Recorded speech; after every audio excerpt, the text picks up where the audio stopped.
但悟呢，这个自心辨明呢佛之见。这个是印没有印好的，还是这个字？精炼凡夫，但悟自心，还是念？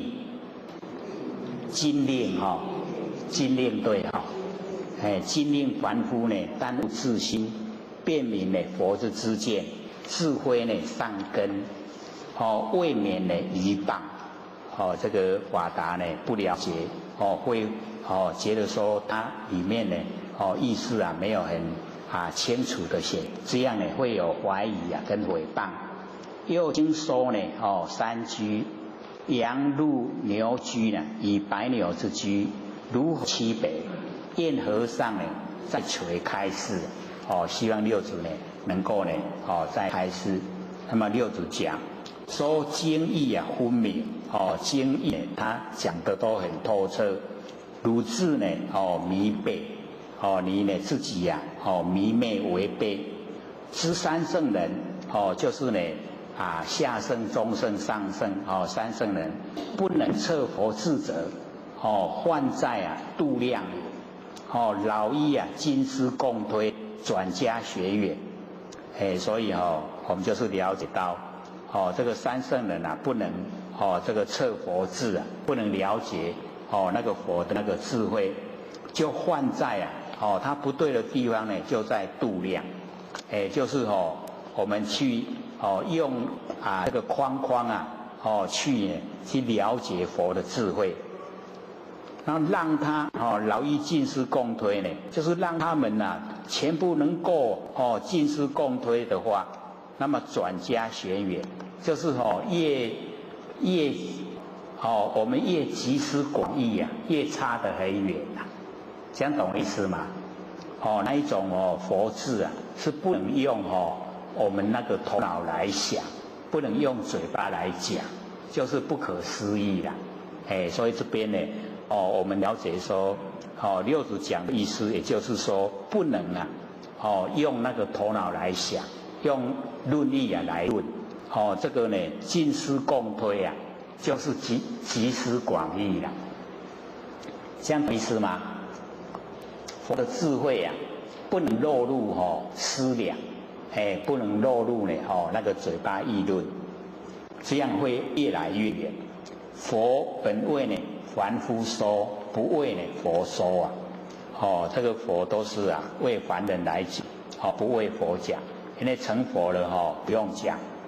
那么此理若不肯信者，这种道理假如说呢不肯相信的话，从他退席，就是让他离开了，不要听了。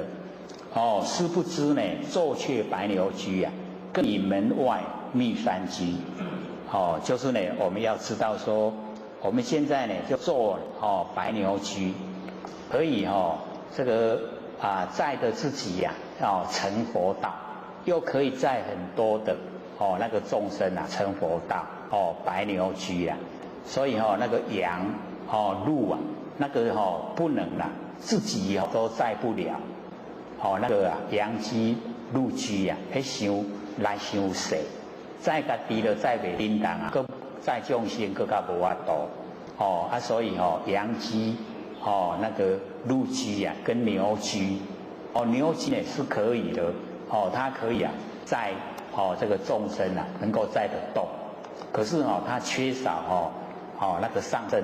白牛居是实以上升，所以我们了解，我们现在呢都已经呢做这个白牛居，然后更以门外呢密山居，咱都已经最上好的已经可以在自己成佛了，又可以运载众生呢离开苦海，都已经最好了。可是呢要去找那个门外的那个山居这样知道意思吗？就是讲已经都足好的，得到足好的已经在真如世界是安那会搁伫咧行倒退往回走的意思。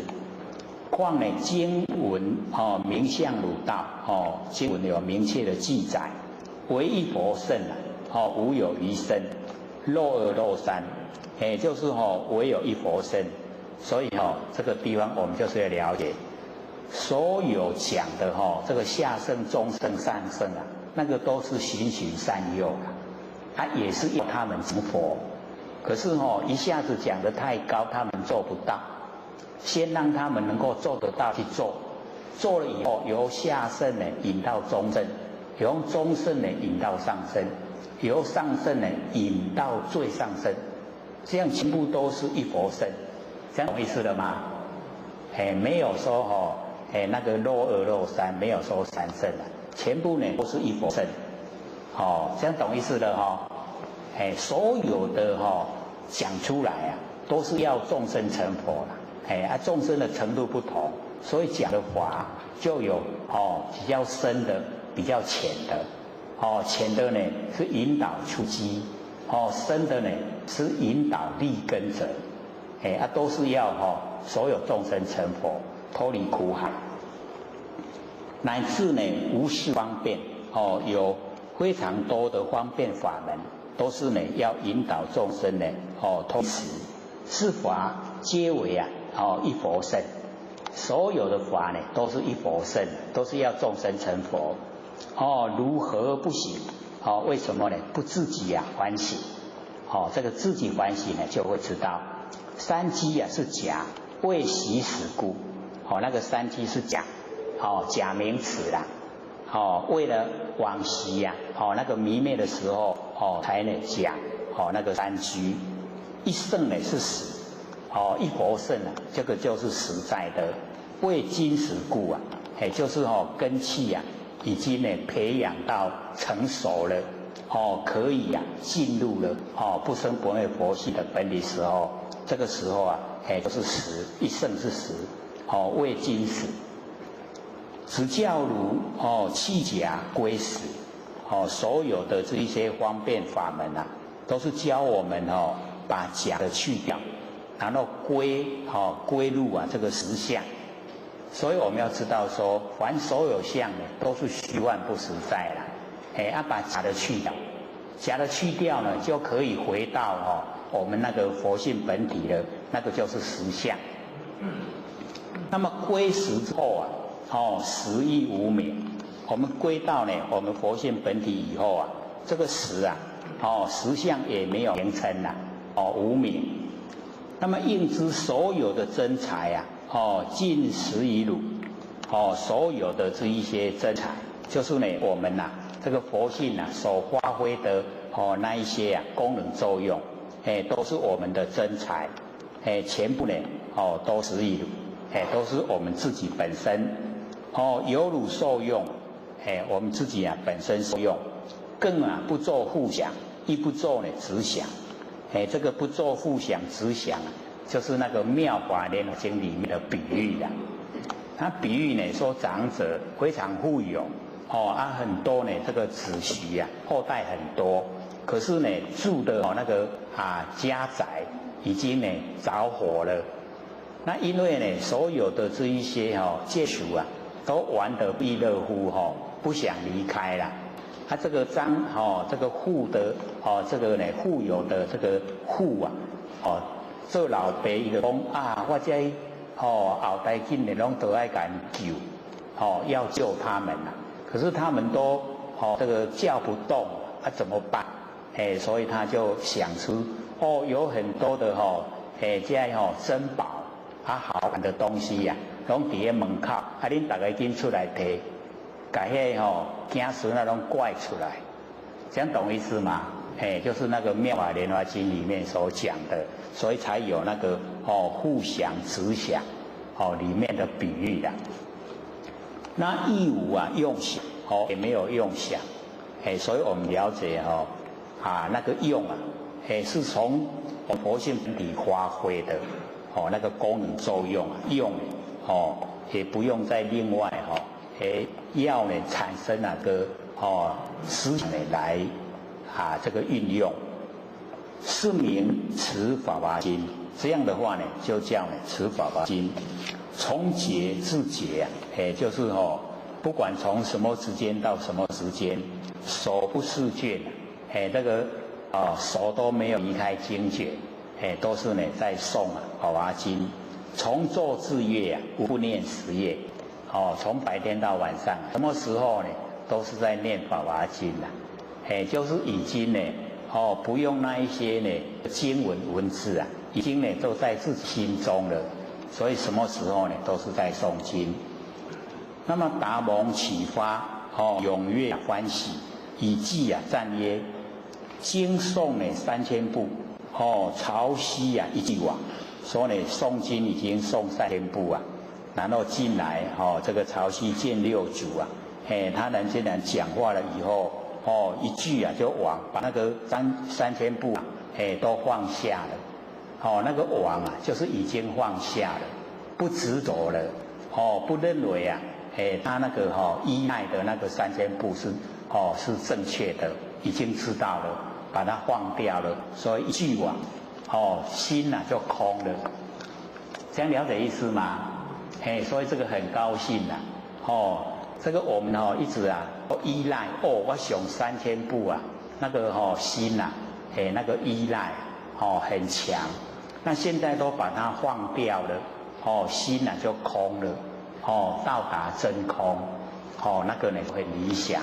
所以呢就讲说呢，潮汐啊一句往，未明啊，出世子。假如说没有明了，要脱离苦海的宗旨，泥缺啊。累生狂，假如说不明了出世的那个宗旨，那么怎么可以呀？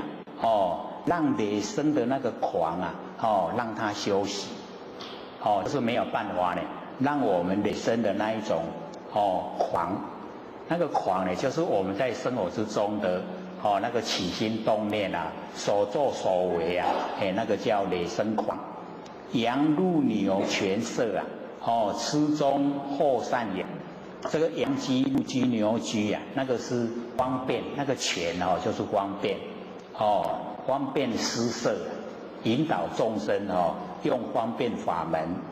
那么吃中后善养，这个呢就是吃善、中善、后善，发扬，那个把它连贯，吃善、中善、后善，连起来呢，吃中后善养。那么谁知啊？火宅内，说什么人知道呢？我们这个火宅，就是妙法莲华经啊，有讲那个火宅。可是这边它的火宅意思啊，就是我们的身体呀，我们呢那个火宅啊，我在我们身体里面，言是呢法中网，言呢就是本来呢就是法中网，法网。法王呢就是佛啦，那个这个法王子啊就是菩萨，法王就是佛，所以法中王啊，就是讲咱身躯内底有佛啦，有佛的嘞，这样了解是吗？我们身体里面呢就有佛，那么六祖呢诗曰：如今后呢方可明念经生也。说从今以后啊，才可以讲说，叫做这个念经生也，答呢从此，这个领贤子，贤妙的宗旨，亦不辍诵经，也没有说中断了那个诵经，竟然超过时间，我们要留给各位问的时间超过2分，各位同学有问题吗？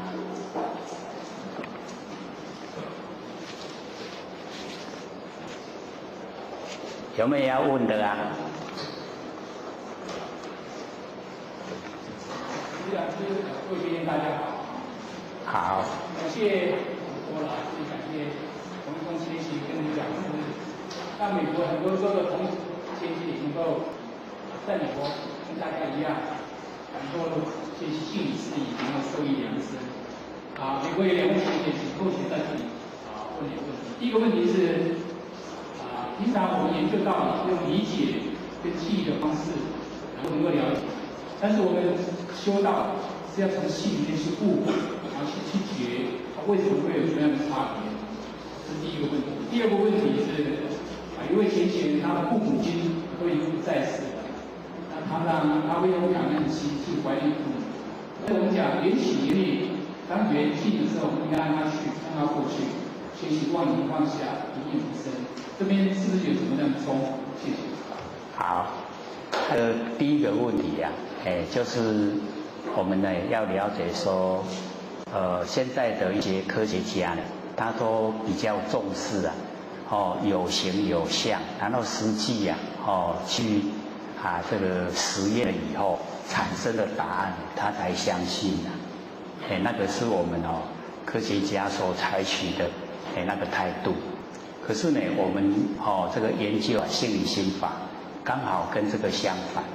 我们呢都是从离相没有形象的那个真心佛性这个入手所以这个我们要了解到因为科学家着重的那个形象，不知道那个相的由来，形象的由来是怎么样来，他会认为很多的那一些那个原子电子然后核子然后所产生的。那我们要知道说在心理心法来讲，这一些能够呈现现象的那一些呢物质都是我们的那个性分中呢所具备的。我们呢那个真心佛性里面具备了这个天地山河大地，所有的万象都在佛性之中。所以研究我们那个不生不灭的真心佛性这个呢会来的比较能够达到那个根源。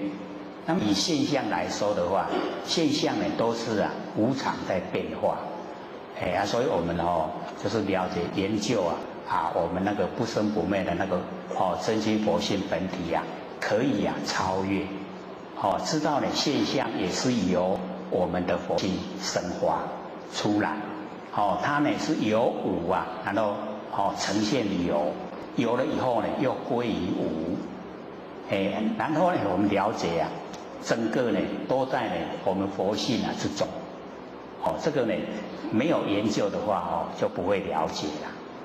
我们研究以后呢就会知道说原来天地之间这么奥妙。这个是第一个问题。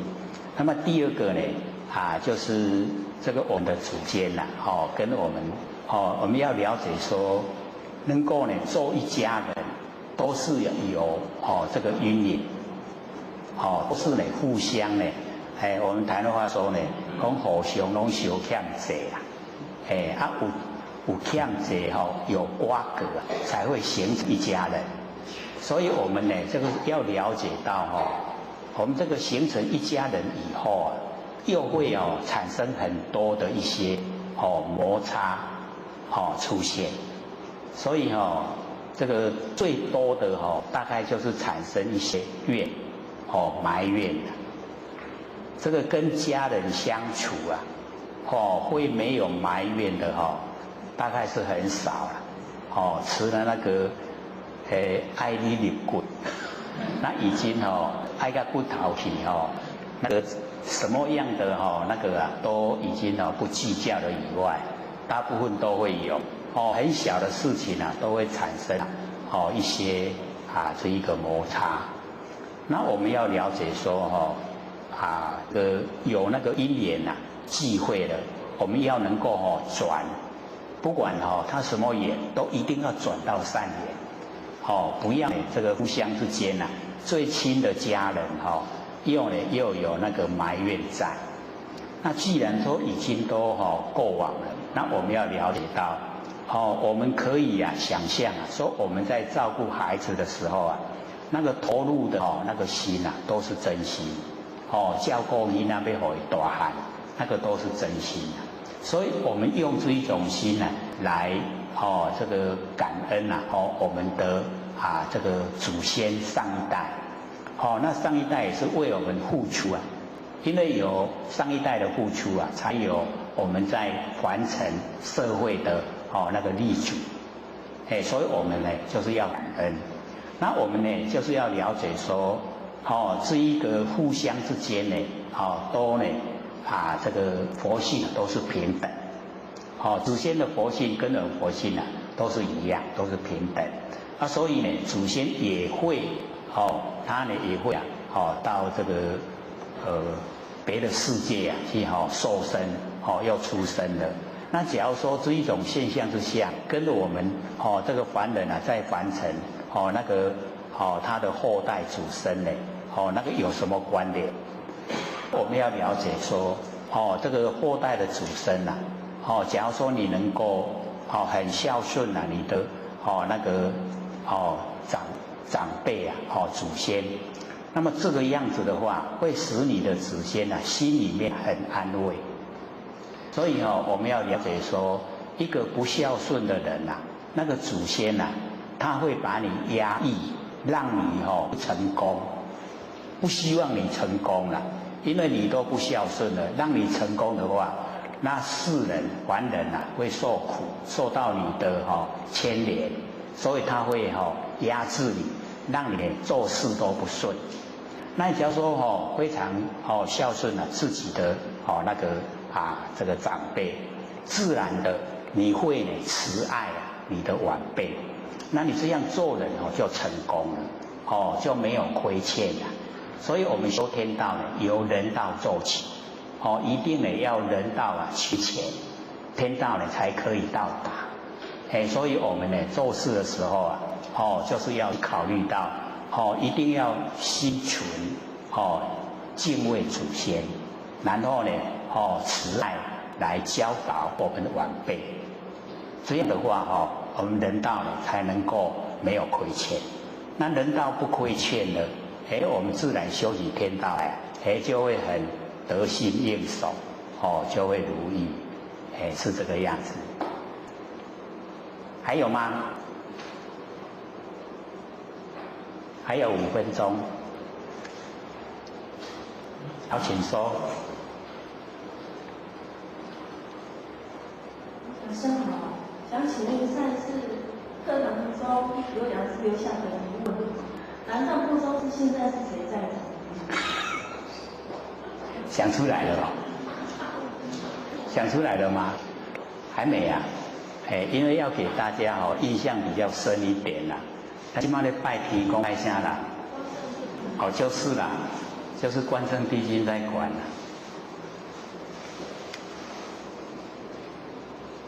还有吗？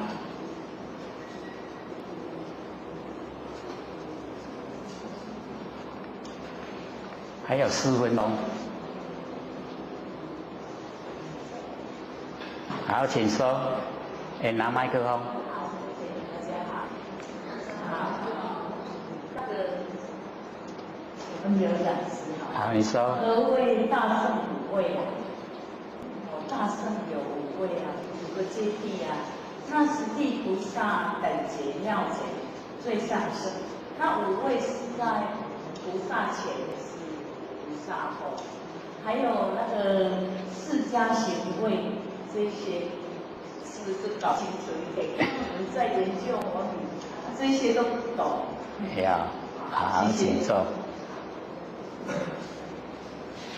我们这个修道从实信，然后实住、实行、实回向，这样已经有40个位阶了。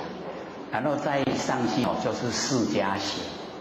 释迦行它是始以这个软、顶、人4第一法，这个是地前啊。地前就是那个菩萨前。在释迦行以后就算这个入地以后，它有10地啊，1地、2地、3地，一直到10地。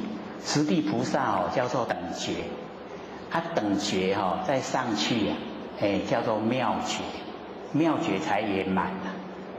所以它的位阶就是从那个实信、实住、实行、实回向。然后释迦行44位，然后在实地54位，在一个妙觉55位刚好圆满，55个位阶了。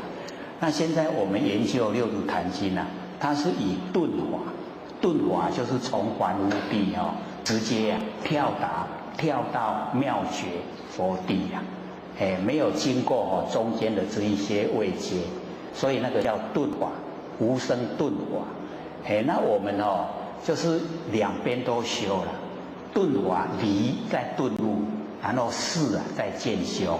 事情呢，我们这个没有办法一下子去掉的那一些脾气毛病慢慢改，那个叫顿修渐修，渐渐的修持离一定要顿悟，所以殊胜的在这里，不然那个光前面那个实性就要20-30年，都很久的时间啦。所以我们要了解说，我们这个进入那个佛教那个头发一理，袈裟一穿不是说马上研究经典你要开始那个早晚课然后所有那一些僧人要做的一些工作20年都还没办法接近经典，20年很久。那我们就是三道天师的，所以我们讲这个基缘品这个根基缘分我们能够求道，各要了解，都是有根基缘分的，没有根基缘分没有办法求道。根基让我们求到了，缘分就看我们要不要修，有修才有份没有修就没有份。所以我们是沾到这个上天大开普度沾到天人师德，能够呢得到了根基呢都好，所以这个能得也很不容易或许之前有讲过像那个害死岳飞那个秦桧他现在转世在台中，在我们台中是个坤道然后生了4个小孩，先生已经过世了。道亲要去度他求道，他那个佛堂在2楼，要上楼梯的时候我们外人是看他原地踏步可是他一直在讲说你们的楼梯这么高，都爬不到。那我们外人在看，伊也无累都跟他地在踏步呢那个就是他没有根基，没有缘分。请问认识吗？知道他的名字了他在这个转世坤道前他转世牛，从他害死岳飞以后转世牛，转世到现在民国的时候还当牛，在民国以后才转成人的身体你看多久？都那么苦，受那么苦很久的时间都一直在受苦。所以我们了解说，我们根基缘分都很殊胜。下课，各位点师各位讲师，各位前贤大家好。或许站到天师的老前贤大德，请感谢各位前贤给或许机会学讲。我们就讲这个六祖坛经。这个65页刚好那个开始讲智通，对不对？这个生呢智通，受周呢安丰人，看呢那个楞伽经约1000余遍。这个楞伽经就是达摩祖师呢从印度带到我们中国来所以刚开始的时候就是以这个楞伽经为主要的那个经典，因为它呢比较深，是施以那个菩萨那个修持方法，所以一直呢传到五祖的时候才把它改成呢金刚经。那楞伽经呢，它里面或许就是说有一个一段对我们这个修道人来讲这个非常重要，就是大卫菩萨问这个释迦牟尼佛，说我们怎么样才算是一个真正的修道人？各位姐，怎么样才是一个真正的修道人？好像呢，我们听起来这个问题是很普通、很平常，可是呢，大卫菩萨呢，竟然这样问释迦牟尼佛。那释迦牟尼佛就回答，用一个句语回答，那现在呢，或许把那个句啊，这个讲出来。这个释迦牟尼佛讲说，观察自心所现，远离生住昧见，善知外法无限，专求自证圣智。就是讲这个句。所以要做到这样，才是一个真正的修道人。那或许呢，稍微把那个内容这个详细解说一下。第一句话呢，就是观察自心所现。释迦牟尼佛的意思啊，就是凡尘的所有一切，这个山河大地啊，万象万事，全部呢都是我们真心呐。那我们要去观察我们的自己呀，真心所呈现的所有一切。真正要修道的话，就是要做。我们也要知道山河大地啊，都是我们性分之中所呈现的。所以呢，我们一般没有研究的话，会以为啊跟我没有关系呀，以为说山河大地啊跟我没有关系。可是我要了解山河大地也是我们性分之中呈现。所有万象也是啊我们性分之中呈现，我们真性里面所呈现出来的。所以要观察自心所现。这样听得懂吗？可以啦那么第二句呢就是远离生住昧见。我们呢产生我们的念头生了，然后住在我们念头，昧了念头消失了，要远离生住昧见，要远离。因为整个凡尘啊，就是我们真心，所以没有对待，它不用生出念头，所以我们生出念头就不对了，所以要远离生住昧见。我们的见解假如说全部都放下，完全放下，一念不生那个就正确的。只要我们起心动念就叫邪念，都不正确。说不正确的那一些念头引起我们造业，我们造了业才受苦，在凡尘六道轮回。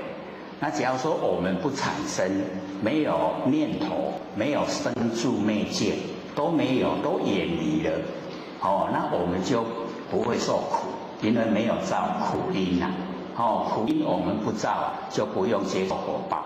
所以要远离生住昧见。所以各位在日常生活中就是空闲的时候尽量能够做万念放下，一念不生，不要起心动念。我们时常呢，这个没事就会胡思乱想。各位浅姐会不会都会这个是我们人的常情想伊嘛加减妄想免拿钱对不对？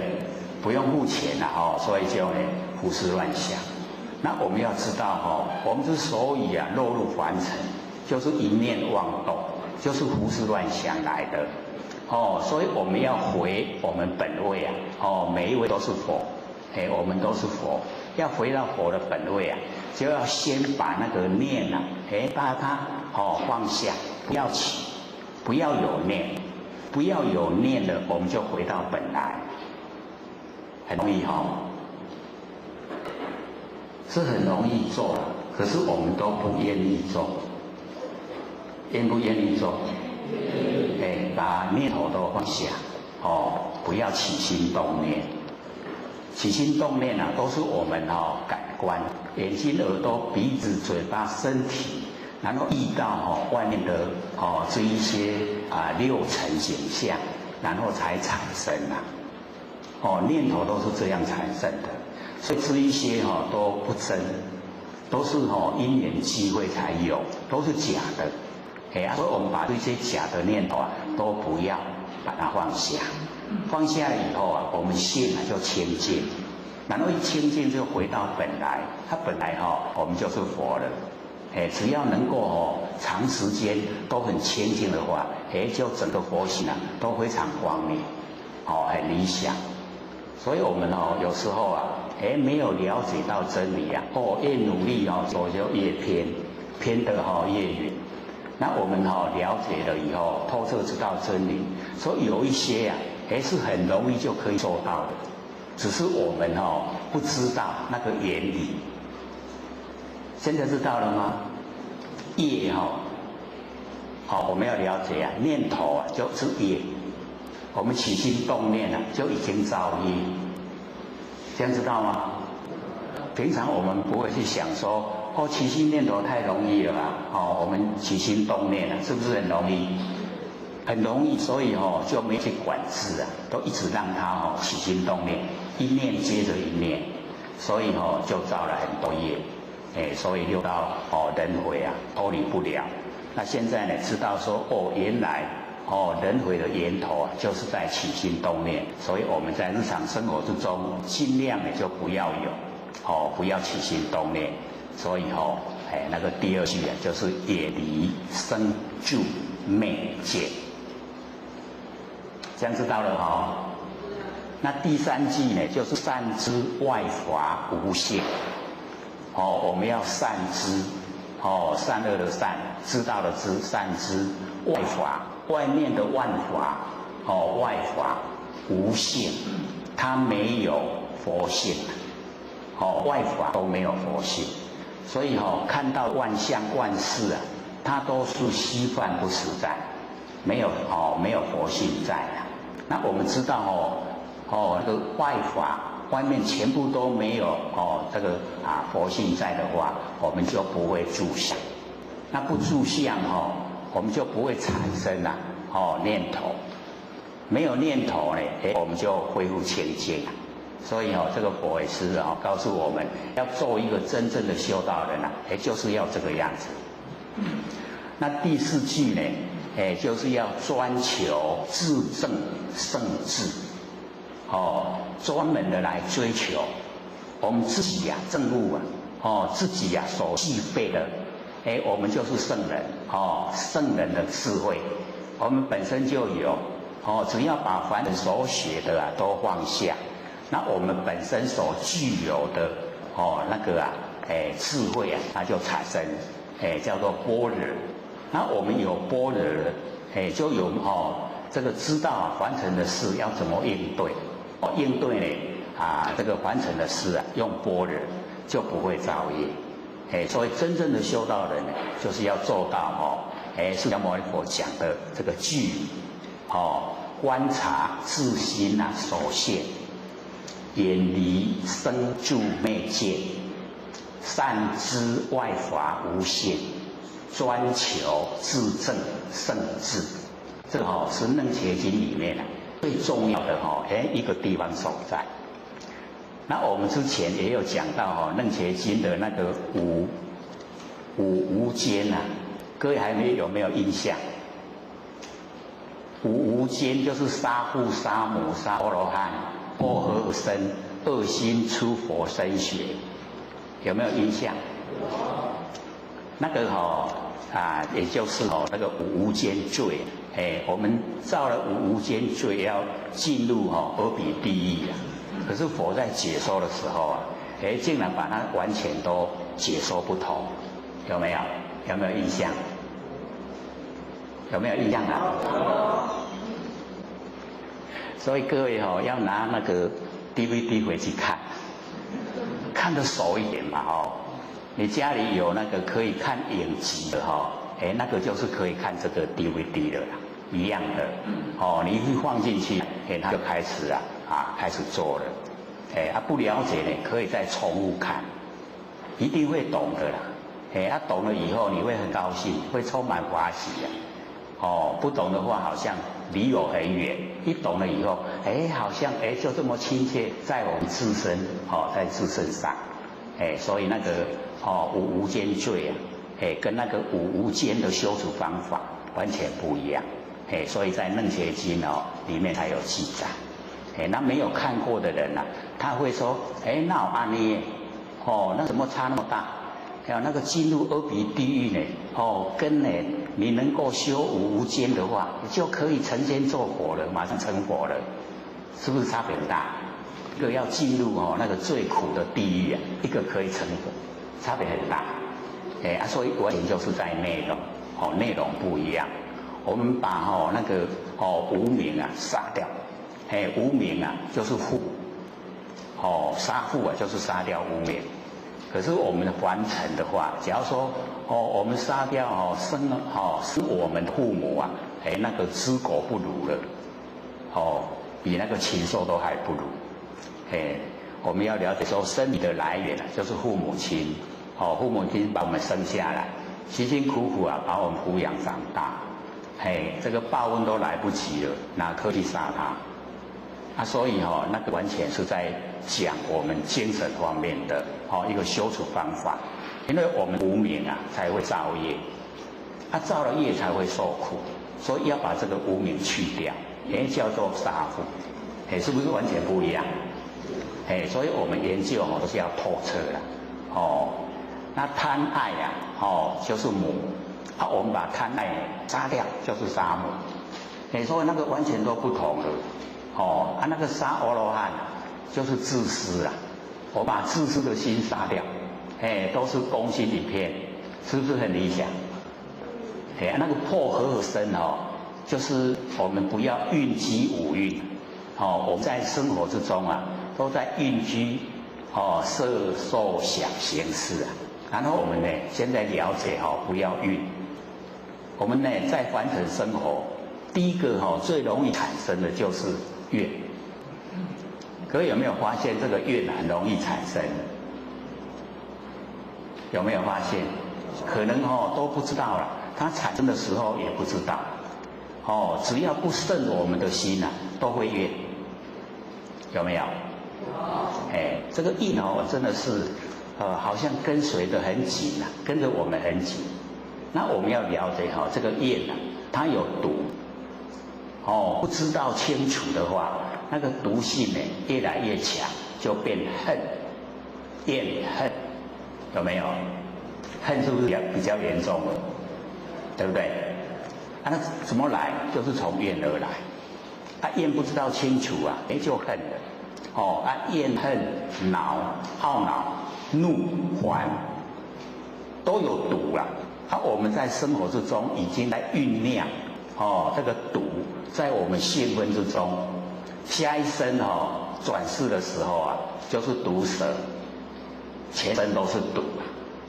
所以只要我们充满那个怨愤恼怒烦，人家敢不敢跟我们接近？是不是敬而远之？那个人最好不要跟他碰上，对不对？所以我们在生活之中就是不要不要酝酿这个五蕴。所以呢，那个破和而生啊，就是不酝酿这个蕴。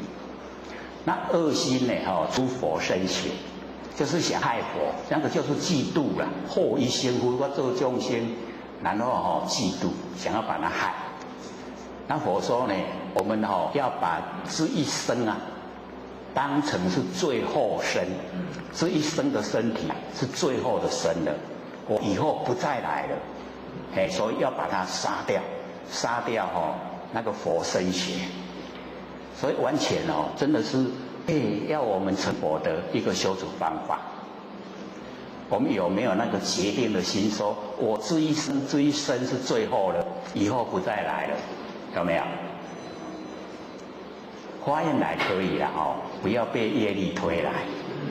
可是我们大部分这个99.9%都是被业力推来的没有来完成啊，这个还不行呢。所以我们要把这个业全部呢都消除。那消除业最好的方法就是万念放下，念不生不产生念头，不起心动念。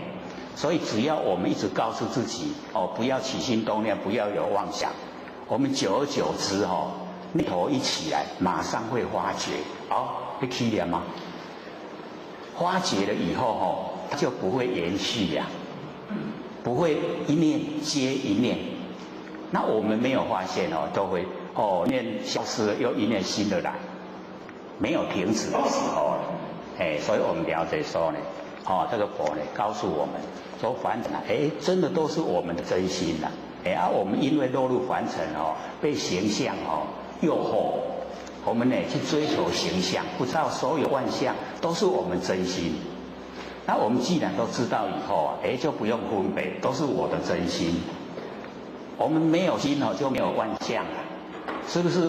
看万象都是心，对不对？没有心就没有相。看到什么知道什么，那个都是心。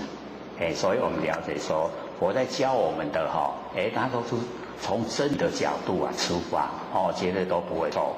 所以呢，或者说这个楞伽经或者记得比较强烈的就是佛的四句，就是大慧菩萨问什么样才是一个真的修道人？这样各位知道了吗？知道怎么样才是一个真的修道人了吗？知不知道？有办法把它讲出来吗？四句刚才讲的。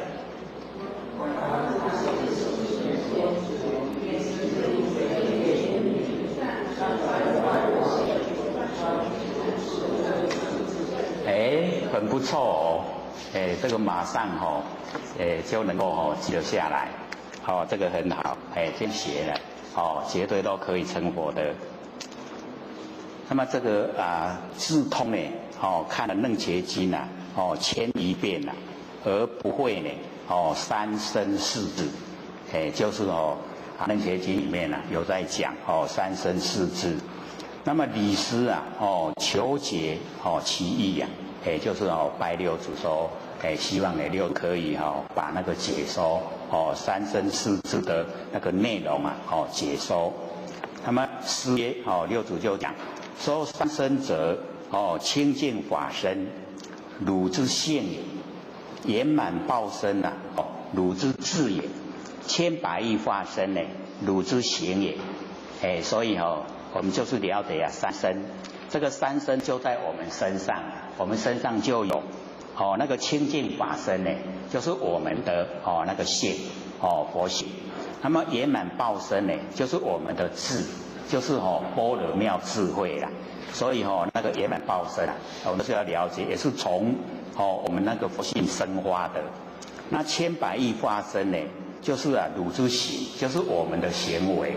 我们所作所为就是呢化身因为所作所为非常多了，所以千百亿化身这个三身呢都在我们身上。那么若离本性别说三身，离开本性就没有三身了。即名呢有身无智，离开本性再来讲，那个就只有名称而已那个没有实际的那个真理所在。那么若悟呢三身无有自性，这个三身的本身呢，它没有本性，三身本性就是佛性三身我们要了解它是一体的，不是分成三个的意思嘛不是呢说我们的那个清净法身有一个性，然后圆满报身有一个性，千百亿化身呢有一个性，不是是全部是一个性化成三身，这样了解吗？所以我们要呢从根源呢知道若悟三身无有自性即名是智菩提这个三身都没有自性，全部呢都进入真心佛性了是一体的。这个时候就已经到达四智，就是具备了有四智菩提那个四个智慧底下呢会说听无具曰六祖就讲具于自性具三身，花名呢成四智我们自性具备有三身有法身，有报身，有化身具备了三身。然后呢从它这个发挥出来，让我们能够明了的成四智，从本性发挥出来有四智。那么不离见闻缘它不离开我们的见闻我们见闻的言它全部都具备了有三身四智。那么超然佛地，我们了解呢这个三身四智我们把它呢应用到极致的话，可以超然可以登佛地，直接呢到达佛地。那么五经为汝说，地性永无明。这个六祖呢就跟智通讲说，现在呢为汝来讲解你要呢第十相信，这样呢就没有迷昧，没有迷惑了。莫学持求者，中路说菩提。不要学那一种这个持求就是向外去追求，向外追求三身四智那个都求不到的。只有呢在嘴巴讲，整天呢在讲菩提，他不知道实质的菩提是什么，不晓得。那么智通呢，在取曰，都在问，说四智之意可得闻乎？三身已经知道，那四智的义理里面的真理，可以这个讲解开示吗？师曰，六祖就讲。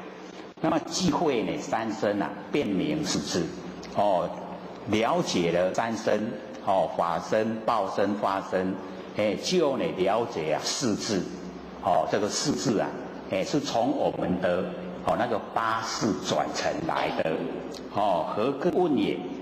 了解了就不用再问，可是呢他就是不了解，所以问。那么若离三身别体四智，此名呢有智无身。所以三身四智它是合在一起的，是一体的。它把它分解来讲，应对的角度不同。那么即使有智完成无智，假如说呢把它分开呢，就是没有智慧。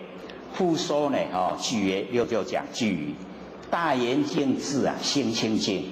我们呢就是把那个第八的阿赖耶识，或许记得我们在讲六祖坛经的时候就有先讲这一段，对不对？5867狗音转因为马上可以做功夫的，就是这一段。这个呢大圆净智性清净，这个大圆净智就是我们的第八阿赖耶识，大圆净智。那么平等性智心无病。平等性智就是第七末那识，第七识末那识，也就是我们讲的那个潜意识。那个第八的阿赖耶识是含藏识，含藏善恶的种子，含藏。那第七呢，那个平等性智是属于我们的潜意识。我们呢日常生活之中都会用到了，就是我们皱起眉头在想事情呢，那个就是用第七识。各位有没有皱起眉头在想事情的时候？这个就是比较深的那个它属于一根第六是意识，第七就是一根。那一根呢，它依赖第八阿赖耶识，依赖那个第八呢是我们的那个主要它就是可以转成阿摩罗识，就是佛的果位了，可以转成佛的果位。转成第七识就变转成众生了。转到阿摩罗识也就转成佛了。所以我们在转的时候我们都转错了，没有转到那个阿摩罗识啦，都转到那个平等性智第七识过来。结果我们转成了平等性智都不平等，心里面都有那个差别，都有分别心各位心里有没有分别心？不但有呢，还强烈。我们那个分别心很强烈，所以才当众生当我们分别消失的时候我们就成佛了。所以那个平等性智是第七识。妙观察智见慧功，妙观察智就是我们的第六意识第六意识就是妙观察智。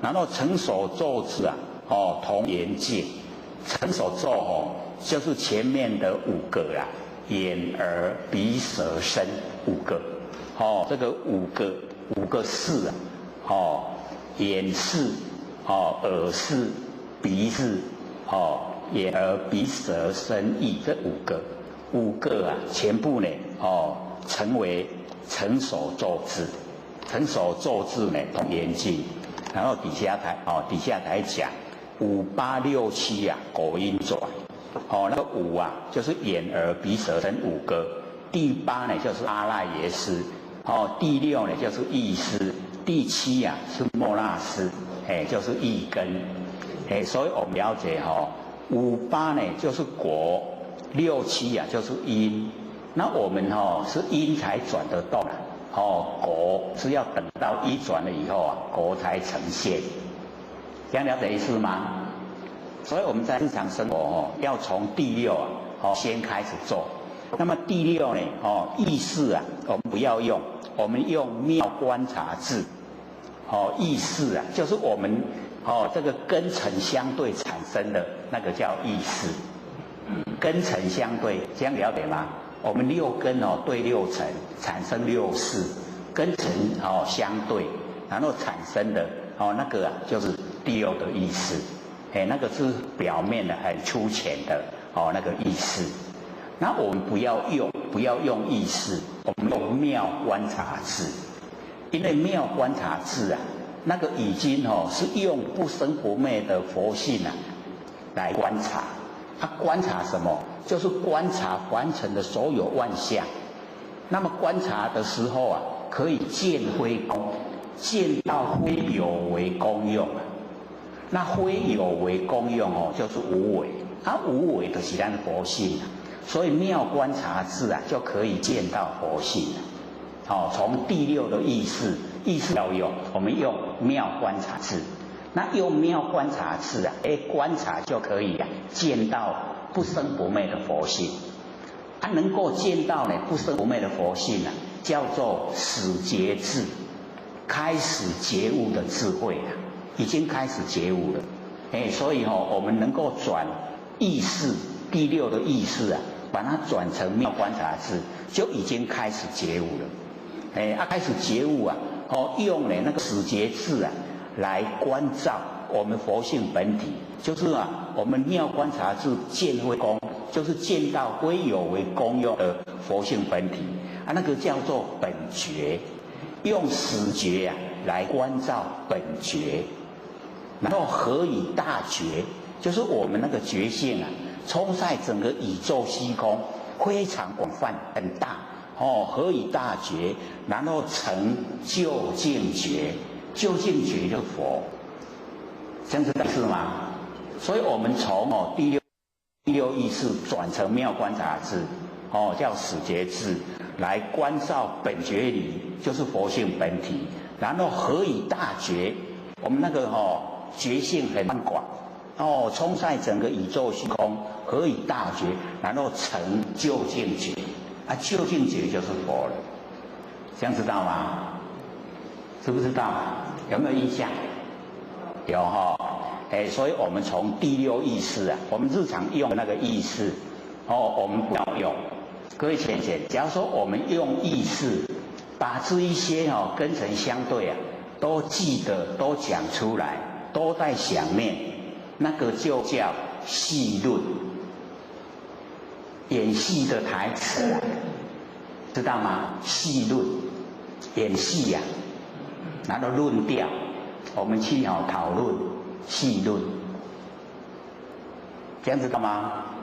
都是没用啦，对我们没有利益那是讲的足够啦的讲到已经都消耗精神了，全部消耗掉了，都没用，对我们没有利益，所以就不要讲也不要想，不要说了，不要想了把那个意识去掉了，我们就进入实际的妙观察，进入实际的始觉，开始觉悟了有这个始觉智，然后观照本觉理，观照佛性本体刚才讲的观察自心所现，那个都是本觉理都是我们佛性本体啊。我们能够呢，这个关照啊，整个我们佛性本体啊，报答一真法界，一真一切真，全部都是真心都呈现出来了。所以我们要了解啊，我们本来就是很理想的状态，都是呢在真理世界。跟前可以意会吗？跟我们之前讲说呢，这个十世古今不离当念，还记不记得？我们有三世嘛，过去世、现在世、未来世，然后三世各有三世嘛，就九世了。然后加我们一个念头一世，就加起来10世。那10世古今就是古时候跟现在不离开我们当下这个念头，就是我们这个念头10000年前是这个念头，10000年后一样这个念头所以这个念头它具备了千千万万年我们只要当下能够呢这个掌握住在当下的那个念头，我们就已经呢进入千千万万年，这样了解吗？是不是很理想？不用受苦了啦。我们在你看这个10000年那个受苦是几千万生对不对？生生死死都是在受苦。落入凡尘有现象都一定要受苦啦，苦不苦凡尘很好玩吗？不好玩都是很苦。假如说我们能够回到我们本来这个不用吃饭也不用睡觉，也不用什么都不用，舒不舒服以凡尘的角度来说那个是不可言喻的说不出来的舒服我们凡尘的舒服都是有对待这个苦在后面舒服在前面所以我们要了解说一成就了以后就没有那个常乐我净进入那个最理想的状态。那每一个人都可以到达，看我们愿不愿意现在是我们愿不愿意？愿不愿意是愿意的，但是力道都不强。力道很弱，因为凡尘还蛮好玩的这个在台湾的福报很大生活环境都不缺所以还过得蛮舒服啦，所以没有强烈的想要脱离苦海。那我们要了解到个现象变化无常，那我们有这么好的舒适的生活环境也是我们累生累世所行善累积而来才有这个此客观的环境都很理想不管是医道环境是直观的身心都很理想这个是我们累世所修起。那我们要把它延续让它能够成就，让我们的那个佛性真的可以回到就是千百亿化身，永永远远都可以度化众生，而且不局限在娑婆世界所有的佛世界我们都可以去度化众生，那个呢是最理想所以我们呢朝这个方向努力。那现在先度自己要理自己要度先要把心收一收心收回来回光返照完全都在照见自己的不生不灭的佛性。这样的话呢，我们灵气的才不会神散。我们现在众生最大的毛病就是神散，我们的精神分散，什么都要，什么都想追求都追求这个享受。所以我们知道呢是我们自找苦吃的，自己找苦来吃的。假如说能够呢回光返照，时时刻刻都跟佛性在一起那这是生活在天堂一样所以我们了解说第一个先把意识转成妙观察智，会不会转这个导致转去观察别人的那个是非比较容易啊。对，我们是不是眼睛睁开以后就在观察别人的是非？有没有？虽然没有嘴巴讲，心里面有在做了啦。那我们呢就是了解到观察凡尘的万象万事，虚幻不实，都是一直变化。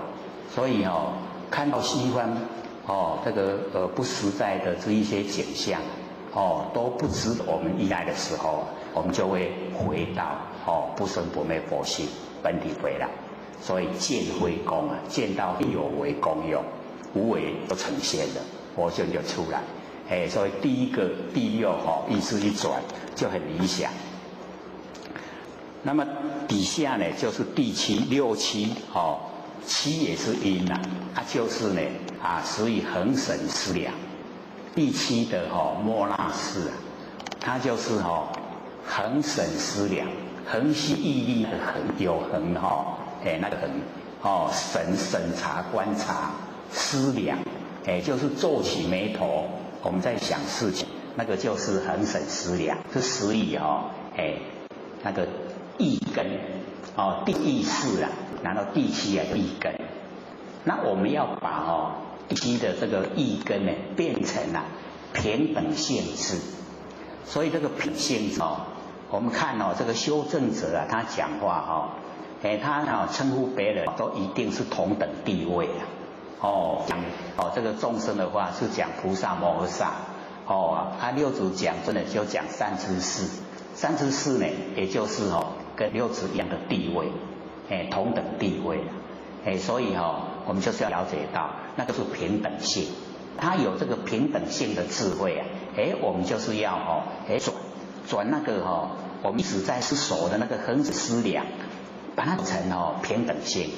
不管是人与人间是平等，人与物之平等，物与物之间也平等平等性能够建立，就不用分别，没有分别就可以本来。所以这个六祖就讲平等性质心无变。我们能够平等性的时候，心就没有变了啦。所以从这个方面各位就可以想一想，我们的心有没有变？都有变，对不对？因为有分别心所以分别心呢就是心变，还不清除掉。我们能够了解说能够平等智不管他什么身份地位，有钱没钱没关系，我们尊重尊敬他，这样了解吗？咱拢尊重他尊敬他，这个叫做平等性但是小孩子他与佛性是一样的，我们也尊重他所以我们在那自己的亲属亲的中我们晚辈你要尊他很不容易，对不对？晚辈我当然要教导教导是一个角度，是你要尊重他的佛性，他的佛性跟我们佛性是一样的，不是说他生的我们就把他打，佛性没有不一样所以我们要把那个自己的孩子当朋友，这样家庭就和乐了。孩子以后在社会他也不会自卑，他会尊重别人。从父母的教导他得到那个启发父母孩子他会尊重所有跟他在一起的同学朋友，这样是不是很理想？那个平等性质就会呈现。所以我们现在为什么说凡人都没有德？因为没有平等没有平等德就建立起来。那我们有平等了所以就才讲见性功平等是德，平等都是德。只要我们有平等性的德性就建立了，培养那个平等性。我们老师也说，我们现在缺的就是这种我们的内涵，就是德性没有建立不是这样吗？是不是？所以老师佛老师要我们建立德，那建立德性就要从观念着手这个尊重所有众生。我不同意你的做法，可是我尊重你的这样会不会？都会了哦。哎，这个他做怎么样哦？我们不同意，那个是另外一个角度啦。可是我们尊重佛性，哦，佛性也是相同的，是平等的。哎，所以这个性质啊，哦，心就没有毛病。然后这个6、7的因啊，已经转了，哦，转了以后啊，用妙观察智跟等性智来指挥我们的眼、耳、鼻、舌、身这5个，全部用我们那个妙观察智跟平等性智啊，来指挥，这样前面的5个啊听话。我们现在的毛病就是前个啊，他不听话，他当家做主了。佛性没有力道可以指挥，所以前面的眼、耳、鼻、身啊，他自己当家。他自己当家的话，我们眼睛喜欢看，耳朵喜欢听，鼻子喜欢闻，嘴巴喜欢吃啊，身体喜欢摸，都坏事比较多了，要拉我们到地府去啊。那我们不要给他当家，叫他发号施令，请佛性出来当家。那佛性当家都不会说要拉到地府去，不会带我们到天堂，带回无极里天堂。所以我们都可以回去，要启发佛性出来当家，这个很重要的啦。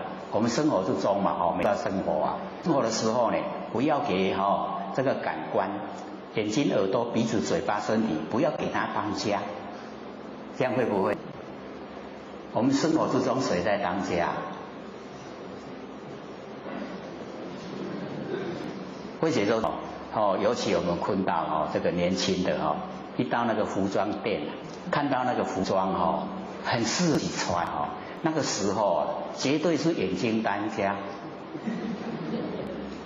所以都走不开的。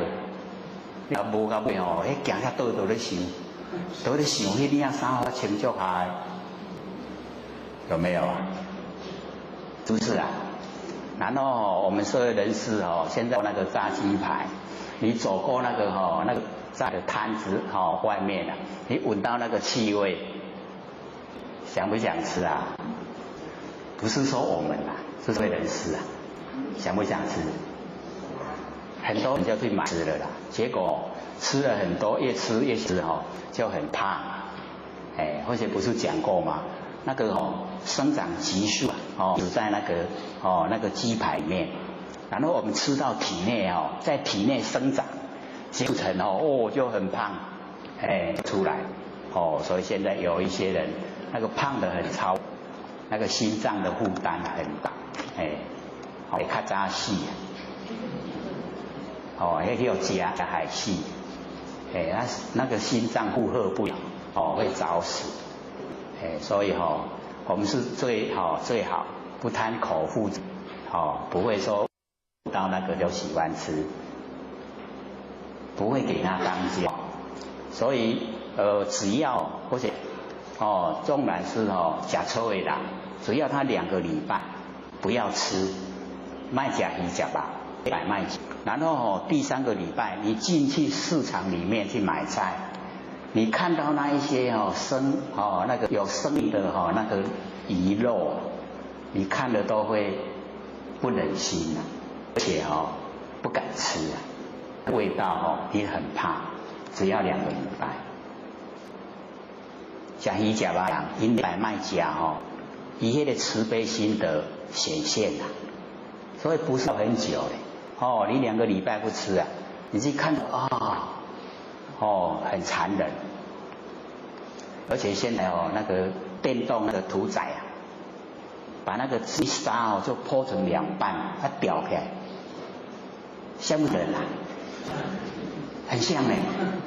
有时候那个南肉北运到北部来，然后用那个大卡车嘛，它用吊的。然后我们坐那个客运车就在它后面，它这样吊在里面呢，摇啊摇啊，晃啊晃。刚开始做看，那是人去吊呀，不是人滴吧？吃肉，恐不恐怖？很恐怖。所以我们了解到这个做得不好，才去转世那个畜生的那个壳要还再还。所以我们呢不那个口腹之欲，不要给那个感官当家，鼻子闻到那个讲这个不行，这个杀害生灵不吃。佛性有没有当家？有，马上来把那个压下去了，对不对？嘴巴也不会撑动了，就很理想。所以我们修道是这样，启发我们的心呢出来家，不给眼睛当家了，这样呢就很理想。那眼睛呢，我们也是看到一些这个不义之财，我们因当家的时候不想去据为己有，可是你佛性当家的时候你就把那个不义之财全部抛除，这个不应该我拿的，就不会有那种非分之想，对不对？就能够摒除的。所以佛性家不是眼睛在当家，不然你看到这个现场都没一大堆钱，手都没有人知道，那个心就是从眼睛当家来。那我不给感官当家，情当家。那佛性呢，一定是符合真理，就像我们天之间，春夏冬，白天黑夜，都是正常运转，那个就是不造业了。那我们听出来都不造业，就不用受苦了。所以用第六的妙观察智，第七的平等性智，来前面眼耳鼻舌身5个，都听话。叫成手咒智，你完成我的命令，你去做手咒，成手咒智。然后已经呢，前面已经都完成了，最后一个第8阿赖耶识。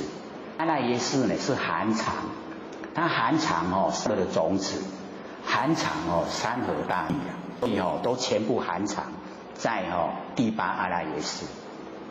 我们这个一口出来第8的阿赖耶识最后离开，叫做这个气候来先，气候死去的时候，气候最后已经全身都不动了，可是阿赖耶识还在。来先就是他来投胎的时候，那个夫妻做爱马上怀孕了，那个投胎第8阿赖耶识。气候来先做主翁，他当主人那个阿赖耶识他是当人。那所以我们假如说能够一出生以后就完全凡不沾惹成垢了。我们把那个第8的阿赖耶识转成已经转成大圆镜智。大圆镜智就是我们好像整个就是一面镜子大镜子百折线，不气不流，那个叫大圆镜。我们有那个智慧大圆镜，所以在平常日常生活万象来的时候来我们就呈现气就不流。可是我们为什么这个有一些业会造？因为我们没有启发我们大圆镜智就是来后让那个起来现在已经起要个掉，有没有？景象不见，可是还在脑海里面，有没有？这个是我们这个众生的一个习惯性习性那些景象我们会这个深深的去守，然后从其中我们想得到利益那个就是我们的生活习惯性。因为这一些生活习惯性促成我们造业，我们造业还知道认为说是正常的，都正常拢安尼正常拢正业，正常造业的不对所以研究真理后才知道，说原来是不对对的源头在哪里？就在我们念头，念头不知道，念头不知道那个是错，错的话就不能去进行，就是我们认为它对了，所以佛才会说我们众生颠倒，把那个重要的都看清了，把那个不重要看得很这样颠倒，众生都颠倒所以我们现在追求真理就是要该注重的我们重该看清的我们要看清。只要是落入形象都会变化，所以形象要看清不生不灭的佛性不会变化，所以我们要看重看重佛性不让佛性呢沾了污垢，不要让它背负沉重的负担。那这样的话，时时刻刻使它清净。佛性一清净了，自然发出光明。光明遍照整个宇宙世界，非常理想的。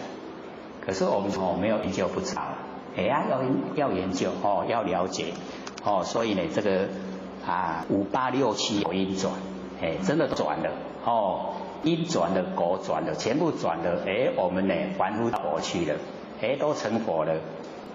用名言无实性，就是这一些这个讲出来的名语言，那么名语言它没有实际的本性，所以我们借着这一形成语言，要实际去做，那个有用，要实际做实行才有用。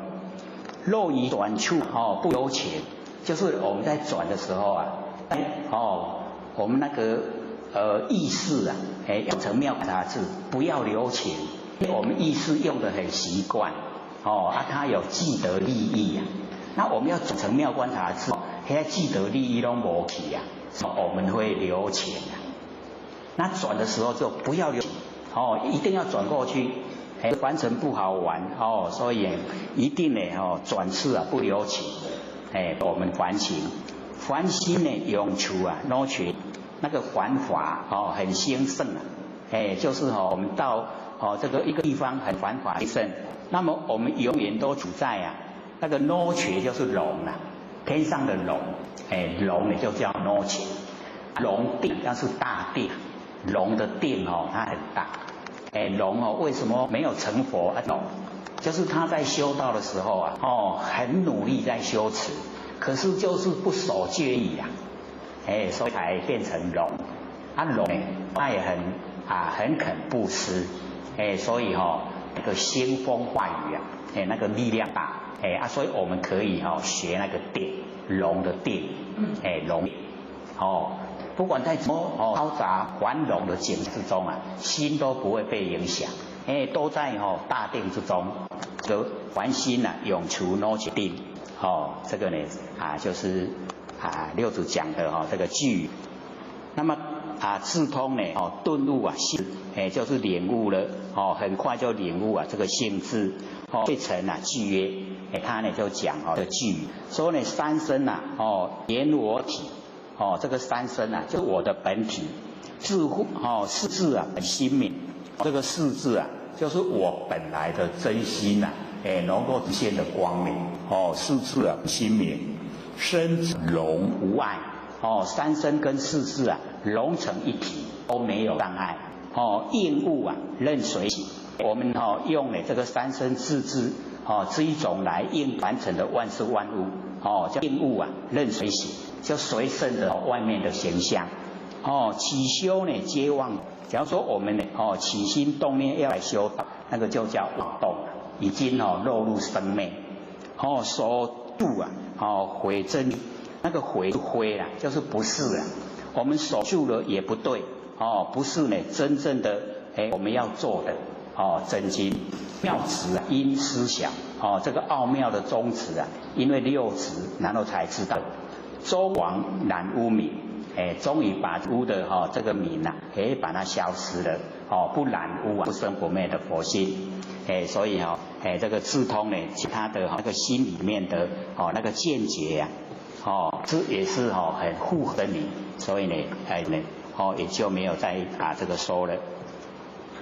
那么底下呢这个自常信周呢被西人田出家，这个条年就是很少年的时候那个囡有已经出家所以以前呢他们都累世在修所以呢一到凡尘来就是修了。所以有一些我了解这个比较好他吃到这个分食的时候都会吐，有没有遇到过？那个依然脚踏车的头，那个就是累世已经有在修累世呢已经拢也受下所以这一生呢他那个已经性命之中容不得那一些分食你荤食把它吃进去了以后，它马上把它退出来。可是我们现在有的人遇到现象，赶快去看医生了。希望医生呢，助他能够留住那一些吃下去的东西啊。那我们从那个理的角度来解说的话，他不知道他根基好，累世都有修。所以都讲，我们不管是累世有没有修了，这一生这一世啊，很努力，纵然是三恶道来也没关系。那个1035年，那一个修道成佛的，这叫什么名字？弥勒如巴，他就是三恶道来修道，然后修得很苦，修到全身体吃迄个野菜，吃到拢变青色的，身躯变青。然后这个众生看到他，无你是人还是鬼啊？伊讲我是人啊，都无吃，没有得吃啦。修的就是很苦啊，修很苦的那一种过程，那个弥勒如巴，所以他呢自己讲。说我是三恶道来转世的，因为有人你有法度修身份一定是有福骨啊，一定累世啊，拢修来成就。伊讲不是，他开始的时候还杀了很多人，各位有没有看那个弥勒如巴的传记啊？因为以前在那个台北车站有那个赞颂。他或许一看到那个弥勒如巴的那个传记啊，竟然是一大排，我拢感冒，我摸上德心看，我说这个很值得看，为什么？会激励我们那种修道的那个信心啊。人家那么苦都在修了，我们这么舒服怎么不修？所以就把它搬回来，后来再去无啊，然后搬等。所以假如说有那机缘可以看一看，它是以那个小说的题材来，不是以经典的那个角度来写，里面很多都可以我们做个参考。他说我们在这个凡尘时候多身体这个所局限的话，我们那个佛性永远不能够证悟了，所以不要在身体上面去追求那个生活的享受。就是戒夹，然后修正，这个才是容易。然后他会讲说，我们凡人世间的人，每天的生活是一直要钻地狱，说入地狱唯恐不生，受的时间进入地狱受苦的时间唯那个弥勒如巴讲的。然后我们看一看现在社会真就是这样，生活好的人他都假以其中入地狱唯恐不生。然后受苦的时间唯恐不长，所以多活一天，多天的罪。按照那个如巴的说法他倒是期望我们这个凡人早点死早一点死就少遭罪啊。看没那呢，一失人生万劫难复啊。所以我们这个了解呢，这个亲人能够马上就出家修道的话。也是都是有根基呀。那么自求见性这个长呢，他呢立志一定也要见到佛心。那么一日参礼师问曰：汝从何来？欲求何事？你从哪里来？要求什么事？那么他就回答处长回答说：这人呢近往弘州呢这个白峰山里大通和尚，蒙示信成佛之意。那么未结狐疑这个呢远来头里福望呢和尚呢持本事就是呢希望六祖呢给他呢这个开导。那么六祖呢就讲彼有何缘句他怎么说？那个呢洪州的大通和尚怎么讲？如是这个看你把他呢说来我听听看。那个智常呢就说智常呢到彼还经呢3月或3个月未蒙是非，没有开示啊，教导。那么为法却故啊，他为心里面啊很着急，一系呢独入帐子，进入呢那个方丈的房间。那么请问如何是魔甲本心呢？心本性，那个魔甲是他自己呀，就是这个自己。那么大通呢和尚呢就回答说：汝虚空佛，你有看到虚空吗？然后回答有看到。那么比曰大通和尚讲：汝见虚空有相貌有相貌佛，你看到虚空呢有没有相貌？各位同学，虚空有没有相貌？没有相貌啊，那怎么知道虚空？虚空有没有相貌？有没有？还没有啊！你哪知道虚空？虚空有虚空的相貌，所以这个角度啊，我们是平常没有去注意。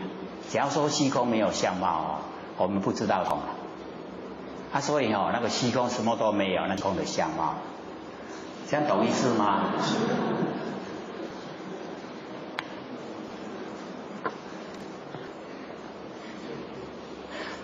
追求真理啊，就是要这个打破砂锅呢，问道真理才会出来，不能含混那个不行一定要了解到就对曰虚空无形啊，有何相貌？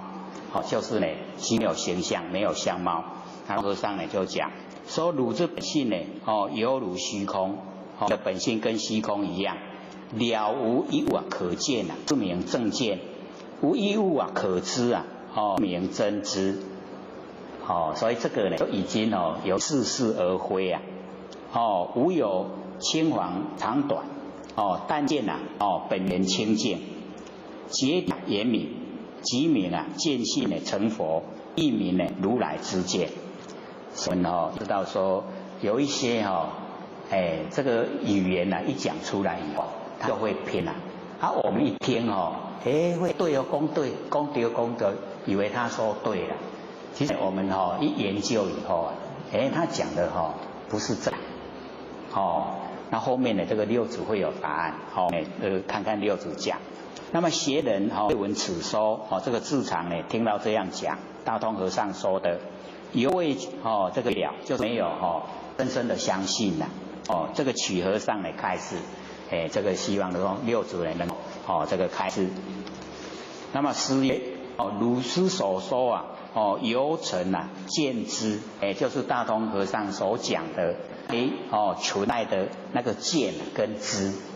所以我们自己存了有见有知那已经呢是自相自在形象心里面呢已经呢自在形象，故无未了他自相所讲出来的话，让你没有办法进入真理。那么今视如一句现在六祖要讲一个句，让他了解。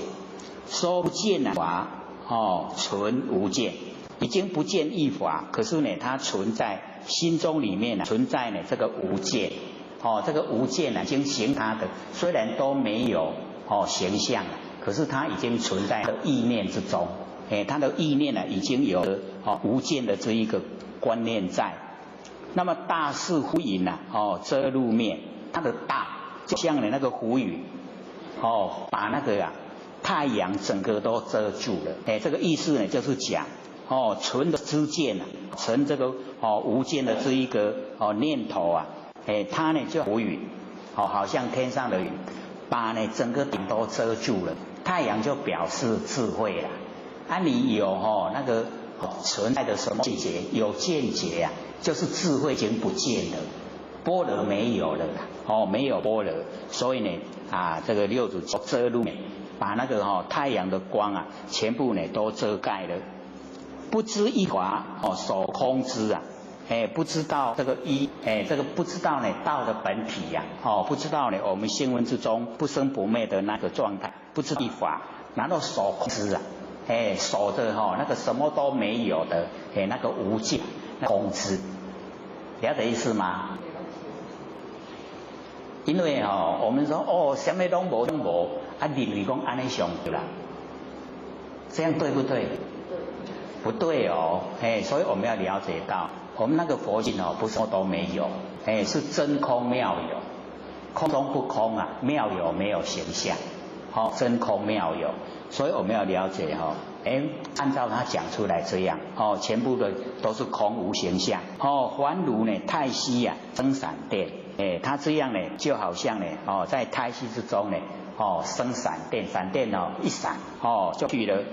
此之知见啊，披然心，这一种知见啊，就是呢，这个就是很短暂的时间看到错认这个已经呢就是错认合成呢解方便，就他不知道方便法门已经错认了把我们平常所讲一些呢用语言来说的那一种法门当成究竟所以合成解方便就是不了解法门，我们要知道说方便法有，可是我们要知道真理，方便法门是一导的，汝当一念自知非，你要知道一念自己知道不对了，自己灵光常显现，我们自己觉得说我不对了。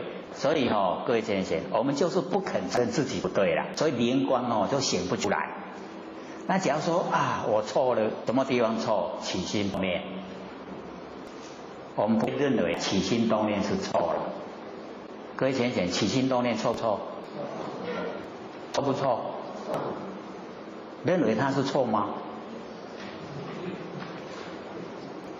所以我们都还不肯承认它是错了，所以因为在生活之中时时都在起心动念那承认起心就是错，那我时时刻刻都错，假如我们肯一念自知慧真错了，灵光就显现了。所以往后要起心动念要记得错，他还来你就告诉他错。念头就不出来了，对不对？念头不出来就不造了，业不造了业，念头出来就造业了。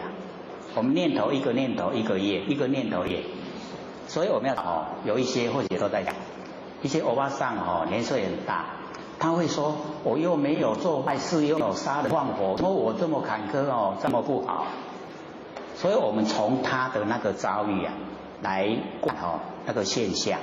就是他有空闲的心太多，然后脑筋胡思乱想。那我们要知道，我们就讲这个念头它呢跟我们累生累世它有关联性。那我们所业都是在累生累世都有，不能说不造业有业，可是它在空中，我们没有实际的现象到那现在在想。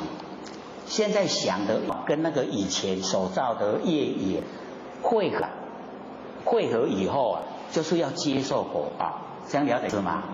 假如说我们不起心动念，没有念头，我们以往六道轮回之中所造的业，虚空之间没有缘，没有因缘它不会汇合，不会现象，一定要合好像我们那个剑你若无甲提点伊袂发芽了解意思吗？你甲放喺个仓库库嘛是种，拢袂变化。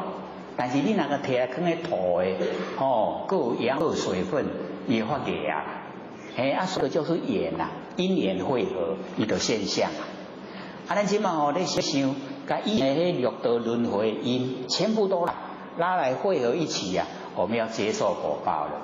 接受果报是埋怨我又没有做坏，为什么这样坎坷？他有没有做坏事？做什么坏事？终于成了起心动念就是坏事，对不对？所以我们了解说念头不起，起心动念就是邪念嘛。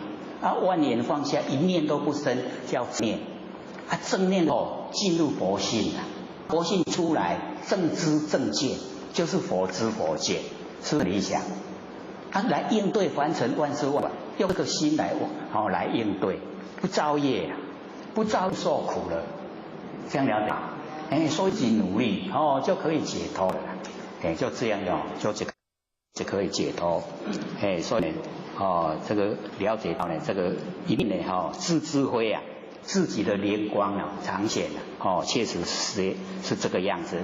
那么文记呀，心意啊豁然，来述记，他自己也讲句语，说无端呢起之讲，这个我们起心动念都是无端的，无端没有原因呐，我们起心动念那个因都很小，促成我们起心动念那来源都是很微小。那无端起之见着相求菩提，我们应有起之见的着相落入形象要来求菩提。各位想想，菩提有没有？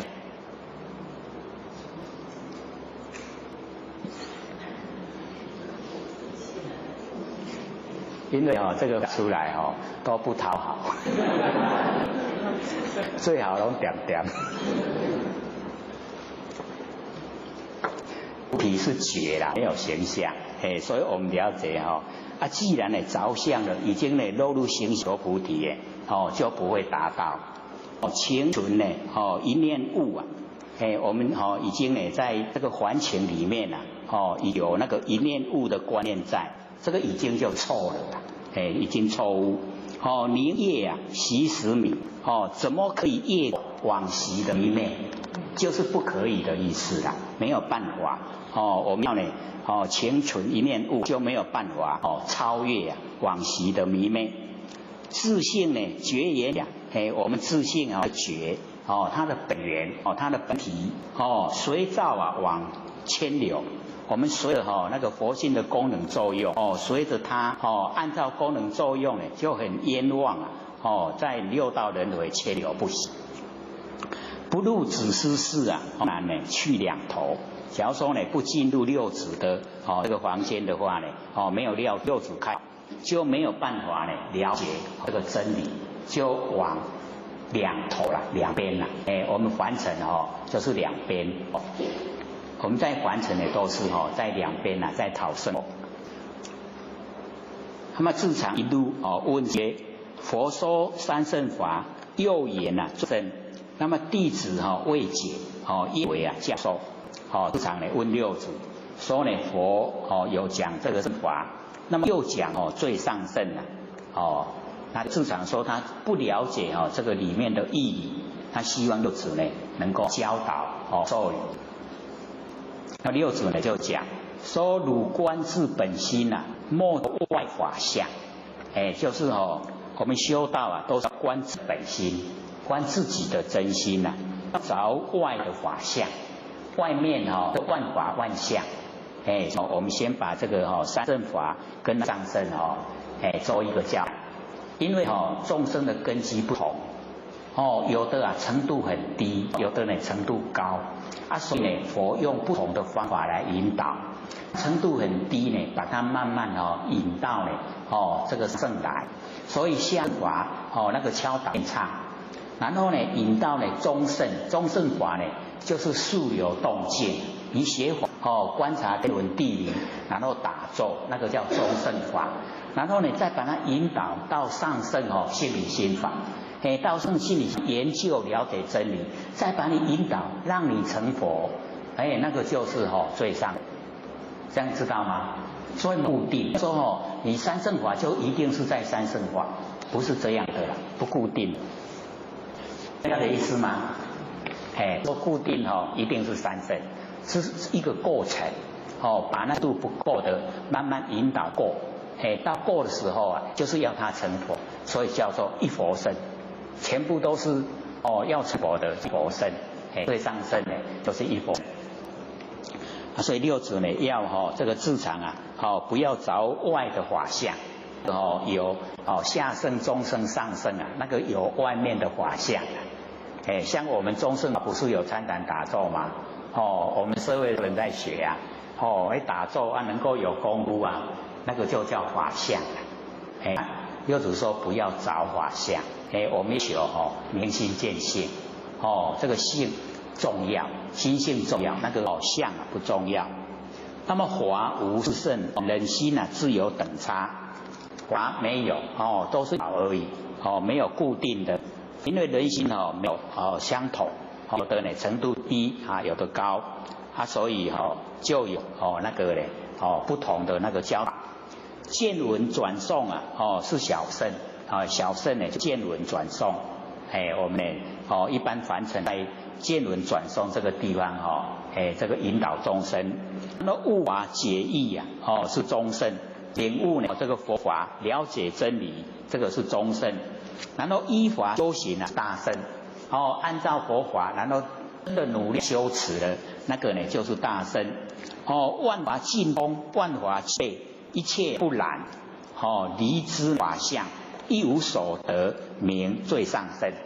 所以我们追求呢就是尽通，然后万法都具备在我们的性闻之中一切呢都不染，我们凡尘所有一切都不沾染然后又能够呢离知法相，所有的相所有形象能够离，然后一无所得都无所得，因为无所得就没有所失了没有得失就到佛性本体了，这样了解吗？所以我们呢就是要到达这个状态名呢最上升。那么圣呢是行义不在口真，就是要去做，要实践，不是在嘴巴里面真如是自修呢莫问无业，就是知道了要去做，不要呢再问这个六祖，一切时中性自如这个一切二六时中呢整天全部都是呢在如时时刻刻中道自性呢自如，全部呢都是如那个是我们追求的一个目标。那么自常理谢之事，宗师之事一直就在六祖身边到六祖呢归功都呢在旁边这个六祖。那么底下就讲这个僧之道广州呢南海也。那么请谕曰：学人呢住出家览涅盘经呢10久余就是按这个涅盘经已经呢有10几年了未明呢大意是涅盘经里面的大意还没有明了。那么愿和尚呢垂诲就是能够教导。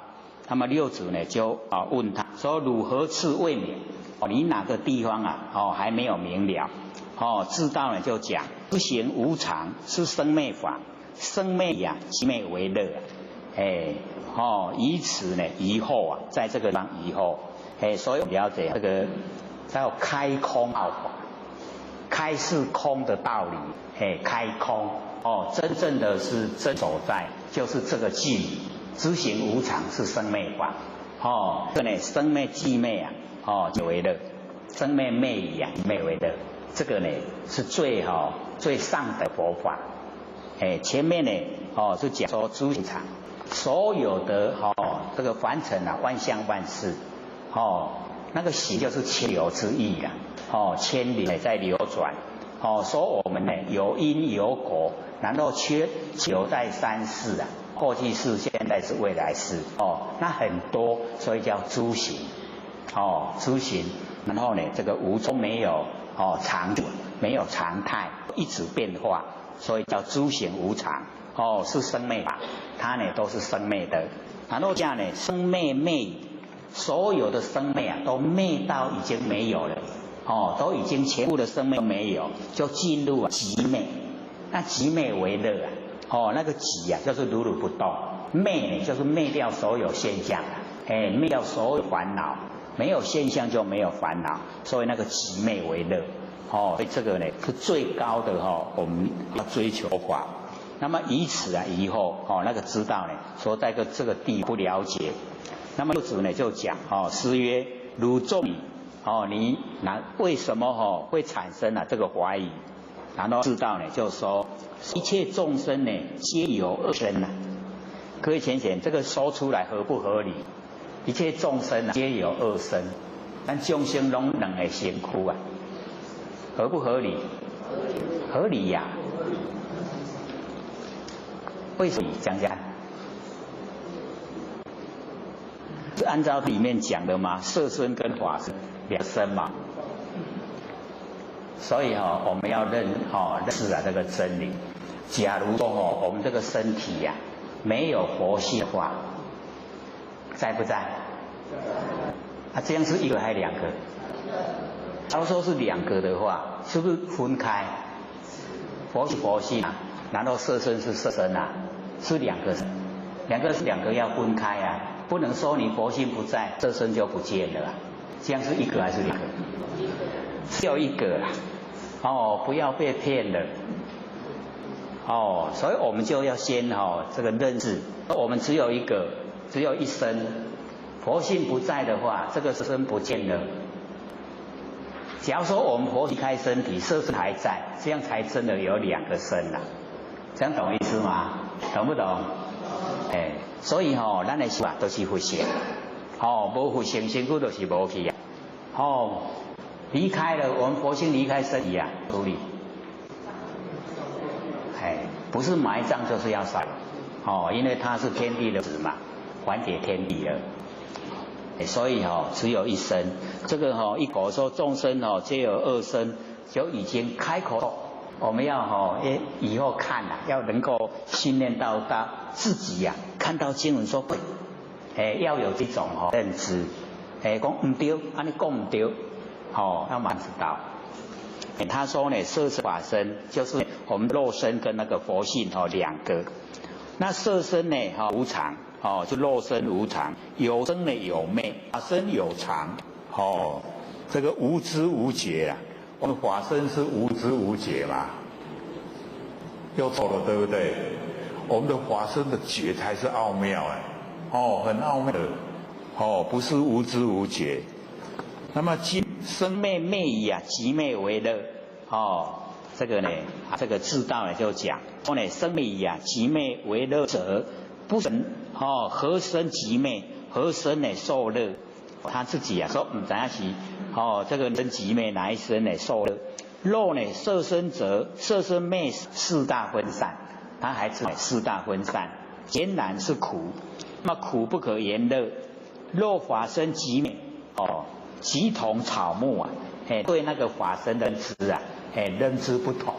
他认为呢草木一样跟草木往时，那谁当受乐？什么人要接受快乐？又法性呢是生灭之体，五蕴呢是生灭之用。一本无用，生灭是常，生则从体起用，灭则色用为体。肉听呢更生，即有情之类不断不灭。肉不听呢更生，那个不听就是不许的意思不允许呢，它在更生的话，则呢永归即灭。同以无情之物，则一切之法被涅盘之所禁服，那么是不得生何乐之有？所以他的认知已经呢偏得很厉害。那因为那个都负面的，所以我们呢不要长时间在那去钻。那么六祖就讲师曰：如是世子，就像牟尼佛的弟子叫世子。我们是弥勒祖师的孙徒孙所以我们叫慈子，接的那个祖孙。六祖呢跟他讲说：如是世子，习外道断常邪见而意呢做上乘法。为什么修道学习的外道？那个断常，断我们就是了解那一了百了，那个断灭。然后呢，我们众生永远都是众生那个叫常见。所以有很多人说福拢有福棍众生的永远拢众生，是不是？不对他那样讲就入断常之见。断灭了跟常见都不合真理真理是中道，断也不长，不是断灭的，可是也不是长久的。我们呢要了解到这个断常错了就叫邪见，而来议论呢障圣法那个已经呢认知错误了，拿来跟呢最上圣法比较，那个有罪过那么记所说，即色身外啊，别有法身。按照那个他讲的色身外面呢还有一个法身，离生灭啊求极灭，离开生灭来求极灭。知道呢，我们这个生灭之中啊，就极灭。具备我们这个身体的生命啊，它具备极昧的佛性啊，伫咧本来的社会社会伫咧，那么又推呢涅盘常乐言语身受用又那个涅盘常乐啊，有一个身体去受用师乃执令生死师呢就是这样呢是执着你吝啬啊住在生死里面所以那个。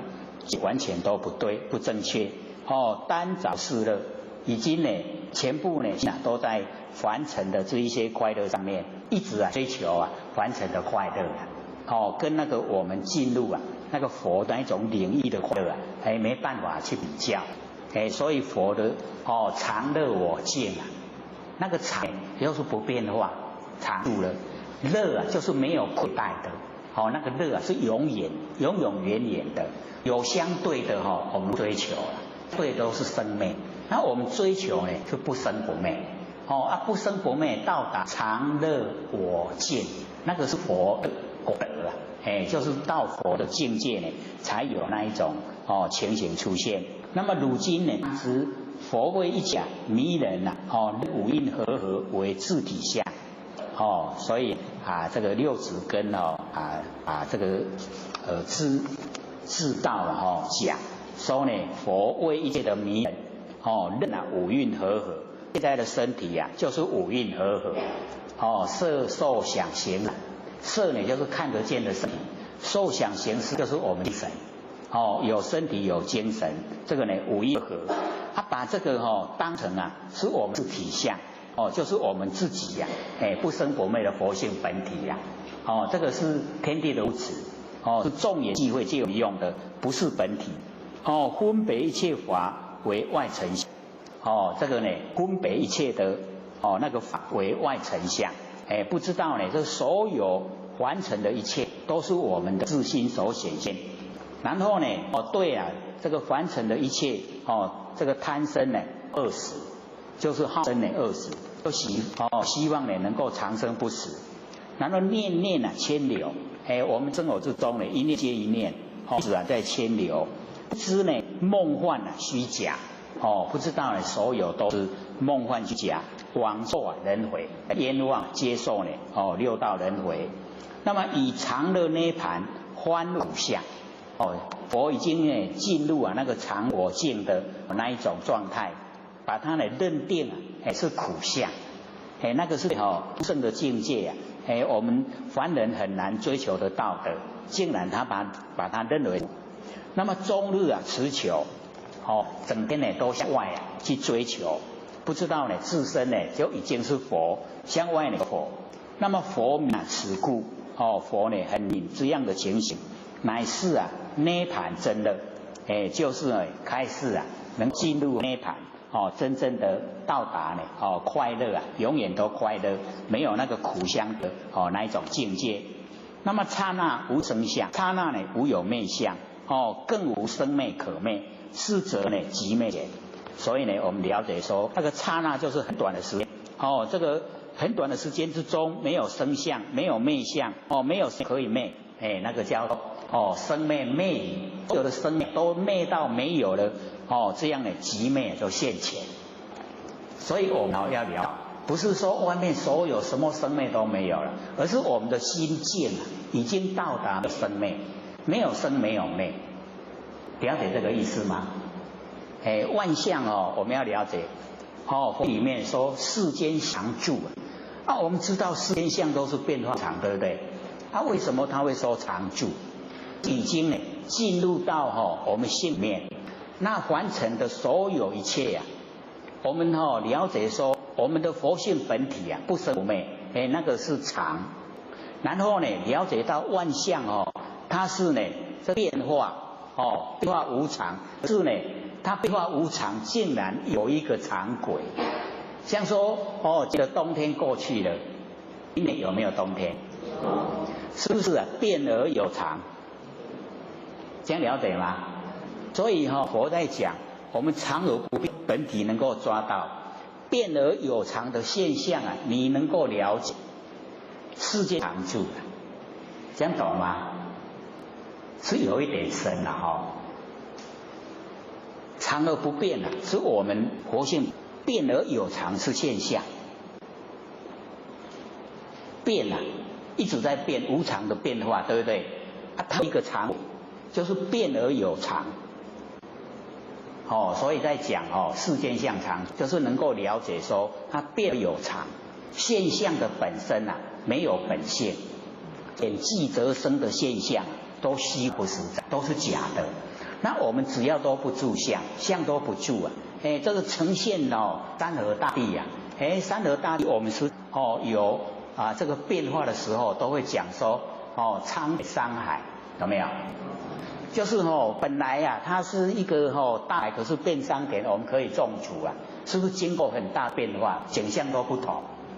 我们要了解这一些景象不同的变化，它有一个常轨，就是这个今天白天过去，明天还会再来。今年的冬天过去明年天还会再来，这样了解意思吗？就是变而有常。那我们已经能够掌握常而不变的，又能够了解变而有常的相，体跟相，那个体是重要，我们要先抓得住。然后相变化，我们不被它迷惑。那被它迷惑，我们会不会造业？就不会造业。我们是形象才会造业，才会偏离。偏离我们应该去面对的那个常轨。所以我们了解说这个一讲那个涅盘讲到常乐我净，那个都是已经我们修持一个追求一个目标的那个呈现。涅盘就是不生不灭啦。那我们佛性本来就是不生不灭所以一追求到最上升的时候就会讲生死跟涅盘是空法。我们有讲过那个张走那个悟道记说生死涅盘等空法，生死涅盘平等，都是空中的花啦。还记不记得？所以嘛，或者说鼓励现在很多两边很多拿回去看，鼓励也看后面还整些的这边有领散的后面还要这个提灯去看提灯去给亲戚朋友看伊来听你等好看，伊免来听，完了跟你同款所以不要吝啬唔通讲好就好别人无要紧。我们这个大开普就是广泛的能够让所有众生能够接触到福音能够了解到真理，能够苦海这个是大家所希望的所以这边就讲说极灭现前的时候就已经整个佛呈现了这个是最理想的状态。那么当现前的时候亦无现前者，我们佛性现前，因为没有形象所以没有现前的那一种状态所以我们要了解到已经有东西可以领悟了，靠领悟的你领悟的时候哥天地之间都是我的真心，那是领悟不是说整个空间都写你的佛性这个写出来不是那个样子。那么哪位常乐，那么此乐无有受者亦无不受者，没有进入两边就在这个佛性本体。那么盖有一体有一体无用之名，没有那个一体无用，何况更言涅盘近乎知法令永不生，无迄个代志，没有那个师乃谤佛毁法你安呢就是毁谤佛，把佛法都坏了那个罪过很大。那么听五这个句曰这个六祖讲说无上大涅盘无上就是最上，没有比它更高的加加一个大，各位先涅盘加一个大就跟那个生死涅盘的涅盘不一样。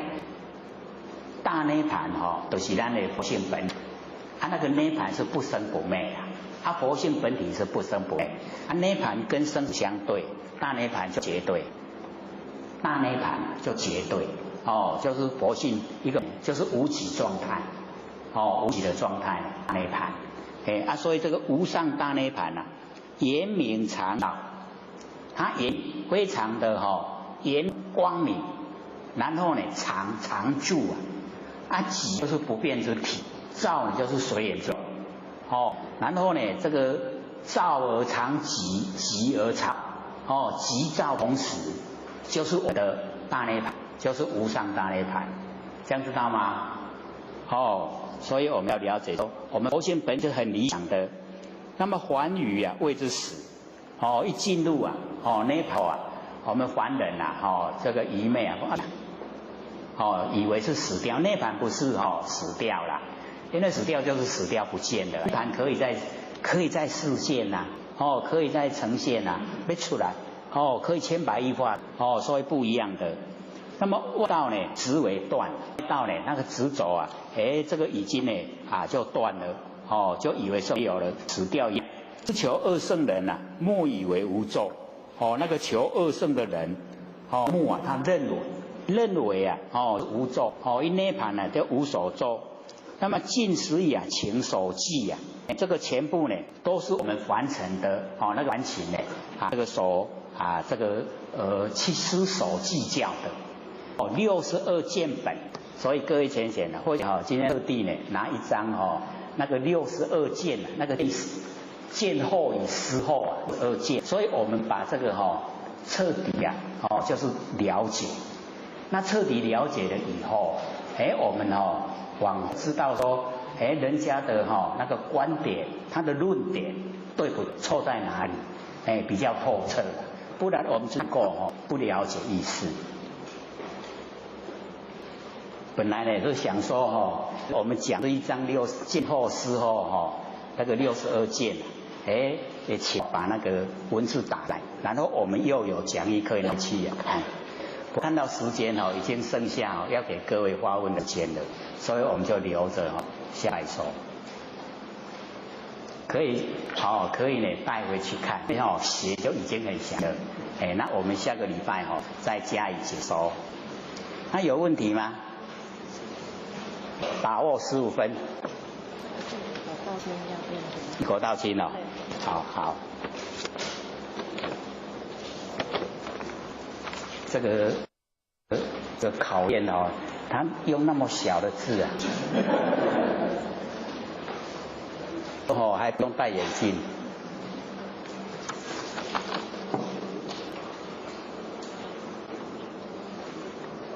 道德经故常无以观其妙，有以观其假，用常无不生不佛性，以观无的妙，常有以观恰到好处的地方及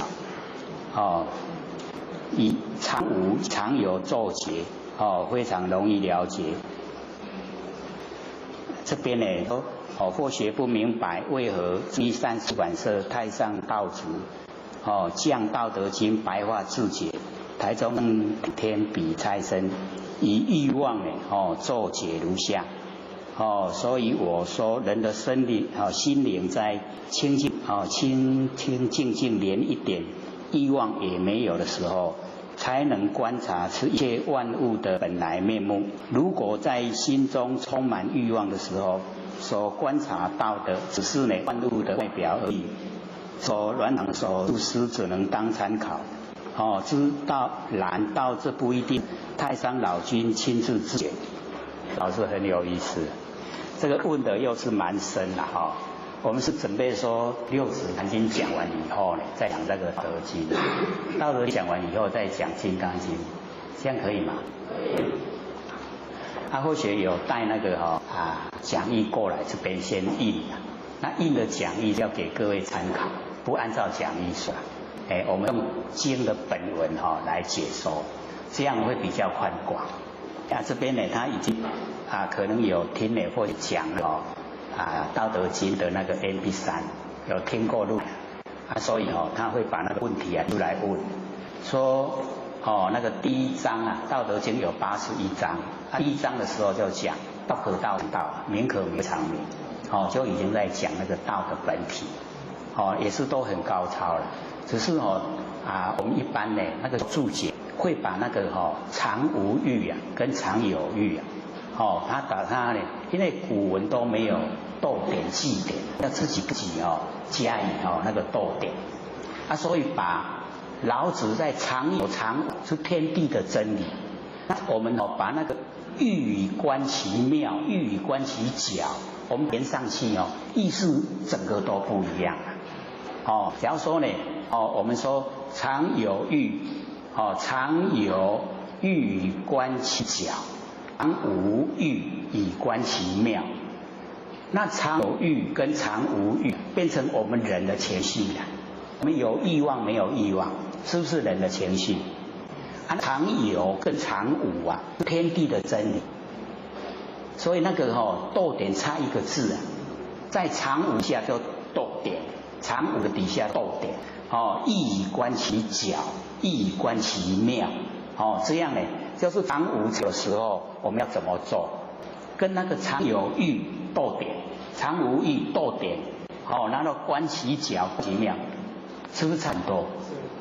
差很多了变成老子所说的天地落入你们的情绪情绪的有欲没欲那个是小事那个常无常有，天天的我们那个不生不灭的真心佛性就是常有跟两个常有常无我们要了解常无时候没有形象观妙，常有的时候有形象，我们要观徼就是窍，就是形象有刚好一样所以我们就是要了解那个老子在讲，他是把天地的元素就是常有跟常无，有就是妙那个无就是真空真空妙有就是佛性的本体，讲佛性本体不是在讲情绪了解意思吗？我们还没讲到那里这个已经这个事先问，所以我们会有一点说都都没讲的在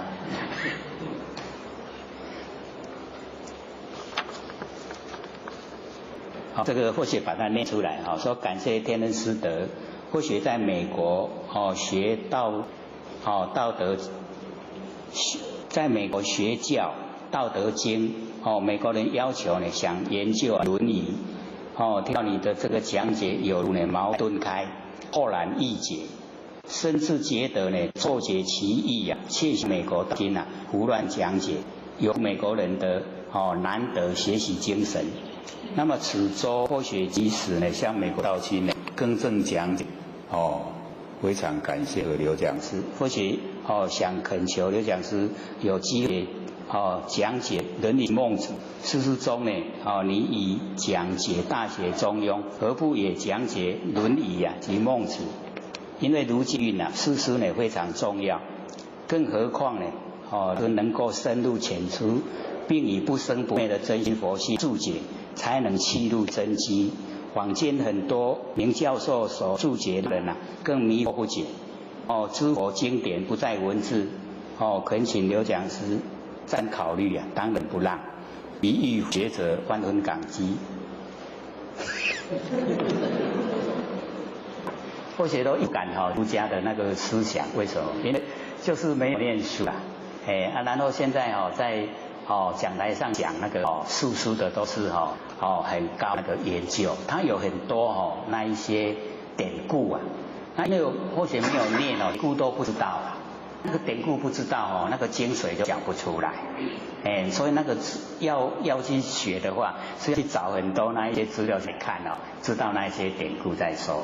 确实它有一些都是不在文字里面，像我们那个说那个慎独慎独我们都把它解说的时候你要很谨慎那个十手手指十目手势都是这样可是那个圣笃就是独一无二的我们的佛性啊，不是说人家没有看见的时候啊，那个独处的时候是在讲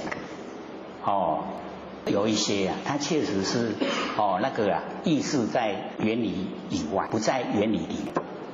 那我们一般都不会这个去想到那个原理外面的还有意思，像说理人篇啊，那个理啊，就是我们那个像理的那个理，一得归理，理它的意思是意思啦，人仁慈，就是讲咱的心都要带伫仁慈的内底啦。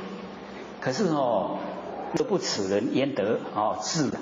他不是这样说嘛讲你若选迄个邻居，要去选迄个好邻居，别再选迄个歹人的邻居啦。我讲哇糟糕了，那以后不需要搬出。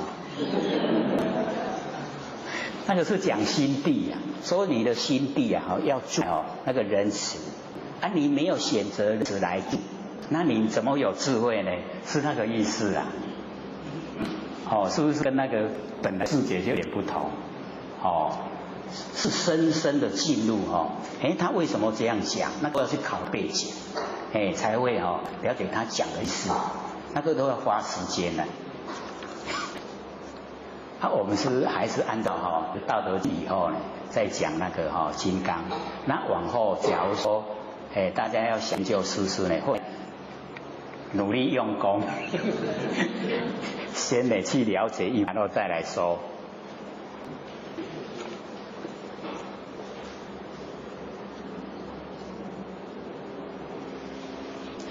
这边说我们已经呢千口了数十那呢这个生病啊吃药啊那个药里面呢它有那个就有一些动物的所以我们要了解到我们呢这个方便法门啊，就是不故意啊去杀生来补身呀，不杀生来补身。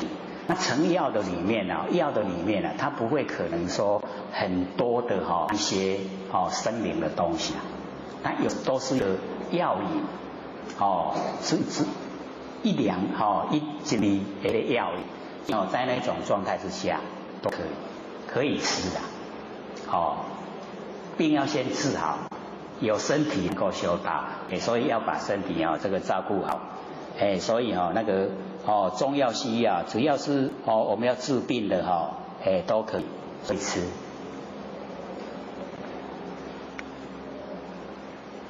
身体重要啦那个文殊菩萨呢这个曾经这个问释迦牟尼佛说，为什么在涅槃之后啊要禁止所有的弟子啊不能吃那个荤食为什么不能吃然后释迦回答说他禁止弟子不能吃的意思啊，就是防止我们那个杀心啊，那个心有那杀好细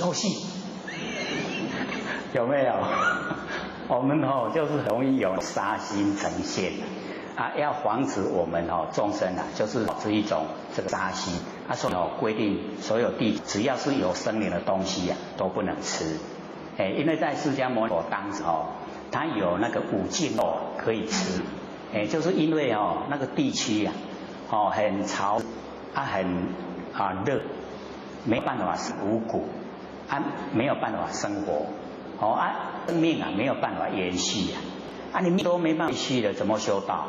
所以要先把命照顾好所以佛就讲说五净不为我杀不是讲为我害然后不见杀，你无看咧然后呢，它有的是致死掉的那有的是就是已经呢这个残灰所以呢我们要了解到重点所在就是不要有那个杀心不可心只要呢我们持着一种那个慈悲心像呢这个以往那个在我们大陆的有那个山贼他到了一个村庄呢跟那一个很远的一个修持者讲说我办一道车给你讲你若甲我落去我规整的百姓吼，拢无爱给人伤害，拢当因吼，拢会当生活，哦，都不杀害他们。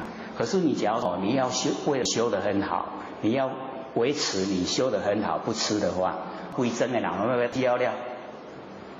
这种现象之下，哦，吃不吃？吃。哎，他就吃，他全部吃，然后吃完了以后，他就教徒弟啊，说你去外口去，迄土挖一卡，哎，我准备要挖。然后他功夫很好哦，他吐进去的都是死的东西哦，他吐出来都会跑，必挖。那个吼，迄山贼啊，伊讲好，我做你的徒弟啊，以后拢唔怪事情啦。所以你看哦，要有那个功夫啦，哎，所以我们了解哈，那个重点哦，要吃的话不是自己，是为了所有整个村庄的百姓。哎，家我嘴我给你帮，可是他只有那种功力可以哦，把那个死的吃进去，活的出来。以后大家可以死的去活的出来，就可以吃了。还有1分钟，有没有问题啊？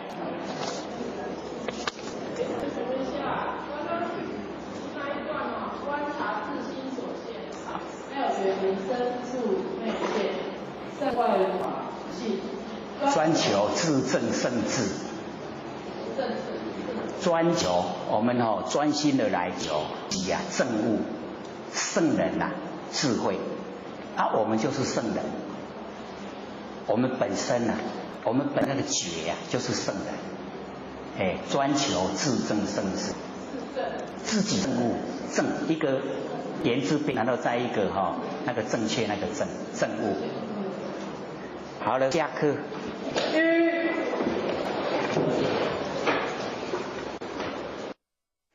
各位老师、各位讲师、各位坛子、各位元旦，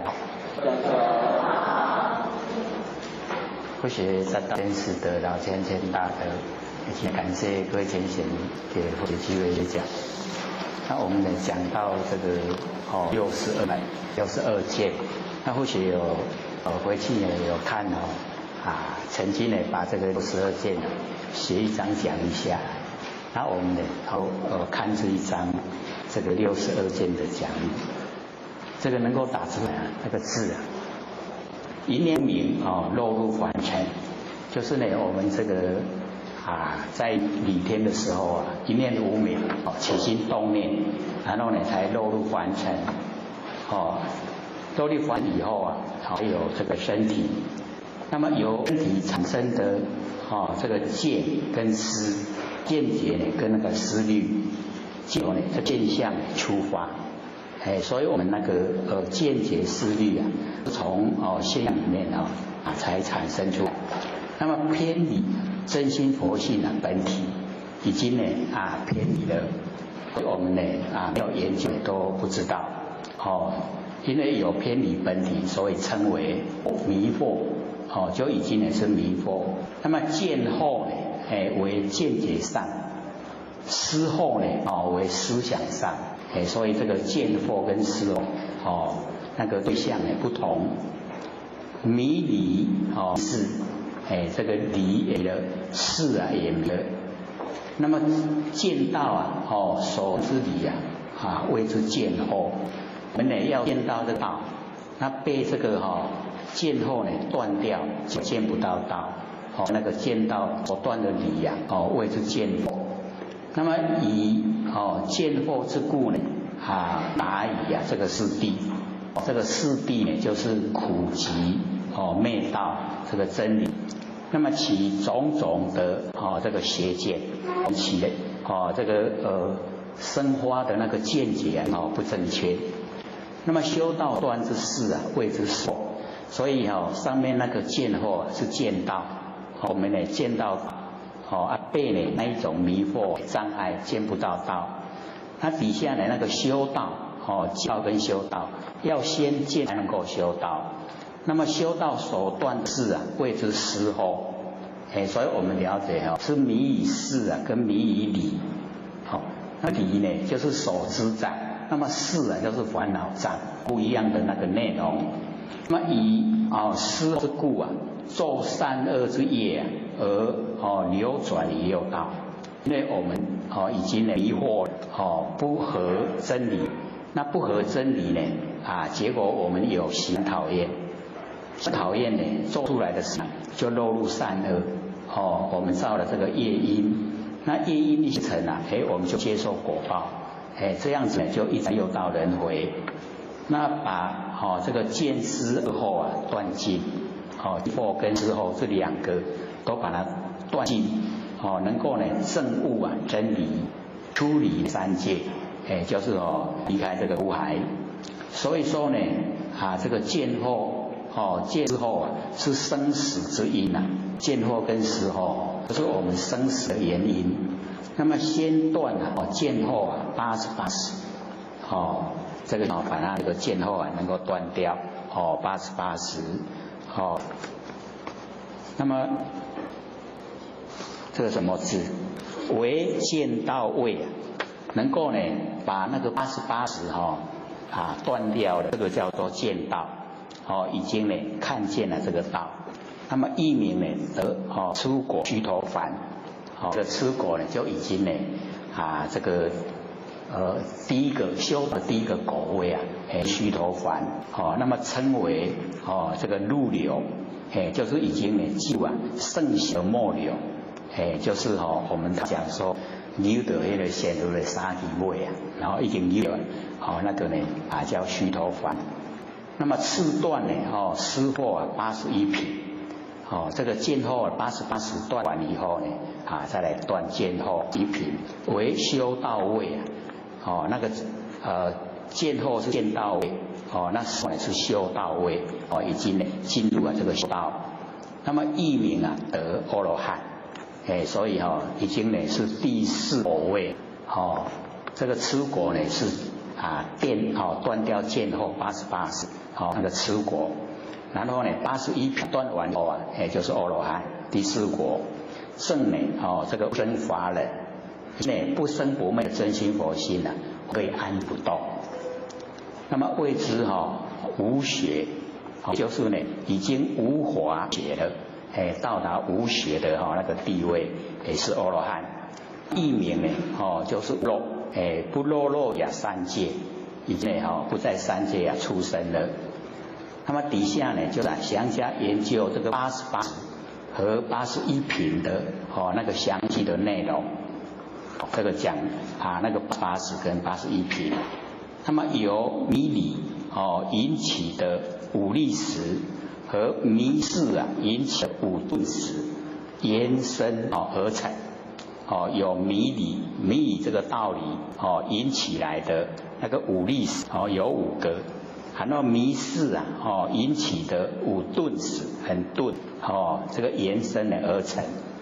五力识就是第一个身见，从我们的色身引起来的那个身见，第一个。第二个呢就是边见，边见就是两边之见，有善恶有对待，这个两边之见呢是第二个五力识的第二个那我们平常也有那个断常之见，断见就是说一了，我们说一了百了，那个叫断见。当呢这个众生呢永远是当众生呢，那个叫常见。那常见跟都不合真理，所以我也要把那个断常之见去掉。那个呢这个觉己见，就是取不合理的那个境界，那个是苦行方面的那个不合理的境界叫戒起见。那么第4个见起见这个呢就是自以为是还没有领悟所领，还没有证悟本性所证悟的那个叫做见取见，所以我们翻成的人很多。第5个叫做邪见，邪见呢就会说没有果报应，那个是属于邪，这个五力识。那么此五相呢这个迷惑的那个性质很锐利，这五相这身见、边见、戒起见、见起见呢跟显这5个那个迷惑的性质很锐利。我们见到的时候被这个五个断掉，见不到。我们能够见的话，就是要把这五个都去掉不要它，因为很利啊，所以称为五利时。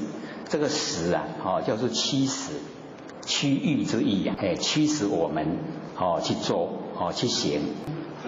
那么底下呢就讲那个五顿时，顿跟利相反。那么它的内容呢是使以贪、嗔、痴、慢，慢呢就是骄傲了，跟疑五个呢五顿时我们了解说那个五利时跟五时是害我们凡尘六道轮回。那么五相迷执于世间的事物而起，这五个贪嗔痴慢疑就是呢迷于这个世间的事物，然后引起来的。那么其性呢钝而难断，很钝，很难去断掉它。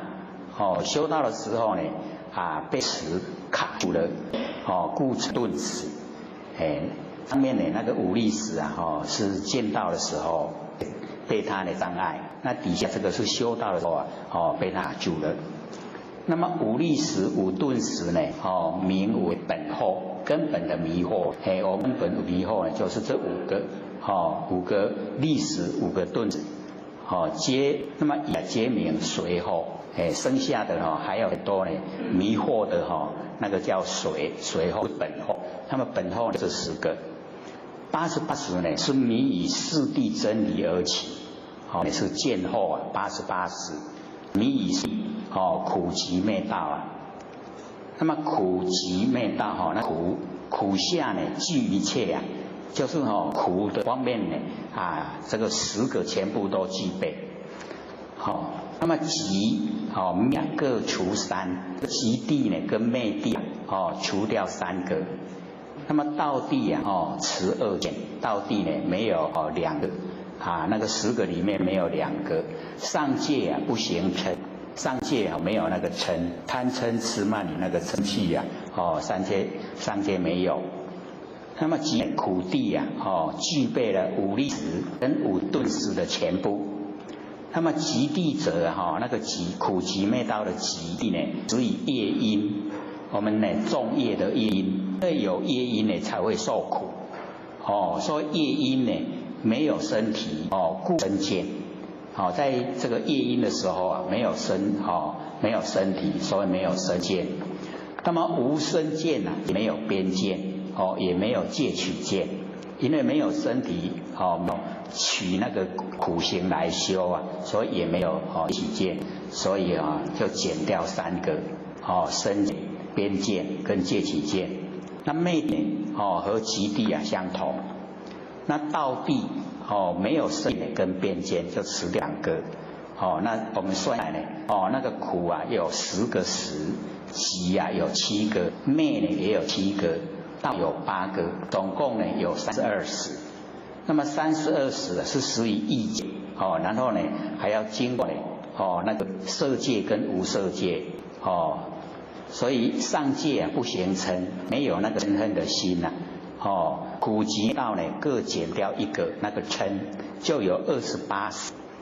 那意界32，色界呢28，无色界28，总共呢有88。所以断掉这个10以后88时。那么接着讲那个10个81品，一品呢分成3界9谛。每谛有9品，这个3界意界、无色界，意界呢只有1谛，叫做呢五趣杂基谛。五趣就是天道、人道、春道、道跟地狱道。这个五趣五道杂居在一起，这个叫五趣杂基谛。那色界有4谛，第一个呢叫离生喜乐谛，已经呢离开我们欲界的生死，已经呢进入喜乐，很快所以呢我们了解说，在色界的初地的时候已经没有分段的生死，断生死已经处理了，所以叫离开生死喜乐谛。那么第2谛呢是地生喜乐谛，由定产生喜乐已经有定力产生喜乐。第三呢，做离喜妙乐地，那个喜乐已经离开，进入妙乐，所以用呢更殊胜的。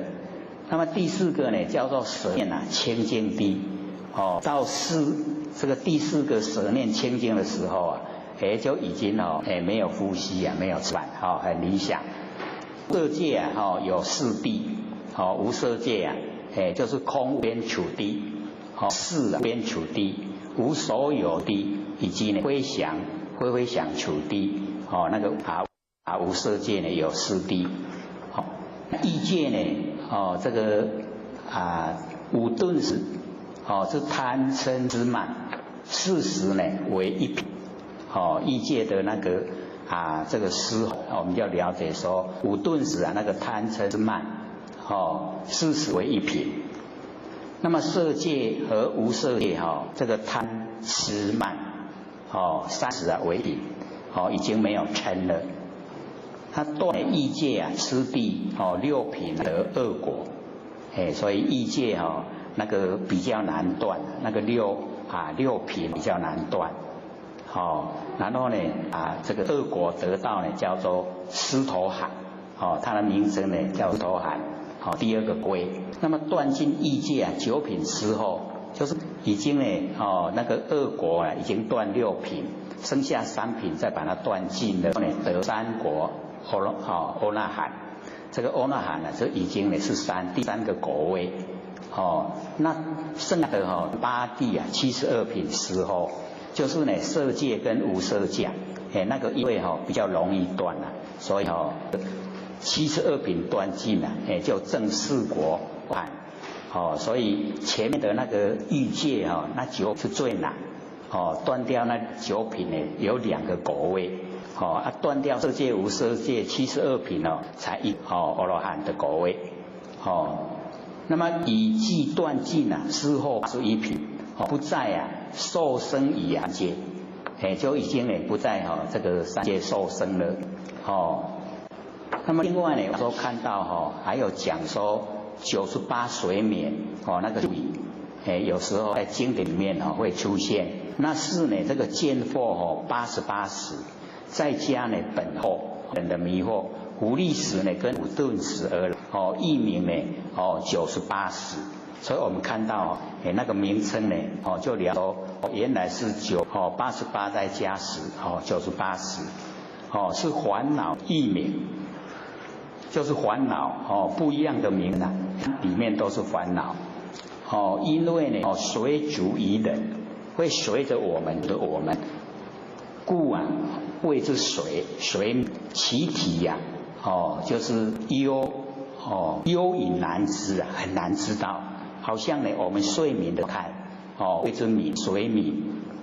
70人入于三恶道，随眠的98时会随着我们人70让我们进入这个三道。那么底下呢就讲这个62经，这个各经论呢所解释的不一样。那么为都用大品的般若经、佛名和人王经天台书。这个大品般若呢，他就讲说色受想行识五蕴。那么先呢讲这个色蕴。第一个呢就是色为常，第二个色为无常，第三个呢色为常无常，第四个呢色为非常无常。所以这样就已经有4个。那么受想行识字印也是这样。假如说呢不省略的话，那么就讲说受是常，受为无常，受为常无常，受为非常非无常，然后再讲想，想为常，想为无常，想为常无常，想为常非无常，然后再讲行，再讲识。这样呢加起来刚好有20个，20个这个五蕴起来有这个20个见。那么只是呢过去的五蕴我们过去的五蕴所记。那么又讲现在的五蕴所执着，一个呢是色为有边，第二个呢是无边，第三个呢色为有边无边，第四个呢色为非边非边，然后其他的四蕴也一样，就不用再念了，各位都知道是，知道吗？知道一样，就一样合起来也是20件。那么再加未来的五蕴之首见，过去的五蕴记，现在五蕴首持，未来的五蕴呢首见。第一个色为如去，第二个色为不如去，第三个呢色为如去不如去，第四个色为非如去非不如去，那其他四蕴也一样，合起来就20件。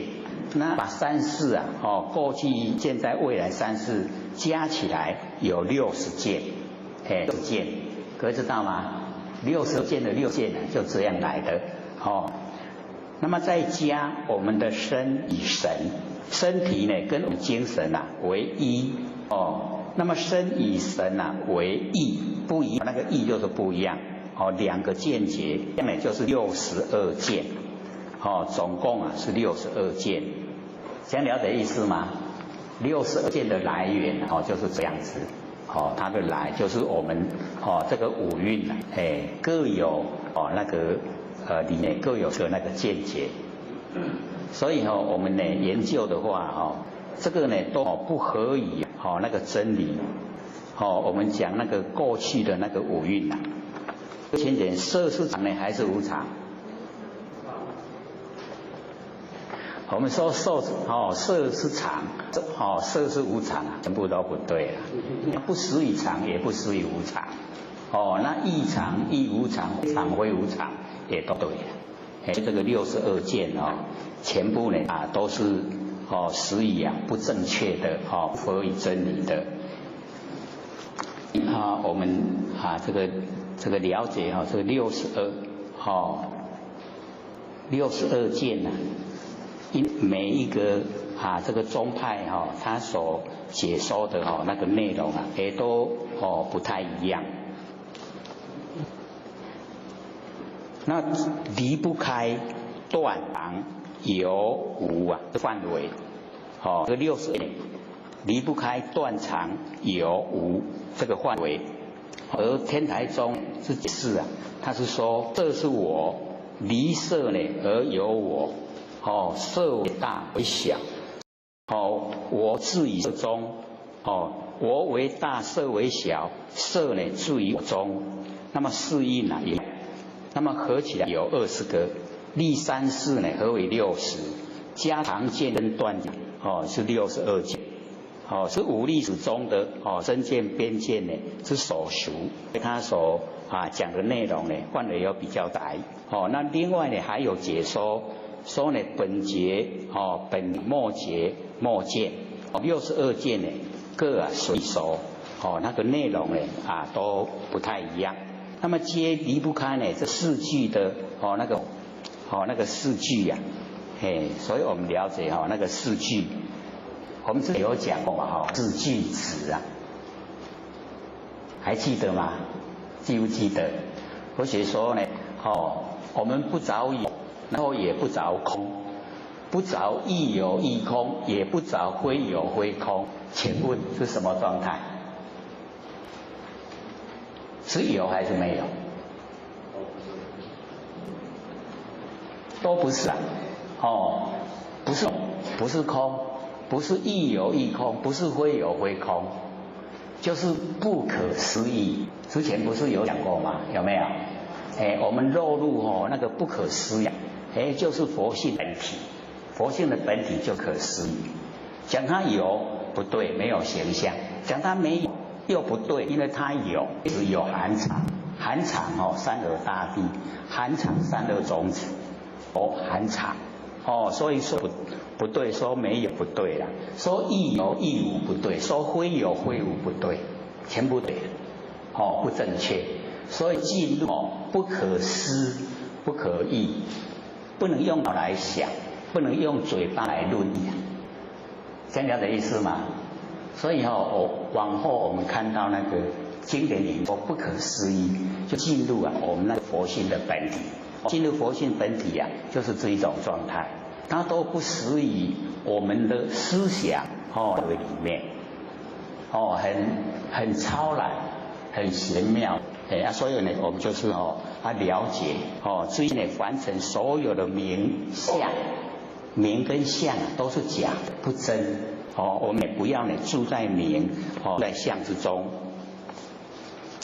那么若论呢这一盘理超呢四句，那一盘的话不生不灭，那么它的真理啊超过这个四句所谓的一义具不具，有无非有非无，常无常有边无边这个体解百回。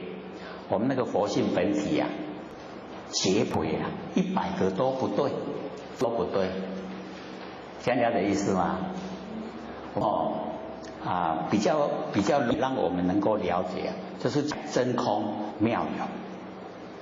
佛性空之中不空有，可是也没有形象，叫真空妙有，这样了解吗？我们的佛性呢就是真空妙有这比较容易让我有一个概念说呢不是说全部不能说的了，而是说了以后它已经有稍微偏了，那我们知道说地方所在是在哪因为我们很容易住相，不是找有呢就是找空，那找有不对，找空也不对所以我们刚才中道不有不空那个中道，所以呢那个论内盘这个不不灭的真理离超四句我们说是一呢一体呢不对，说不同也不对一义也不对我们要了解到凡尘的这一些真理都这个又很难用我们文字来描绘说具不具，有跟无，非有非无，常跟无常，边跟无边全部呢都离开我们佛性本体都离开，叫超过四句，然后以结回没有这个我们讲一些名相。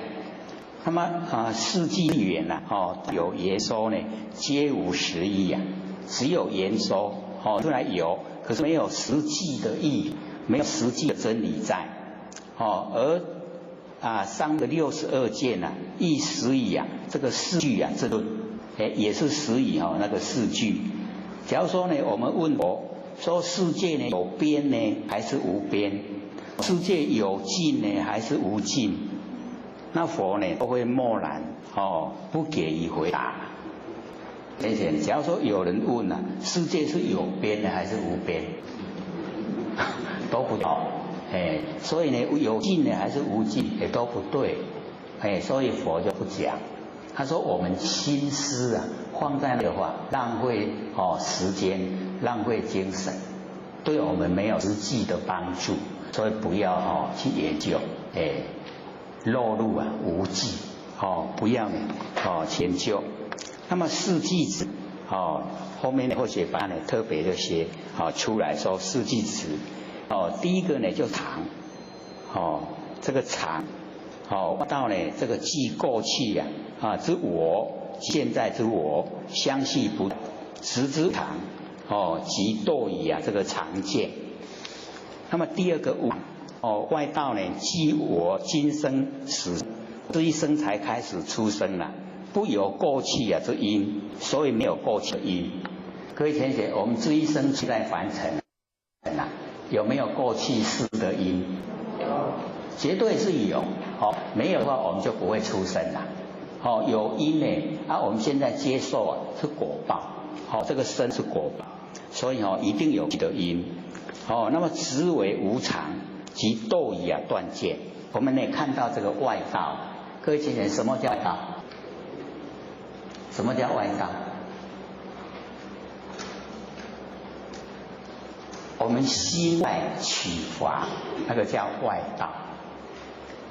心我们的心以为呢心外的东西那个就叫外道，在道之外。这万象万事那个大地都是我们真所呈现的，都是心那我们把它当成是外物，外面东西呀，那个就叫外道。这样有印象了吗？有没有？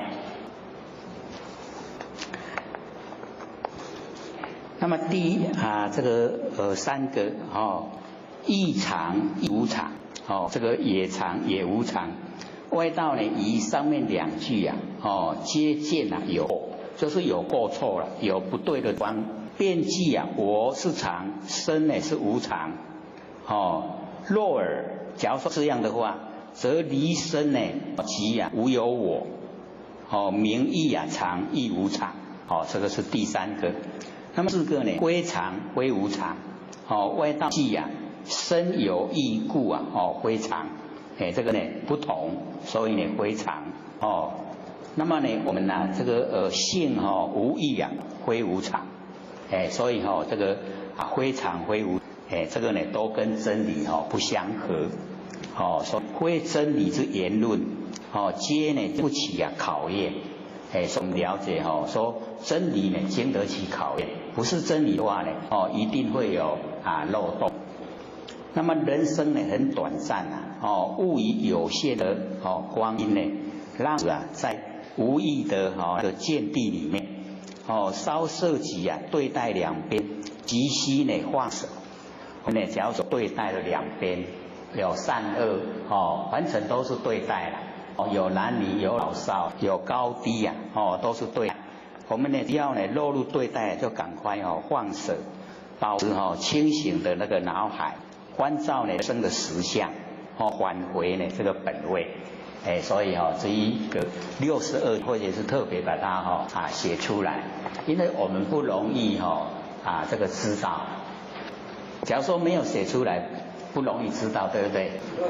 所以这个62见本六祖讲的，我们回到那个六祖坛经的这本轮回来，这个第71页，在第71页，这71页的中间，60见本妄量虚假名，那个62见全部都是虚假，是不不真实的。所以呢，这个六祖就讲妄立虚假名，虚幻不实在的假名。何为真实义？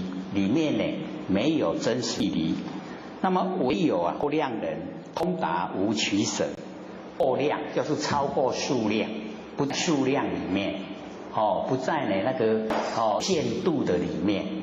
过量已经超过所有限量。通达呢无取舍，可以通达。就是呢不在两边，不在那一种不合真理的那一种名相里面，所以呢已经超越了，超越所有一切呢这个现象，所以通达无取舍，不会取舍。了解呢这个取舍就会造业，我们有取有舍就是有喜欢讨厌。所以我们在日常生活之中呢，免不了会有喜欢讨厌，这个呢就取舍，取舍呢就造业，造业呢就要受苦。那么已知五蕴法以及呢蕴中我，能够知道这个五蕴法。先前五蕴是什么？色受想行识，五蕴在凡尘都蕴积这个五蕴，所以我们才落入现象。那假如说我们在生活之中都不蕴，不蕴积色受想行识，不蕴，那不蕴呢就不会落入这个凡尘的现象。所以我们要了解说，是我们自己造的业因然后才落入凡尘。之前我们有讲说在生活中呢，只要说我们呢充满那个怨，那个已经就是在蕴积而且那个怨时间久了，程度加深了，就变恨了。会不会有？我们生活之中很容易犯到的毛病，就是埋怨。只要不是我们的心我们就埋怨。埋怨那个事情假如说这个处很密时常多这种现象产生，我们的怨就会加深，就会变恨怨愤。那怨愤呢，恼怒烦很耗脑生气怨愤恼怒烦，这个都有毒素啦。那我们在生活中在酝酿出一些毒素，各位先生以后会变什么？对，就会变毒蛇，好不好？不好不要说以后变毒蛇，不要说我们生活之中呢充满那个怨愤恼怒烦，是不是周遭的人都会赶快避开，不喜欢跟我们在一起，对不对？像在避开毒蛇一样，很像所以我们在生活之中呢就是不要有怨愤恼怒烦不要讲这个五蕴法，不要蕴积那我们呢这个心都很开朗很正面的，很快乐的在生活，是不是周遭人都喜欢跟我们在一起，对不对？所以我们就要自己培养时时刻刻我们都是心地光明心里很清净，这样的话呢生活就已经呢是进天堂，在天堂的那一种里面所以我们要知道说呢，完成了这个五蕴法我们呢就研究真理以后就不要再酝酿让我们落入凡尘，以及呢蕴中我在蕴的我我们要了解说呢这个蕴中的我，各位先生，蕴中的我是谁？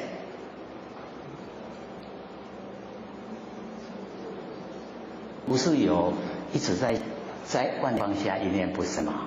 有没有？那个万念放下一念不生那个就是外面的五这一些蕴法我们都把它放下，放下的时候一念不生蕴中的我会不会呈现？会就会呈现，对不对？所以那个呢知道那个蕴中的我，那么外现呢众色相，外面显现有形有相的很多，那么一因生相有很多的这个因生相都会呈现因为有我才呈现众色相，然后呢才这个呈现因生相都会有这个呈现出来。那么平呢如梦，这一些众色相，这一些呢因相，它是平等，可是呢它都是梦，不实在的是因缘际会才眼际则生的三九美，平等如梦幻。然后我们不起还圣见就是不起分别淡没有凡人，没有圣人，不起那个还圣见。所以就是要透彻的认识真理，才能容易到达，不然我们那个分别心都很强烈，那分别心很强烈害到谁？害到我们自己他因为佛他是证悟平等分别，所以成佛了。那我们众生因为分别的太厉害，所以成为众生。只要我们把这个分别心去掉，所以佛在看我们众生都是佛了，可是我们看是佛众生是众生，很鲜明对比，对不对？不会是一样那为什么看我们众生佛？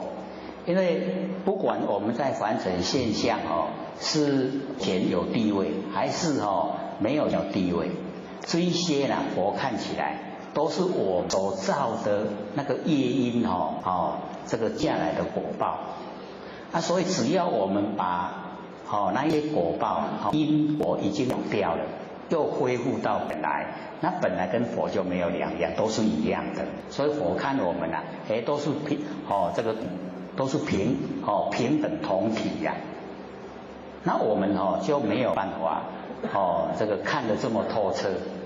有钱有地位我们就会仰望，然后呢那个街民流浪汉就瞧不起就很难的产生这个现象。那了解说有钱没钱有地位没地位都是果报。有钱有地位是福报那个当呢街民流浪，就是因为他这个做一些不善的一些事形成果报就呈现那个好的那个相出来。那我们了解这个都是接受果报的现象，它都是短的，不是永远。只要我们心境一改变了，做法改变了，自然呢果报呈现变了，都不固定的。所以我们是要了解到，凡尘一切相，虚幻不实在。只要都不住相的，能够离相，就进入境。所以离相就叫佛了。不是有4个字吗？离相名佛，有没有？我们把它记得，说呢要离开形象，就已经是进入佛了。离相就进入佛性，一进入佛性了，就跟佛了。离相名佛。那离开形象烦恼。我们烦恼都是住相。不咒呢涅盘结，不起还生也。不咒涅盘结。我们呢没有分别心。那也不做这个涅盘结，所以我们就是了解涅盘是针对着这个我们生死来说了，因为有生死，在凡人有生死，所以才要呢涅盘。那说生死没有，涅盘也就不用了。所以那个张轴的道记不是讲生死涅盘等空法，还记得吗？就是生死跟涅都是空中的话，不实的啦。都是呢这个虚幻不实。那么两边呢3际断，两边就是就是呢男女，就是呢老少，高低那个两边，我们两边呢要断掉。到3际呀，各位先生，3际是什么？过去、现在、未，叫做3际。然后我们呢不要有去心。也不要有现在心，不要有未来心。我们3心都没有，3世就说我们不具。那我们有3心，被3世摄受，被3世摄受，我们就6道人。这样了解意思吗？所以我们不会认为那个3心是那么严重也不严重。记得我们上个礼拜是讲起心动念，对不对？起心动念就是造业，就是已经过错了。有没有比较深体会？就是我们起心动念很容易起心动念。起心动念呢，业因已经形成，我们就是要接受果报。那我们不要起心动念业不造。业不造的话，我们每世的那个因果它不会这个让我们去接受果报。所以不起心动念很重要。那这一边呢就是要有3心很重要。重不重要？很重要因为我们了解到有3心，有过去心，有现在心，有未来心。过去心已经过去了，我们再怎么拉都拉不回来。未来心呢还没到，我们怎么策划都没有呈现。现在心不住，说现在已经过去了，现在又过去了，对不对？所以现在不住。那我们了解说原来呢我们心在日常生活之中呢都时时刻刻呈现因为我们都是用，所以才被3世摄受。听得懂吗？摄受把咱吸去3世吸。那3世既然都把我们摄受了，我们就有6道轮回。那假如说我们没有3世摄受我们不住，吸咱袂掉，吸咱袂丢，不着，我们吸不到，那我们就可以超出6道轮回。这样了解吗？所以我们在途中不要起心动念，不要有心。尤其呢，我们年岁大了这个过去心很强烈。年岁大了以后就会一直生活在那一种年轻时候那一种时光里面。年轻的时候有比较呢回忆值得回忆的那一些过程，他都会住在那个界，所以那个过去心就很浓厚了。所以已经被过去世已经摄受了。走入轮回。我们研究真理呢，就是说，在日常生活之中，我们是可以做到的，不起心动念，可以做到的，不生三心，可不做到？是比较一点心是不是要很清醒的头脑？很清醒的头脑的时候啊，不起心动念，然后没有三心，都能够懂，对不对？这个不是很困难，看我们有没有那个坚定要去做。只要有坚定的心呢，一定就可以做到。那我们做到了以后就可以进入我们那个不生不灭的那个真心佛性本体。它一进入到以后就很容易可以回本位都是我们到理天的，都回到故家乡。那假如说我们不肯努力做，那我们就流浪凡尘，就要受苦了。苦不苦啊？这些人对苦还体验的不深了。这个年岁大的对那个苦会体验深刻。尤其经过物质很缺乏的年代，那个才真的是很苦。现在物质都很富裕了，所以不会觉得什么。两边三际断吃跟用，我们没有两边，没有三际，然后呢常应着吃跟用，就是我们眼耳鼻舌身意都可以让它用，让我们那个不生不灭的佛性本体产生功能用，而不起用想，已经呢都应用了，可是不起用想，这个呢就是了解到已经呢是该如何就如何，没有呢说我可以怎么样，那个我可以怎么样有能手了。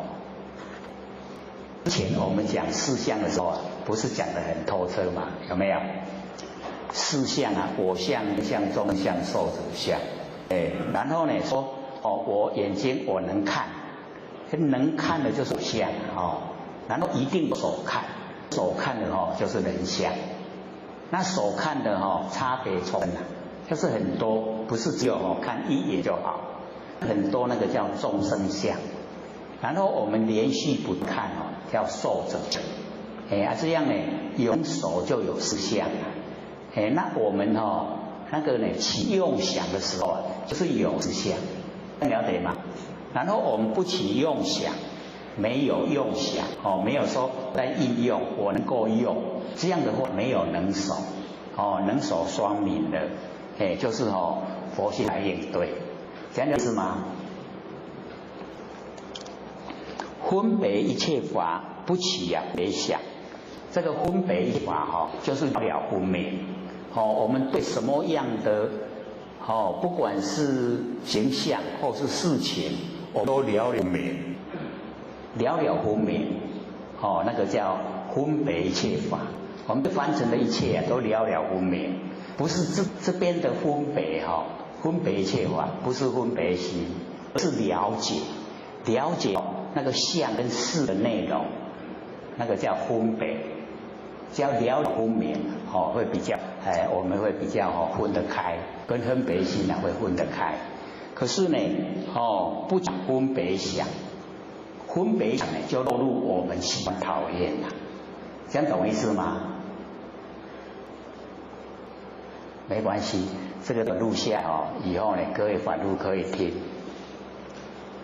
不是一次就能够解了这个一定都是要学一段时间呢我们才会懂这个时候不懂是些话，当以后我们懂了还是知一些话一样的话，可是要等到一段时间不懂是不懂，各看安那都不懂等到懂的时候为了拢赶快都一样的话没有说讲不一样的，是一样的就是要靠我们自己努力你能够反复的一直在熏习听这样的话呢会促成你那个本性之中的那个般若妙智慧般若妙智慧了以后拢怎样都已经透彻了，都知道了所以呢，我们这个分别一切不起别想，没有那个分别想。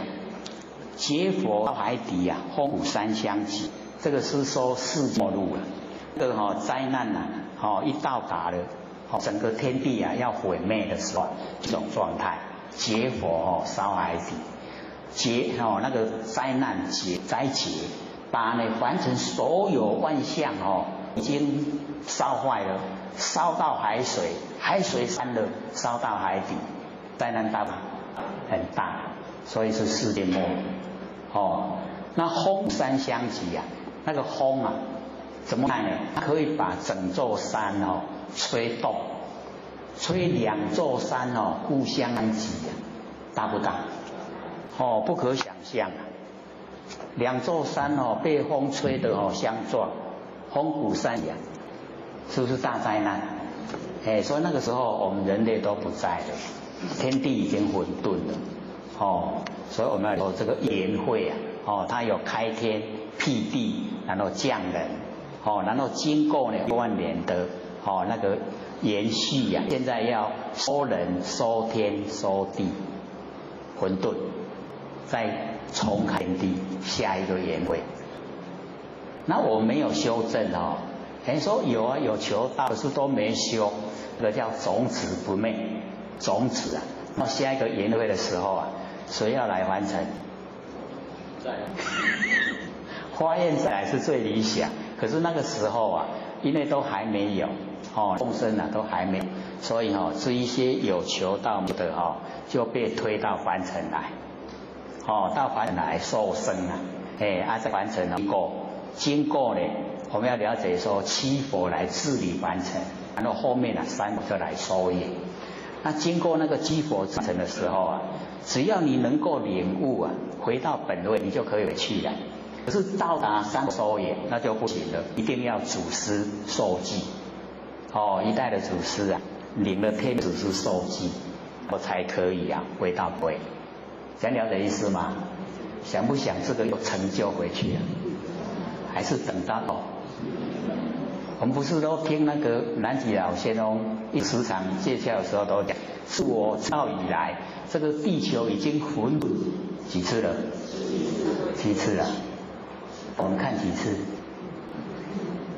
我们连1次也没看到那我们是可以站在那个南极老仙翁的边，说老仙翁，我要看第1次，看不看啊？看的话要努力。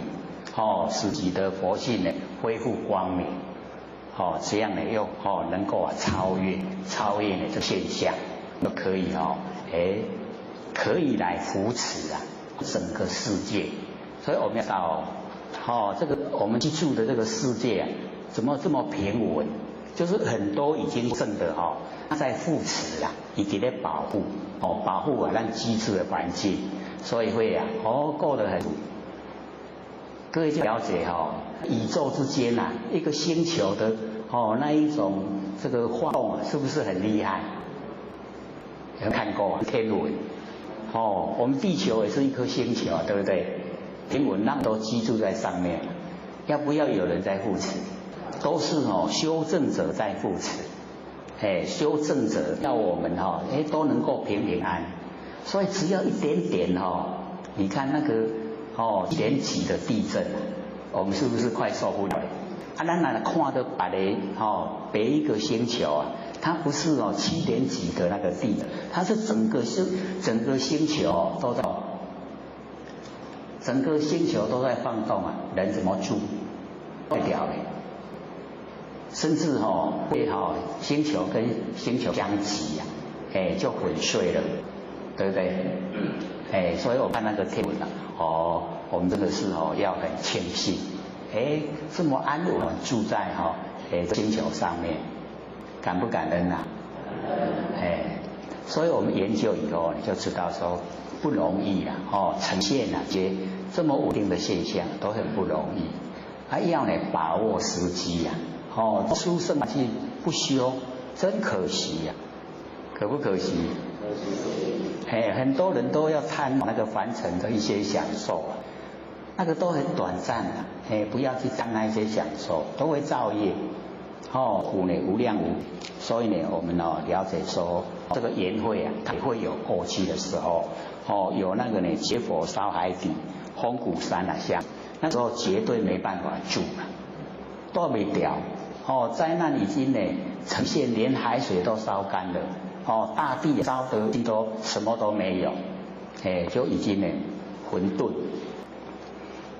真常即灭乐，大的灾难啊，我们走入真常，可以走入即灭，真就是不假，那凡尘现象都是假，只要落入现象都不真啊，都是假，所以我们走入真，真呢就是佛性本体才叫真啊，我们要了解真，然后常住真常，我们佛性是常住的，没有来去啊，没有生死啊。佛性没有，身体有，佛性没有。各位想想，佛性有没有生死啊？它没有，它是常，是真的不变的，它是常住的。那我这个身体的现象是自己呀，一念妄，然后呢才落入这个凡尘。一落入凡尘以后啊，我们又迷惑。本来落入凡尘的因啊，一念妄动而已。一念妄动那个业，好像我们现在讲说，都欠人1块啦，这样是不是很？然后我们要还，对不对？既然有欠人，就要还那我们来的1块是还去啊，唔过这声还啊。大条啊，还1块，欠差不多1万啊，1万还过来还啊要即摆来还1万的时阵这声袂得了，已经欠1000万啦，爱还啊这1000万过来还我那个还了，不过这声欠几来亿啊，亿来亿去啊，还啊不是爱害啦，赖皮呀，不爱看。所以我们知道我们在凡尘啊，本来不是一点那个过错，点点的，还好啊嘛，就可以恢复了啊。可是我们在生活之中所造下来的已经100倍了，100倍啊，在我们原来的那么一点。一次100倍，一次100倍到还，已经还不起了啦。还不起看吗？是不是变赖皮了？一之间容不得你赖皮呀。所以我们才有那一句话这个诵经百千劫呀，所作业不亡，因缘会一时啊，果报然自受，有没有？只要因缘的会意啊，你都要接受果报，所以赖不掉的，那我们就不用赖。在心里面告诉自己，我欠多少，我欠不还，没有那个决心啊。我们要了解，假如没有这个决心啊，那些债主会很紧张，他会赶快来讨，讨的时候啊，我们会受不了了。你看规工拢直接给你讨钱是不是厉害？就会受不了，对不对？所以你跟他表明，你跟债主，我欠你多少，绝对还。债主是不是放心的？绝对还你，再怎么辛苦我都绝对还你。这样债主他就放心了，他不会呢急着。所以我们就是了解到，只要你有这个经的这个心啊，那个遭遇就很缓和。缓和的时候啊，是还起来就很容易的。越还就越少越轻的，对不对？就晚了就可以还完的。所以都是在心啊，只要心决定，是决定性的，绝对还。所以我们了解到在我们新闻之中啊，全部呢都是光，没有黑暗啊。是我落入凡尘有身体后啊，才黑暗呈现。我们那个念头一来不好的念头，负面的那个就是黑暗。我们要了解到，是我们自己造成的。认识不够以为呢说不用这个努力呀，可以有代价，那个心就下来，结果造下来的业呀，自己要去承受。所以不要说再凡尘人家的钱，然后呢高兴的再走，那不用高兴了，一定呢要还。还之前还要先到受苦，纵然没有受到凡尘煎熬意的那一种辛苦啊，地府一定要去受，地府受完了以后出来再还债，拿人家多少就是要还多少，没那个侥幸的啦，没那个绝对因果是一定的道理。所以我们人什么会每况愈下，就是不仅不研究真理，然后呢孤安呐解脱过日子，就想说那骗都没敢骗，所以我们要知道那个害苦自己呀，本来都不用去三恶道，你看那一些要不要去？要不要去？绝对要去。骗人的钱，害人啊这个家破人亡，没有罪过吗？绝对有。我们要了解到，为什么会转世当畜生？畜生的那个灵啊，跟我们一样的。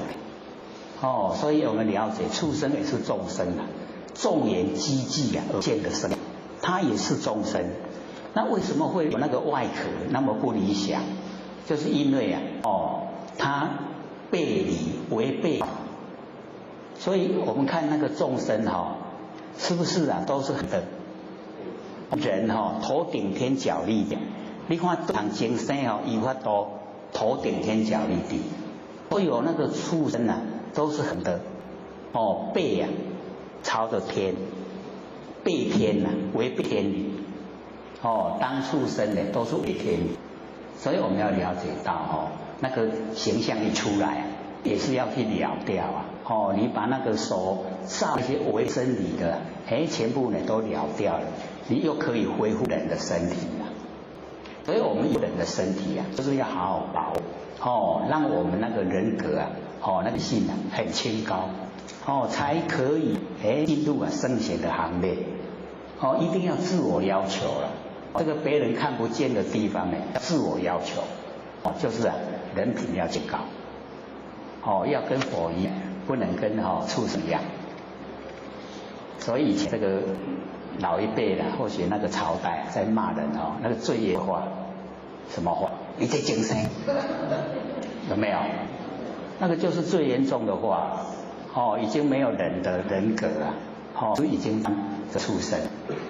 所以我们了解说呢我们人是很可贵的顶天立地天地人三才之一，本来跟天地是一样大的要代替这个不足，天生地养按美讲为很难讲，靠我们人来讲要代天宣化。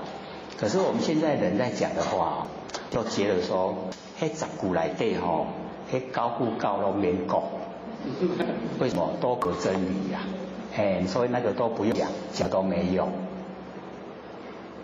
有没有感觉？我们现在凡人讲的真的是不用讲了。所以有时候你这个坐车坐久一点的车旁边在讲手机你所以去注意它的内容这10句内有11句都免讲，有也未讲出来，在底下哪有第二次，咱嘛已经看到讲迄句要讲啥，迄句嘛免讲，都没用啦，浪费精神，浪费时间，又浪费金钱，迄都要拿钱的，所以都是浪费。所以我们呢，就是要走入真理世界，要求自己走入呢真理世界，那个无关紧要事就不要自己的性命大事重要，重不重要？很重要的这个呢，宁可生前往死路，莫待此时后为止。对，我们生前往死路。各位先生，我们一口气不来，要给他倒，都不知我们不是要回理天吗？回真理的那个世界，到都不想回去啊。哦，凡尘不要贪恋，这个凡尘哈，这个都是让我们受苦的。哦，从自己本身呢，哦，先走入真理世界，引导所有我们亲朋好友也一样，走入呢真理世界。所以呢，真常啊寂乐，那个寂啊，就是如如不动，寂者无声啊，没有声音。佛性本体啊，没有如如。所以或者都一直在讲，说我们那个这个佛性啊，它是很宽广的。充满整个宇宙空间，然后呢，如如不动，不是用那个照相机来比喻吗？还记得吗？我们在这个时候啊，玩过那个相机啊，你在按快门的那个一刹那镜头一晃动之后，洗出来相片是不是模糊不清？都模糊不清嘛那假如说我们用这个原理拿到我们身上来，气呢是在玄关，那我们整个人啊都时时刻刻在动。他看到的景象是不是一样模糊不清？对不对？以那个原理来讲，可是我们看得很清楚啊。那为什么能够看得很清楚？就是因为佛性是如如不动，动的是身体啊，佛性没有动，所以看得很清楚，对不对？所以我们要能够回光返照。说原来我的佛性啊是这么的宽广，充在整个宇宙虚空，如如不动，所以那个叫寂。真常寂灭乐，灭就是灭所有的烦恼，灭掉所有形象，灭掉所有一切呢不如意的，回到呢本体回来寂灭。所以所有生灭都已经没有了，才能够进入寂灭。所以真常寂灭乐，讲我们那个不生不灭的那个佛性本体，有没有印象的啦？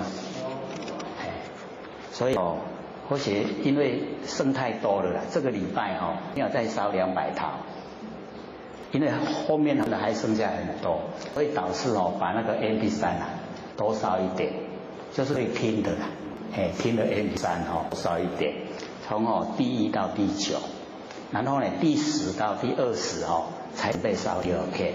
那我们今年是讲到17嘛这一次15嘛对不对？第15我们已经上15次了，再2次啊，我们就要过年了，对不对？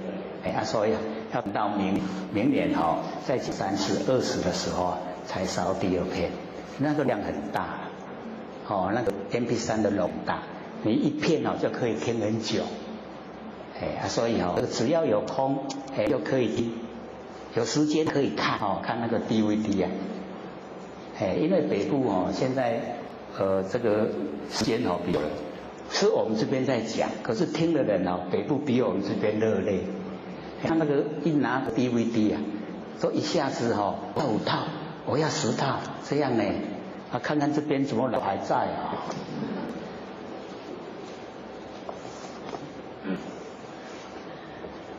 反复看反复听，绝对会了解的那个不是很深的。最怕就是我们不肯用心，不肯用心就进不去，佛性就进不去。我们只要能够进得去了，那个欢喜充满，整个天地都是我，就是整体，理不理想？很理想所以呢，我们要自己这个发心追求，涅盘相如是。六祖呢就讲说涅盘不生不灭那一种字就是这样涅盘相如是。五经呢强言说，六祖说勉强讲的啦所以要了解说呢，因为这个道本无言，非言呢不显没有用语呢这个道出来，所以呢要讲那借着这一些讲，我们就可以进入最理想的爱。那么炼炉邪见这个意思跟那个自道讲说例如邪见那个不正确的见解呢，都把它消。那么如物随缘解，不要呢随这个语言，我们要进真理不要住在语言下语言也是像哦，不要住。如物呢随缘觉，哦，习如啊少，哦，不随缘来哦，这个住在缘里的话，走入真理，它真的就是已经可以哦进入了哦，已经可以进入佛性了。那么知道呢，稳记啊大悟，哦，踊跃作礼而为，哦，这个是讲哦知道部分。那么底下呢就讲这哦行思哦禅师，生呢吉安哦这个吉州安城刘氏，闻呢潮汐啊法性化，就是哦六祖这边呢哦很多人啊都在这个六祖讲经所啊来这边呢学到法性生化。哦，这个呢进来参礼，都直接来断六祖。那么顺曰：当何守物啊，即不落这个阶级？要怎么样来行才不会落入阶级？要怎么样行持才没有分别心呐？这样了解意思吗？他的那个根器很好，直接呢就讲到那个重所在，说要怎么样才可以不落入分别心，没有那个阶级。那么六祖就问他说：曾呢做什么来？你曾经呢做什么？然后呢行思禅师呢就回答：说亦亦不为。最高的那个圣地他也不有为去做的，是不落入那一种的分别心里面去行持。所以呢说圣为。这个很不容易啦，因为我们在学习的过程之中呢，都会有那一种我学的一定高，有没有？没有啊。那么学了要做什么？学了不会比别人强的话，那我们要学。我们学了以后会不会比别人强？不会啊。那学的拢会比人较强就免学对不？一定会只是在那一种我们学了以后是知道呢是恢复到本来而已啦，不骄傲就可以那一定是别人强，别人没有学我学，是不是可以比别人强？是一定的这个是一定的道理。然后我们可以引导别人也跟我们一样学，对不对？这样就是正确的方法，不会说学了拢无比人较高，那努力学就是要进入我们东本昧的佛性，要进入就是想成佛，想成佛就想度化众生，是不是这样？是不是这样？是。我们就是要这个样子使自己那个认识那个知见能够正确，那正确以后我们的行为正确。行为正确的话，我们可以引导众生一样都跟我们走同样的道，都可以成就道可以成仙做佛。那么诗曰：落何极啊？说是亦不为全部都没有分别心，那么落入什么阶级？这个反问六祖就反问，就说圣地呢尚不为，何阶级之有？就是都没有那个分别心，都没有阶级的那六祖生气之，就是呢他已经平常都是在学他已经到目标了，这样懂意思吗？他已经可以在生活之中呢那个不生不灭的佛性整个都呈现，这个到达了那个行为已经到达。所以六祖呢就很看重他，生气之令师守众，就是呢要这个禅师当呢那个众人的那个头啦，就是教导众人，这样了解吗？不知道意思？所以那个令呢这个行师呢守众是引导大家、教导大家啦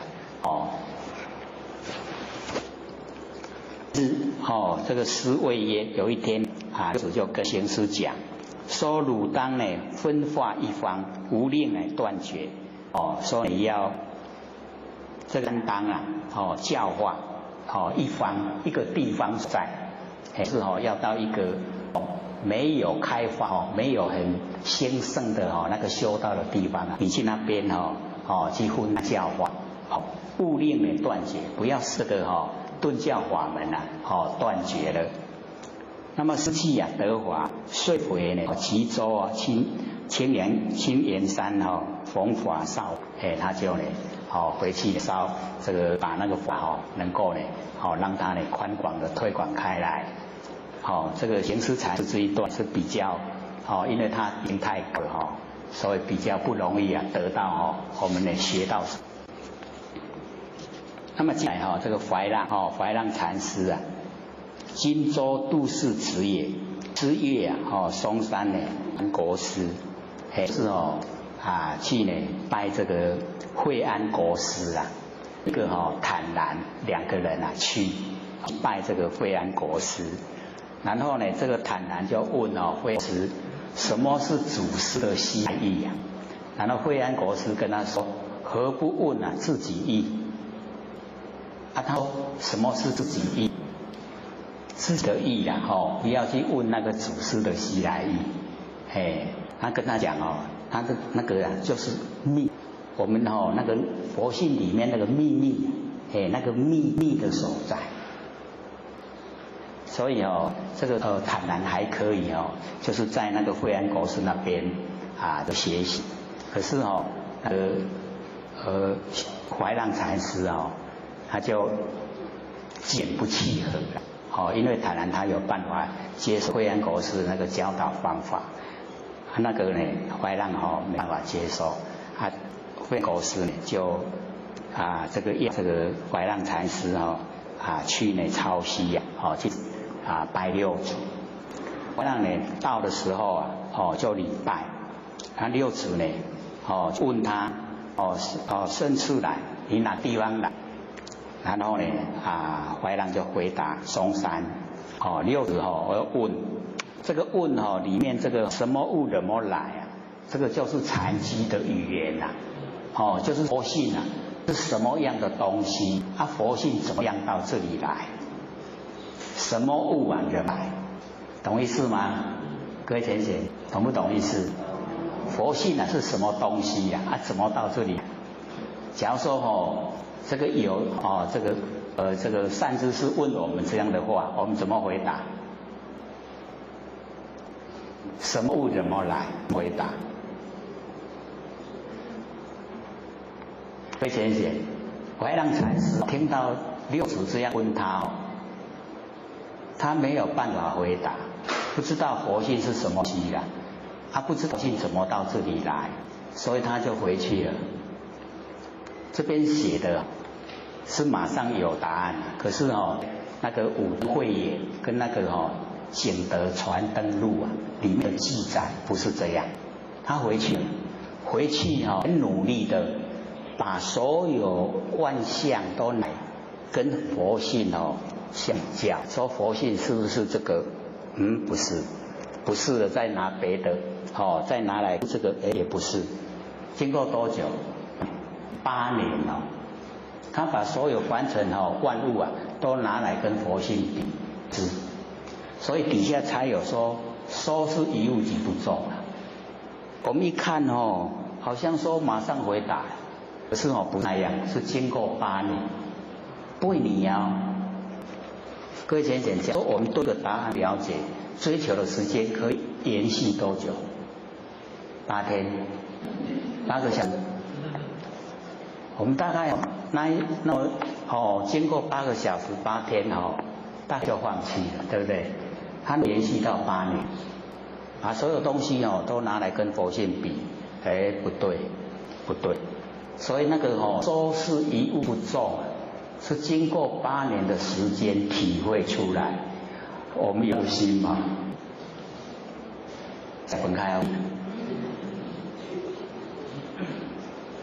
所以我们就是了解古时候的这个做学问真的很专注，很专注。经过8年，他已经体会出来就来见主，说我已经有一个体会的地方所在。六祖说好，你看，他说是一物即不中，您说有那么一点味道了就问他还可修正否？哦，那个怀让禅师说：修正即不无，然无即得。六祖一听说啊，可就是已经这个答案出来了，就跟他讲说：即使不染污啊，是知佛之守护念，如意如是呢，无意如是。讲安尼我嘛安尼啦，我拢跟你同款，所以那个叫应可。了解说收拾一物不重，是经过8年的那个时间啊，一个一个体会。哦，看看你说我佛性多啊，唔是，我佛性像你顶，唔是。哦，什么物件拢甲摕来比8年，都不懂。真的万物啊，都被他比了，都不是。收拾一物不重，所以最近很有力道。哦。所以只问他说还可修正否？哦，然后怀让讲修正啊即不无，污啊即不得。哦，所以各位先生，我们呢佛性啊把它染污染不得，你袂污。为什么呢？因为它没有形象，你染不得了，你袂丢，是吗？所以染污即不得。哦，所以佛性呢就是要认识。然后我们修正呢，就是习惯性那个习性跟佛已经不同了，溜得太久很多佛性没有的东西呀，我们性都呈现了。所以那个修正即不无啊，就是把那一些佛性本来没有的东西去掉不要有那个佛性本来没有的东西那就不要有去掉它。然后呢，佛性所有的让它回来全部呢都回来这样呢就正确。所以呢说呢，修正啊即不无，染污啊即不得。然后六祖就跟他讲，执此不染污啊，是知佛之守护念。这个呢佛性本体没有办法把它染污的。所有佛呢，他所护念呢就是这个既如是呢，无亦如是你安尼赶快。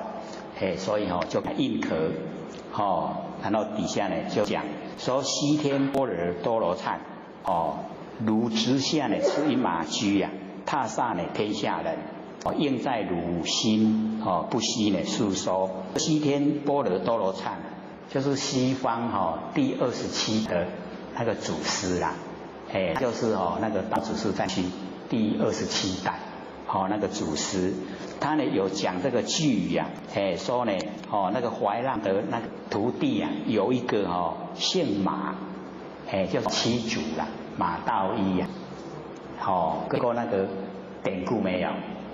就是这个主在打坐了，然后这个怀让都拿一砖头去那个那个马道一那个前面打坐的前去磨。然后呢，那个这个马祖就问怀让师说：“大师你做你无要做啥？”伊讲我要做镜，磨砖镜，故就是这里是从这里出来的砖画做镜然后马祖说：“砖哪有法度镜？”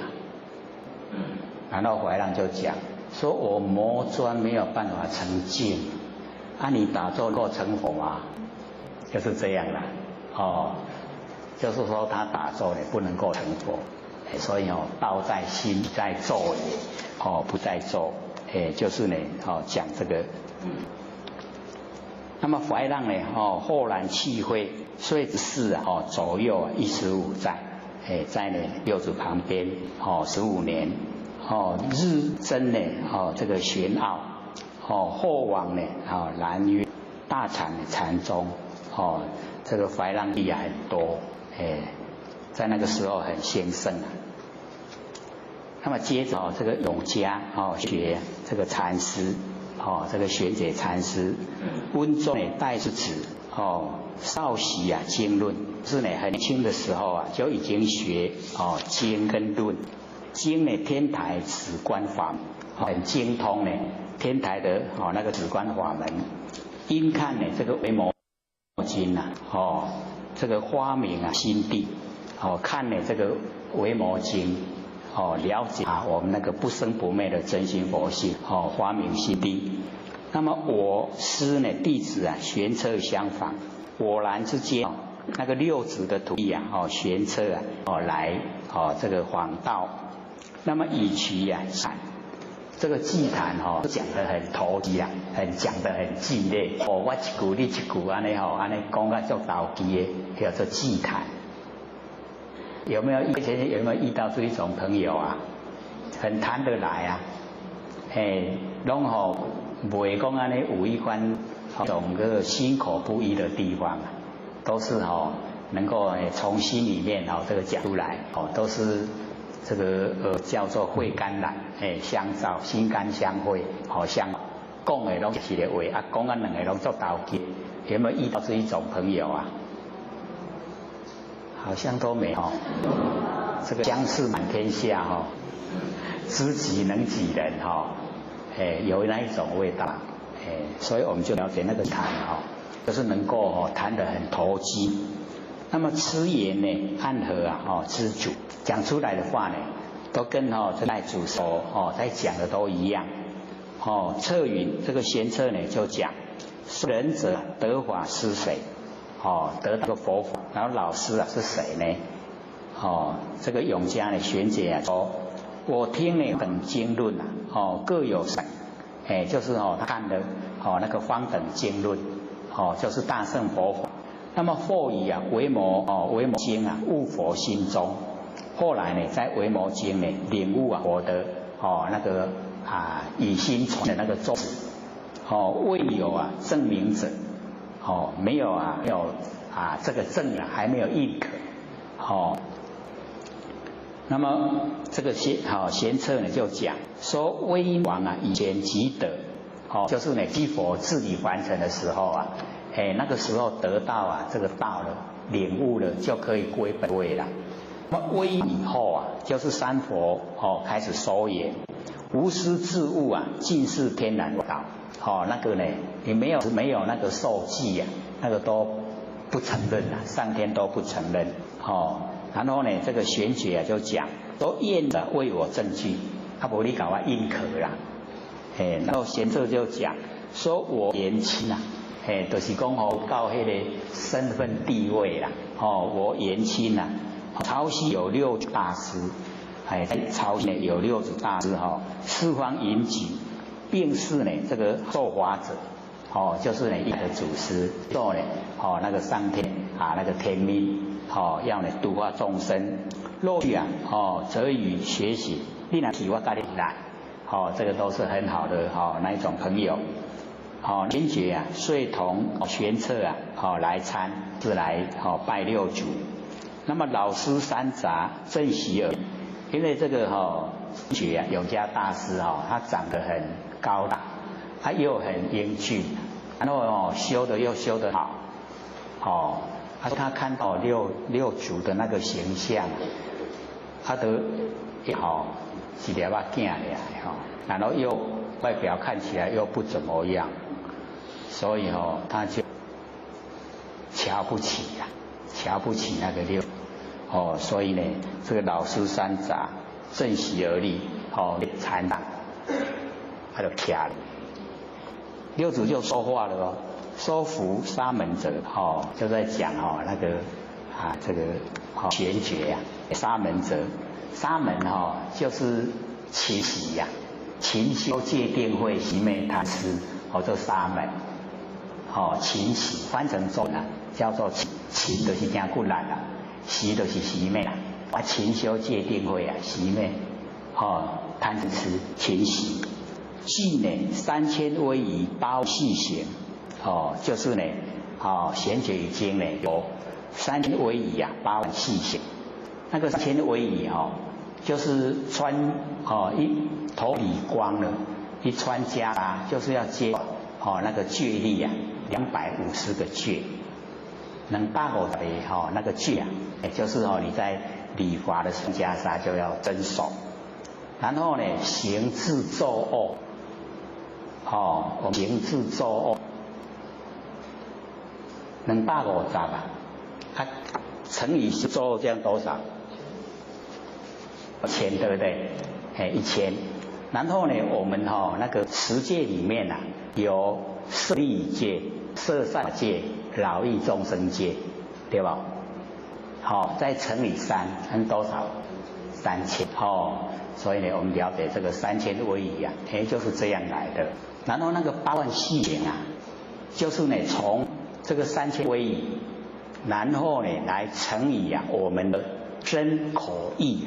身跟口，身呢就是杀盗淫，口呢恶狂言绮语两舌，就有7个了。3、7、21啊，就2万1。2万1。然后呢，对那个贪嗔痴它是很重的，所以各有2万1啊。这样加起来就8万4。8万4把那个8万剩下那个谁就不讲，就讲8万。3000威仪8万细行。经啊、言诀啊都具备，业有3威仪8万细行。然后六祖就讲说大自何方而来？六祖称呢那个贤者是大德。六下来为何生大我慢？就是骄傲了，大我慢就是我相很强，有那个骄傲。这个玄觉啊，回答说无法度跟你讲这啦，迄拢小事啦，我的生死无常性，这较重要啦。所以那个这个生大我慢不大我慢，那可以撇在一边啦，我们的生死大事重要。无常性数啊，加紧，有一天呢，一口气就不来了。无常会抓我了，这个才是重要的。然后六祖呢，就跟他讲说：何不体其无生，了无是夫？你为什么不这个来这个体会到无生体呀？我们不生不灭的真心佛性本体呀，本来就是没有生没有生。你接受，你去取的本体，你取这个本体了以后啊，就可以脱离那个生死四大，不会再落入生死。然后呢，了就无数。现在呢无常和性数嘛，我们落入凡尘生活很快啊，一转眼一生就过去了。这个无常很快，这个是住在相了这些相，就没有快不快，就无数，了就无数，这样懂意思吗？懂不懂？所以我们体其无生，了即无数。我们呢，万年放下，一念不死的时候啊，不生不灭的真心佛性啊，就呈现。然后我们就认取这一个我们本来面目，我们认取这一个本来面目，把它培养一段时间以后啊，它会有般若妙智慧。是从佛性体啊生发的般若妙智慧。有般若妙智慧啊，我们来完成的万事万物都不会造业。所以那个是最理想，所以那个是体取无生，这样会不会体取无生啊？会不会？要自己努力呀，我们那个不生不灭的佛性本体，我们要呢，去吸取，去取那个本体。那我们本体一进入了，它是无生，没有生，没有灭。没有生灭那个性无常啊，就离我远去了，这样知道吗？所以我们要知道说，没有启发佛性啊，我们呢会被业把我们推，咱就业给咱塞的现象，那我们在受苦。那我们已经够呢体会到启发不生不灭的佛性，然后呢，把整个佛性呢，能够呢扩充整个宇宙虚空，这样状态之下我们就不接受那一种无常，那个无常的机制给咱俩。那假如说我们没有去启发佛性，把它培养，然后我们一出来的时候啊，我们就被业业把咱杀。把咱杀去倒，咱就去倒了，这样了解意思吗？那个业力啊，会推着我们，所以只要在生活之中呢，各位体会啊，什么叫业？业力是什么样的情形啊？我们可以在生活之中体会，就是我们不喜欢去遇到的事情，偏偏呢就遇到了，有没有这个现象？很不喜欢去处理的事，偏偏都是遇到，有没有？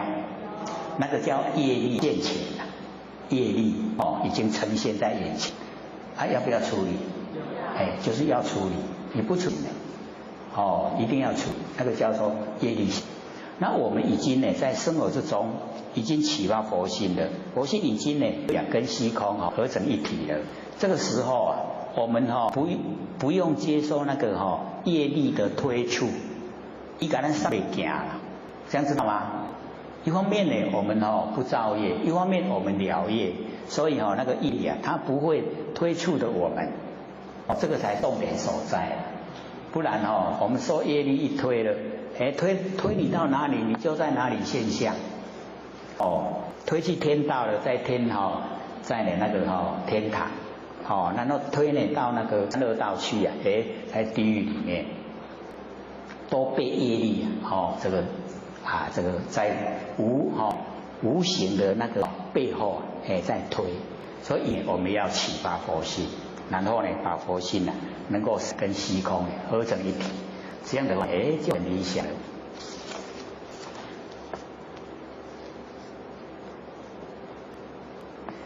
然后贤觉问那个六祖说：“体即无生，了无数。”体不生不灭的佛本体即呢无生，然后了了已经呢了掉所有的这个凡尘的一项了。就本无数了本无数。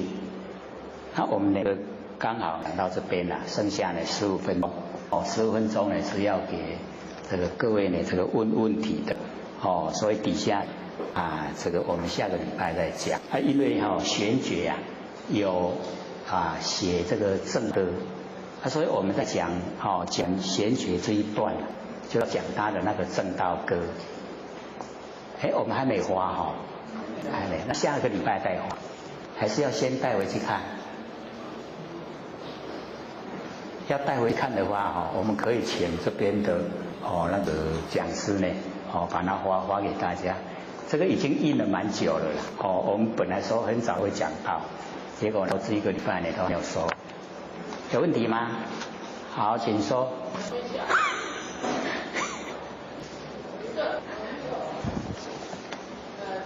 重听他来听我们这个课。重听这个重点所在是他的心我们要了解到那个重听，当然的那个背景原因那重听的比较注重他能够听得到的那一些话。那我们呢时态所听到的都是正面的，都是好的，鼓励他向上的那一些话让他能够呢就是知道的不要多了要很专注很专注他心只要是都专一的状态之下，会进入比较殊胜的那个境界。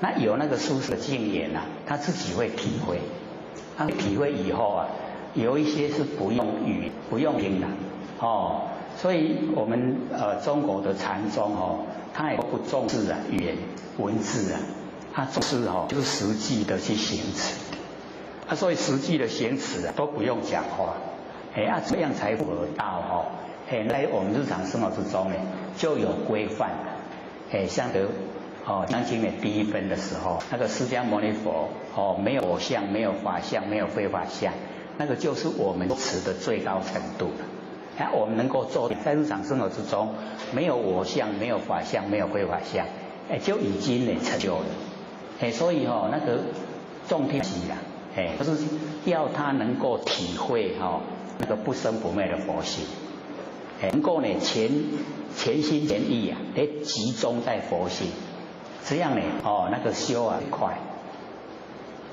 好，请说。这个同学这边有美国浅显要问的3题那么第一个问题，你算是说做深呼吸，脑袋数了做几下，即很专心的听刘讲师讲课，或磕头或唱山歌，没有思维杂念，是否是万缘放下，一念不生呢？那脑袋老是跑出来万缘放，一念不生这几字或声音，便是一念，不算是万缘放下，一念不生是吗？好，我们要了解到，我们是一念来止万念，所以有时候在我们体会的时候，说万都放下，一念都不生，这个时候自己会有那个万念放下，一念真的那一种念头没有关系啊。为什么？因为这个是正确的。你这一个念来除掉所有的念，你的念只有这一个，万念放下，一念不生，就只有这一个。这个呢，你要让它的时间久了以后是不是这一个也要放下了？就不用自然而然就有了，对不对？所以开始的时候就是要保持说，我现在要万念都放下，一念不生。然后真正的一直实际去做到一段时间以后就没有了，连这个念头也不要有了，很熟悉就不用有，对不对？那个就已经到达目标了。第二个问题山和大地皆是金佛性的呈现，是不是因为能觉加所觉之故？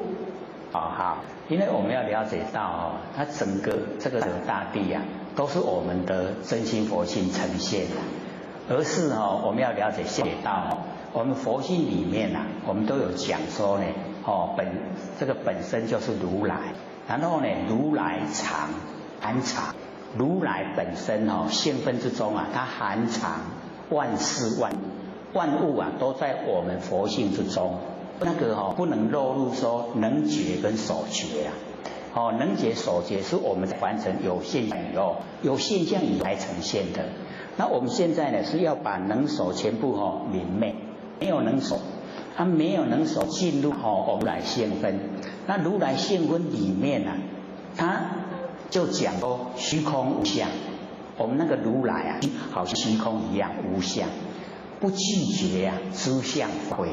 他不去遏制所有的万象生花。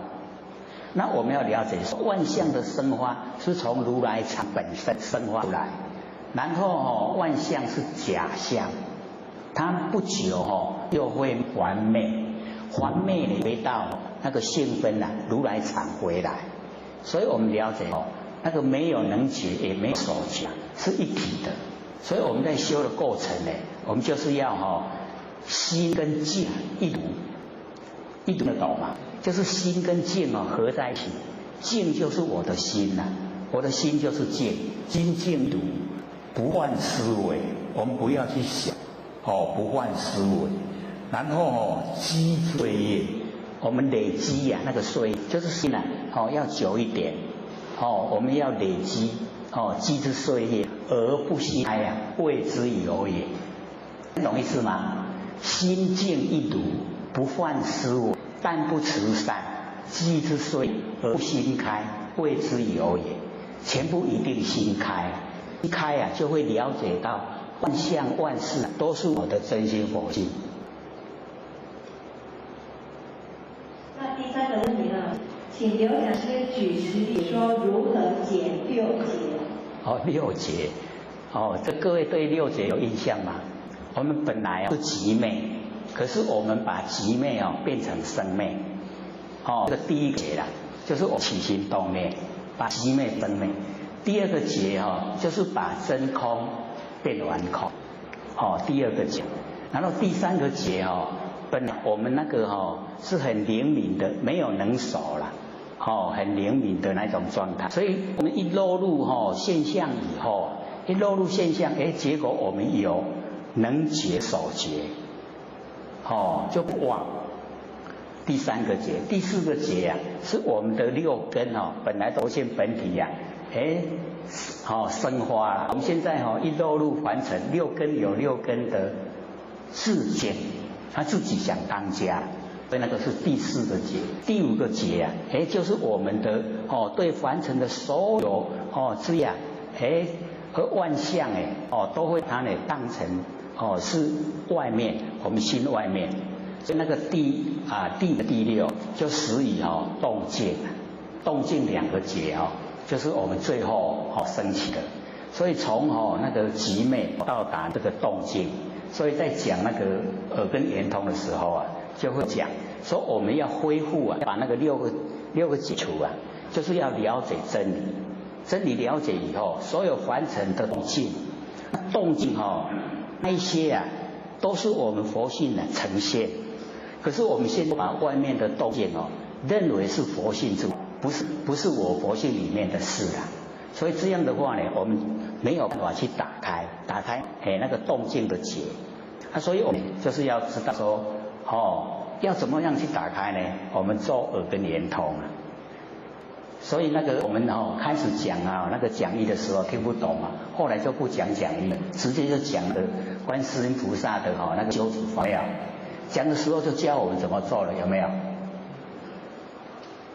没有的话拿回去看 DVD 里面讲得很详细里面都有交代怎么做。所以呢，我们从我们那个耳根圆解开这6个结。解开6个结就是开始出于稳中入流头，就是把那个能手全去掉。能手去掉以后我可以这个进入到这个动静2相了然不生。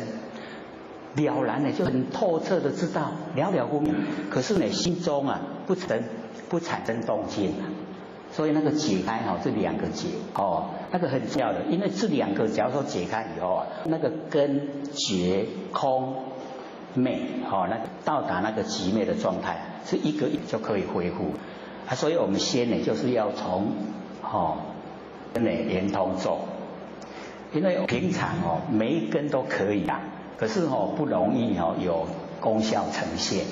那用根的话，因为我们可以就是最粗浅的听，然后闻线，一定要把它分得很清楚第一个听是耳朵，第2个闻是我们听到声音加入我们心意识那个不要用第3个叫线。闻线就是佛性不是佛性。有没有听？有没有？那个能够听到声音的那个就是我们闻线平常我们是日用而不知，不知道呢，这个就是我们的那个不生不灭的佛性所以我们就是在日常生活之中，我们的居家环境现在都是虚朗就是弄吵练的，没有声，不像我们这边很清净找声音不容易找声音不容易差来比例那我们了解说原来有声音在哪边？我们听到的声音在哪边？今仔咱听到声里头，是不是在这边？对不对？那我们在家生活的环境之下，我们就了解说听到声都在这边所以这边有咱的佛性在。那假如说周遭呢声音都让我们听到，然后我们都去了解说它是哪一个方向，是不是每个方向我们都可以知道？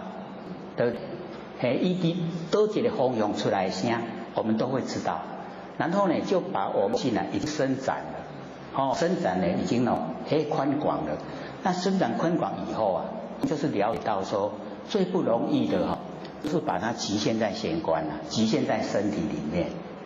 不容易让它出来，然后我们呢，一让它佛性一出来，又进入那个不生不灭的佛性本之中，然后你这个时间让它持久，持久的时候我们就会很熟悉，然后到达这个状态之下，对完成所有的动跟静，是不是很了然？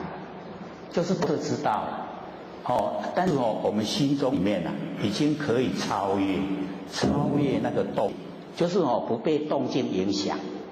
声音有了，声音有生有灭，可是我们的闻性没有生没有灭，哦，声音有生灭啊，稳性没生灭。哦啊，所以我们一启发出来以后，哦，它声音灭了以后，我们稳还在，稳性还在啊。哦啊，然后呢，我们呢对那个声音的有动，声音的没有见，已经可以了。哦，进入到呢我们那个佛性不生不灭的状态之下，这个就先打开这两个结了，这两个很重要。就已经我们可以进入那个修道的轨道。我们都会被这个声音的动记，有声，去有扭去啊，无声咧，无声讲无听，无听的时阵唔是讲咱无听，咱若准无听，咱会知影无声，就是有听到无声音，是属于正觉啊，正的觉，有声音是动的觉，无声音是正的觉，对吗？所以我们从稳性之中。稳性没有生灭，声音有生灭啊，声音的声叫动，声音灭叫静，这样懂意思吗？懂不懂意思？这个倒是蛮重要的哈，这个关卡能够进入，我们进入以后，已经佛被声音已经引发出来了，以后，我们要把那个生灭的声音就是不要这个了了不明啊，不要去住在心中。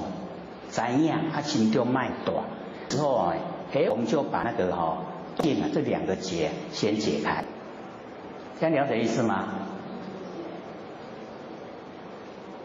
下各位讲师、各位坛子、各位贤贤，大家好。不学占道天师的老千大，谢谢各位贤贤给后学机会学讲。我们上个礼拜呢，这个回答6节还没有讲完。因为时间到了，我们就下课。那会学呢，把那个6节呢稍微要的再这个解说一下。我在研究的都是在解开这个6节。那我们呢用这个原理来把这个6节稍微这个说。第一个呢就是幻境昧，幻境。环境的境幻境昧故，欢心亦昧。欢心昧故，欢智亦昧。智慧的智，欢智昧故，欢昧昧。欢昧昧故，非欢不昧。这个第一个是境，第二个是心，第三个是智慧的智，第四个呢是幻昧。所以第一个幻境昧就是解开两个结，动这两个结把它解开，所以我们了解最困难呢，大概就是开始的时候自起头难，要呢把那个幻境要灭掉的话呢，比较呢要用点心，所以呢这个幻境昧故跟我们以往有听过。那释迦牟尼佛拈花示众，拈花示众典故都有过嘛那个拈花示众，那一朵花就代表完所有境，环境就是看得见的现象，以那一朵花来代表。那我们看到呢这个现象，是我们不生不灭的真心佛性。所以只要我们都不降呢，可以见到我们不生不灭的佛，这个时候就已经境都没了。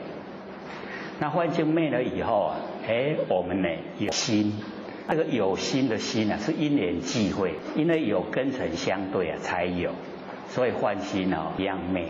那幻心灭了以后就变智慧，我们有智慧来了解这一些现象，这呢也使以也即也使以呢幻智。那幻智灭了我们呢最后一个那个所有细的生灭幻灭，幻灭的全部都灭尽了，叫生灭灭已即灭就现前。所以我说幻境就解开动静两个结，幻心呢就解开根，那个幻智就解开觉，那个幻灭就解开最后两个，一个空一个灭生灭，生灭呢都灭尽。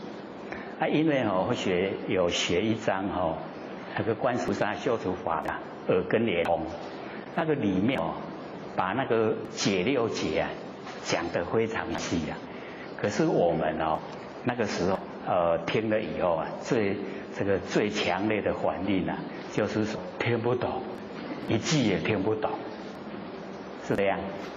那或者是说我们往后有计划可以把那一章再拿出来看，我讲那一章里面很详细的解说要怎么样解开六解，详细说了。因为我们讲到六祖坛经刚好讲到玄觉禅师，那玄觉禅师呢去见六祖了以后，被六祖这个话说这个体其无声了即无住。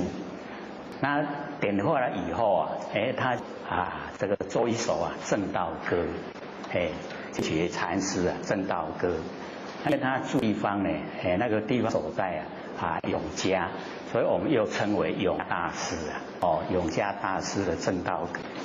那永嘉的年岁可以说不长，39岁就已经归空了。六祖还76岁，他只有39岁归空，所以很早。我们来研究呢这个玄觉讲的那个正道的。各位手上有吗？这个呢今不见觉学无为贤道人。这个今不见就是鼓励我们都要见到了。说难道你没有看到吗？这个意思就是鼓励我们一定要追求看到看到呢觉学无为贤道人。要进入觉绝对之学，就是不要相对绝学绝对的，而且没有法可以，有法可以学就有止有固执法执。所以我们修呢，第一个就去掉那个我相。我们呢最大造业那个业就是我相形成促成我们造业。我们平常认为这个我都是从身体从我们的身体产生。那身体的我是天地的物质水火土众缘气味借我们用的是假的。那我们都在这个身上产生念头。念头一产生以后我们就有行为，行有了业就形成。那业因形成，果就在后面。那所以我们呢就是要了解说，我们凡尘认为的这个我，它虚幻不实在。那真正的我就是如来，就是佛，每位都是佛，我就是佛，我就是如来。有没有这样的认知我们一定要勉励自己，说呢认识的我不是从身上产生的，而是从我们不生不灭的真心佛性。那不生不灭的真佛性就是如来就是佛。所以我们要认识这个我，能够认识我们不生不灭佛性的我们的作为就不一样我们呢以身体的我呢都很狭隘，我们的心都很小。我们谈的话跟我说给等叫斗，就是都是没有容忍之量。那假如说进入佛性的我很宽广整个虚空呢就是一个我，就是如来，就是佛，就是只有一个，没有分别心。所以这个时候这个容量很大，可以容纳呢天下呢万象万事，这是很强。还要勉励自己朝这个真理的这个方向努力真正的做到能够呢到达我相的。没有这个身体的我相那身体的我相有以后在第二个就是法法相完成的所有万象万事都称为法相。那我们在法相方面呢了解了解它是因缘际会然后才产生的有形象有事情都是一际会，缘际则生缘散就灭，所以当下都是空，所以我们了解说，凡尘万事相万事啊，都是空的。那既然都是空的，我们就不要想，不就没有烦恼，没有烦恼呢，我们生活呢，就很逍遥来，所以我们了解说，凡尘的所有一切都虚幻不实，不实在的，我们不执了，不固执了以后啊，这执也没有了。那我们没有我执，没有执，它就回到本体回来。那回到回来就本位了，就成佛了。这样了解吗？所以我们努力的方向啊，就是去掉我相，努力的去掉法相，把这两个去掉了，回到根本了。这个要我们呢，先到觉学，这样懂了吗？觉学不为，无所作为，因为我们有所作为啊，有气有目的啊，那有气目的呢，会形成业因。那我们呢，无为，无为是从无所作为的佛性啊生发。那佛性该怎么做，我们就去做。这个是率道而行，按照佛性啊，来应对凡尘的万事万物。那这样呢，我们了解说，业因都没有，成业因，不造业，不造业呢就不受苦了，就可以走了。所以我们呢是从无为生发，然后呢这个贤道人，这个贤道人呢，我们看这个字的意思啊，就是天下本无事啊，庸人扰之。天下本来都没事啊，我们庸人自扰，自己找事啊，自己找麻烦，自找吃啊，所以我了解说，都是无事，所以呢，我们做一个贤，做一个呢觉学无为的学道的人，那个贤它有学习的意思在，学习啊，也叫做贤。所以今见呢，觉学无为贤道人，就是鼓励我们一定要见到觉学，要见到无为，要到这个玄道，真正的做一个我们本位都是佛的人，不持妄想呢，不求真，这个呢一入到这个真理世界，不除妄想，所以我们要了解到说。这个妄想啊，是我们不熟昧的真佛性啊所生发。那我们要除掉妄想的话，就是把我们的佛性作用把它除掉，不除妄想而进入内坛。那个是佛所认可，就是已经呢都在不生不灭境之中。了解这个意思吗？因为妄想啊是佛性的功能作用。所以各位贤贤，我们在生活之中啊，这个妄想很重要。为什么要？都是我们用力去想，用力去想的妄想啊，这个是我们造业的主因啊，主要原因。可是我们呢，佛性本体啊，会生发念头。那佛性本体生发的念头啊，它是功能作用。我们性呢，自然产生功能作用，不要用力去妄想。这样能够分别吗？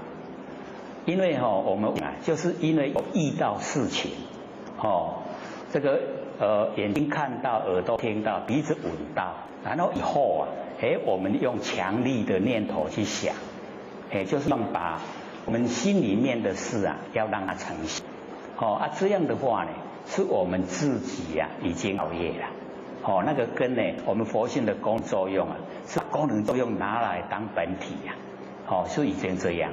所以玄觉禅师呢，他就讲说不除妄想，因为呢不除掉呢佛性的功能作用，跟我们日常在用的妄想那个是不同调，懂意思吗？不同所以我们呢不除掉呢我们佛性的功能用，让它自然呈现。可是我们不强力的去使用它，强力的使用它呢，变成了我们把妄想当成本体，当成佛性本体，这样了解吗？所以呢，这个贤觉禅师啊讲说不除妄想，不求真。为什么不求真？因为已经下就是真。我们在求真的时候啊，就已经头上安头。有这个研究那个张轴的悟道记啊，张轴的悟道记有没有？其中有一个趋向真如意识邪，有没有？还记不记得？各位浅显笔记背背看，把张轴悟道记背出来。光明遍和还圣灵共一家，一念不生前体现，论财动被云遮，有烦恼从真变，七相真如自邪，随顺誓言无碍，生死涅盘等空华。可能都看有背了，还没有很懂所以我们要了解说这个张轴那个一个秀才，他秀才呢，他接受那个十双禅师的那个教化以后啊，他悟道就讲这个句讲这个句那内容真的是很好那个光明即照即是佛性体，照呢是佛性的功能那光明的那个从呢本体发挥光明的光明，把它摆在前面了，因为他秀才他会押韵这样那个文词都比较看起来有力道又漂亮光明即照，遍和沙，我们佛性的那个功能作用非常广泛它呢一粒沙是一个国土啦，它所以遍整个3000大千世界，尽那个光明遍照整个3000大千世界，这么宽广所以我们说光明即照遍和沙已经讲的殊胜了。然后呢还圣还人跟圣还圣含灵，我们那个境还圣含灵共一家是一样的还人的灵跟圣人的灵没有分别，一体的还圣含灵共一家然后我们只要呢一念不生，我都不产生念头，一念不生全体现，全部的佛性本体都呈现。所以只要我们不生整个都是佛性本体。只要我们产生念头，起心动念，就把那个心缩小了就不宽广了。所以只要我们一念不生全体都呈现。然后6根才动我们在日常生活之中呢，都用我们6根来对6尘6根才动就被云遮整个佛性般若妙智慧不见了，被云遮住了那个太阳光呢在云层的上面，那我们底下都是浓雾就是迷昧了所以6根才就被云遮。那我们在日常生活就不要动6根不要动，不要用我们用我们的直心，直心就是道场用直心然后呢就讲说欲断恼从真变，我们烦恼产生烦恼佛性那个功能作用，我们要断恼还要产生念头来断，所以从真变，从增加又呢重新增加我们的新的毛病。所以不要断烦恼不断烦，因为烦恼是佛性功能作用，这样了解吗？刚才我们有把它开说了功能作用是我们的妄，可是我们用力去讲是要达到自己自私的目的，那个会造业那个把佛性的功能作用当成体了，这样了解吗？文字是没有分别啦，可是意识有分别那个修持者讲的断烦恼，或是讲烦恼即是菩提那个都是在讲本体不是在讲相。那假如说我们已经进入烦恼的内容，那烦恼的内容不是菩提，它是善恶的恶法，它会促成我们造业，这样对吗？了不了解？因为呢，这个历代书都会讲说呢，烦即是菩提。那他站的角度是站在能够生发烦恼的那个角度上说的。那能够生发烦恼是佛性本体，佛性本体是不是就是我们的佛心已经也是了，对不对？所以那个即是菩提，烦恼即是菩提，是站个角度说。那假如说已经进入烦恼的内容，我们在凡尘遇到事情，生烦恼已经入那个实质的内容，进入实质的内容的时候啊，那个就已经不是了，不是了，不是佛性本体，而是已进入法，而且那个法又是恶法，会促成我造业，要受苦的，懂意思吗？所以我们在这个妄想的方面，就是要了解佛性本体的功作用，我们不断它。那讲我们自己自私产生念头，那个要把它去掉，不要那一个。所以呢，我们这边就讲说不实不求真啊。那这个张总就有讲说趋向真如啊，亦是邪。我们求真啊，就是要求真的，要求不生灭的那个佛性本体。那我们要求真呢，就变成了我们头上又安一个头。已经是真的，我们还要再求真啊！已经是真心，我们还要求真心啊！这样懂我意思吗？所以不用求真，当下就是。所以这边我们用那个张斗的那个相真如啊，亦是邪。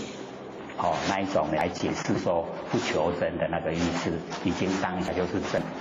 无明实性佛性，我们的无明实性。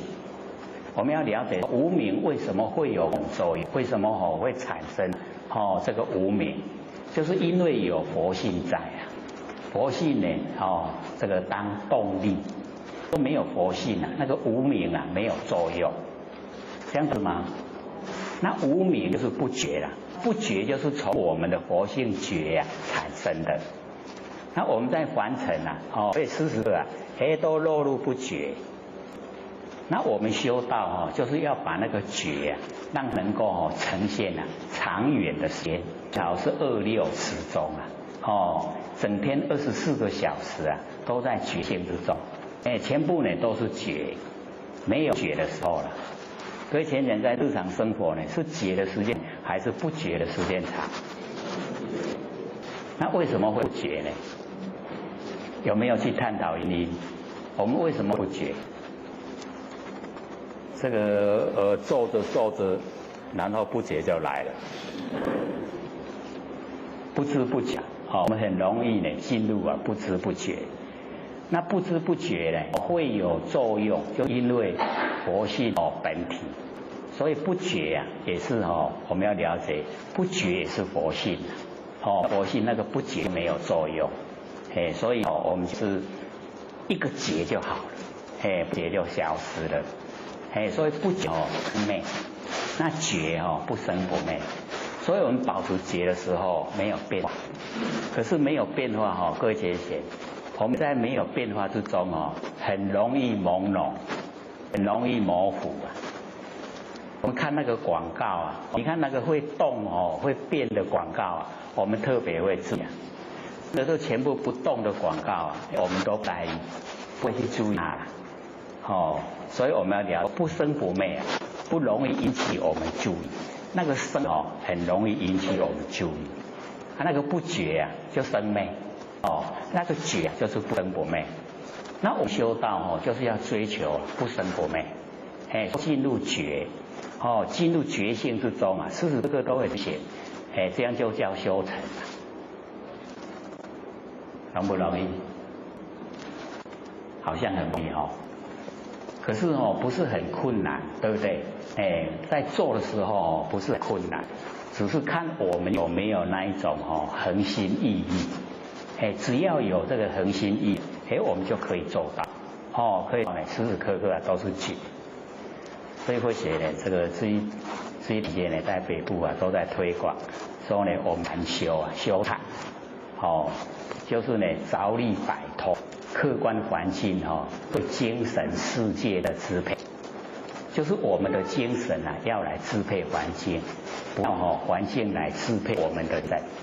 因为我们在生活中有时候我们可以主动，有时候是被动。那我们采主动来应对凡尘的万事万物，说这个地一肮脏的，等到人家叫的时候再来扫，那个叫被动。那假如说我们看到自己呀，扫把拿好，那个叫主动。了解意思吗？主动好呢，还是被动好？可是主动的人会吃亏啊，对不对？做代志做做拢无人学咯。所以我们就是积极的生活啊，那个觉啊就容易呈现啦。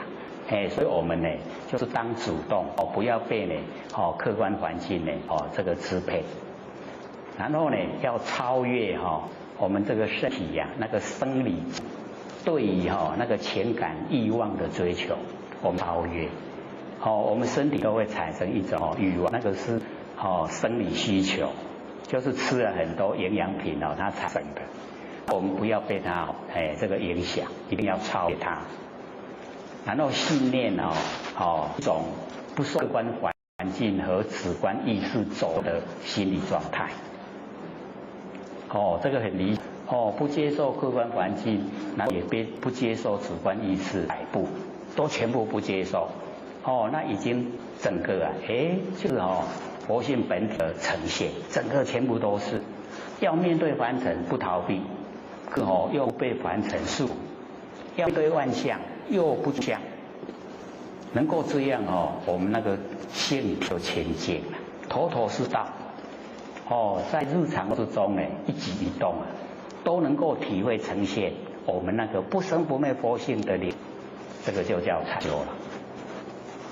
很短或者呢这一阵子在鼓励说或者看到非常多的禅修方法。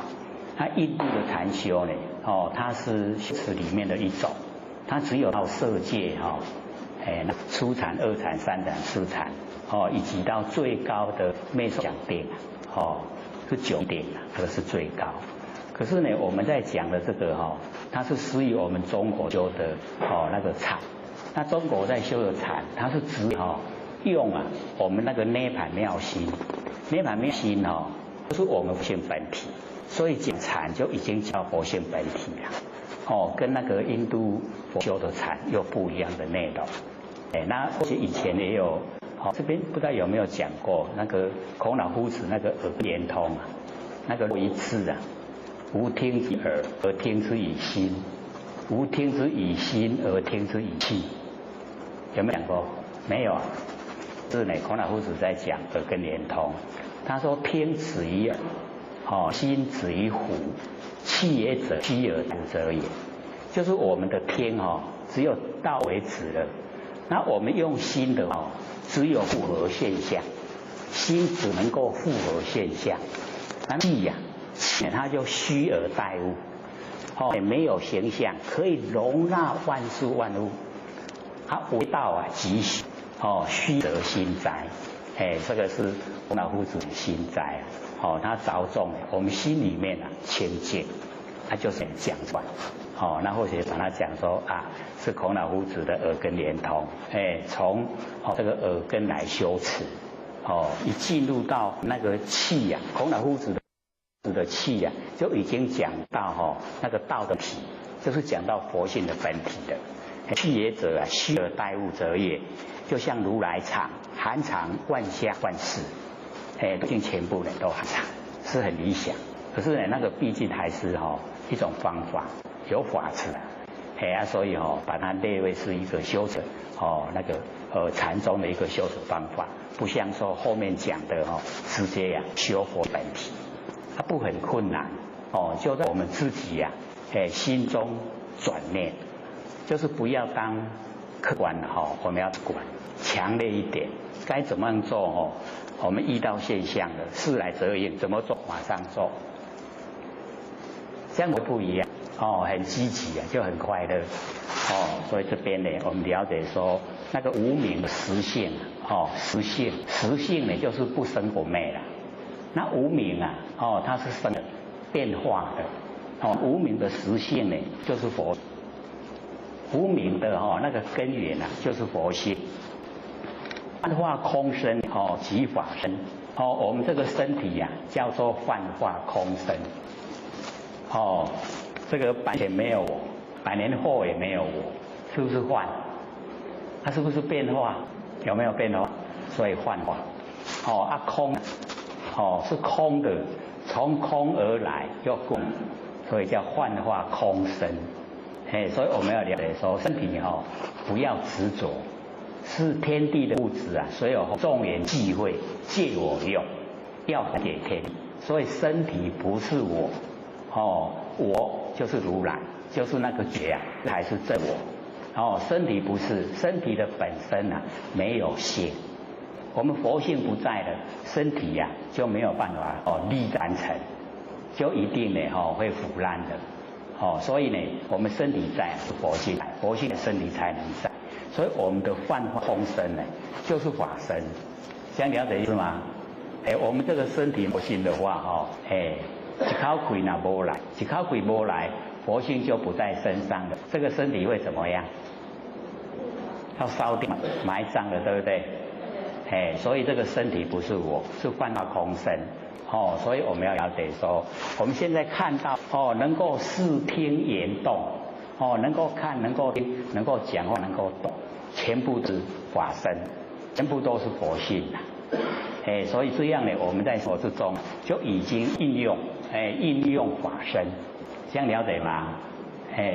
不了解的时候，我们身体呀，住相很多烦恼，产生呢很多的都无谓的不关紧要的一些事也都呈现，他们都很努力啊去做那些无所谓的事情啊，做得很疲倦，黑龙边走龙给啦。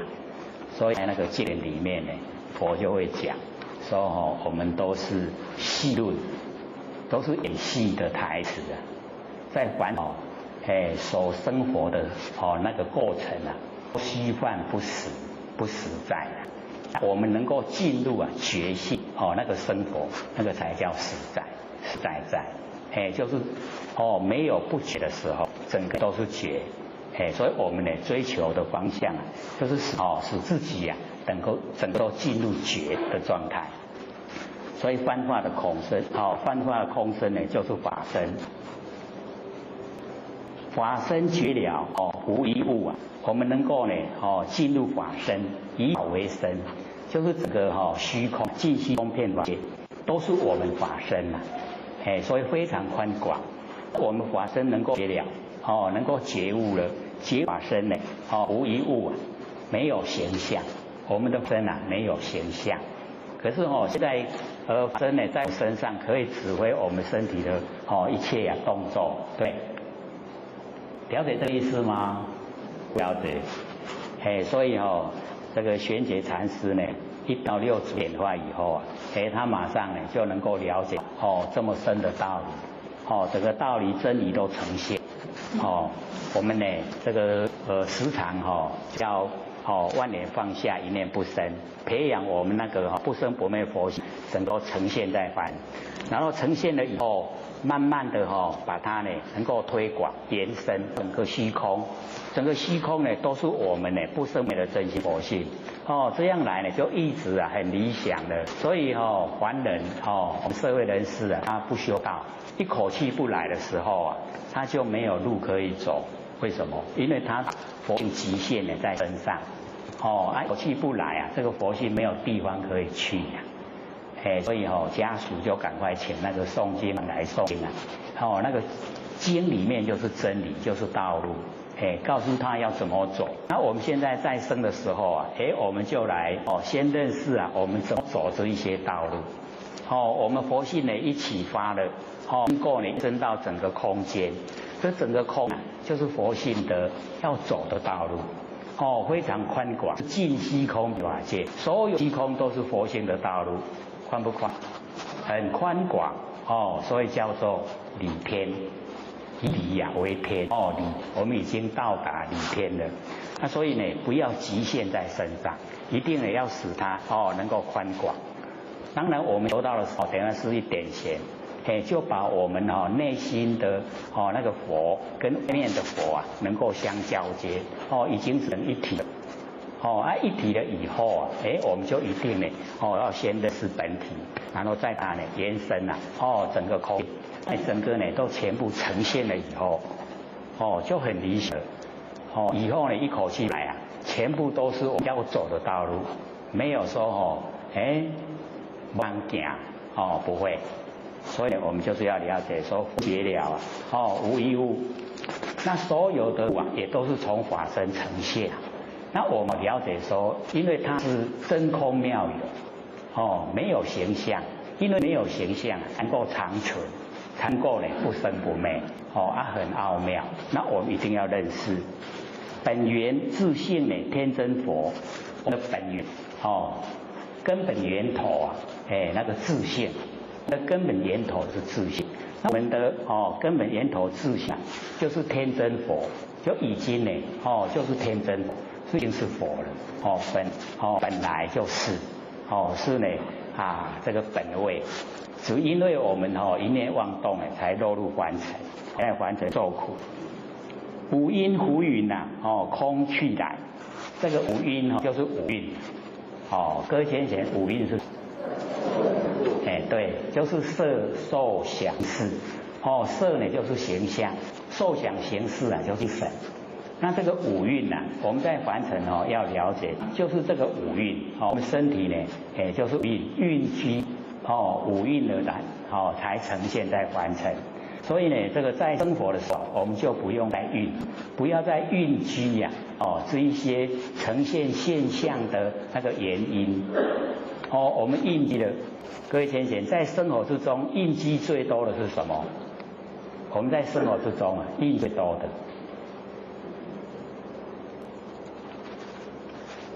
在负面的来讲印记最多的大概就是怨、埋怨、面的方面来讲，各位有没有产生那个怨？好像还没的很容易产生这个怨。比如说我要看一个目标，刚好被人挡住了，他挡住的那一个要不赶快这个刷亏，不怨？这个怨是很小了，对不对？可是也是产生了。是不是这样？很容易，很容易产生那个怨。那所以我们要了解说呢，这个产生那一种我们生活之中的那一种念头。那么这个念头一产生以后我们怕它会形成一种固定的模式，然后呢又会加深它的程度。我们刚开始是那个怨。久了会变什么？对，久了就变成恨。尤其呢，这个跟人相处的时候跟家人相处的时候，很容易产生那这个意见不合是一点怨，到后来就恨就出来了。所以我们得说呢，在生活里面就是不要蕴积，不要有五蕴，不要蕴。不蕴色，要蕴受想行识都不蕴。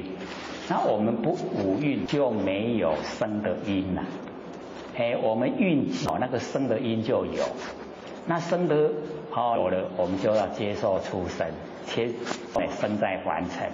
所以这边呢，这个玄觉禅师呢就讲说五蕴五蕴，这个五蕴就好像天上的云这个呢空气来。为什么讲空？就是讲我们蕴了很多的五蕴，然后出现在凡尘，出现在凡尘没办法常住，又呢又不见了，又归空了，空了然后又应机了，又来了，是不是空气来？气就来就出生了，我们五蕴都是这样。这个在凡尘呈现了有身体了，以后不见得气了。然后呢，又应机又来了，又出生了，就是这样了解。我们六道轮回太久，就是因为我们都蕴积五蕴，有五蕴，蕴积而因在，因在就会生了。出生以后，我们来凡尘是来了债可是我们在了当下又造了很多业，又要来，这样懂吗？所以轮回就是这个样子。所以呢，这禅师就讲说我们这个五蕴浮云空去来，我们的身体就是这样造了五蕴呢，来了来凡尘出生的各位先生，我们有才的能力说，我不爱出席，有没有？哇，都来啊，对吧？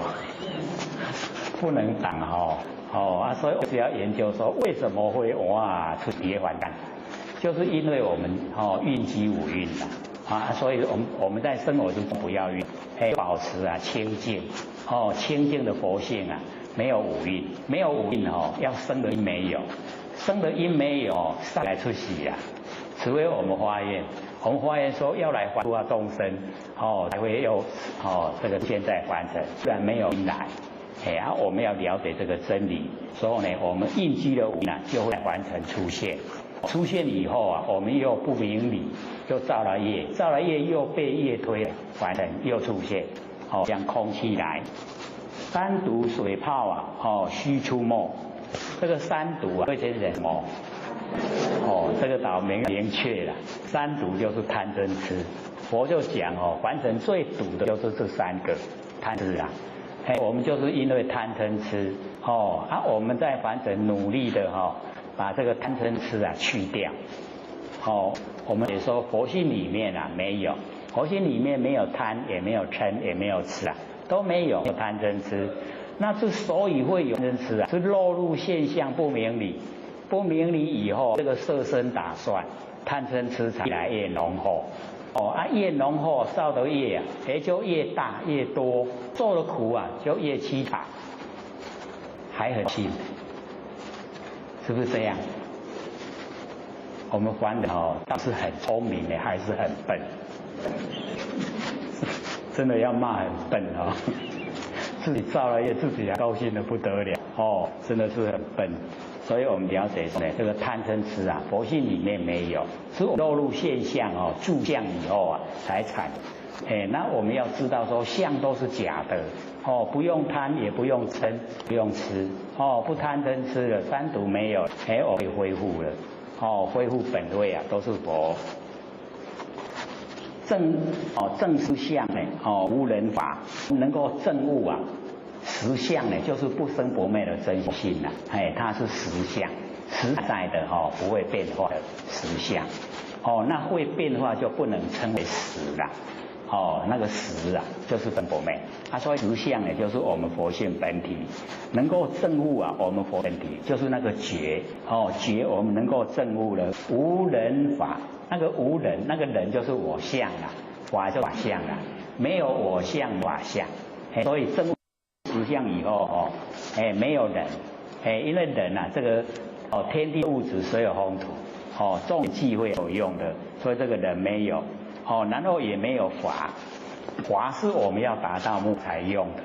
那既然已经归入不生不灭佛性本体，目标已经到了，所以法都不用也没有法执没有我，没有法没有我，没有法执，这样就已经能够归我们本来所以正实就无人法，刹那灭却阿比月，证悟实相后已经没有我相，也没有法相。刹那就是非常短的时间非常短的时间灭却就灭掉所有的阿比月这个阿比就是无间地狱阿比地狱就是受苦无间，受的苦没有间断我们受苦都还有间断受一下苦然后可以休息一下等一下再来受苦，有间断。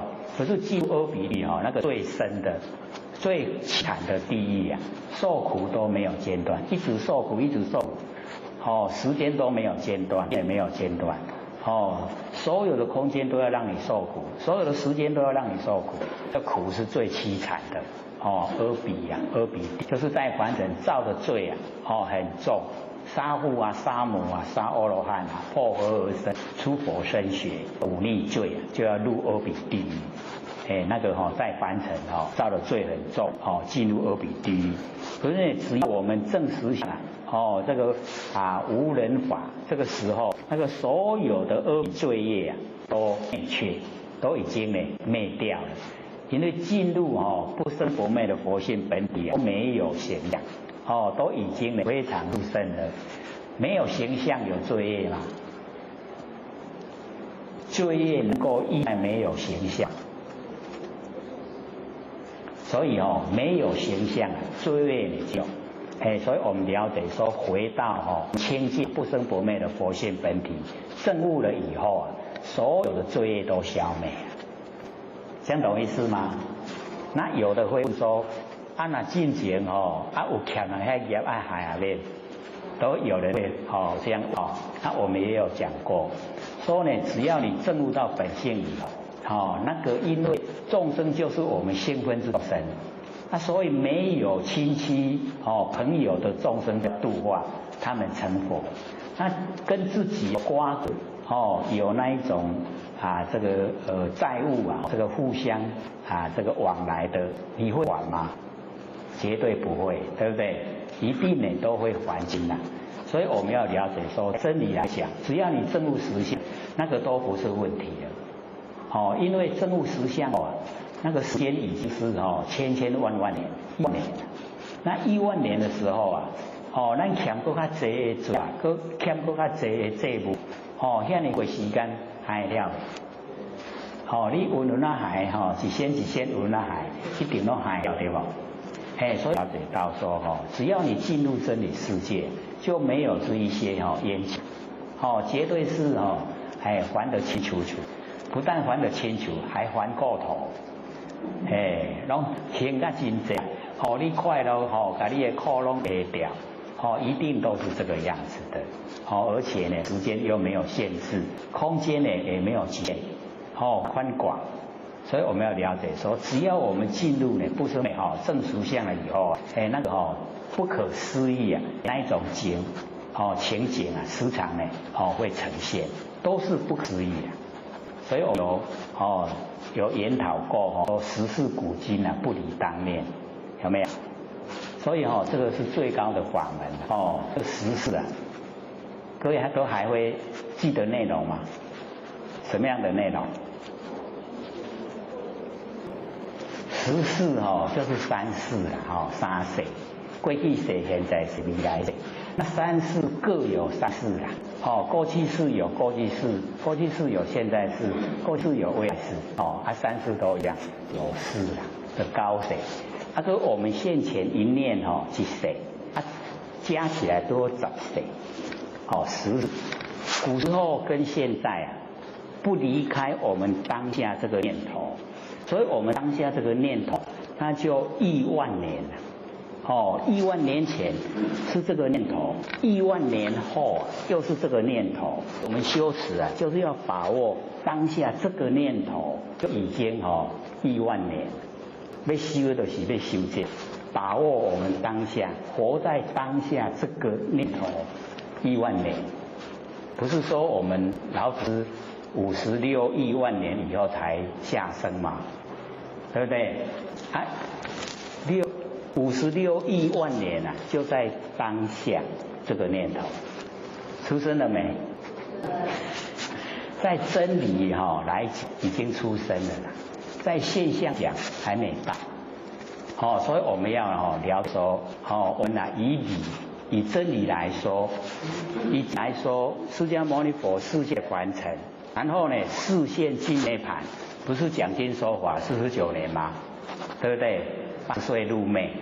那么在这来讲，它示现在凡尘跟示现涅盘是在同一个时间，没有移动1毫念，奥不奥妙？就是真理，真理就是这样。因为是如如不动，那动的呢，就不是真理了。真理动，所以它示现在凡尘，示现进入涅盘，就同时一个时间。那我们的现象就不同了，对不对？所以我们研究真理就是要了解到那个理进入了以后不可思议，不可思议，或许不是又给各位记得那个状态嘛？还记不记得？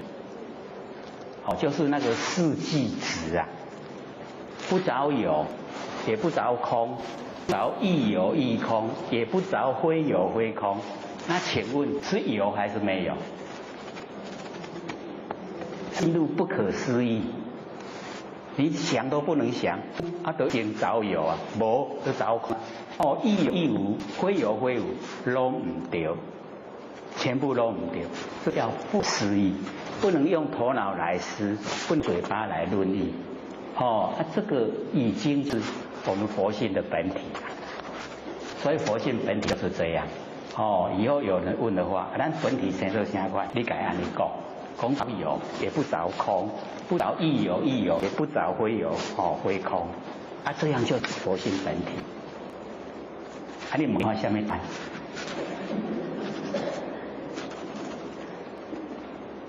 就是哦，用我们人的头脑来想，不能用我们人的嘴巴来讲，哦，很奥妙。我们呢，就具备，就具备那个不可思议的不生不灭的佛性，本身就具备，哦，并不用呢再去追求，哦，我们本身就已经有了。所以这边呢，等到我们证实起无人法以后，刹那呢就可以灭却阿比月。阿比追啊消失了，所以那个都是很小事情啦。我们那个不可思议的佛性才是大事。若将妄语狂众生呢，自招拔舌成杀。所以这边呢，这个有永嘉大师学师他就讲说呢，若将妄语，就是将不实的话来诳骗众呢，会自己招惹那个拔舌欲要经过呢尘沙诀，就是要经过会有的时间呐。所以我们要入地狱自己去就好，不要拉了一大堆人去自找罪自己去地狱自己去就好，不要呢拉一大堆人做破。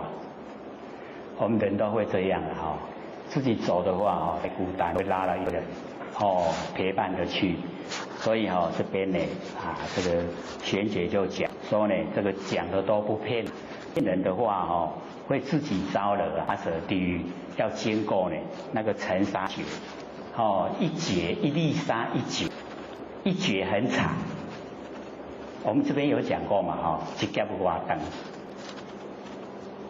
劫大部分是，可是以时间来算的话我们这边没有说过吗？有没有一劫有吧？就是我们人的阴寿命10岁为什么只有10岁？因为人心很恶劣，很坏，所以地生长的那个万物会养生，可是也会害生，是会挖埋好了中毒死，结果10岁就死亡了。然后换几点以后心就转善，要多一点好事啦。然后心转善也不是说变得很快，100年才增加1岁由10岁，然后11岁100年又增加1岁2岁，一直增加到8万4。我们人类寿命的顶点8万4千岁，到8万4岁糟糕，人心又失坏，又想坏了，又做坏事了。做坏事每100年又减1岁，减1岁，减从8万4千又减到10岁，所以这样从10岁增加到8万，从8万4又减下来到10岁，叫做一劫。你话久，回去的时候算算看，看他要经过多久，一劫的时间多久你一粒沙一劫看看长劫。我们那个河里面的沙，那个沙真的多了一粒沙就一劫，经过多久的时间我会了解那太久了，真的是非常久所以呢一方面是玄觉禅师说他不骗人一方面说我们在凡尘也不要骗人。我们在凡尘骗人若将妄语众生，我们自己也会招致进入拔舌地狱，也会经过很久。这样了解意思吗？我们骗人越多了，我们受的苦越长。那骗受的苦较低影响的话那个受的苦就要很久所以呢，我们就是不要讲不实在话。不实在话呢不说，这个训练在生活之中呢养成习惯，都不说谎言不说假话也会习惯你要讲出你的规面啊，那讲习惯，讲到刚才咧食饭咧吼，迄就看吧。把谎言哦当成哦，他生活之中的一环，那就真的糟糕了，他人格就没有了啦。哦，这虽然是姓人，但是拢无人格，没有人格，哦，那个啊已经呢跟其都是没有两样，所以我们要自己哦，修持啊，哦，我们的人格要清高，哦，要跟天一样，天地人嘛，人为三才之一啊，跟天地齐间，跟天地平大，要勉励自己。顿觉了哦，如来禅，入万行啊，体中远。哦，顿啊，就是很短间，很短的时间呢，能够呢觉了，已经觉悟了，对真理呢都透这个觉悟了，要顿觉了，如来禅，就是我们呢不生不灭佛性啊，那个体啊，都已经能够体会，能够进入了顿了如来禅。然后六度行啊，通远，这个六度万行，六度啊，就是持戒、忍辱、静、禅定跟般若，六度。那六度呢，万行，因为呢，它开出来，那个布施的话，它有财施、法施、无施，那个持戒，有这个舍利戒。然后呢，摄善法戒、劳逸有情戒，所以要了解说每一度里面呢，各有3个，然后各有3个底下又有细目，就很多了，所以呢，这个六度呢，万行啊，六度呢，我们行出来以后啊，就有万行，它都在我们呢，那个佛性本体之中，它满都具备了，六度万行呢，通远。所以我们要了解说，只要我们呢进入佛性了以后啊，有一些是我们佛具备要有的，像说四无量心呐、慈悲喜舍，是我们佛性里面就具备。慈啊就是娱乐，给人家快乐；悲呢就是把苦众生的苦啊拔掉。然后就是随喜，不嫉妒啦，这个是最重要的。我们内里面都有那一种看不见的嫉妒心，会促成我们造了很大的业，就是嫉妒心形成的。各位心中有嫉妒心啊？不但我还很大的所以我们不要嫉妒，就是要随喜。仙佛每一次来都跟我们讲，随喜功德是无边，有没有？都是这样讲，说我们要随喜。人家得到好处了要高兴，不要嫉妒，就好像得到一样，随喜。然后舍啊，这个舍就不好懂了，舍就是全部都给人，他到佛的那个果位啊，像释迦牟尼佛，他已经成为，他连果位也把它舍掉，不要。可是不会因为他不要，我们就不称他佛啊，还是称他佛啊，对不对？所以我们自己的内心重要。不要住，就是我们有什么都不要住，都把它舍，全部都能够舍，全部都能够舍，才能够成就，能够呢能够很究竟很高很大。它不能够舍，成就就有限度了，所以我们在生中实际那个领域里面我们全部都能够舍。所以六度万行体中远，我们身里面，我们活性之中呢，都具备圆满。梦里明明有六趣，也就是在讲说我们现在在凡尘呢，就好像呢在梦里一样，梦里明明有六趣，就是六度轮回，我们那个天道、阿修道、人道、畜生地道、恶鬼道、六道。这个六道轮回，六道轮回呢，就是六趣，趣就是往，往天道的往，跟道的往，阿修罗道，那个往，所以我们梦明明有六趣，所以先生，我们要了解说晚上我们是躺着做梦，对不对？醒过来才知道说假的。那我们白天是站着做梦，站着做梦。什么时候才能够清醒？一口的时候了，一口气不来的时候，我们才说啊，也都是假的。所以这个站着做比较久了，久不久？很久。我们站着做梦呢，都把那个现象当成真的，应对的时候都斤斤计较，对不对？等到一口气不来的时候啊，要计较，不要了拢给有没有感觉？所以我们就是要了解到说呢，晚上觉是躺着做梦，白天睡白天呢做梦啊是站着做梦，都是做梦啊，所以梦里啊明明有趣。所以我们在六道轮回是不是在梦里？就是在梦里面。所以晚上做梦啊，我们把梦境呢当成真还是当作假？假啊！做梦的时候都把它当成真了，所以都一定会计较，跟我们生活一样。没嘛来没跑嘛来跑，对不？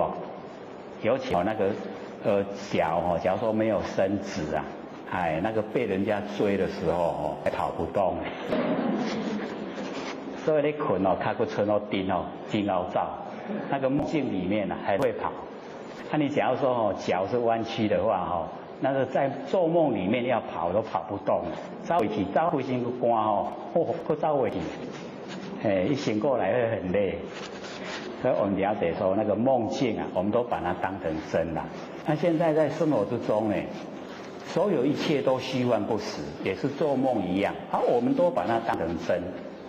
所以这个已经呢证悟者讲啊，说这个梦里啊明明有六趣，就是在讲这个意思。那往后啊，各位要不要站着做梦？心要很宽广的，对不对？要跟真理啊相合。心都很宽广的，不计较了，不做梦了。各位就要了解说，我一落入计较，我就都在做梦。会改善的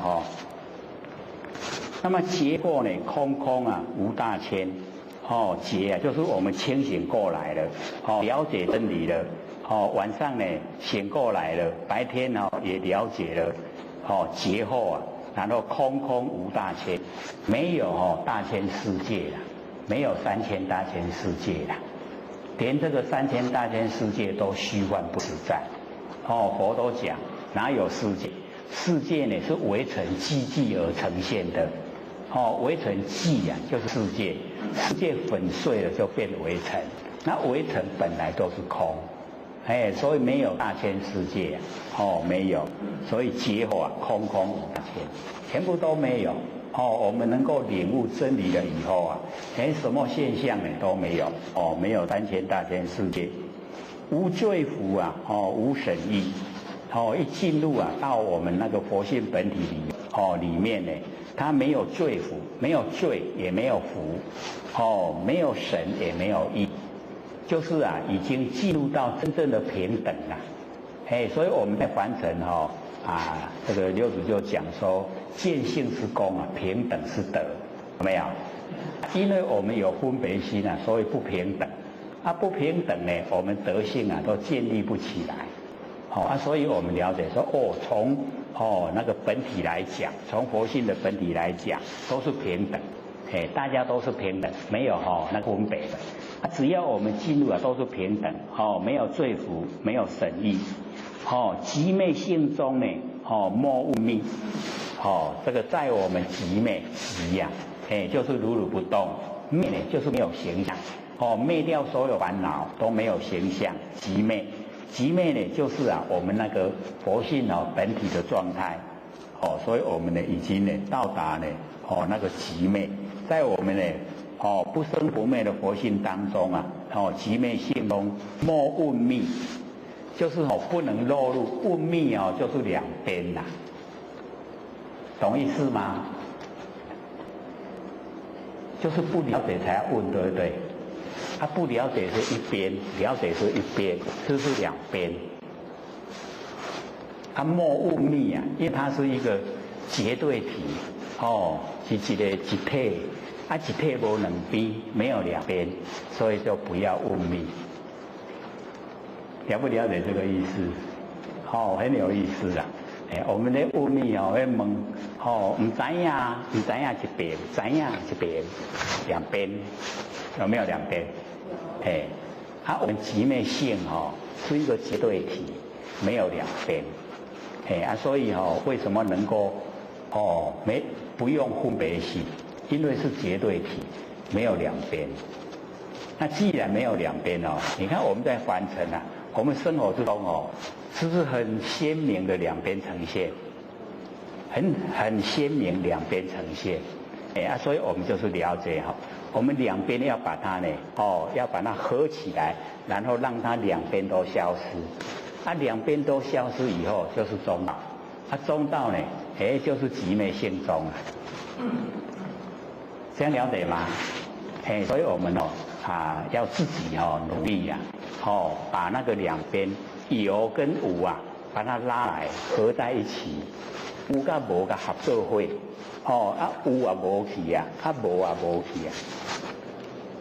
有无去无无去安尼啦，安就是极灭性中这样了解吗？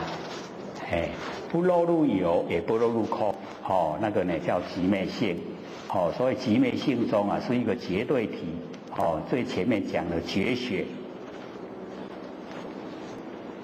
彼来曾经未曾谋这个彼来就是从来的意思。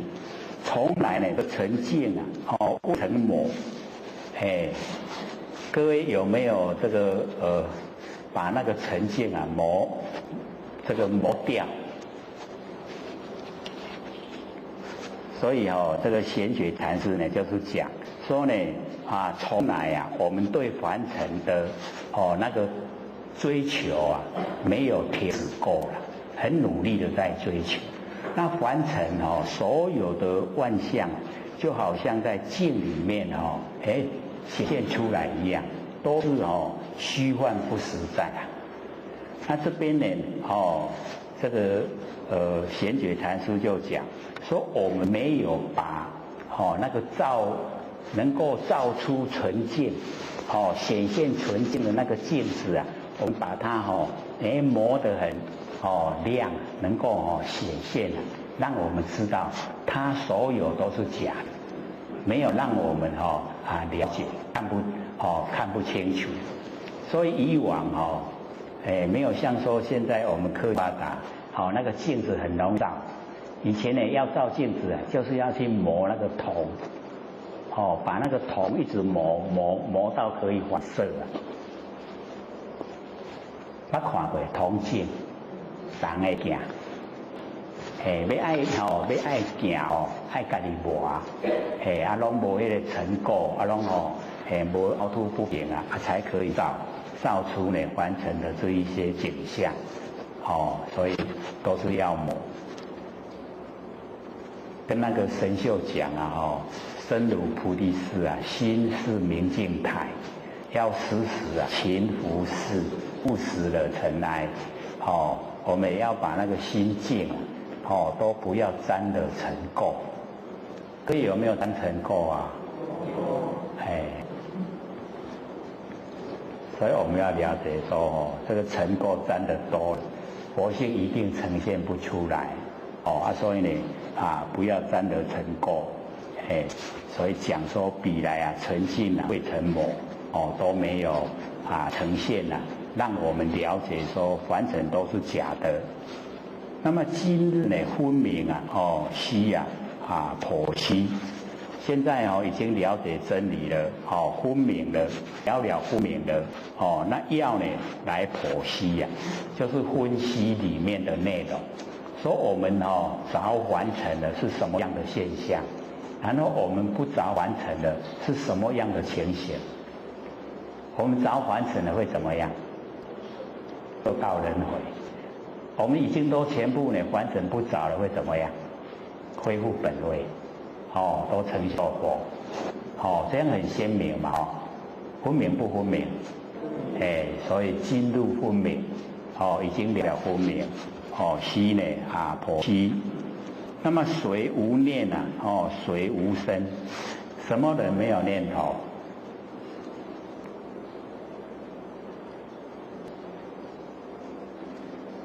什么人没有念头？什么人没有生？我们今天第几次了？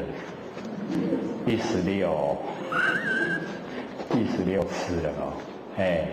所以我们一直在讲啊，就是在讲这个啦，不生不灭的真心佛性啊，没有念头；不生不灭的真心佛性啊，没有生。这样谁不生？就是我们佛性啊。我们佛性没有生。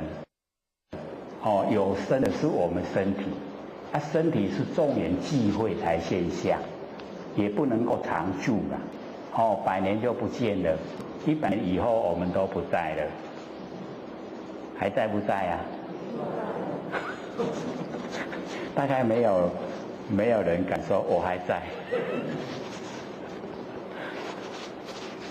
假如说现在是20岁的话，那100年后已经120岁了，他还在的话会很苦恼，不知行未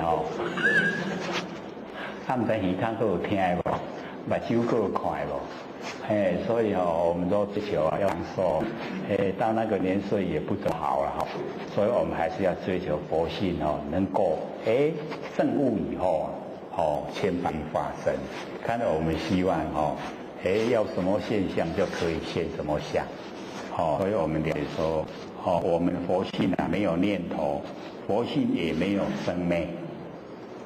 这个水无念水无生都是佛性本体，它没有念头。可是呢，它可以给我们的念头依赖我们可以生花，可以生花念头，是从佛性本体出来，它本身没有了。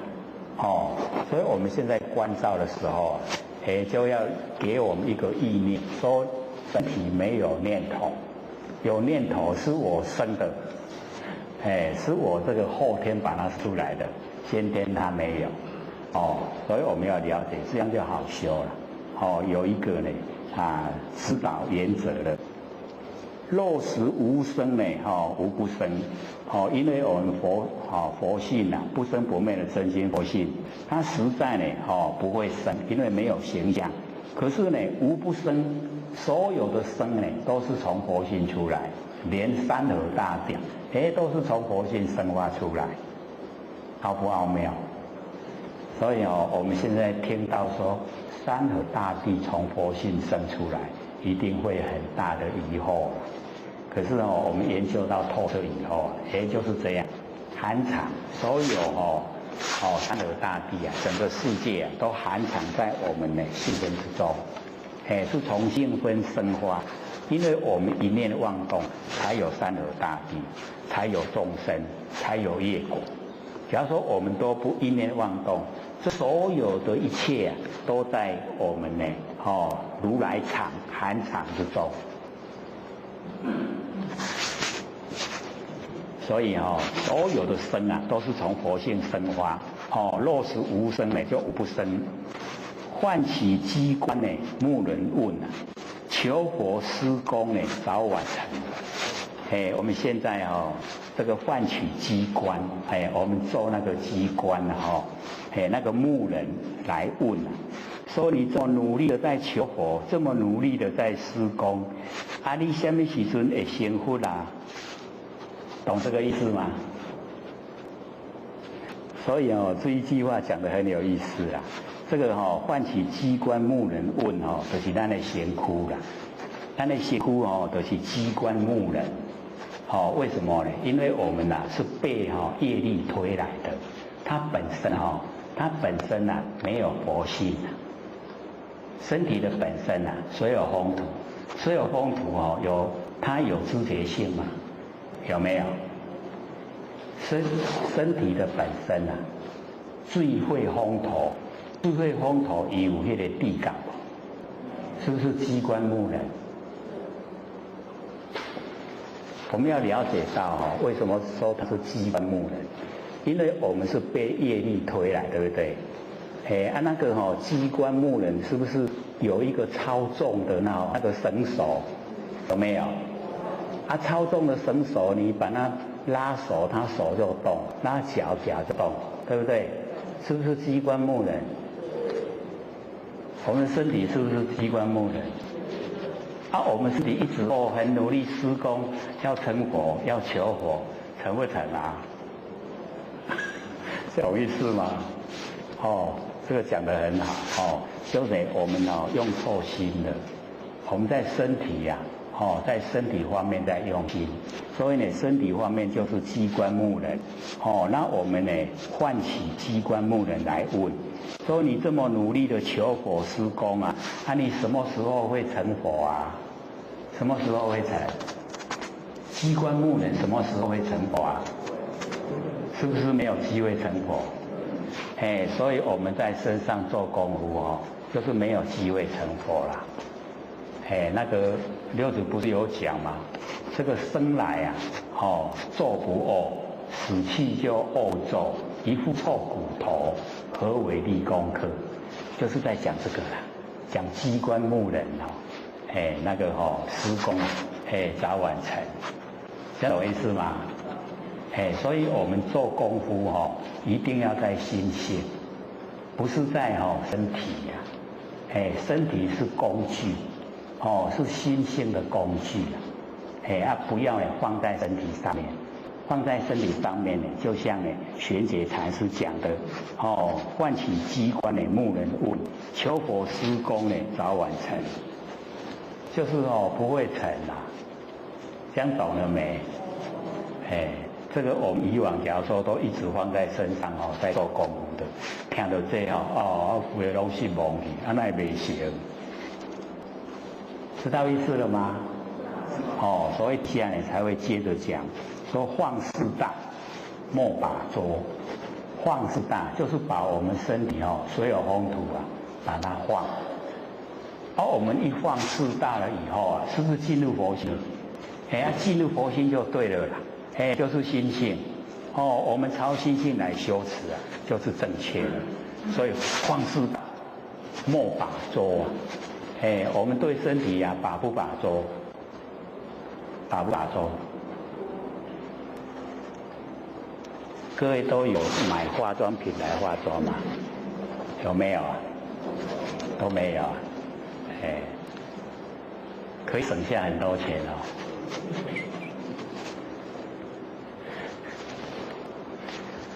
我们凡人对身体的把捉都很严重都用很多的心思在身上要他这个穿好，要他吃好要他好看，好不好看要花很多钱所以呢我们就是了解到要放肆大，莫把捉不要在身体方面去做功夫。我们这个投入在身体方面那个都用心多余的。尤其或许说我们看到这个白天的时候化妆的还蛮漂亮的，睡觉要不要洗掉？那拢明明钱买安尼微甲洗掉，真的要偷贼这个老一辈都会讲就够偷贼遐贵的安尼，你可能都把洗掉，不要洗可以吗？会变怎么样？会皮肤病所以我们就是了解到要找罪受，花钱的找罪受。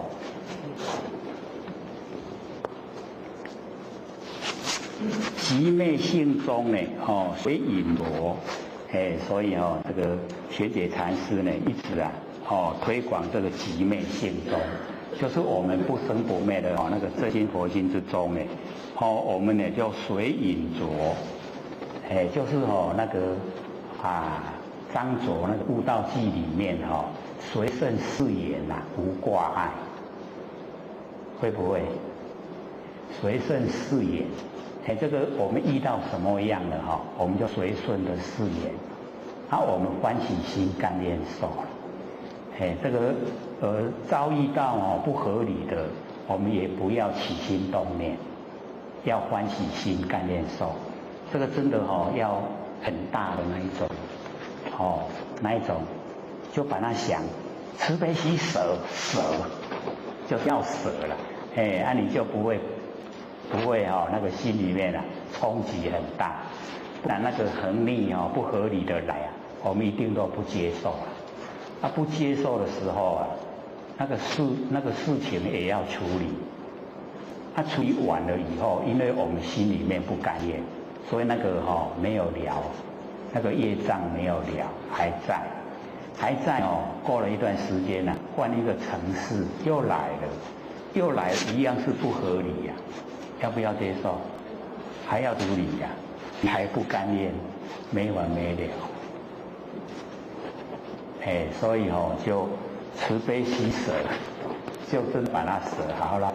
欢喜心甘愿受了，不合理的烦恼不合理，就是以往我也是不合理待的，现在才不会那个不合理的回过来待我，这样一想心就开了，心开了呢，欢喜心甘愿受，这个处理完了以后就没了啦，就陌生人了，他走他的路过我们的桥，不相关的。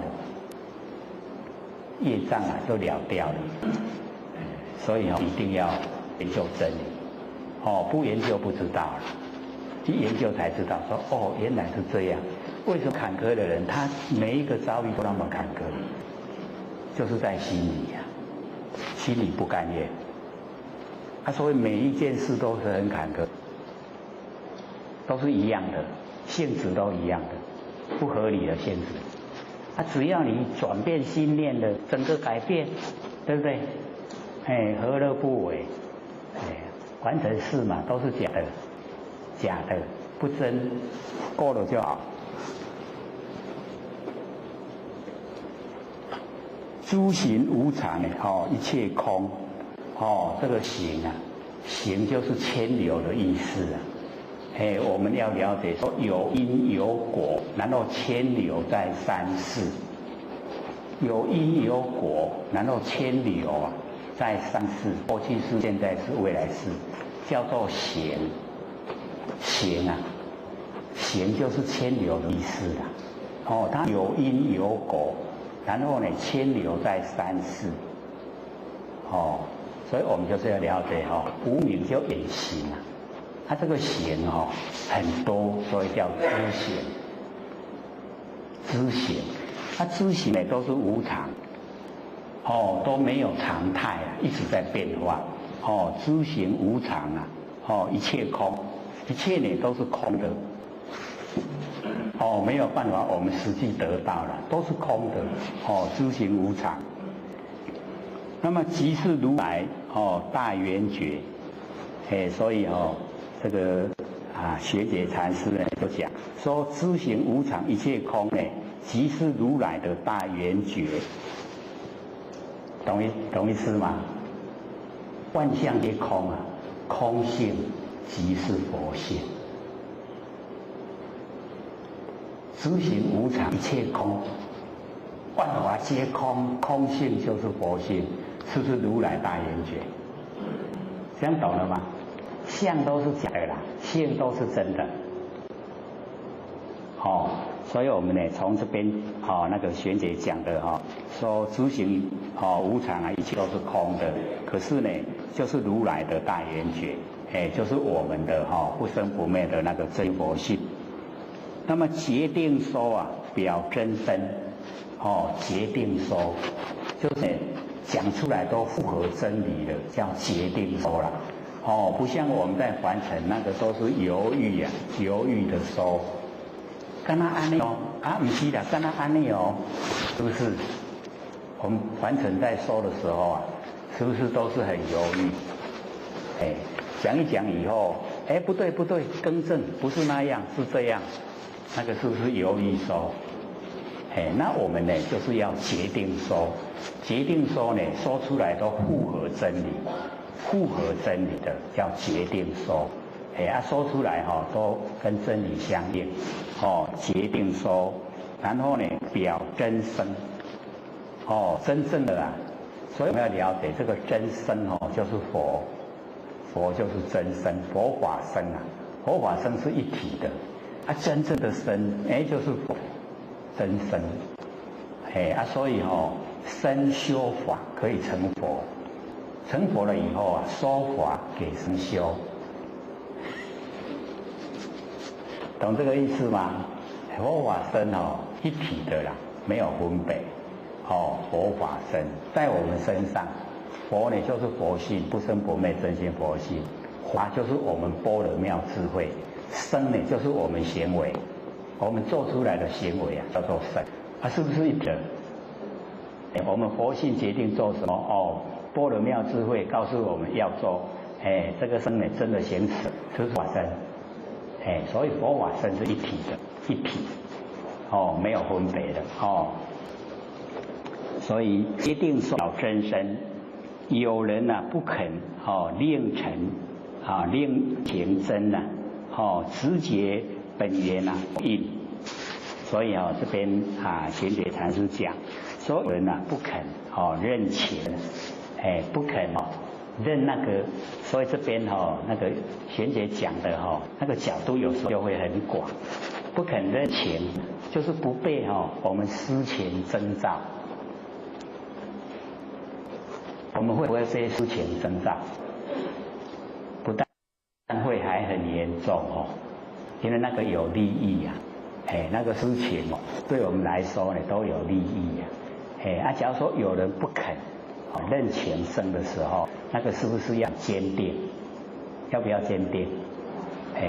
就像那个5867狗因转转世不留情，因为转世我们都会既有利益都没去都会留情转世转不过来，转不过来就变凡夫了，转得过来就可以成就了，所以我们说呢不肯认情真，不被私情征兆，那就呢都符合真理，符合真理的话就能够直接本源佛所意，直接到达本源这个佛是认可的，就是可以成佛了。你认情真被私情征召了以后，就是落入那个六道轮回，对不对？所以我们不肯认情真，不要被私情征召所以这个讲的叫蛮理想。斋业呢这个行之我不能，这个斋业行之呢，就是在小的那一些法里面去修持，很多的法了解说，在修持的过程我们进化有很多的法门，有84000法门。那呢，玄觉禅师说那一些这个斋业这个行止就是点点滴滴的那一些我做了，我不去做。比较久的时间花费很多精神，成就不大，所以他要直接进入不生不灭性本体，所以就不要业行之。这个呢，我们自己衡量，说自己适合慢慢这个累积修持的话，那这个就不要排斥。自己要说见够很锐利一下子可以到佛地那这个就可以把它撇开。摩尼之人不是摩尼宝之，这个摩尼宝之就是讲佛性本体这个摩尼宝之我们都有，每一个人都是摩尼宝之。可是我认识自己的摩尼宝之嘛？都不认识不知道自己有这个宝珠的身躯不晓得这么宝珠呢都在我身上，我们都不知道。如来藏里亲收得，这个如来藏含藏在如面性温里面这个摩尼之在我们的性温里面如来藏里亲收得，我们每一个都有，都可以得到摩尼宝之。我们可以呢亲自来收得这个摩尼之。一般神通呢空不空？我们都有这个6般的神通就是要有天通、天耳通，然后他心通，然后宿命通然后呢神足通，还有一个最后那个最难通的就是肉尽通，肉尽通就成佛了。所以外道就只有5个，那个漏尽通没有，外没有办法漏尽通，漏通呢就已经成佛，所以6般通都是我们佛性那个功能作用，它本来就有，本体就，只要我们努力去培养万年放下一念不生。时间呢有般若妙智慧，般若妙智慧呈现久了以后，这个六神通慢慢都会呈现，它不用追求，追求的话它会消失，那自然呈现的它都永远在，就是功能我们佛性功能作用那我们呢这个一讲到神通人都来了，我很希望有了可是只要我们按照真理来指那个都会现我们万年一念不生呢，最早呈现的就是我的那个明度增加，就是那个第六感那个敏感度会增加，增以后会有一些比较学那个事会呈现比如说很久没有见人你有征兆说我今天也录得下，会事先知道那还没有到的事你也会事先有预兆，这个就是敏感度增加。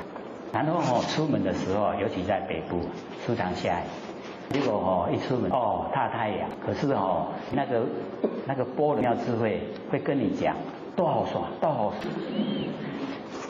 然后你看见玻璃条多好耍没有球，然后出去没多久下大雨，真的我跟你讲多好耍，你唔大你有南河，很奥妙然后走路也是很奇怪这条不能行，这条行就有代志。这样这个都是或者听前人跟或者讲的，有事呈现了。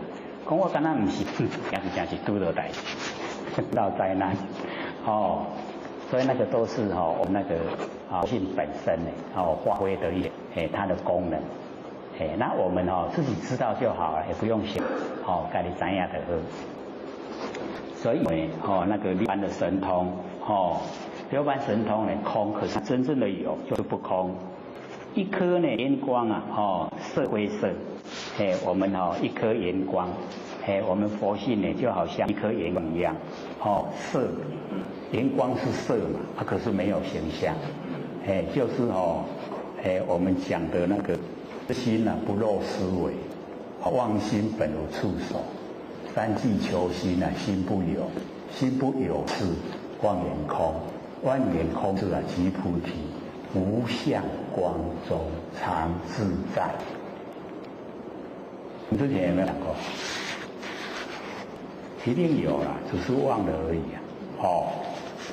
所以那个无相光中那个这边讲的就是那个色灰色就是没有色，就是无相，没有形象的光常自在。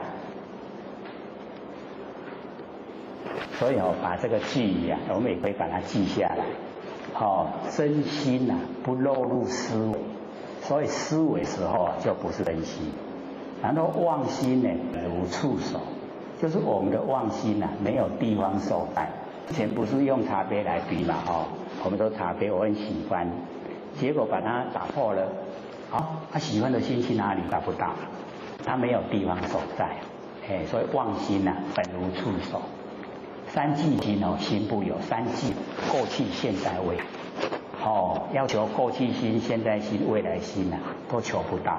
三际求心，心不有没有，心不有处妄言空心既然没有过去心，没有现在心，没有未来心，我们要攀岩的那个攀岩都没有地方攀岩了所以三求心心不有，心不有处，妄言已经空了，妄言空处即菩提，妄言的空处就是菩提，然后无相光中常自在，没有形象的光常自在所以我们就是了解这边呢因为他讲到呢那个一颗眼光色归色，所以呢我们用这个来解说比较详细因为那个无相之光就是眼光就是我们那个佛性之光，它没有形象，可是它非常亮。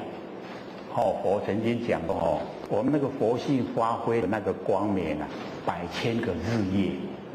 我们一个日夜一对日夜啊，已经很亮了，它是1,000个日夜那么亮，我们的佛性那个光啊，可是我们都没看到啊，多快所以要讲说无相之光，没有形象的那个光看到什么时候看到？各位先生，什么时候可以看到？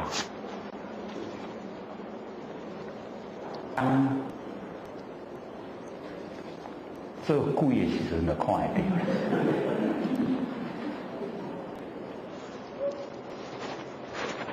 做鬼就看就讲我这光可是我们是要做那个光那个人去做鬼所以我们就是了解有对待了以后那个就会呈现的那个现象。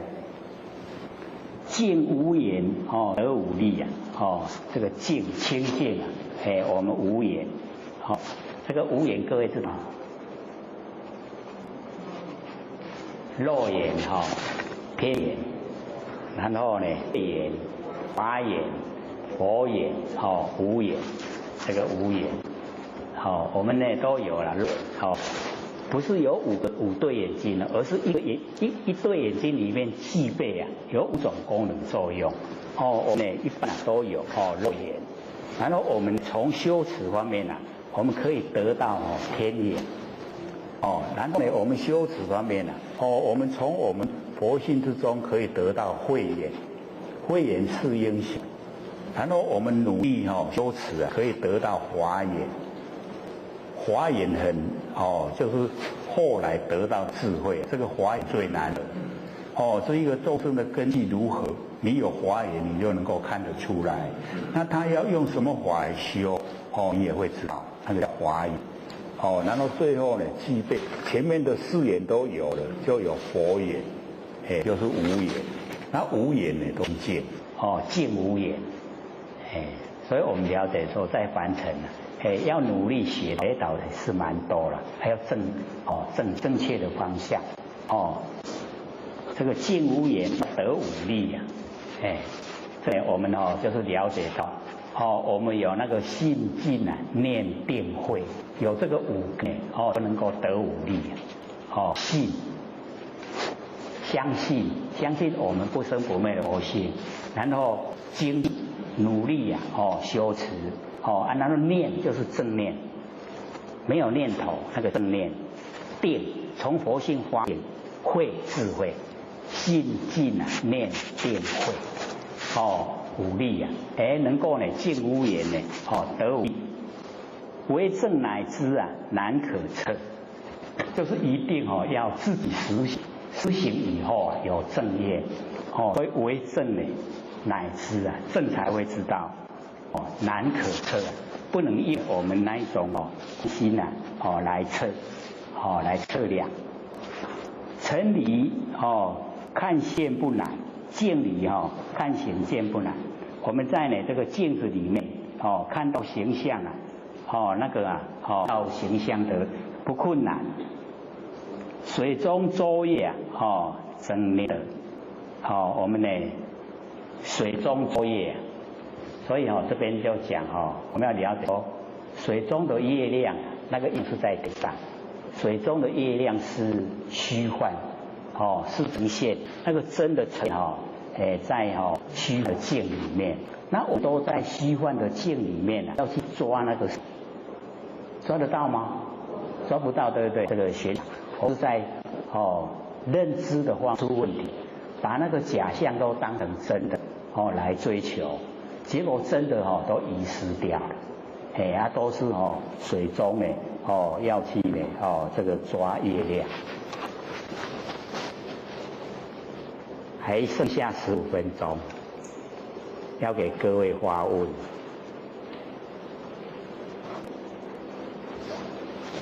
问题吗？要问才会进步得快我们北部也都是这样，越问进步越快，了解呢就越多，生活呢就越快乐，就好像在天堂一样。好，请问，请说。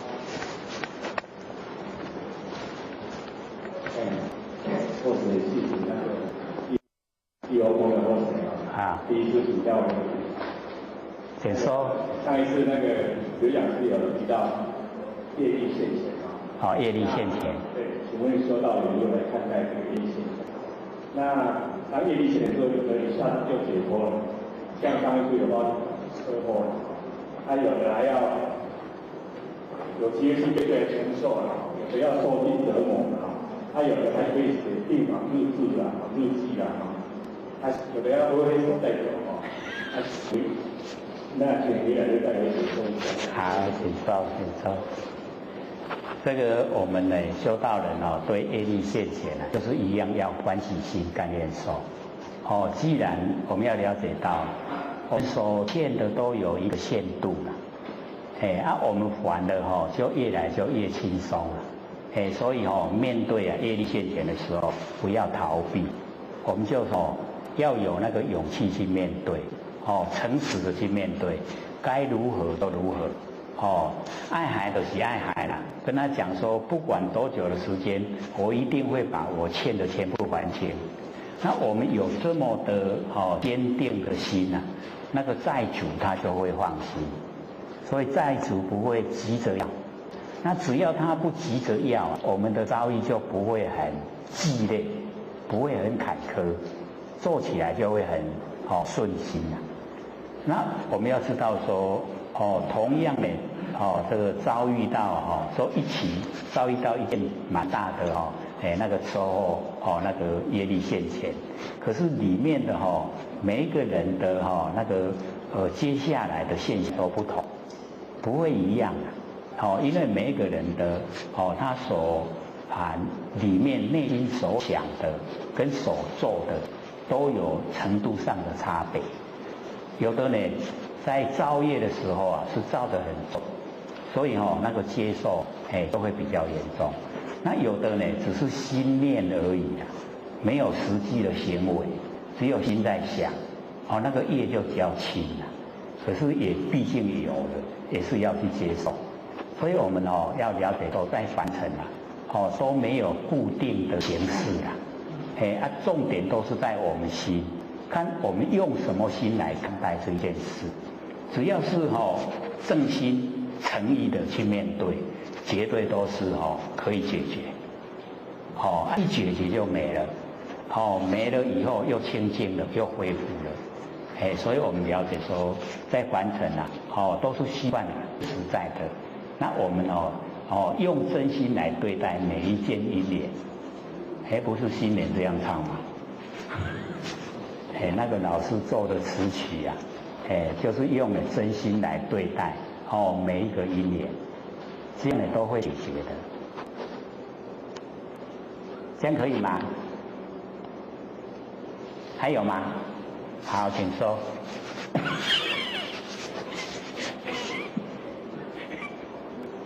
拿麦克风大家才会知道你要问什么。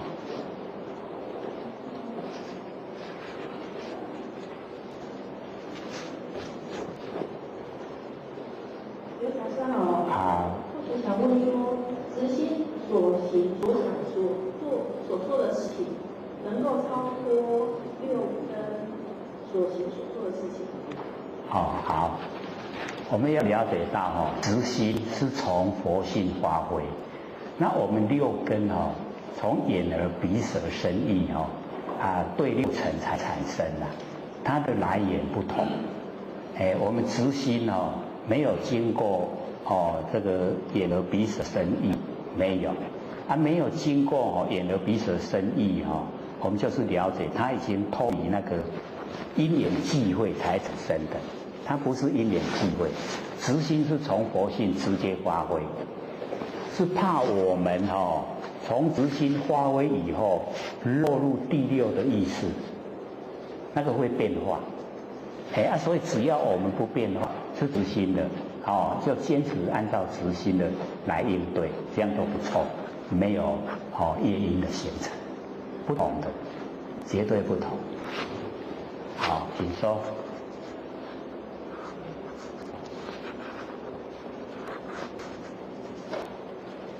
或许在一位浅显问号，请问有讲师何谓一呼则百脉皆开，一吸则百脉皆闭？那个大概一窍通嘛，是不是问这个意思？问一呼一吸。一呼一吸啊，对，是呼吸的嘛？对。哦，是讲我们修持功夫的一呼一吸嘛？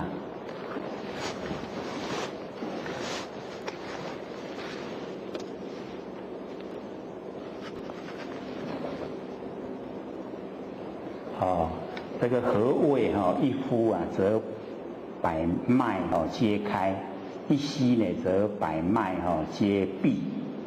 这个开闭啊，一呼一吸啊，这个开闭。所以我们了解在凡尘啊，都是生灭对待啊，我们也是在一阴一阳之中，互合于天地的那个一阴一阳。也是符合我们生成之道。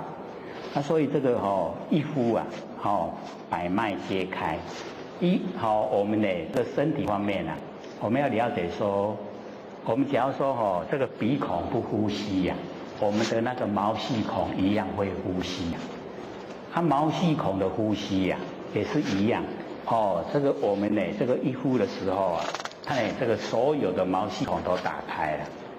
那当我们一吸的时候啊，全部的毛细孔都收缩，这个一呼一吸呢，那个是一种自然动作。所以我们了解到这一些啊，都是始于的生理状态，我们身体的生理状态。所以那个舞台的表演者啊，把身体都磨那个银魂。全身啊都是磨那个银色的那个粉末，他把那个整个毛细孔都把它遮住了，那个要赶快洗掉了。表演完了不赶快洗掉，它会窒息，会死掉的。所以这个是始于生理状态，我们身体的生理状态。我们那个生理它有生住意昧，始于生理状态。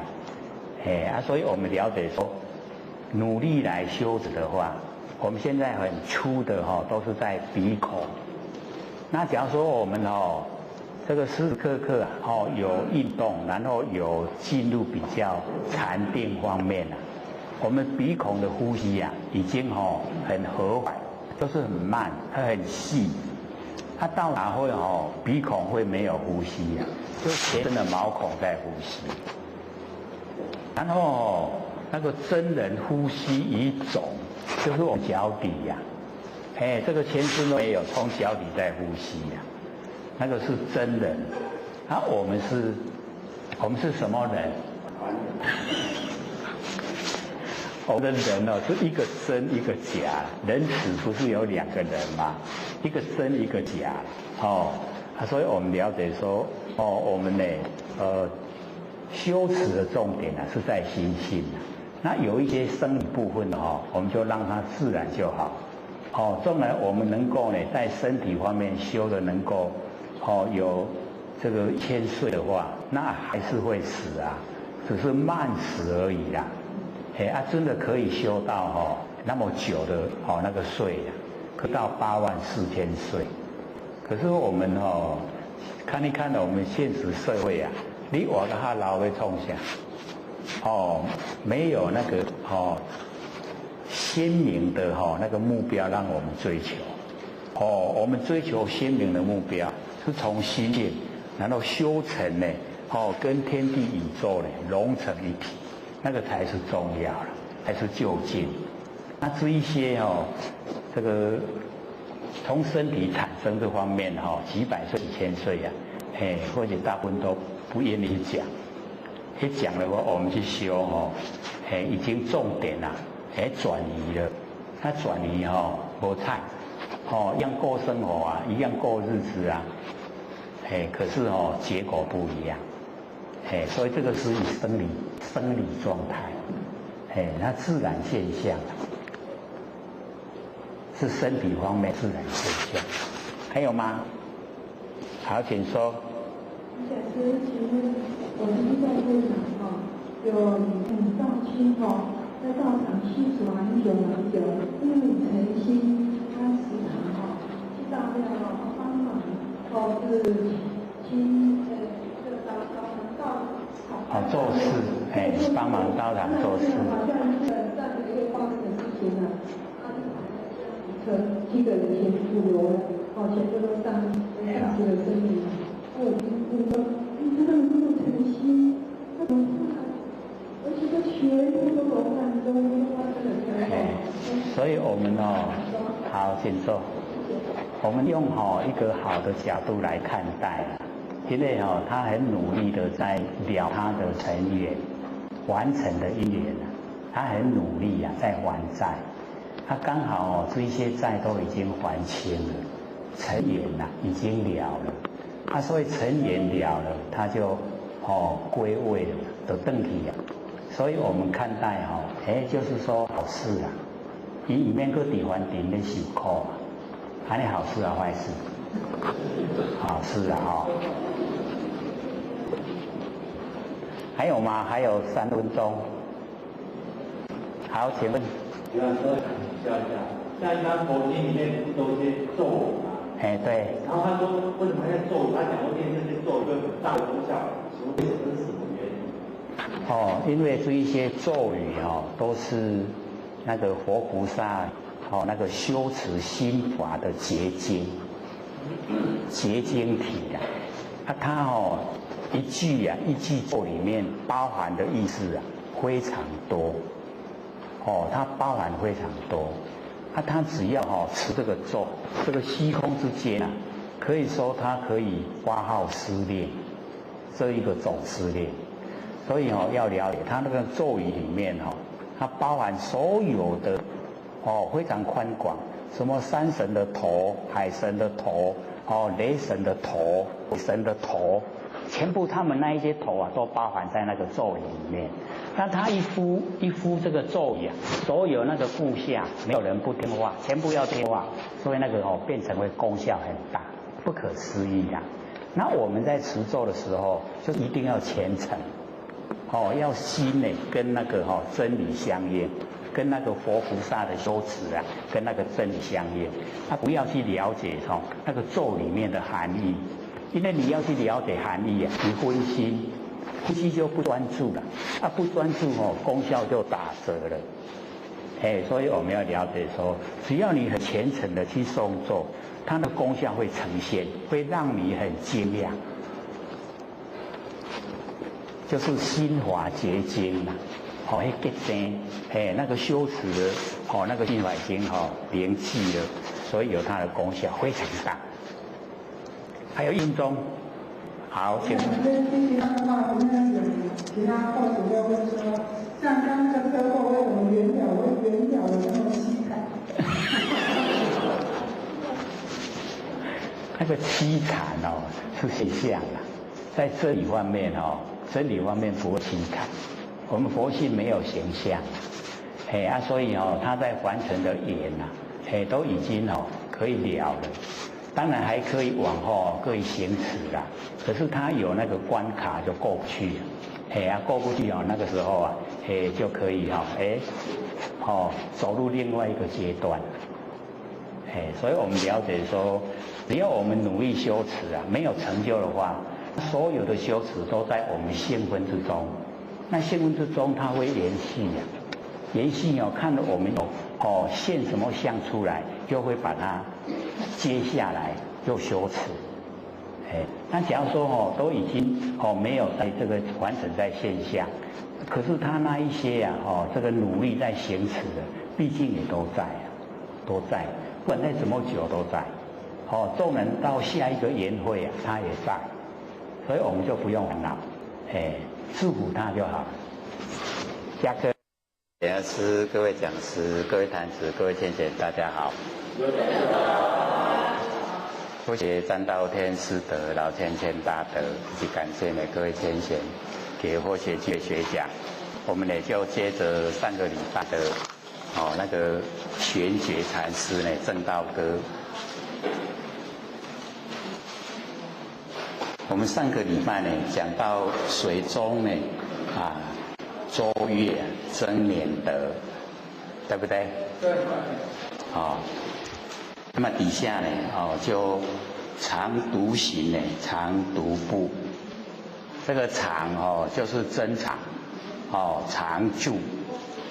那独呢就是独一无二这个行跟步独行独步就是我们这个等于是呢一性指挥我们的身体，然后呢每一个邪词每一步都从性海里面呢这个出来所以我们了解说完全都是率着我们不生不灭的那个真心佛性在这个凡尘坚持整个呈现的都是真理常独行常独步。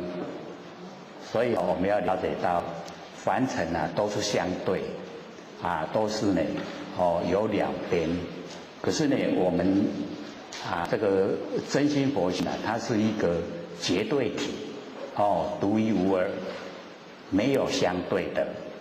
所以我们能够领悟我们呢不生不灭的佛性就可以知道说它呢是一个绝对的绝对体，没有两边所以这个独行独步行持都是从佛性呢整个呈现。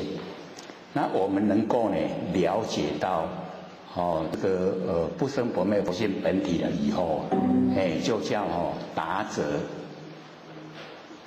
达到那个底下呢达者同有涅盘路，达到我们不生不灭的佛性本体了，已经呢可以进入了那个叫达者。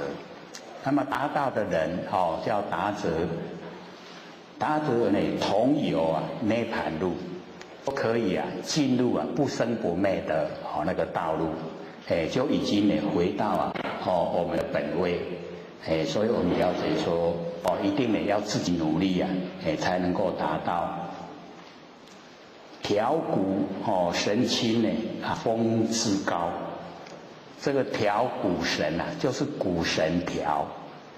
那我们骨神调四神就没有那个前病，了解意思吗？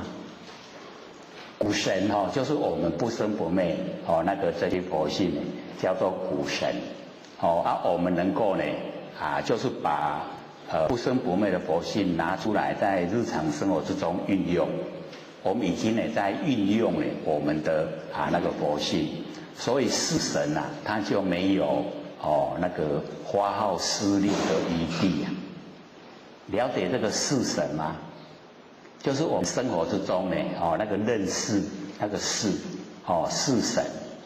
我们在日常生活呢用四神，不是用我们的佛性那假如说我们用佛性来应对凡尘的万事万物，不会有业，不造业，不造业就不受苦因为我们都用四神认识就是六根对六尘产生六识我们都用这个心用这个四心在应对凡事，所以会造业。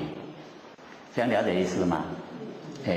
我们能够呢调骨那个神清，能够呢我们把那个不生不灭的佛性都已经呢能够启发了，能够运用了，然后呢我们就可以回到清净的本来。所以那个呢风之高调骨神清风之高，等于是说表现出来，从佛性表现出来呢都有德所以那一种德性等于是说可以说整个呈现出来，让人看到的呢都是属于这个德性。那么我们要了解说那一种风气社会的风气呀、假如说有这个大德者有很多的这一些都在呢推广真理的然后来这个领导整个我们这个凡尘的潮流，那么这个样子的话，那一种风自告，就是那一种风气非常理想，大家呢都会很这个和拢，就是很快乐的可以过生活，所以那个能够调鼓神清呢风自告。可是我们这个社会现象呢，大部分呢都是会追求名利会比较自私自利，所以导致一种调鼓神清风自告的这一个距离还有一段，就是我们本身呢要投入努力影响到呢我们周遭的亲朋好友这样呢让整个社会风气都非常的理想。那么底下茂翠武刚人不顾，这个茂翠就是形容我们这修道人的这一种容貌非常的纯粹，就是非常专一让人一看了以后都不会有那一种负面的那一种情绪出现，很纯粹茂翠。然后呢，这个骨刚就是呢非常的正气人非常有这个正气，能够呢把这个社会整个正气都呈现出来，所以骨刚。那人不顾就是这个凡人的所有一些讲话讲的不好听的话呢，全部呢都不会在意，都不去呢这注意他们讲什么话，懂这个意思吗？所以只要我们呢这个把定自己的主意，从呢那个不生不灭佛性发挥出来，所作所为都符合真理，那人家讲什么负面的话呢都不要在意，所以人不顾治别人所说的话一不顾不去呢这个在意他讲什么，所以我们呢就是要做到呢那个茂翠骨刚人不顾，穷世子口称平，那个穷世子就是那个释迦牟尼佛的弟子，口称平就是嘴巴里面都称平道，那个是手的戒律都是这个努力的修道，所以这个制定释迦牟尼佛制定戒律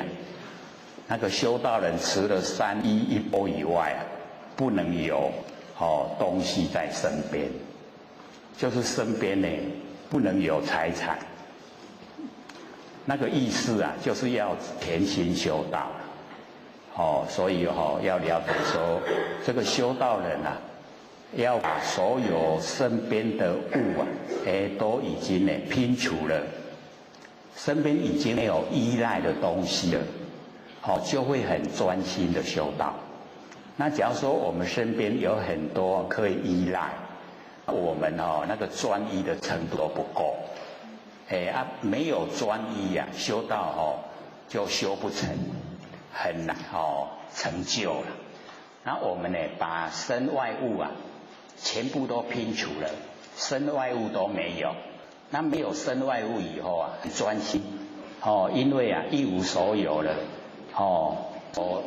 要追求呢就是我们不生不灭性本体，就是一定要成佛没有别的路那样很专注的就一定会成就。那我们凡人呢，大部分身边都有很多东西而且又想拥有更多，所以我们以拥有为快乐。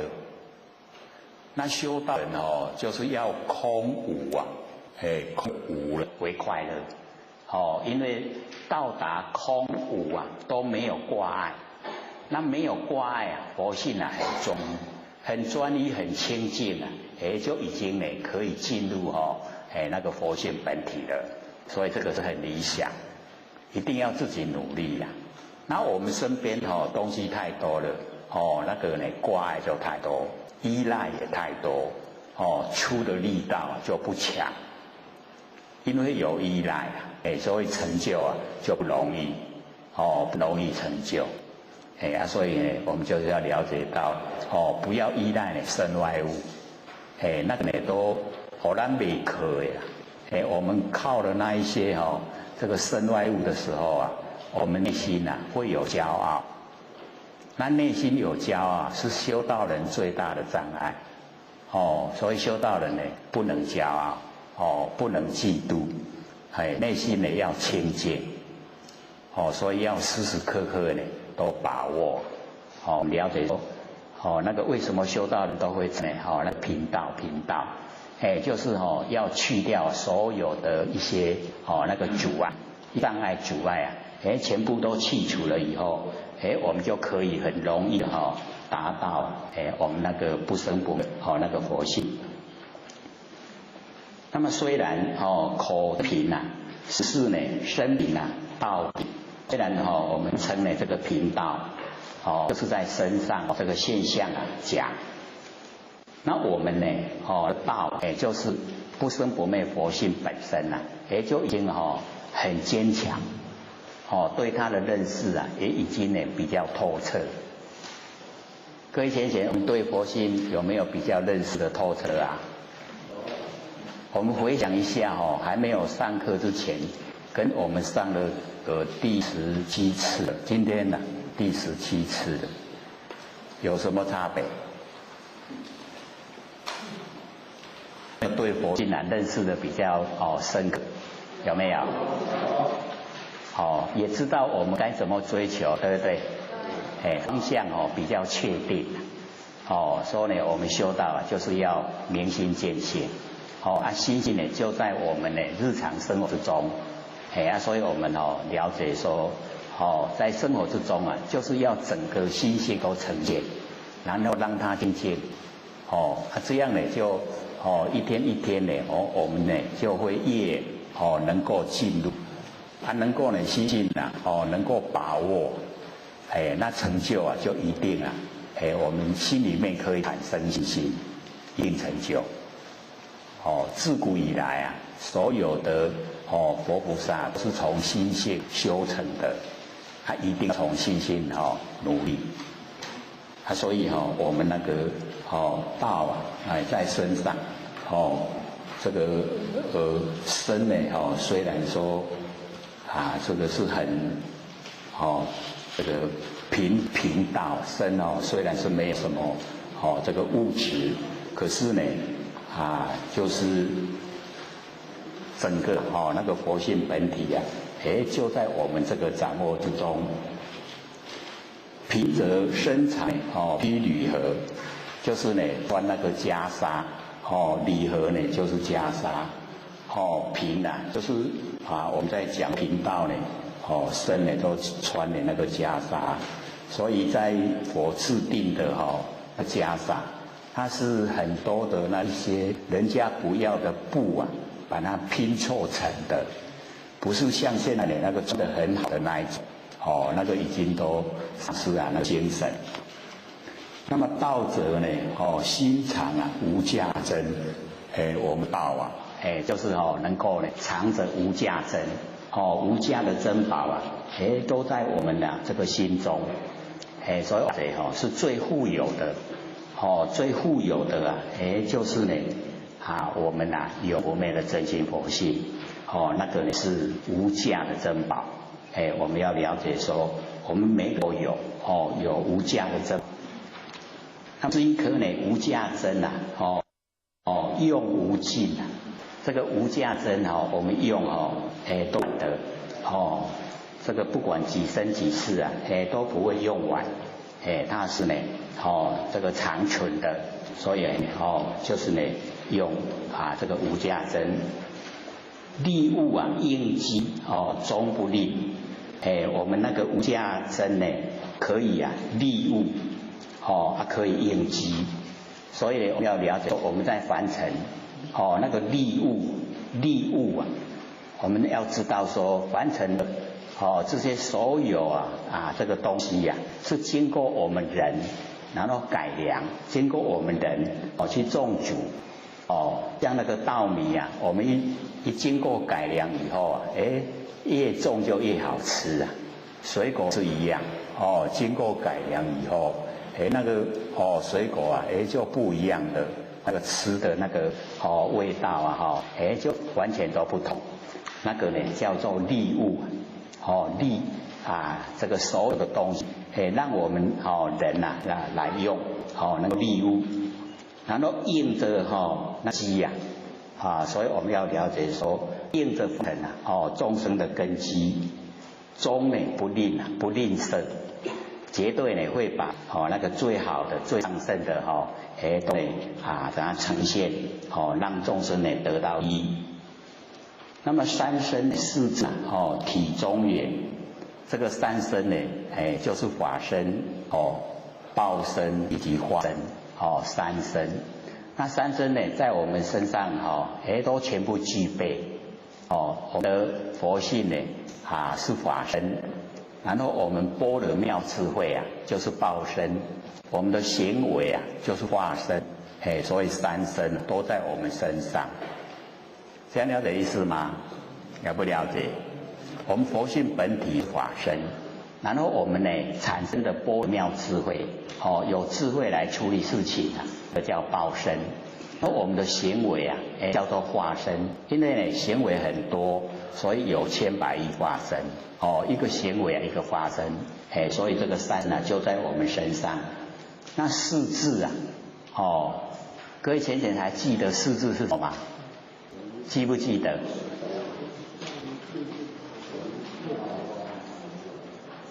就是我们之前讲的那个八识啊变成四智。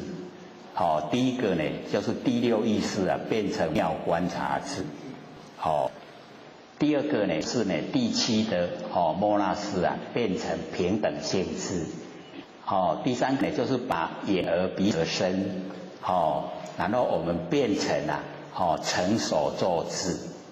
然后第四个呢就是阿赖耶识啊变成大圆觉智。所以呢这个就是我们身上都全部具备这个四智。那么第一个那个第六的意识啊转成妙观察智，那个最重要。因为我们在日常生活用的就是第六意识。第六意识啊，我们马上现象，马上生出念头，那个呢已经在日常在用。我们用意识啊会落入取舍。有取舍会造业，然后我们呢用妙观察智，因为妙观察智啊会见非功，见到呢非有为功用，非有为功用就是我们佛性本体，所以也称作始觉智，开始觉悟的智慧。所以那个把第六意识啊变成始觉智。那因为观照是观照我们佛性本体。叫本觉理，本觉就是佛性本体。用呢我们呢佛性发挥的那个观察智，始觉智来观照佛性本体，然后合以大觉，因为我们的觉性尽虚空遍法界，非常宽广，合以大觉，然后成究竟觉，究竟觉就是佛的果位了。所以我们从始觉智观照本觉理，合以大觉，成究竟觉，整个修持构成就是这样子。那我们了解说很重要的一个就是呢始觉智，已开始觉悟了，不再呢凡尘流浪。我们在凡尘流浪就是没有觉悟了。那么已经觉悟了，就不再凡尘流浪，在凡尘要受苦。那我们呢可以脱离这个苦海，所以用第一个妙观察智，能够见到呢那个佛性本体，所以见非功，然后呢把那个第七的莫那识就变成平等性智。所以我们佛老师说要我们培养德性啊。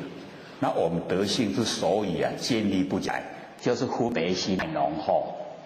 那分别心太浓厚德性就培养不出来。那我们能够平等见智，就是人与人之间都是平等。那平等了以后分别心就没有那么浓厚。人与人平等，人与物平等，物与物平等，整个都是平等。那平等了以后分别心淡薄。那分别心淡薄以后，我们就容易建立那个德。所以我们对所有众生都尊重，叫供养之佛。所以我们在日常生活之中就已经在供养之佛，就已经在培养德性。这个是很重要。把那个第七摩那识转成平等性智。平等性智的时候心无变，心没有变的，就是分别心心就没有变。那第六跟第七两个转了以后我们就转前面的5个眼耳鼻舌身。那眼耳鼻舌身因为它没有常意的地方，所以眼耳鼻舌身眼睛所看到的，耳朵听到的，鼻子闻到的，嘴巴吃的，身体触摸的，它都归入欲地，都是归到异地来。所以第六的异地我们就已经前面转了。然后用那个妙观察智跟平等识来指挥前面的眼耳鼻舌身，要它听话，叫做成手作之，完成我的命令，你去做，完成妙观察智跟平等性之命令。然后眼耳鼻舌身去做了，叫成手作，成手作的智慧。所以成手作同圆镜，跟圆镜一样。然后最后他的阿赖耶识就转成了大圆镜智。所以我们这个普通就是没有这一种大圆镜的智慧。那假如说我们把我们整个这个面孔当成一面镜子，那事来就折现事气就不留，对不对？我们整个孔就变成镜子，事情到了整个形象都呈现在我们眼前。然后事情一去了我们全部脑海都不留。事来则现事气则静。事来就现，事就静下来了，那个叫大圆镜智。那我们有这个大圆镜的智慧就没有取舍，没有喜欢讨厌没有喜欢讨厌不造业，不造业就不受苦了。所以我们能够把那个第8的阿赖耶识修成阿摩罗识。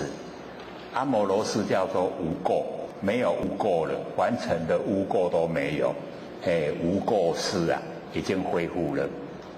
所以这三身四智体中远，三身四智就全部具备在我们这个身体上，身体全部具备三身四智在我们这个佛性之中全部都有体中远，非常的圆满在我们这个身上。6节8节6通心地印。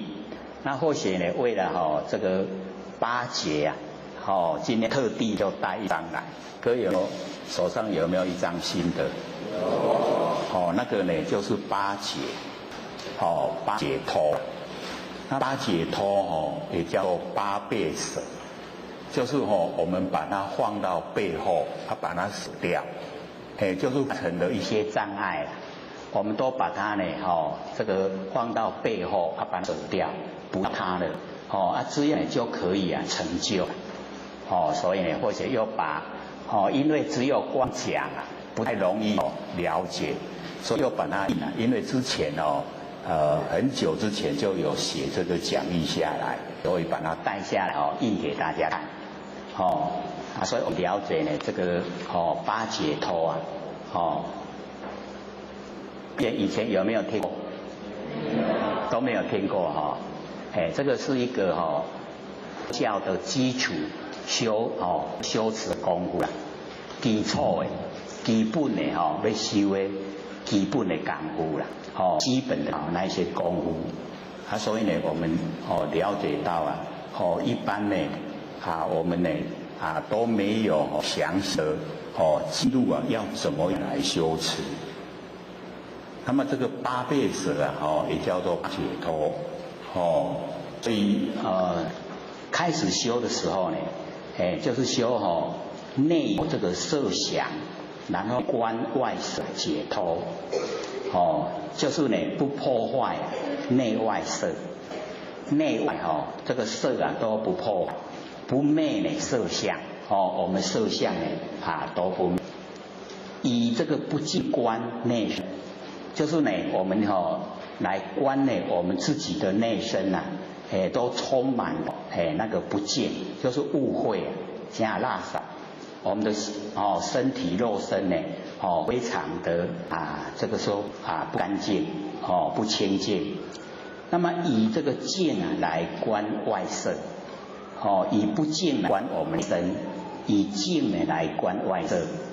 那么先呢观外色净，把这个外面的形象都能够观清净，先把心呢能够调柔调得很柔和那么观这功夫还没有增长的时候那个色就不要观得很多，就观一点点那个形象观少一点观少一点的话心就比较容易收摄回来所以要先观少色，等到呢我们那个观已经呢成熟了以后观多的外色也无妨也就没有关系了那么又观我们内色，就是我们内身里面自身呢是种种不净，那么细心就是把我绑住来观我们内心这个时候看到我们这个身体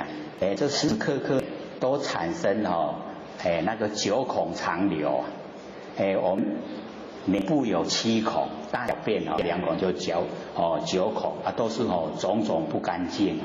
那么观了以后都会生，就是对自己的那一种身体不会迷恋。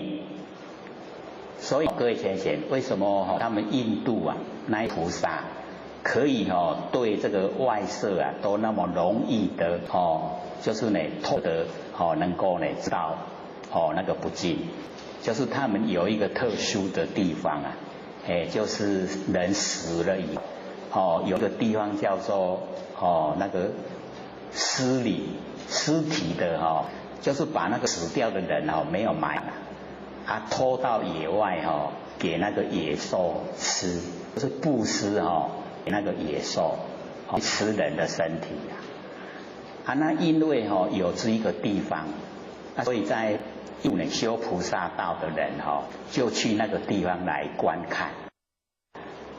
看呢我们人死亡了以后，然后经过1个礼拜怎么变化，到第2个礼拜又怎么变化，第3个礼拜又怎么化，有实际的去观看，而且就是很多啦只有人死掉都会把尸体拖到那里去给野兽吃，所以他们看机会很多1个礼拜我们大概都会开始膨胀，我们那个死掉后尸体开始膨胀，到第2个礼拜就会整个崩破了，血水流出来第2个礼拜就已经肉经到碰多团逼破肺水拢流出来，然后到第3个礼拜开始生虫，我们那个肉生糖第4个礼拜糖拢在吃吃我们身上的肉到6个礼拜肉拢去吃了剩骨头因为又在野外风吹有露晒，有雨淋，所以很快那个骨头啊又风化，风化后啊，风一吹啊，它就散了，它就不见了，它去哪里了？因为实际的这样去观察，不像我们在东方要观这个白骨观啊，不是很多这个年轻的这个修道人都很对女色还是很迷恋的时候啊，就叫他观那个白骨观，就是这个带粉骷髅，要观那个女性就是带粉，磨了一层粉。然后就是骷髅，那个是用想的啦，不像印度他们是实际去观，是观各位前人，假如说我们去看了一段时间以后啊，是不是印象都很强烈？印象强烈之后啊，对人体呀会不会迷恋？会不会？我们不要去看了，我们光听就已经就产生厌恶了，对不对？龙潭的食，迄5礼拜的时阵啊，万虫窝，都是虫在吃所以我们要了解这个人体啊，就是这么的天地的物质，所有风土动员忌讳借我们用的，所以我们一定要借假补真，把那个不生不灭性修正出来，这个才是重要的，身体都要还给天地的。这都是假的，所以我们呢，对身体啊已经产生了那个厌恶的时候啊，那个饮怒吃啊，就很薄，很饱了啦，真薄啊，拢无啊啦，饮怒吃拢无呀，极致啊，这个惊悟，这个我为无认为自己呀，没有眼睛，那么此生如此啊。如何云而会生藻？为什么会变了这个身体？所以啊，那个收摄我们的心啊，会识观然后我们就可以啊，让脑筋啊清醒，使这个皮肉血髓这一些呢，都全部去掉了然后底下呢，这个底下这个修持方法。是在那个大藏经里面呢，把它摘录出来，就是呢，我们皮肉血髓掉以后，就剩下白骨，然后这个时候又细心呢来关照这个古人，心呢，假如说慈善了以后啊，又把它收摄回来，要来一直啊关照这个古人，身摄心，把那心都摄回来，收摄回来，那个见到呢。这个白骨啊，会流光，白骨啊会发光。那么能照啊，内外的这个之物，内外物呢，都可以照。那个白骨的光可以照内外之物。然后呢，古人啊，三昧，这个呢，这个光，这个见到呢骨的光。那么其外呢，这个净洁色相，这个肉金刚真知，金银的宝肉这个清定，肉水，肉无烟的心，净洁火，肉清风无尘，没有这个灰尘。所以呢，我们今天坐下来啊，整个这个外面都会蒙蒙一片，都是那个灰尘啊。冲晒啊，整个空间，或者说下一阵雨把那一些灰尘都沉淀到地上以后啊，天就会清。可是好像久没有下雨了，我们南部很久没有下雨了不像或者在基隆跟这边是相反的，要见到好天气是很难，我们是要见到雨天很难是两个极端把那雨刷一刮来家就好啊。我们那边雨太多了，时常在下雨。所以呢，我们在关照青色呢如山，黄色呢如金，然后红色如火，白色呢如血。我们这样观的话呢，白色就进了。那么启示呢这个相呢静观。所以这样心呢随时在姿色，看起来拢个看它拢真清净。那么各有清净光耀。那么这个时候，我们修行的人，观照的人这个受喜乐会遍满整个呢的身中。这是第一个呢，就是内有色想，然后呢观外色解脱。因为是第一个，所以会讲详细点。那么底下呢，第二个就是呢那个内已经没有色想，然后观外色解脱。内没有色相，然后观外面的相。大致的那个所观的方法跟上面所讲的都有一点相似。那么第三呢，就是已经净解脱身作证即止住。就是已经呢有效呈现了，然后我们身体呢自己本身有经历过。那么再下来接着呢就是空无边处解脱。第二个呢事无边处解脱。第六个呢无所有处解脱。第七个呢想非想处解脱。第八个呢灭受想定身作证即住。这个都是已经呈现。所以这个叫八解脱。那因为呢你要了解说，这个是一个修持的一个过程，修持功夫这个过程，所以特地呢把这个八解脱这个所以让我们这个了解。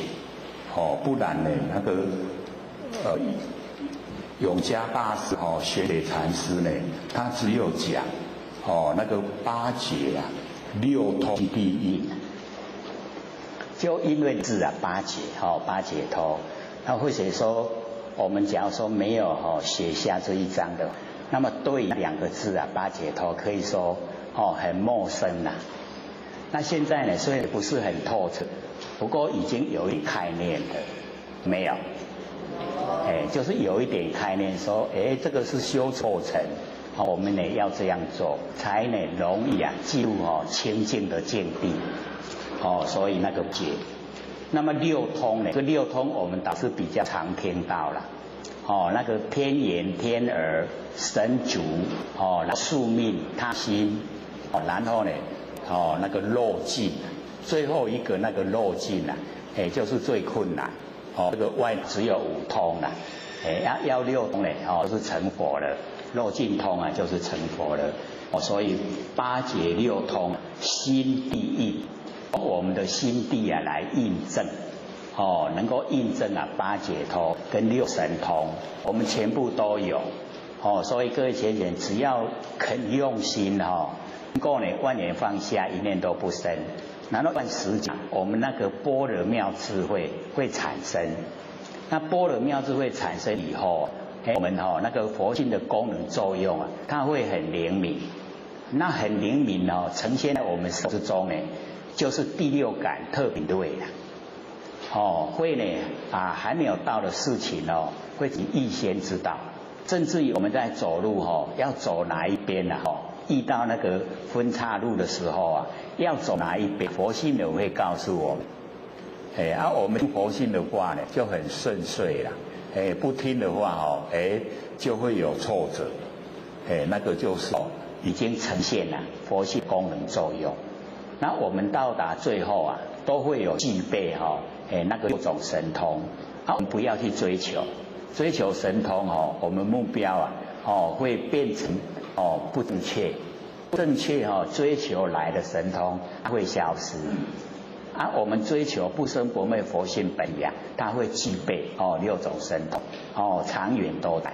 所以呢我们就是要了解那个八解脱六种神通从我心地印证，全部呢都有。那么底下上士一解一切了。这个上士我们就是了解到这个只有讲这个上师闻道，勤而行之。各位有没有这个以前有没有听过？这个上士闻道，勤而行之；中士闻道呢，肉成肉亡；下士闻道大孝之。不孝不止以为道，有没有？就是呢，上士上等的根器的人一听到道以后勤努力来行持，勤而行之。然后中士闻道呢，就肉成肉亡，好像有，好像没有，因为他的善根不够，所以那个信心不足，就肉成肉亡。那下士闻道因为下士没有善根，所以他闻道以后大孝之加工会笑说成不会享受了，去修道吃苦会加工。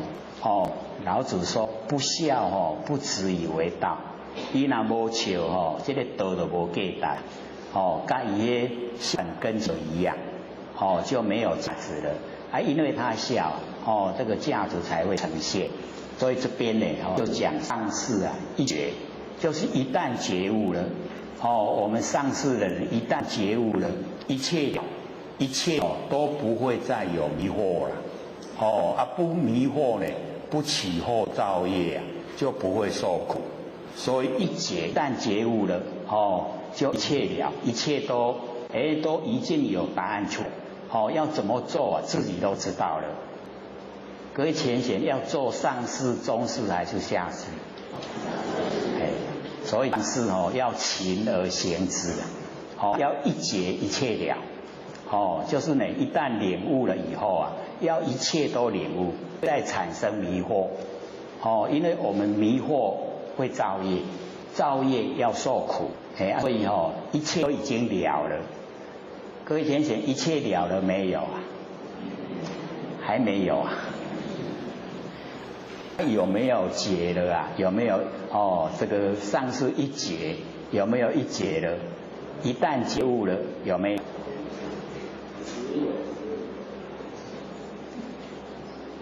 觉悟是有，不敢肯定他也有这个深浅领悟的程度也不一样有的呢可以领悟很深的有的呢是比较粗浅的。那我们一定要自己努力啦自己呢朝着这个真理的方向一直努力所以呢我们这个后面有很多现在又增加要做那个CD 片，因为 CD 片做出来要很多我们呢从第一次到第9次有做一片的MP3，那要做那个 CD 那个一片就要变18片，就是要变8片。现在呢，因为我们这一次讲了以后过年了，要休息1个月所以被把第10到17又做成第2片 MP3 第2片，所以各位大概礼拜4可以来这边拿，会寄到这里来，到这里来拿，也会把那个 CD 片因为有的有旧的机器就是 CD 可以听 CD， 不能听 MP3，所以准备做那个CD 片给各位，可以反复的去听这样进步会很快，所以这个下个礼拜4大概就来了，来这边拿就有，我们那个CD 就是现在寄前面的，那个第1次到第5次有10片，先寄过来，然后以后过年之前再把后面的又寄过来。各位想不想要要。CD 片要不要？要。很想要吗？很想要会多烧点，会多一点多点够了。像我们第16次的3个礼拜的已经有500片，在这边有500片，所以希望各位都拿。那上一次的我们又多200片，因为上一次的可能有的还没有拿到。上第15，先送过来是第16，我们这个17要下个礼拜4来拿，会一起寄过来，第17的，还有那个第3第10到第17一片，那个只有一片那个 AP 只有一片，可是我们做西的话这个1集就要2片然后我们有8集的话就要16片，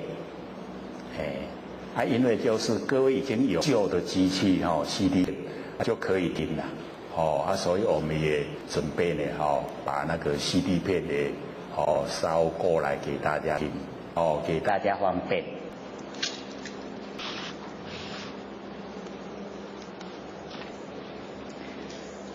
中下文呢都不信那个上士一觉一切了，上士呢一旦那个领悟了以后一切都没有迷惑了所以一觉就一切了。那么中都文都不信我们有讲过这个中士呢跟下士中士的善根不足，那下士有善根所以呢他们听了都不相信。我们要了解说，这上乘佛法呢，都是要自己累积善根，善根已经成熟了，就可以接受这个上乘佛法，都是要自己努力才能够接近。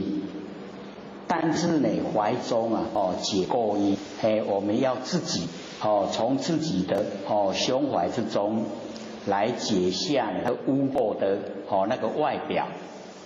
要自己这个努力把自己心中所有的那个污垢都把它去除掉这个怀中解垢衣把那个所有污垢去除，谁能向外夸精进这个希望我们就是要能够自己去掉自己的污垢，然后也鼓励我们周遭的亲戚朋友一样向着这个追求回到我们每一位佛的本位那一种方向前进所以那个向外去夸精进就是鼓励我们做的亲朋好友全部都朝这个方向努力。那么底下说众他谤认回，这个别人外面的人讲什么话诽谤我们讲我们不好，我们也都不要在意就是这个众他谤任他回他讲的那个我们那个不好的地方我们都不要起心动念拔火烧炭涂自皮那个诽谤我们的人我们跟真理相应做的事情都跟你相应，可是有人在讲我们坏话那个就不要去在意就众他谤他诽谤让他诽谤他讲我们不是也让他去说他就好像他的火把在烧天那个火把烧天他天烧不着了那个烧不着涂自己他自己拿火把烧天的人自己很疲困所以我们要了解说真理在就是真理只要我们符合真理了，那别人怎么说就不要在意。我武恰似饮甘露听到别人在这个诽谤在讲坏话的时候我们听到就好像在饮甘露。所以这个要有领悟才有办法做到这一个状态，不然我们听到在讲我们坏话一定会生气，生不生气？一定会生气那个人是长情。那能够人家诽谤我们好像在饮甘露表示说进入真理世界。那别人在诽谤就是在去除掉我们那个累世累生的那一些罪业。咱累世累生啊，拢有种一寡业，伊咧给咱下掉，这样好不好？好，很好，对不对？要不要高兴？要。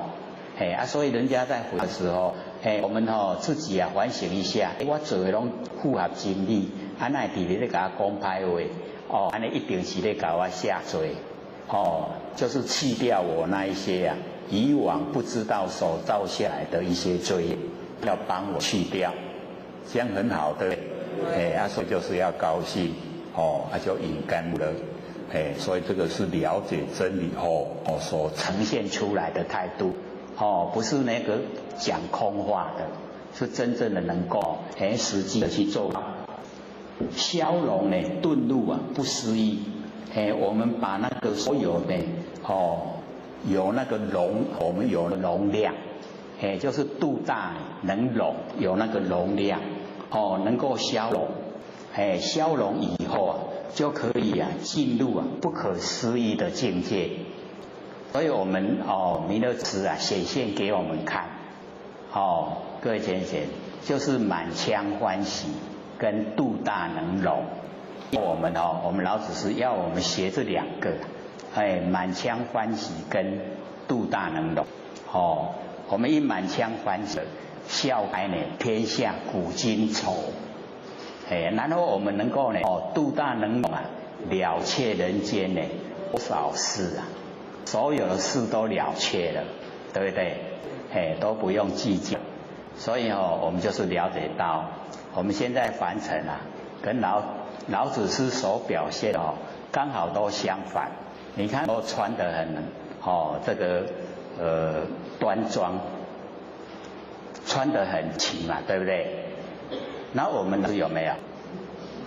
有没有？然后这个满腔欢喜我们有没有？度大能容我们有没有？好像都没有所以我们就要了解到老子是要我们不要住在外表形象，一定要实际的内容要实际的内容所以我们内心很端，然后内心满腔喜他度大能容，这个才是我们所要真正的去追求的那外表形象那个要在意不要离谱了就好所以这个地方呢让我们了解说这个已经呢进入消融进入不可思议的境界。各位，不可思议的境界是什么？我们之前不是时常讲出有没有？不可思议就是不要找有，也不要找空，也不要找亦有亦空，也不要找非非空，就是不可思议不可思议是什么？就是我们佛性本体啦，这样懂吗？我们佛性本体就是不可思议是不是不可思议？你怎么想你都想不出所以不可思议就是我们佛性本体所以我们这边了解到说能够消融就顿入，很快的时间就进入不可思议。那么底下呢观二言中得，这个我们本来是要听二言可是这边是用观观言，就是表示我们听到以后又加入我们心意识观二言是功德。往后人家在讲不好听的话我们要用观二言，然后呢就建立两功，心都不会起对待，心没有起心动念所以那个二言是功德，可以做得到试试看，不容易这个导师要一点时间这个观二言呢是功德我们一听到坏话大概都脸红脖子吃马上就呈现此即成五啊善知，就是那个讲坏话的那个讲恶言的人啊，他会变成我的善知识啊。因为他促成我努力呀、像那个释迦牟尼佛啊，他也有因为有那个旁边有人一直在刺激他，他呢很努力呀、这个修持就提早成佛，本来呢这个掌天盘啊是在我们弥勒祖师之后，结果他变成在我们弥勒祖师之前。就掌天盘了，所以我们了解坏人啊，有时候促成我们努力，就变成我们的善知识啊，让我们能够快成就了，所以台湾的话讲，激励行力，有没有？激在，我们人都会有这样你那不激的都无力。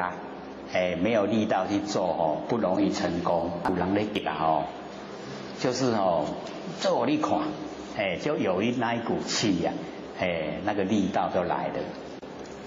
不因呢善谤取厌亲，不因为人家的善笑的谤了，然后呢起心动念有那一种讨厌有那个比呀那个厌亲有对比。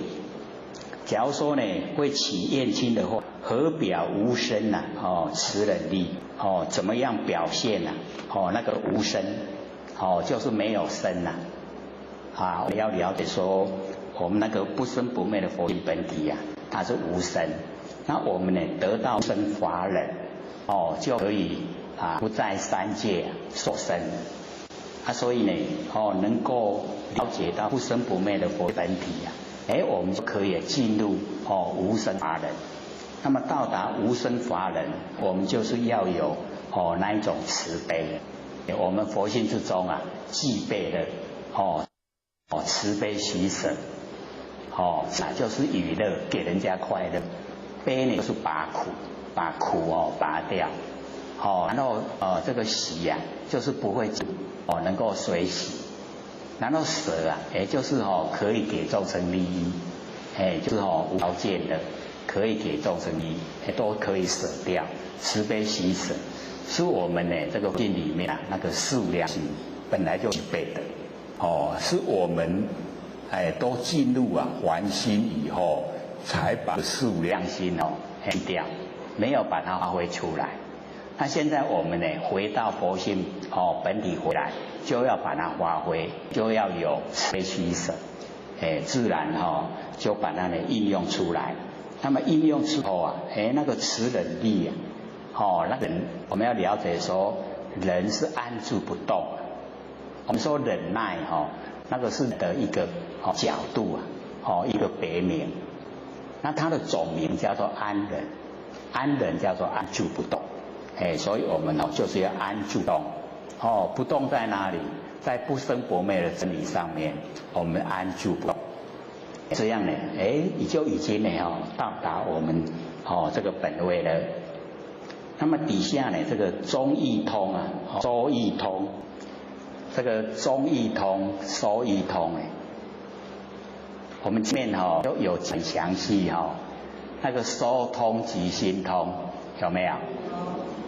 有没有印象？我们那个也收了很久，对不对？2个字收通就讲大概2个小时没有。那个心通就是禅宗那个收通就是教这个教化显教的教所以我们了解这个宗就是禅宗，然后收就是显教的教化所以呢这宗义通收义通，不管是从禅宗的来时，或是呢从佛这个显教的来时这个修持都可以到达不生不灭的那个心佛性回来所以呢这个中义通收义通，定慧圆明不自空我们这个定慧圆明都是从我们那个不生不灭真心佛性的生发出来有定，然后有慧定慧呢均等，都圆满的光，然后呢不阻塞在蛮空，所以这个蛮重要的。我们一般呢不相就是不着有，那不着有以后很容易就着空。那现在这边连空也不着，不自呢就是不着空了。那个定慧圆明我们就是要了解说一定呢我们在日常的之中自己的心中一定要有一些这个戒律我们自己守着，不能做的就不要做，不能想的就不要想这一些戒律我们去遵守时间那个定就会产生。而定是从佛性本体发出来，是我们从外面学的。外面这个定很容易破坏，可是我们佛性生发的定是自然呈现。还有定了以后那个智慧智慧一有了那个定又增加，互相助定慧均等都能够定慧呢进入到圆明圆光明不自呢空，不着空了。我们众生着有一有脱离这个有了以后，结果着了，很容易住在两边。是呢我们呢一了解到了以后不有也不着空。不着空我们平常是比较少说了，因为我们众生都着有，是呢在去那个有。可是呢我们要了解很用力的把有去掉以后就走入空了。这空我们了解到，我们修到的空是真，是妙有它空中不空是色空不二的空，是虚空无相不拒绝之相为那个空不一样跟我们人所认识的空是完全不同。所以我们要知道这个空间里面它有水有风，水有风土就是色那跟空合起叫做色空不二所以这个空呢它有现在所以我们要了解是真空，空中不空，有形象叫妙有，真空不空，妙有没有形象是我们要有了解所以我们在凡要知道我们佛性呢真的就是不可思议不能用头脑来想用嘴巴呢来论议。非但我今呢独达了那个玄觉师呢不是只有我这个独达了独自呢达恒沙之佛体同。所以我们要知道这个这个十方之佛，恒沙一粒沙就是一位佛，那么恒沙之佛这个体皆同，所有这个体都是相同的，都一样所以我们要了解这个无言慈同体大悲有没有过那个无言大慈就是说跟我们没有什么亲关系，没有朋友关系没有什么缘分，没有什么都没有可以把那个慈给我们，叫无言大慈。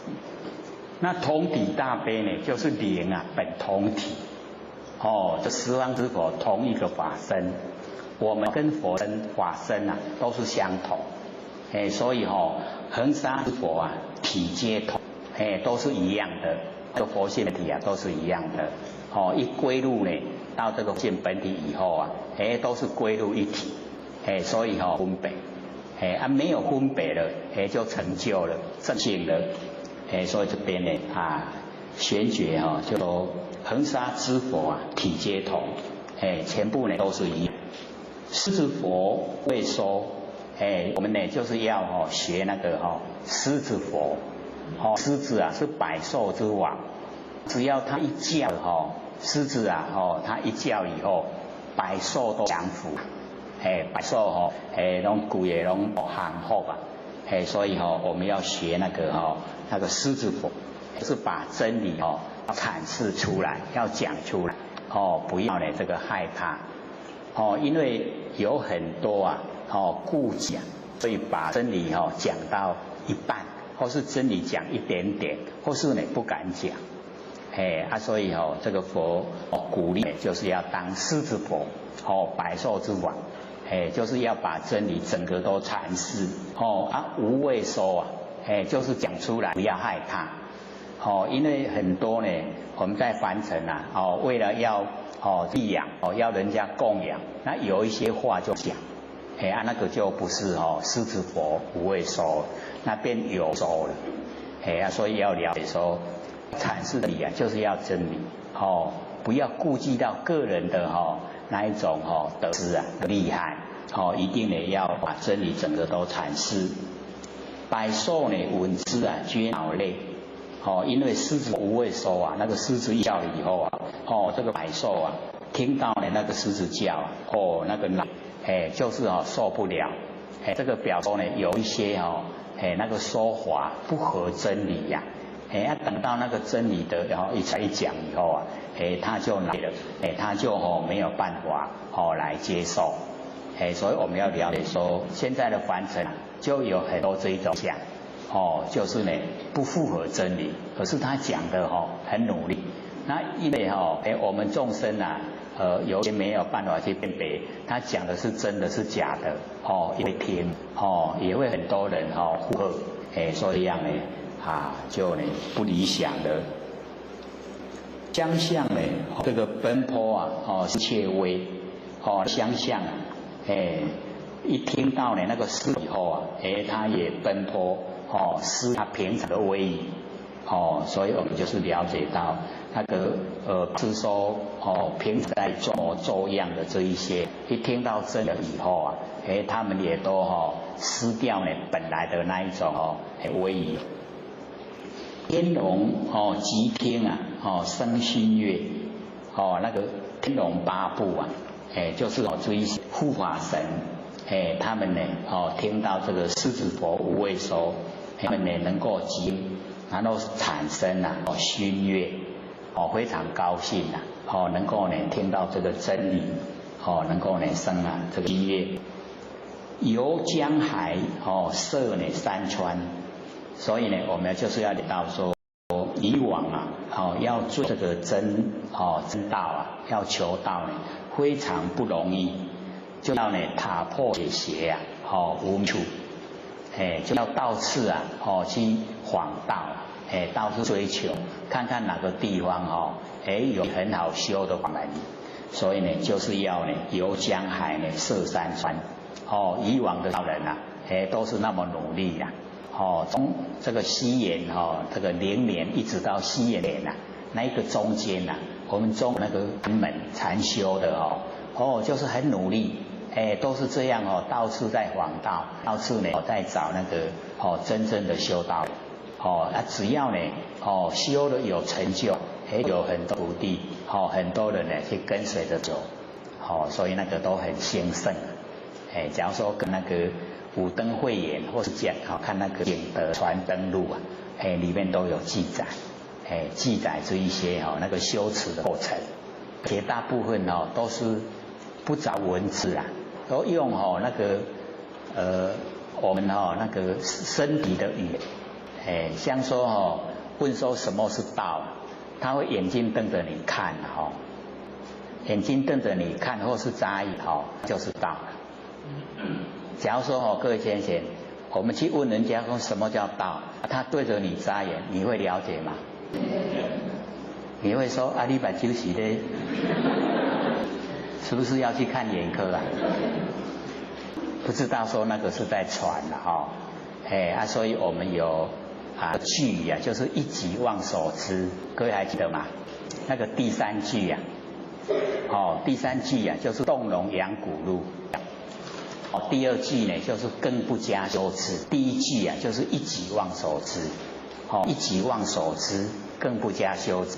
那个第三句动容扬骨露，动容就是我貌一动了，发扬我们骨露就是水在动，我们不生不灭的佛性发露回到我们那个正位的那一条路啊，第三句，第四句啊，不堕萧然机啊，落入因缘自然。我们那个佛性啊，不落入因缘自然。然后呢，这个次无中机啊，声色外微，知方达道者啊，闲言上上机。稍微复习一下啦，看一点。所以那个禅宗在传，大部分是用身体语言，用这个身体来传道，才有那个一指禅，光是道，它就比一个手指头，这个就是道。所以也在想说，以我们现在人的那一种智慧，跟我们时潮流，那假如说用这一种方式来传道的话，可不可行？好像不可行用下面写这个真的差得太远了跟那个释迦牟尼佛那个花示众是一样的意思啦。各位先贤，莲花示众什么意思？跟那个夜睹明星啊什么意思？所以他们讲的都是一样。那个那一朵花代表凡尘的所有形象那一朵花在拈花的时候，谁看到？就是我们那个不生不灭的佛性看到，它要启发我们那个不生不灭的佛性把它启发出来，让你知道了解。谁了解动啊？是不是我们那个佛性？所以那个那一朵花在启发我们的那个佛性所以那个记载人天百万莫之所措，大家都不知道在创啥。那个大家是破颜微笑，都是这然后释迦牟尼佛才讲，无有正法眼藏，内盘妙心，实相无相，微妙法门，不立文字，教外别传，护主呢摩诃迦舍。所以那个正法眼藏，正法藏在眼睛是左眼还是右眼？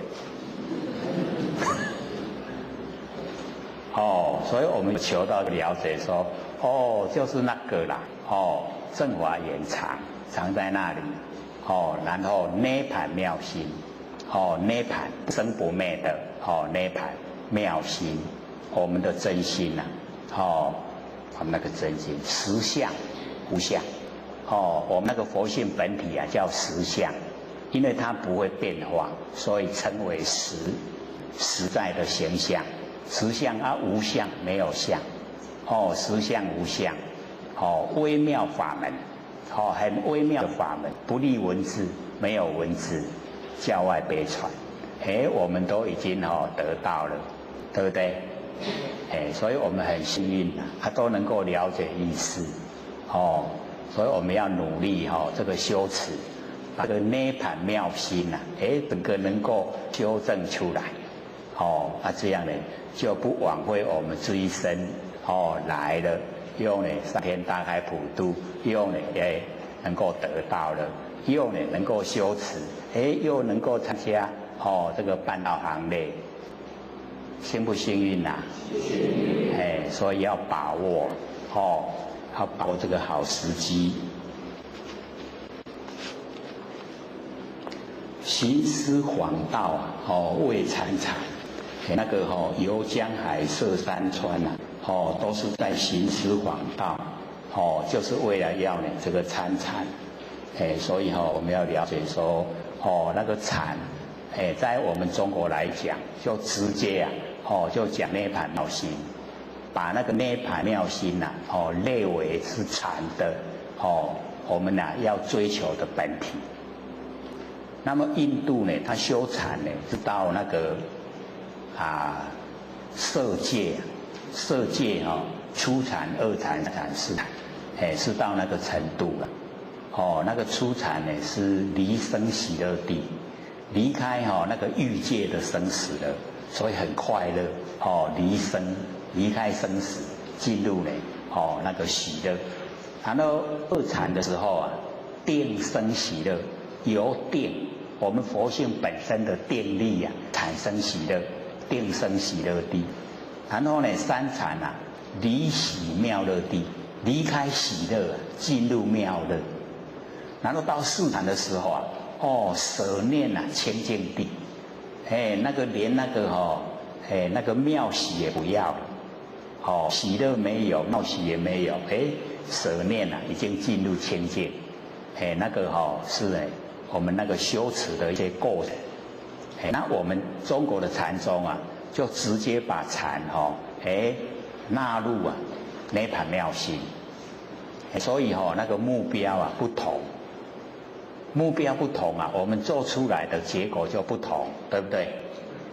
所以我们呢在生活之中呢或者都一直把这一些禅宗的修持方法，把它归纳容易简单，然后我们去做，在日常生活去做。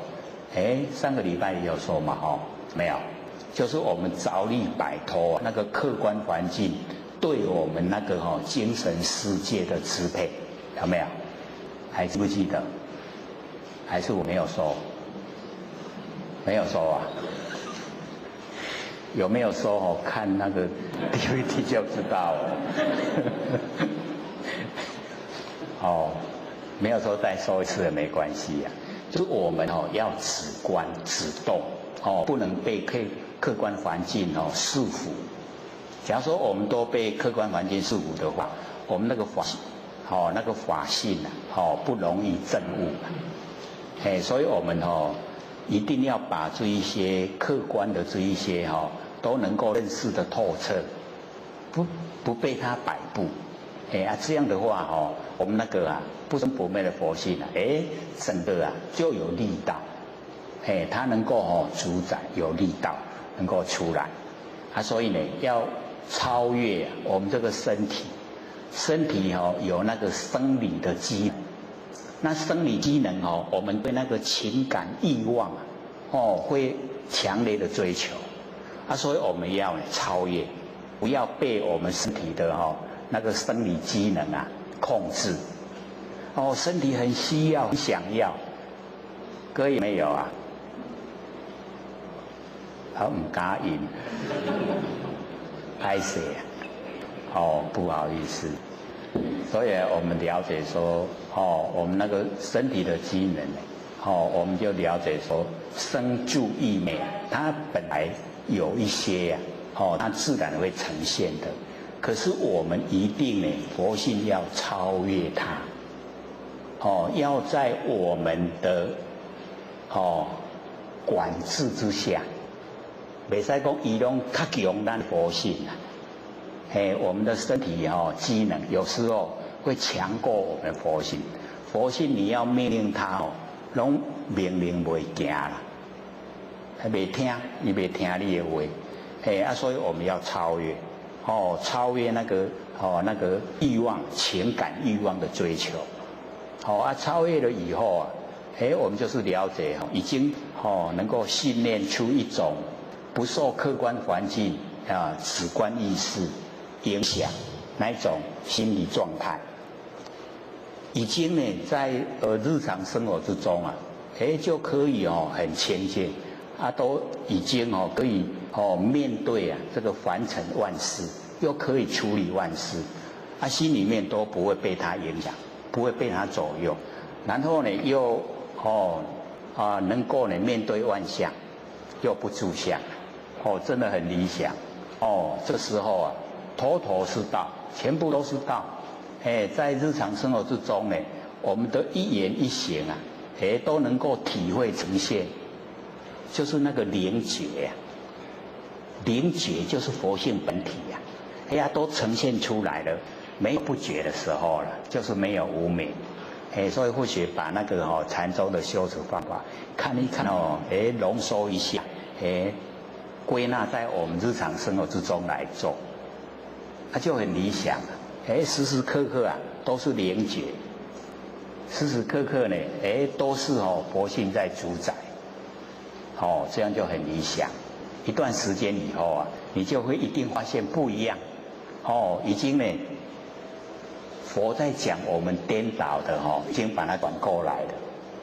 我们都看重现象嘛，看重佛性没有现象，没有现象看轻的，现象看重的。现在刚好反过来了，没有现象的佛性啊，我们看得很重，然后现象的这一些事啊，都看得很轻，是不是已经正确了？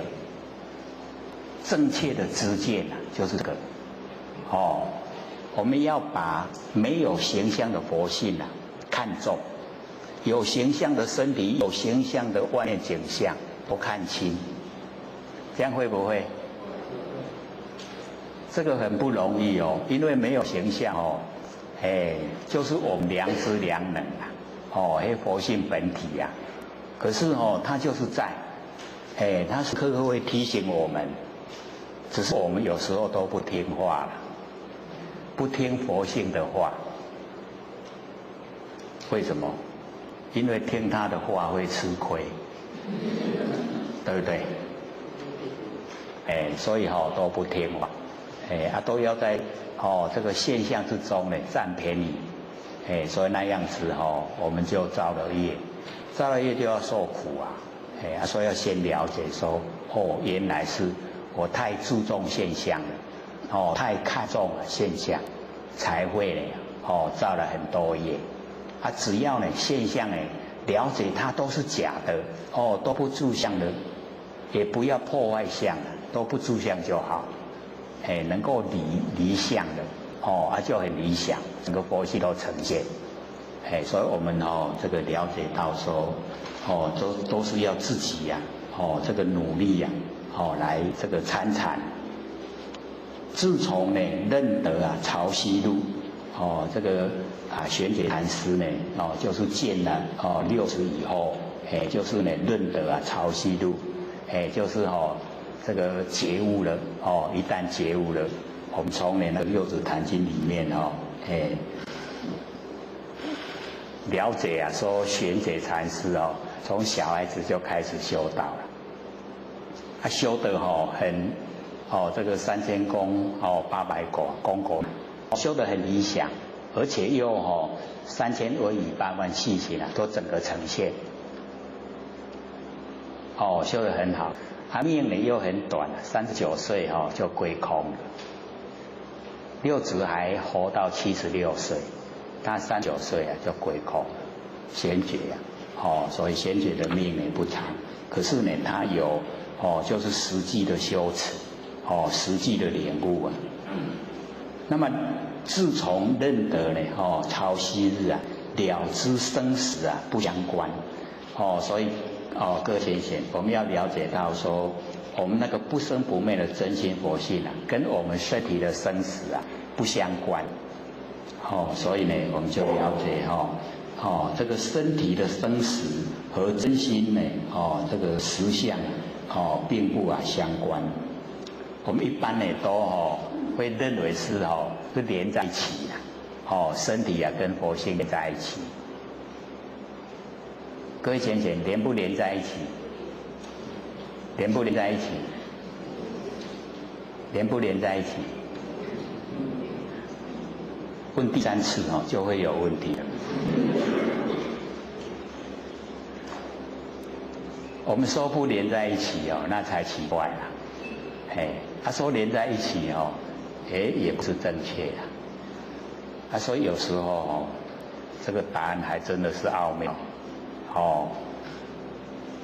身体呢是天地的物质，所有风土众缘际会皆有用的。说它连在一起嘛，所有风土没有知觉性。可是我们现在这个身体的所有风土都有知觉性，对不对？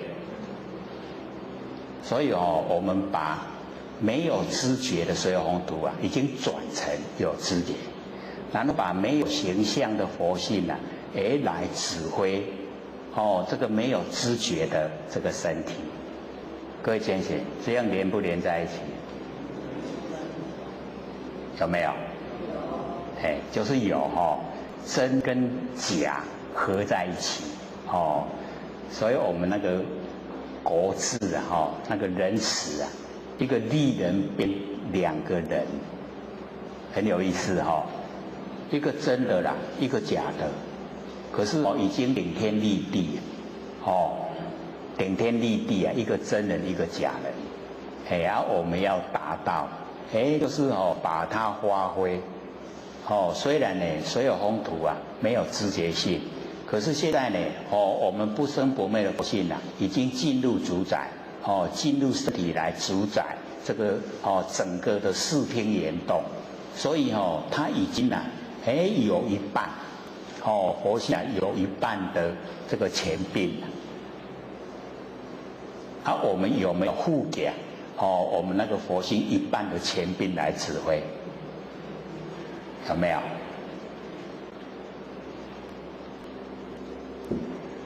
我们大部分都是用我们的那个现象的眼耳鼻舌身意啊，在指挥我们的视听眼动所以我们就是要了解到，这个感官眼耳鼻舌身意啊，这个六根，这个感官，然后呢，面对的六尘，然后产生六识，这个都是因缘际会因缘际会才呈现，不真，所以是假。那我们修道呢，就是要去掉这个不真的，要用不生不灭的那个真心佛性来指挥才是正确。因为它不生不灭的佛性它没有因缘际会，也没有变化，它是常住，所以呢，我们就是要刚我们今天开始讲的那个常独行，常独步，有没有？我们开始讲就是这两句嘛，所以我们要让我们那个真常那个常住的佛性那个独一无二的那个佛性能够因为它主宰我们它是一性，然后主宰我们身体，身体的这个行跟步这个一行一步都要从我们性海里面流露出来去做，所以叫常独行常独步都是独一无二的。我们要了解说，我们追求也就是这个独一无二的不生不灭佛性所以要行持都是这个天理的一个表达，那个一步一行都是天理的呈现都是天理的表达我们要去做去做了以后最起码我们在心中就会知道说我没有造业。那假如说我们是用六根对六尘产生的六识那个心做了以后业都形成善恶都是业这个行善的有福报，做坏的有恶报，都是有果报所以我们就是要了解说这个佛性呢跟我们的身体生死不相关。所以这个永嘉大师也是在这个见了六子以后才知道说不相关在还没有见六子之前他还是认为这个生死跟我们佛性是有关联见了六子以后就了知生死不相关。那么行义禅呢坐义禅以莫动静体安所以我们一知道了一呢进入了不生不灭那个佛性本体了以后那个行之作恶行也禅，然后坐也禅，全部都在那个灵觉之中了所以我们讲的那个灵觉行也禅，坐也禅，以莫动静体安然这个不管是讲话或是默默没有讲话或是我们身体的动静全部都是体安然那整个都是非常的殊胜的状态就整个呈现都是觉没有不觉的时候了全部呢都是觉，所以能够到达行坐然后以梦，全部啊都是体安然，非常的殊胜状态。众意呢风刀啊常谈谈，假如说遇到那个外面啊有那个很锐利的那种风刀，可是心里面呢一样是坦荡荡，没有那一种害怕的那一种情形。一方面呢就是已经呢进入到没有形象的状态。那没有形象的状态啊，各位浅显，会不会有恐怖的情形发生？已经都没有形象了会不会有恐怖的情形发生？恐怖的情形是不是都是形象？都是相。我们既然能够离相了那所有恐怖都已经远离了啦。这样了解吗？咱咧惊是惊啥？形象。从相啊才会怕嘛对不对？假如说是鬼出现的话，是不是也是有形象？有没有？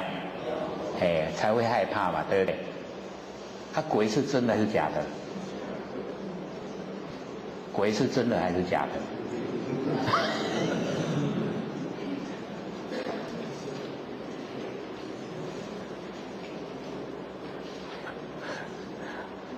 我们见到鬼要把它抱住，抱得住吗？可不可以？那鬼要抱我们得住吗？那我们怕不怕？真的啊？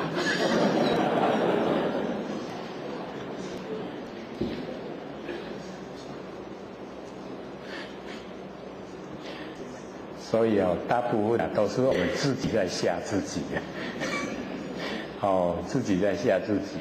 他没有形象鬼没有形象，虽然显现给我们看，要我们害怕，可是那个像都是影子，一个影影子而已，是假的。所以以后我们研究真理了以后知道呢，那个影子也都是幻影，都是假象。那我们那个害怕的程度就会降低了。会不会降低？听到不以后看到的话就试着去抱看看。对啊，抱不到你会说这个鬼较早拢甲我作相我就来甲抱。抱不到影子而已都是假的。所以我们要了解说我们进入了真理世界了以后一切没有相对待，都是一绝对体，所以才叫常独行才独步一个绝对体。假老毒药也显显就是呢纵然这个毒药药呢害我们那个死亡的那个毒药那也无关紧要，也没有关系啦。所以那个释迦牟尼佛在凡尘的时候就是有人拿那个毒药给他吃了，给那个释迦牟尼佛吃。释迦牟尼佛知道毒药，可是他就讲，他说我们凡尘最毒的就是贪嗔痴。那我已经把贪嗔痴去掉了，那这一些毒药都不算毒了，所以他把它吃进去。那个想害他的人一直看在看他，在等他毒发身亡，可是那拢无，那食了拢好，所以他已经可以免除这一些相对待的所以我们了解说我们真正的一进入真理世界都不怕这一些了那个风刀也不怕，毒药也不怕。为什么不怕？因为已经进入真理世界，没有形象了。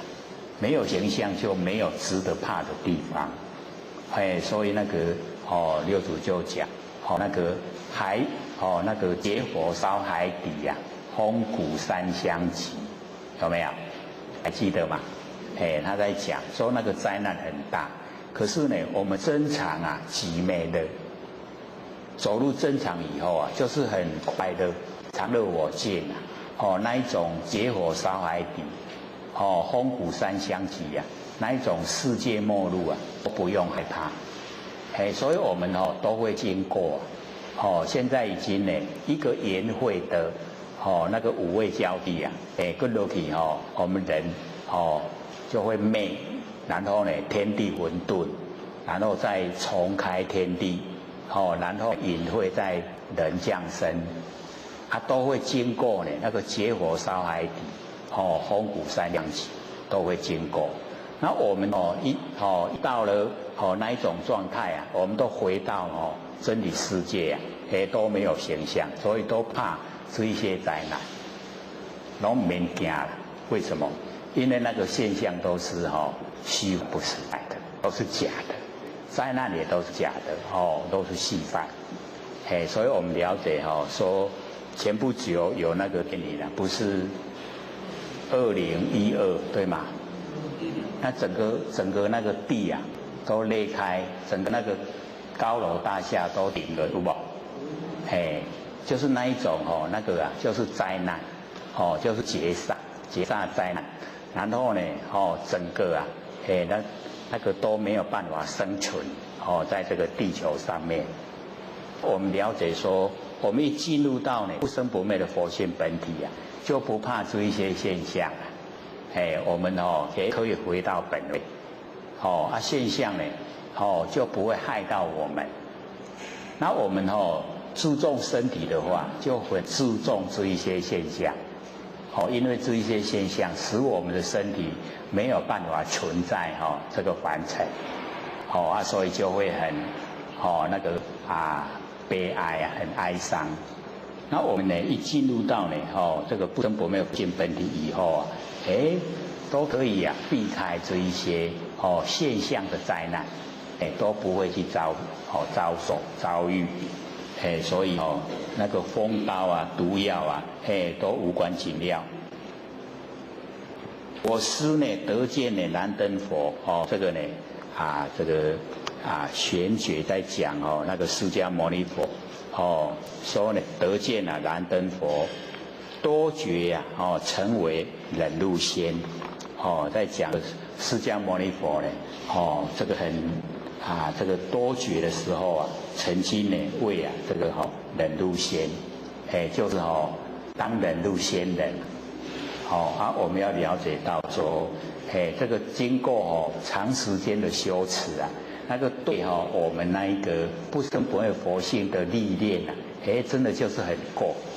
那很够就是本钱多了，他本钱一多就是不怕，什么呢也都不怕，就什么都能够了解。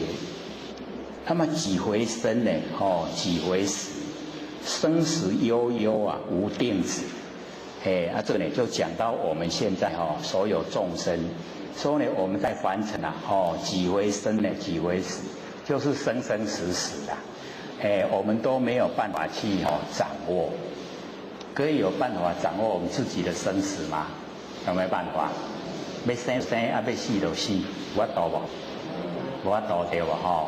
所以我们要了解说呢，我们没有办法去掌握我们自己的生死。那假如说我们修到了以后啊，就有像或许之前不是讲过一个这个小仙童啊，那个记载在那个大藏经里面他就看凡尘啊，那个小孩子顽皮，看凡尘很多人都在求子啊，就是不会生育啊，他在求要生囝，他就来投胎他投胎以后他长到1岁，你若讲随生随死迄较会伤心啦。听后到1岁头要会行再来死，是不是较伤心？对不对？他就回去了，回去他可以主宰啊，他要生就来，要死就回去啊。然后又看第二个，过来爱囝，过来做伊的囝，然后又一样1岁就又回去了，连续5个了。那5个就有5个母亲很伤心，对不对？一直在哭啊。他在天庭里面看，那么笨，那么笨。其实我们就是要了解到，你也随生随死哦，哇，迄个较袂伤心，较厉害。已经养到1岁了哦，会晓行路才死哦，哦，迄真唔敢，对不对？因为他可以主宰，哦，那个小仙龙可以主宰自己啊，就是要回去。他回去了以后，他就很伤心了啦，就5个母亲啊，一直很伤心。他所以或许看说，安那安呢？怎么会这样？所以我们就是了解到修正了以后，可以自己主宰，要生呢就生，要死就死，而且那个还可以选择嘞，看你要安那死，要徛咧死啊，要倒咧死，还可以选择嘞，真的可以站着死嘞，死还佫徛到好世界，不可思议所以那个经过修持以后，呈现的现象。那我们凡人没办法，几回生几回死啊，拢起来甲咱杀，业把我们推来生就生了，然后我们因为在凡尘这个经过都不一样，那个死啊也是千百样，观察要得死也是要得老的，不一定是老才会死，同款小孩子也会死。所以这个几回生几回死啊，生死悠悠啊，这个悠悠就表示无有困啊，生又死，死又生，这样无有困，无定止，没有固定，不是生就拢生，死就拢死啊，生生死死啊，一点一点的轮回，所以我们要知道那个苦啊，怎么已经剩下15分了？这个有问题吗？因为昨天那个刘讲是刘已经他有拿一张那个什么大智若愚户，有没有人要问这个？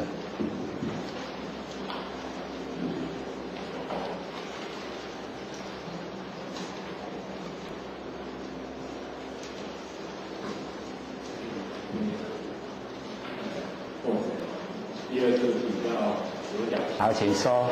那最近常听到讲是说不可思议那后来有一个现象，是对解读的不可思议就是说，或许的业缘晚年在或许家只有人同志那后来起居不变甚至生病、事业、出业都请那个外劳来医院照顾那我们因为电影的病有好转那我们都会感谢那个外劳，医院在照顾。那就是说，外劳都不是他在照顾，因为他出面以后的晚上，他又看到先生来照顾我们。好，或者电影。好，这样。那外劳看的过程当中有10几次大多数都是济公老师，他也有小仙童，有观世音菩萨，那还有弥勒佛，那还有谁是那个天堂第一的太后，是他也有带业务，老师也带业务，他业务那这个现象那个我们外劳来对他们说，先龙都显现给他看，他说一个比较硬的教授。好，他也是都有阴阳眼。好，反而我们每天在火场没有。他说直接给他看，刚好我觉得很有诚意他现在获得变名我觉得他好像他也讲的是，他也不招风不招雨一切无染，好像有这个现象，他事实上是这个样子。那就比较可能就不可思议。好，请说。刚好这个昨天呢，或许在台北上课的时候就讲到，说佛菩萨现象给我们看，就是因为我们信心不够，我们没有信心，所以佛菩萨一直显现给我们看。那假如说我们已经认识真理了，就不用现象了，因为相都虚幻不实，都是假的。那我们要借相来明理，那个是一个阶段，起信的阶段，启发我们信心啦。那我们真正的进入了真理世界啊，就不用再借相来明理。所以你在讲说迄拢外人拢看有啊，有看到仙有，咱大家咧修道那拢捌看，就表示说我们在修的人都相信真理的，就要朝真理的方向来努力，不要呢住在形象。可是你那一种遭遇啊，倒是可以宣扬，因为我们众生啊很多呢都会住相，那我们跟他讲说只要你有那个善心，只要你肯行善事，那活菩萨呢都会来帮忙帮助，让大家这一传呢又不是只有一个人在讲，是很多人讲，然后容易相信。那我们把他引进门，让他也来修道，所以这个呢，机缘呢，就是要你去宣扬，宣扬让一些呢都没有接近的人能够来接近求道修道，所以要多讲，那个越多人知道是越好了，一讲了以后啊，就会亲朋好友就很多人就求道，就修道，然后慢慢再走入真理世界。那个真的是要宣扬，我们本身就是要了解那个道理，既然已经明理了以后，就不用再住相，还没有明理之前呢，显现给我们看，我们就赶快宣扬，这样了解吗？爱讲啦，讲人们才会知，知就求得啊，先改引进门之后慢慢来成全，还有吗？好，请说。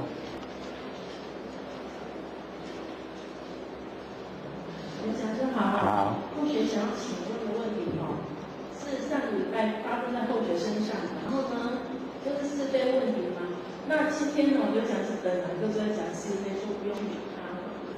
那后学就觉得很奥妙啊，已经准备好的问题，竟然在课堂上都有讲解。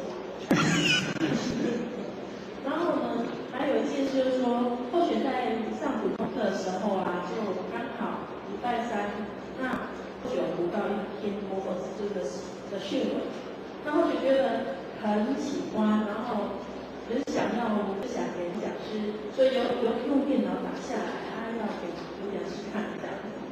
那还有一个问题就是说，我们上那么多堂课了，那是不是说有一些文字稿可不可以做成 CD？ 因为我们都分送给亲友，对不对？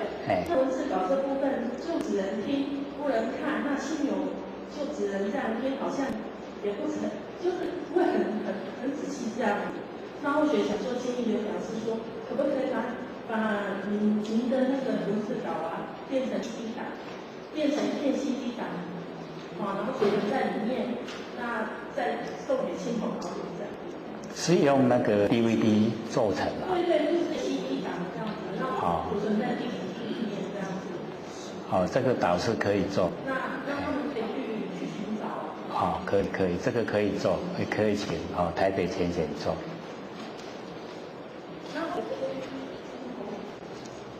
好啊。可以。好，谢谢。谢。是我们佛老师的词信这个沉影扫街呢，言不动；水流任意静常静。雁无寒潭，雁去而不留言。风来之主，风过而不留声。故今日事来而心随现，事去而心随空。这个蛮好的这个句子啊，这个沉影扫街这个影不动，这个沉影扫就是那个我们那个影子好像在扫地可是那个垃圾都扫不动了，垃圾呢都在，然后水流呢任急啊，静常静。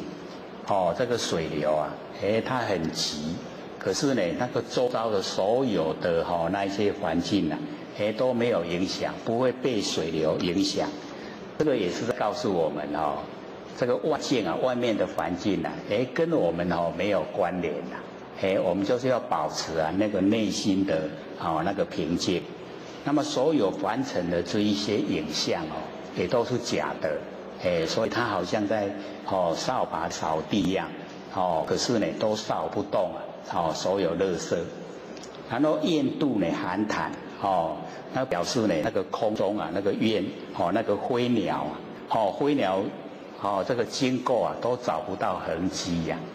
所以我们呢这个有一点告诉我们说，好像呢见得如偷啊，好像小偷一样见到的。然后呢我们所做的事情是善事啊，不要留下痕迹，让人呢都不知不觉，好事已经做成了，都不知不觉。然后风来施主啊，风过而不留声。这个风一到来，那个呢，那个笛啊拢有声，那个纸呢都会有声。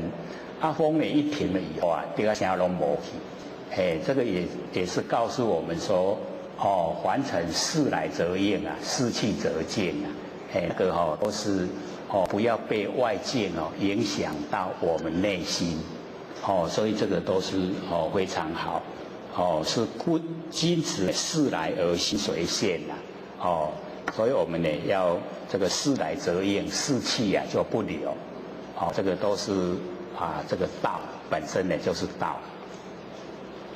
导师这一章不是昨天呢，因为那个刘讲师刘义金呢拿给我学那个大智若愚赋啊，各位有那一章吗？有的可能没有，蛮深的啦。或许导师鼓励那个石灰赋，千锤百炼的出深山，烈火呢焚烧啊，肉等闲，浑身碎骨全不洗啊，留得清白在人间。导致这个石灰赋我们来讲，我们修道来讲，比较实际的作用所以呢，这个千锤百炼。然后那个出深山那个深山就是我们那个玄关我们玄关呢，我们里面的真心佛性我们要自己呀千锤百炼要呢使它能够都是非常这个金刚不坏身都是炼成的然后底下那一种烈火焚烧呢，肉等闲。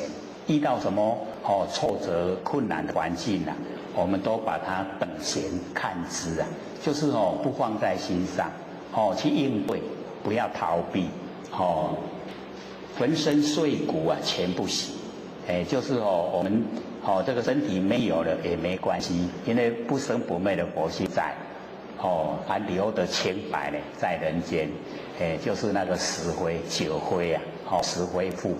这个呢，对我们来讲这个比较实际这个大智若愚它讲的是就是我们要顺着这个天然自然不要呢太落入有为，不要想说人定胜天它里面有一点是讲说我们人工那个雕琢太厉害，人呢可以胜天。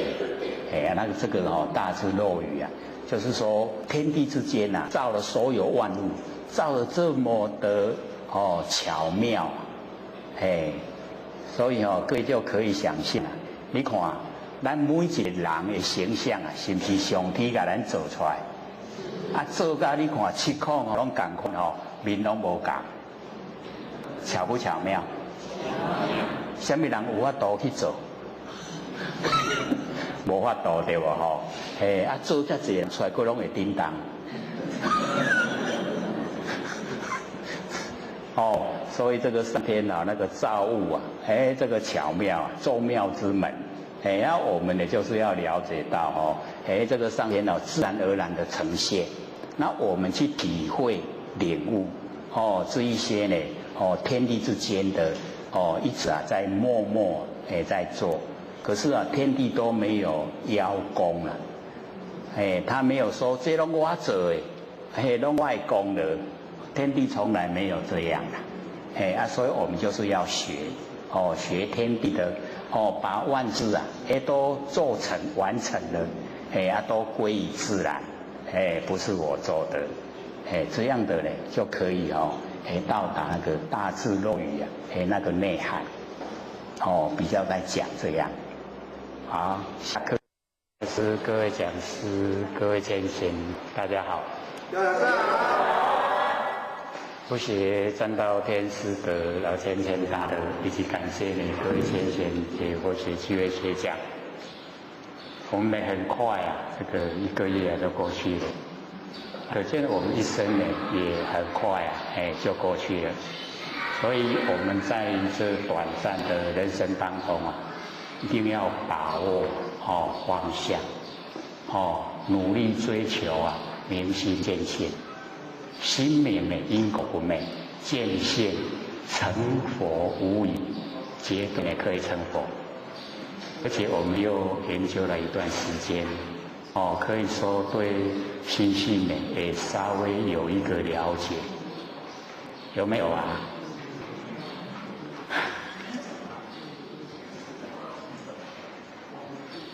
都对自己没有信心啦。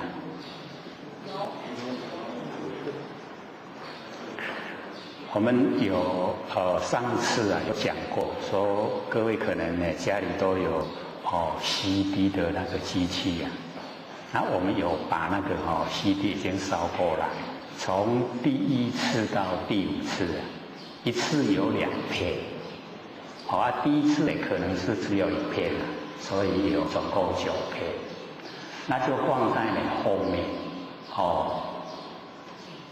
一片差不多1个小时那 MP3 现在已经做成2片，是从第1次到第9次1片，第10到第17次1片，那个就可以听很久。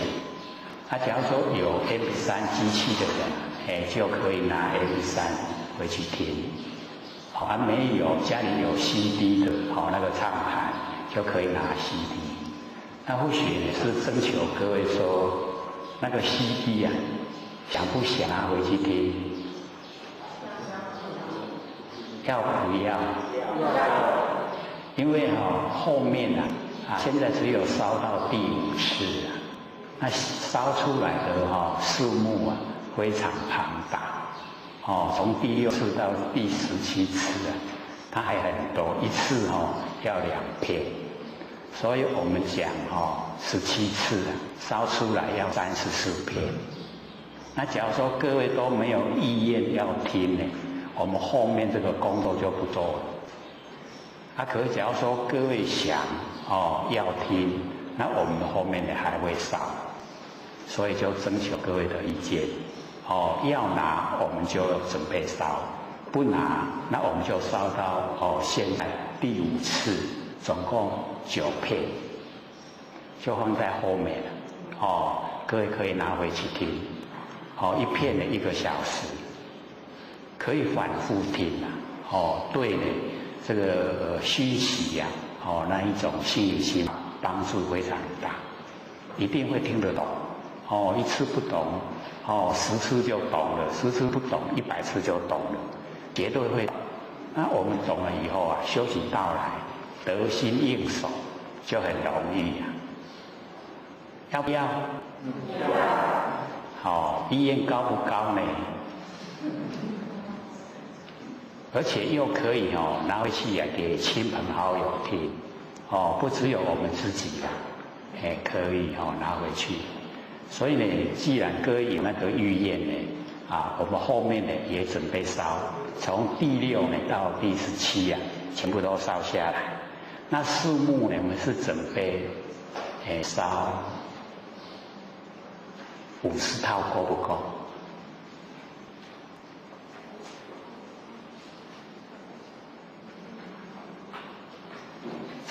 这样子啦我们是100套好了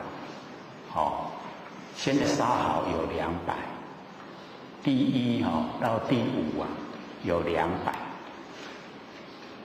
因为看各位的意愿没有那么高所以后面就减半，好不好？那假如说这个大家都拿，已经都不够了，那我们再追加就这样决定。我们回来讲这个玄觉永嘉大师的那个正道歌。这一篇呢，我们就是要了解是玄觉禅师见了6祖以后，他对道已经完全了解，而且又是正道的讲出来的内容，所以完全是从我们的那个佛性本体发挥出来。所以内容呢就有一点深。那因为我们是性理心法，我们借着这个修正者的那个经历那个经验，让我们来学习。我们从这一些修正者的那个说法里面，我们可以得到就是正确的那个修持方式。这样呢就不会偏离，修正才会成就。那我们上次呢，讲到说几回生呢，几回死，生死悠悠呢无定止，对不对？这个呢就是讲我们落入凡尘，在6道轮回。几回生几回死生生死死。那悠悠就是生又死，死又生那无定止就是没有固定在哪一道。因为6道之中呢，我们可能都走遍了，也到过天道，阿修罗道、人道、畜生道、地狱道跟恶鬼道。我们呢可能都有走过。各位有走过吗？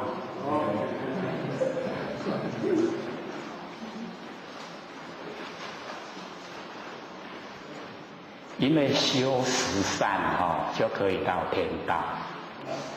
十善就是身口意加一个不，身呢不杀盗淫，口不恶口妄言欺语两舌，意不贪嗔痴。这样呢就叫十善，十善呢就可以到天道了。那自己行十善，又劝化众生来行十善，就可以进入转人圣王，来管理4大部洲。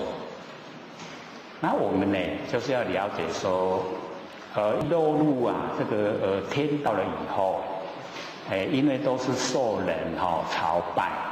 所以难免就会骄傲，所以等到他的福报尽了以后，会落入三恶道。所以释迦牟尼佛鼓励凡尘的众生呢，行善的话都鼓励到天道。可是只要我们发心要修道，佛就不鼓励我们去天道，就鼓励我们超越三界。就是修正能够成佛，这个呢才是究竟他毕竟在6道轮回福报那个时间都有限。那假如说还不够福分到天道的话，那我们就到人道来。所以我们人道它是有德又有业，无德呢不转人。我们没有德，没有累积德不会有人的身体。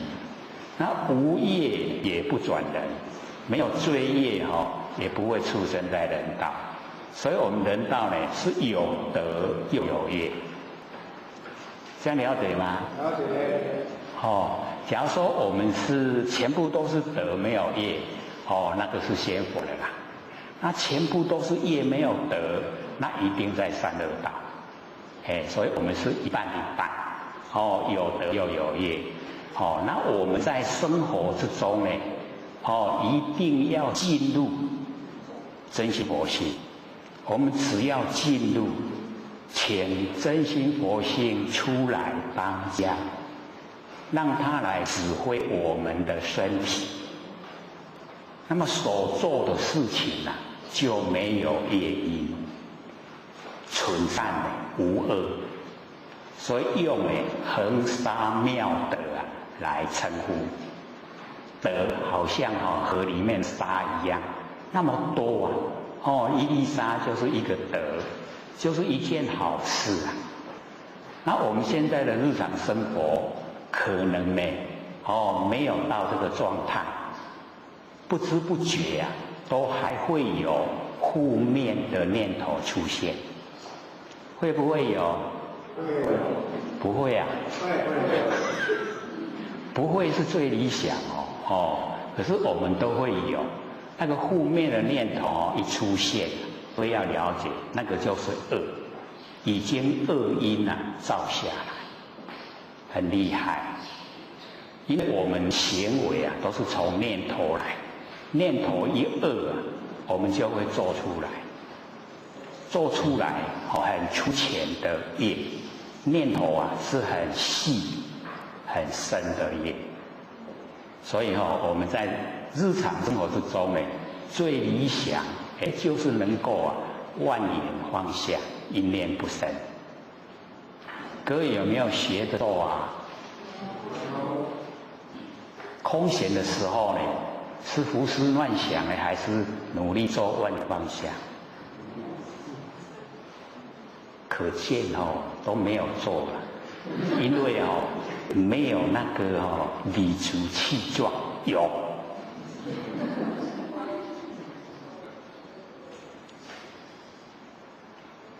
这个一定要自己努力啦，别人都替不得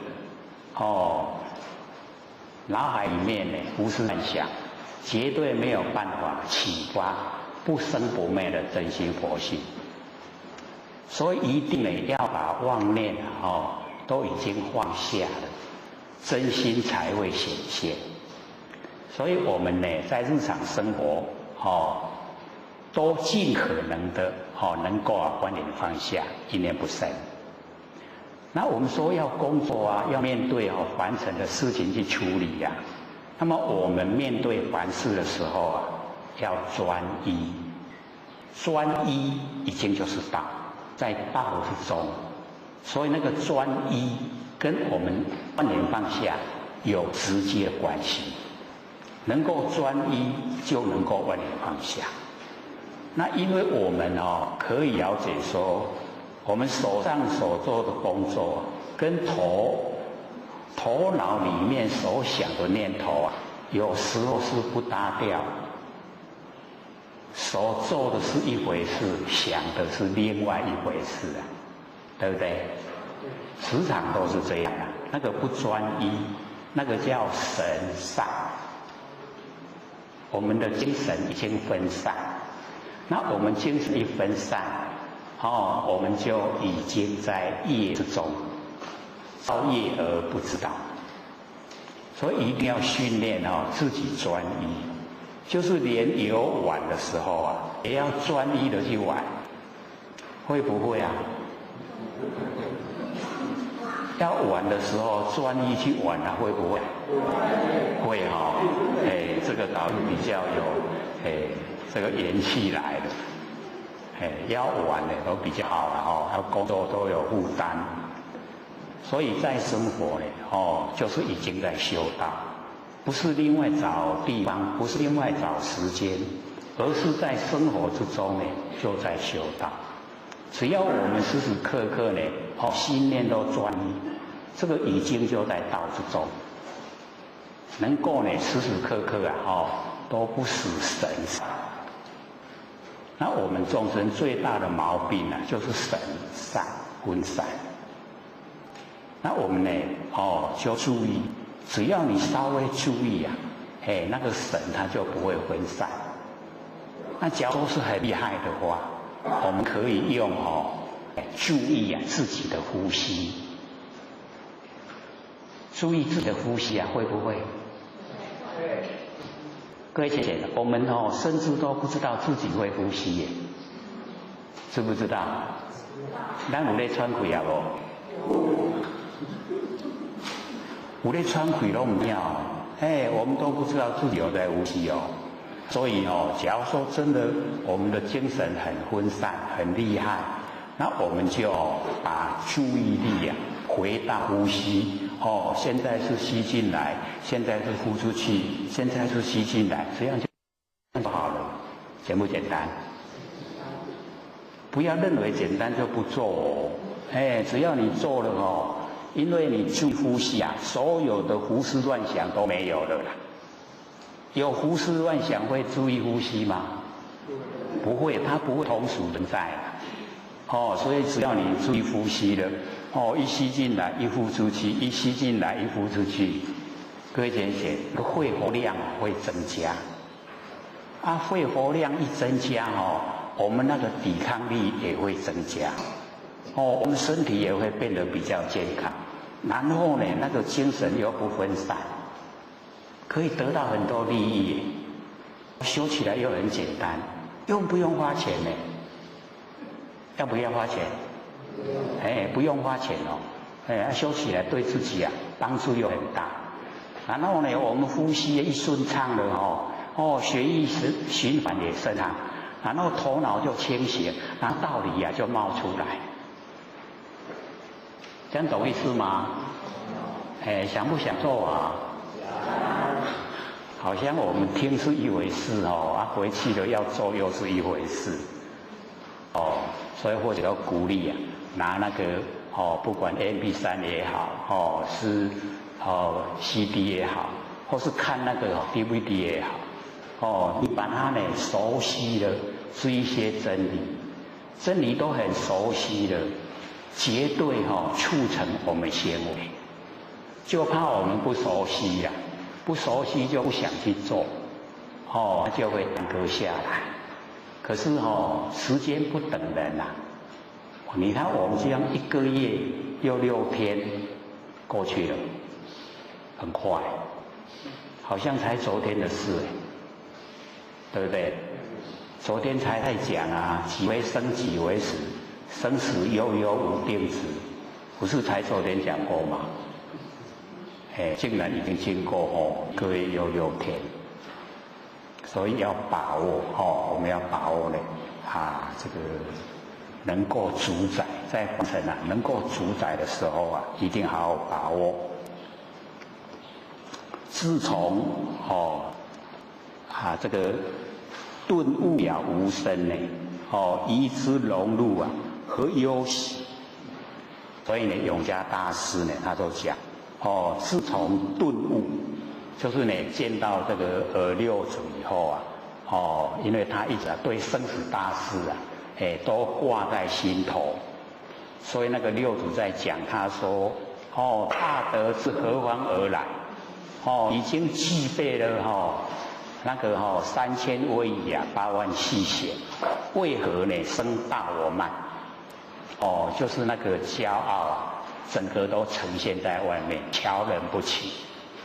永嘉大师说，这一个事完成是小事自己的障碍那个大事生死大事才是重要所以就问了，说生死非常迅速马上就来抓我了，很快。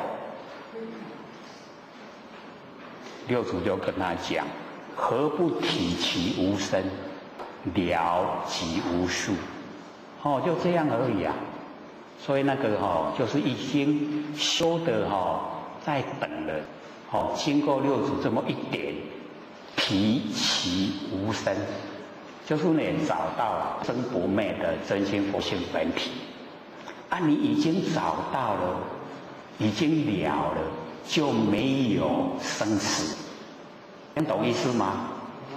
所以只要我们顿悟就是万念都放下了，因不生，不是有一个觉在吗？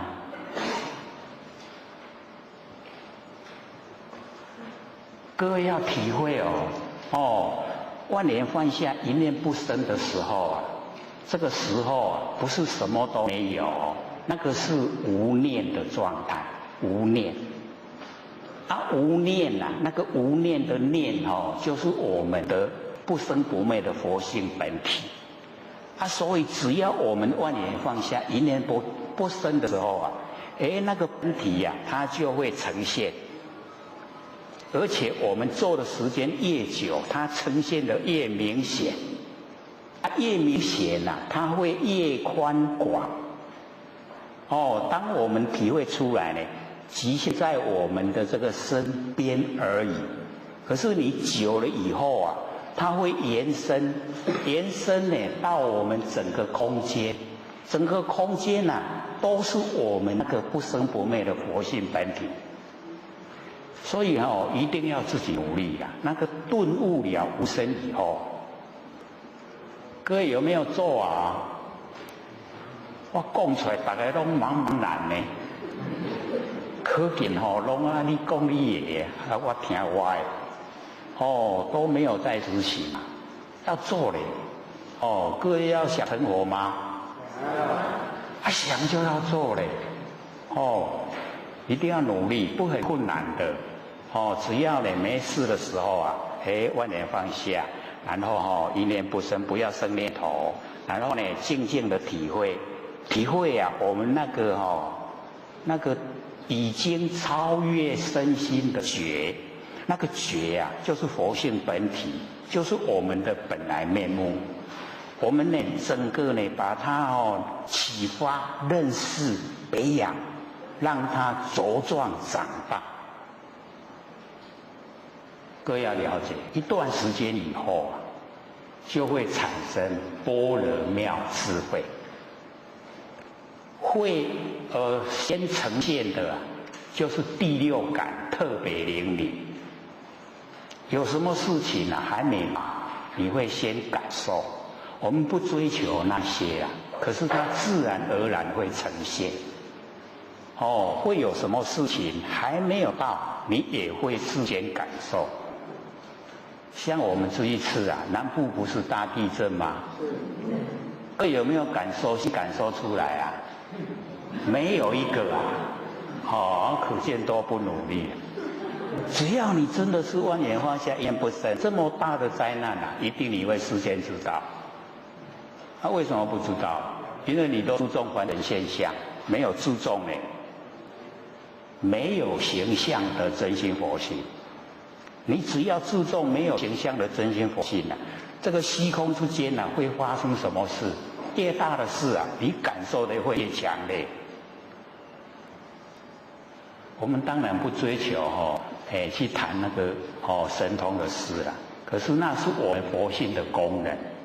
那我们全部都不让它呈现功能可见我们都用错心的，用在凡尘住在这个形象上面，所以佛性的功能就没有办法呈现。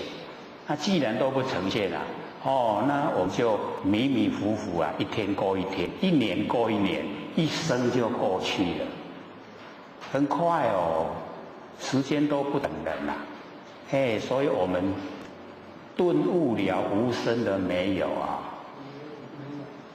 没有想不想所以就是那个方法，万念都放下什么念头都不要想一念不生，静静的体会那个不生不灭的觉，离开心，离开身，那个觉不生不灭。我们就是要找这个叫无生法忍，没有生，也没有灭。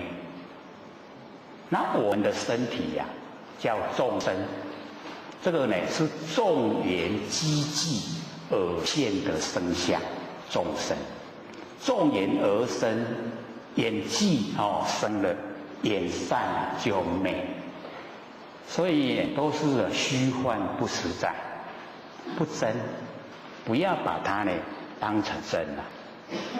把它当成真我们会利用佛性来享受身体感官的刺激。那把它当成假，它是天地的物质，水有风土，众缘际会皆有用。我们会借假修真，借假的身体修不生不灭的真心佛性，那个才是正确的。身体都会还给天地，归还给四大水火风土。我在哪里不见了。那在凡尘所造的业把我们推，行了善呢，推到天道，当呢山神土地王爷妈祖，当那个福报接受呢那个期限一到头，一样又落入六道轮回。所以我们了解说呢，这个身体它是假的，虚幻不实在，不要把它当成真的啦。我们都把它当成真的，所以劳众注意力都在身体。要呢这个化妆得很漂亮，要穿得很漂亮，要吃得很好，生活要很享受，追求目标就变成这样，对不对是不是这样那这样的话各位同学能够维持多久？100年，大概我们寿命就是这样的，100年，100年每一天都让我们又吃得好，又穿得好，又享受，那也只才100年而已也不值得我们去珍惜它。那我们佛性它是不生不灭，可以亿万年呢。那100年是太短了啦。很短暂，我们要追求亿万年的常乐我净，还是追求这个100年的快乐？哪一个值得追求？可是那个亿万年看不到呢，这个100年看得到。问题就出在这里我们就把那个看得到看得太重了。看不到的就不管它。可是各位就是要了解我们身体看得到是看不到的佛性在追。所以这个身体看得到的是假的，那个指挥那个没有形象指挥身体那个看不到那个才是真的。所以一定要注重，要注重不生不灭的佛性本体。这样子呢，我们这一生才没有白来的。短短的时间我们可以把它修正出来。修正出来以后跟天地一样同寿。天地有多长的寿命我就有多长的寿命，而又可以千百亿化身，度化众生，帮助众生，又可以到别的佛世界去度化众生。非常宽广，自己呢可以主宰往东往西那假如说我们没有在凡尘没有启发不生不灭的佛性，没有培养没有让它茁壮长大，我们一口气不来的时候我们就被业力推。看我们在凡尘做的怎么样，业力的形成是怎么样，就推我们到什么样的地方去。我们有现象，又在那个现象之中迷迷糊糊的过一生。那我们能够了解这个假象，真的修正，使真心佛性有前变，能够来指挥我们的这个身心。那这样不造业，不造业不受苦，已经解脱。那解脱了以后我们了解说我们佛性非常宽广，跟整个虚空合成一体。所以身体的一口气不来，到处都是路，都可以到离天，全部都是离天，所以我们就不怕没有路可以走。那凡人不修，一口气不来，眼前全部黑暗，没有一条路可以走。这样了解吗？了解。所以我们要生前往死路莫待死时后悔迟到死的时候我都要被修了，看完了啦，来不及要事先就防范事先呢，我们就要使自己的不生不灭佛性到次呢都合为一体，心跟境都变成一体，所有山河大地都是我的真心，已经到那个程度就成就了。这样了解意思吗？因为我们比较少接近心理心法，所以刚听了会有一点生涩所以会才鼓励要连续一直听现在刚好科技发达可以使我们呢听 CD 听 MP3 看DVD 一直反复的复习，那熟悉了以后我们就很容易的进入了不生不灭佛性那个很宽广很逍遥自在，向不向往这个力道都不够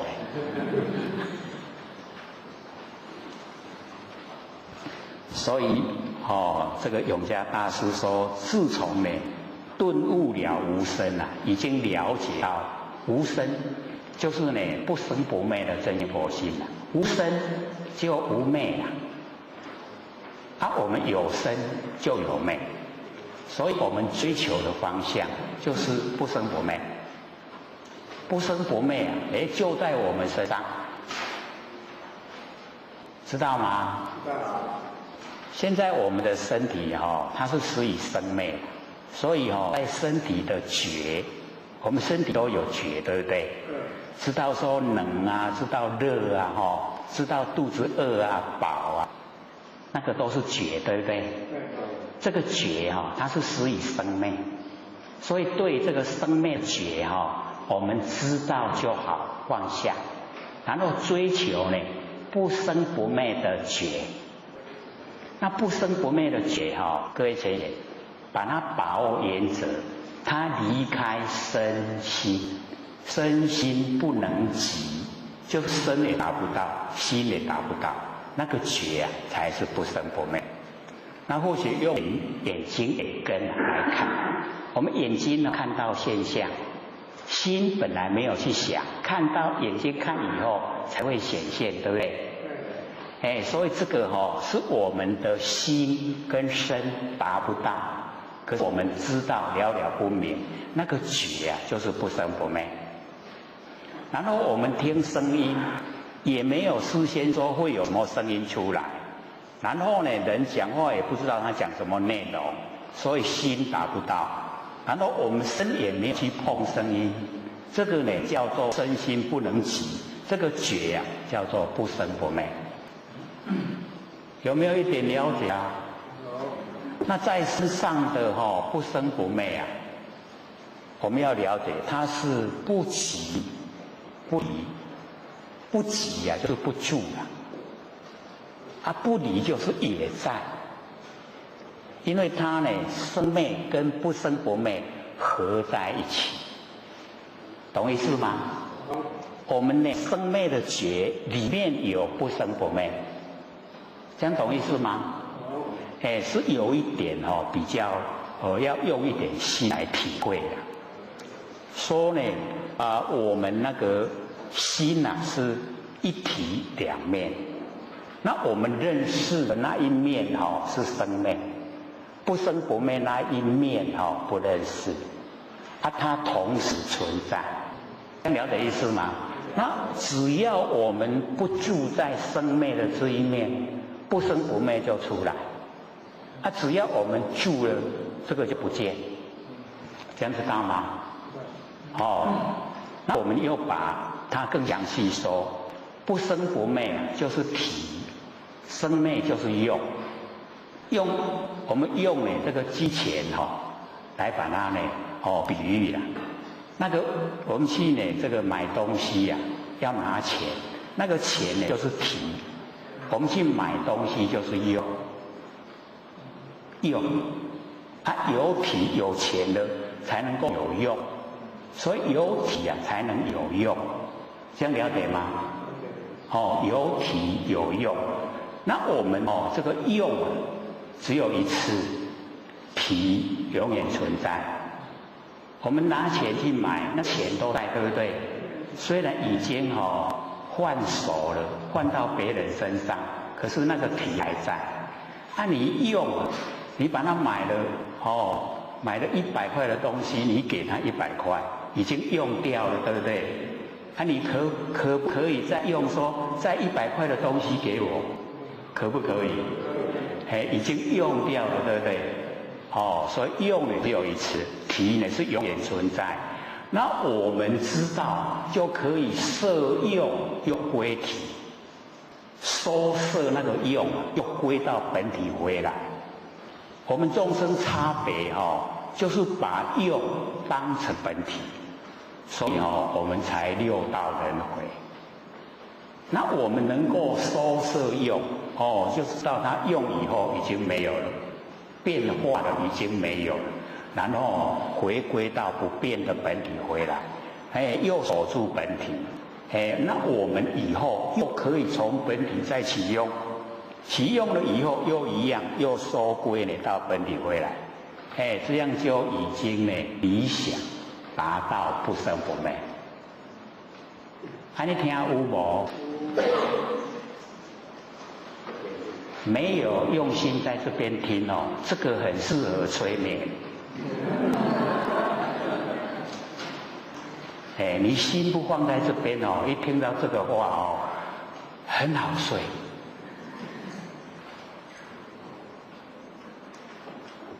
可是你用心在这边听的话，这个就是上升佛法要你成佛的非常殊胜啊。所以我们要了解要听到能够成佛的方法很不容易啊。要有那个根气我们呢就是累世有行善积德呢祖先那个德都有遗留下来，所以我们才能够接近上升佛法。那既然能够接近呢，我们就要好好的珍惜把握，然后实际来修持。实际修持以后很多的真理在我们修持以后，它会绵延不绝的一直呈现。那假如说我们都没有去实现那往后讲的会听不懂，因为那个需要修持果报、修持的功效呈现以后才会知道的。这样了解意思吗？所以一定要我们努力去做了。而且这个努力做又是很平常、很平凡、很平淡、很平实，没有奇奇怪怪，所以很容易做。不要因为容易就忽略。或许都说那太简单那不免做，就是这样了。好像呼吸一样，你别给注意，你也要呼吸，对不？所以有时候我们可以自己反问到底我现在是呼进来还是呼出去？我们可以说不知道咱现在是输入还是分出来？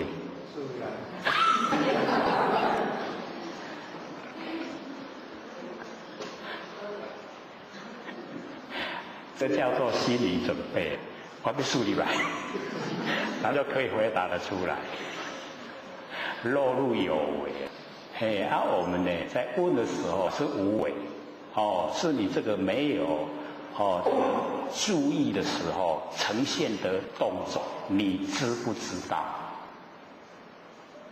就是训练我们那一种很那个微细的那个观察，那个观察力观察到很微细。我们很多呢都是要了解到我们都会忽略的甚至我们不生不灭的佛性我们也都忽略。那能够关系到这么微细那我们就会努力的，很容易快速的呈现我们那个不生不灭的佛性本体如来，就会很亲切，都跟他在一起。所以那个顿入无生非常重要，一定呢要努力。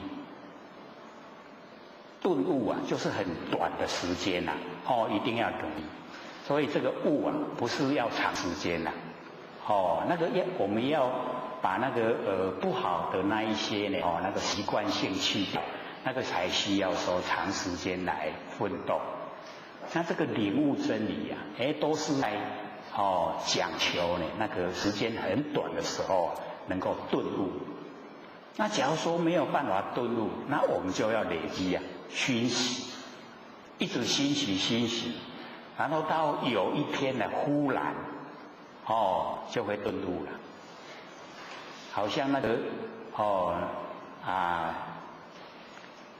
一个呢这个修持者拼婆罗进那个人他呢这个就是在走路去踩到那个刺，可是呢他正在回想听释迦牟尼佛那个讲经说法的内容，所以踩到那个刺的时候他并没有感到痛，他就一直还在继续走路。可是等他回神的时候他突然就发觉说我脚怎么这么痛然后呢他就去想到一个问题，说我一个人怎么有两个结一个是不痛的结，一个是痛的结各位有没有这个经验所以我们是了解说他的注意力已经转移到在这个思索真理的时候不在身上，不在身上的时候，身体踩到刺不感到痛。那等到他一放下以后回到身体的那个知觉性回来，他感到痛。所以在从一个地方呢，他就去领悟原来我们有一个不痛的那个真心佛性在那个会痛的先生会痛的他什么情形？会痛的是生灭痛有没有消失的时候？消失的时候是不是灭？痛的时候是生嘛然后不痛就灭，是失以生灭所以那个修持者就把那个生灭的去掉，然后这个守住那个不生不灭的那个叫无漏。无漏有没有听过？有的有了有的没有。所以我们了解呢，我们呢领悟到不生不灭的真心佛性叫无漏修持以后叫漏尽。不是六通里面有一个漏尽通吗？有没有？那个外道就没有漏尽通所以漏尽通就是成佛了。为什么能够漏尽通？已经全部呢在不生不灭的真理之界，所以它没有漏。漏呢解释成中文叫做烦恼了。那我们在那个实际的那个我们在凡尘修为的话呢，漏呢叫做外放漏精神外放就是漏。然后漏了以后因为精神外放，我们要漏入到三恶道，就是因为一个漏。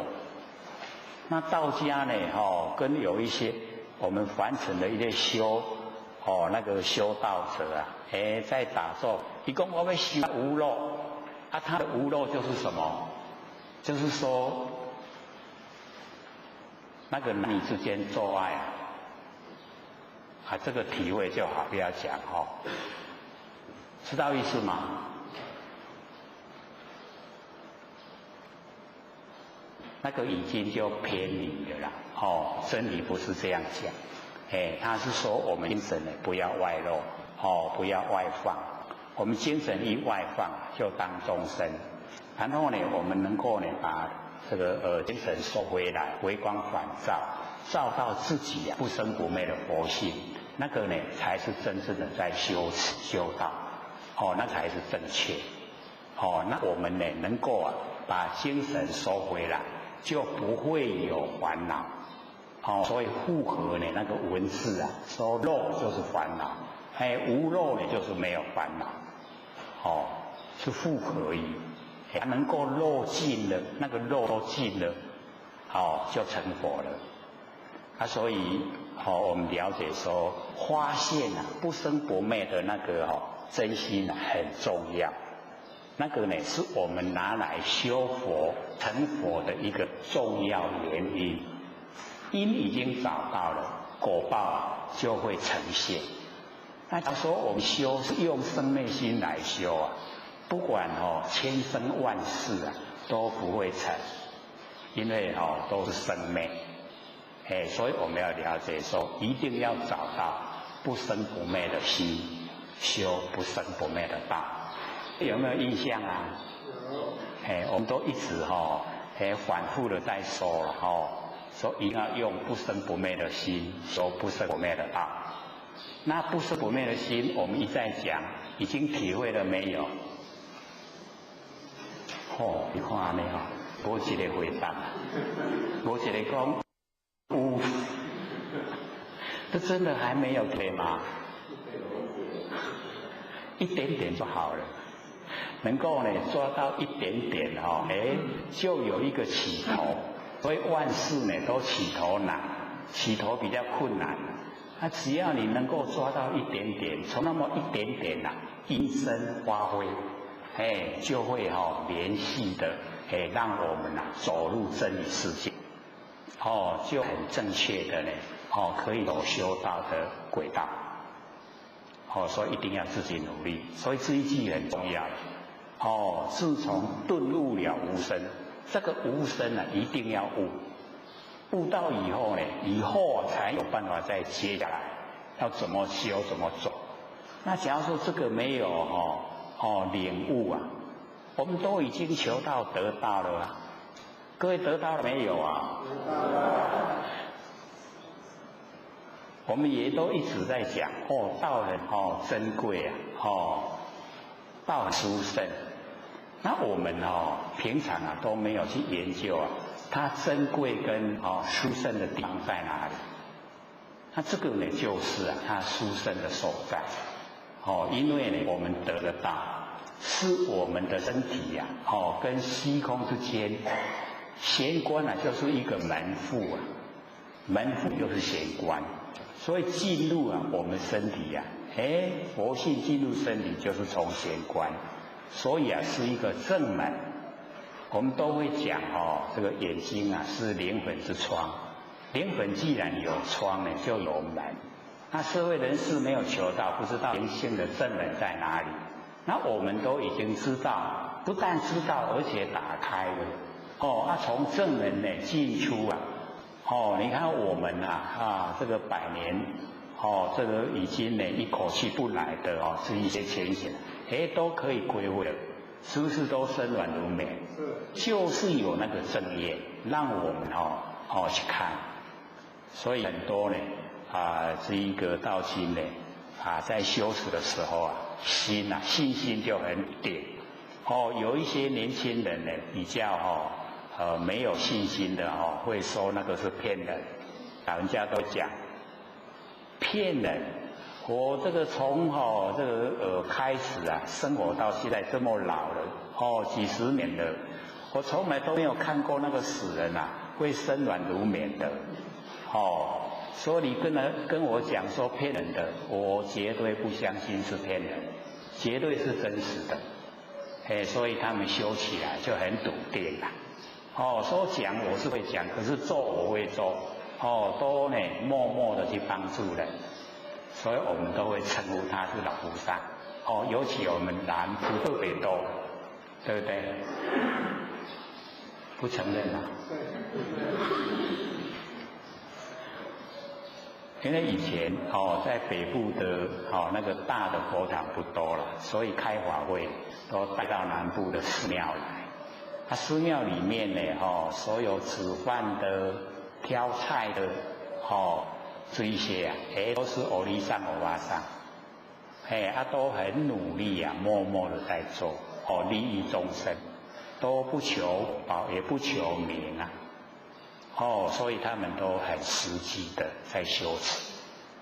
那我们年轻人因为接触的范围比较很广，心的变化也比较快，所以有时候心地是非常好，可是有时候会不会变啊？造化的引诱力量很大，有那一种利诱的时候，我们心会动，动不动？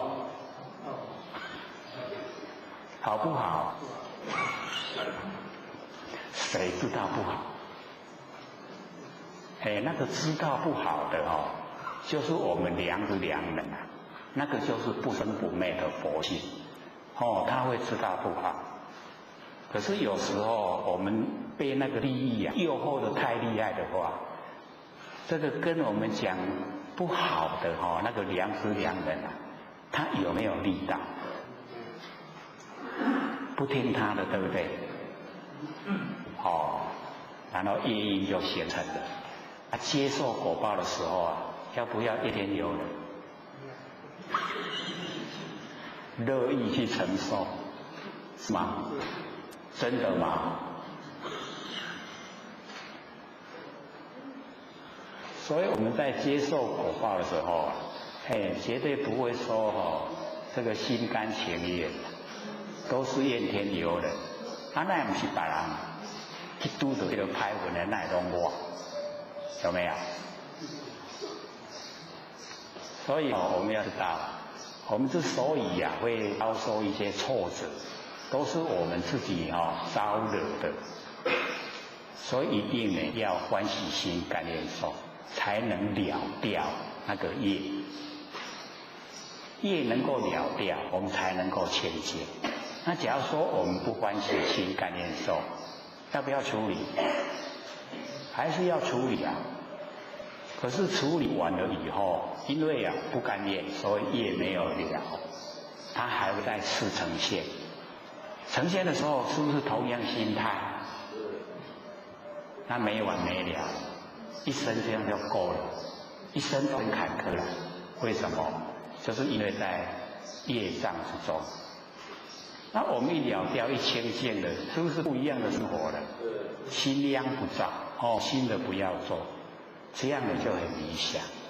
所以我们顿悟无生后，我们作为全部都不同了。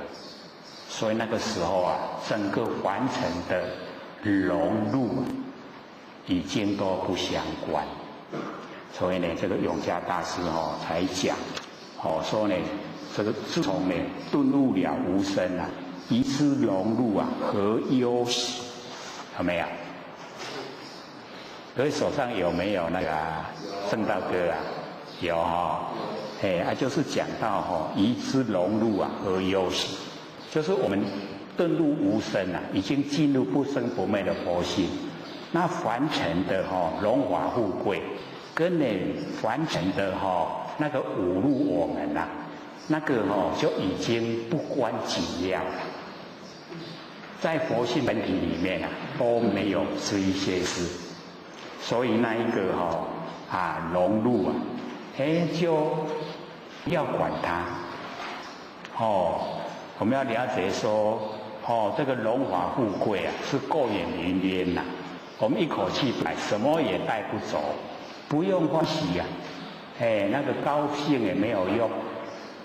那呢，我们要了解说，这个被人家这个侮辱那也不用忧伤。为什么？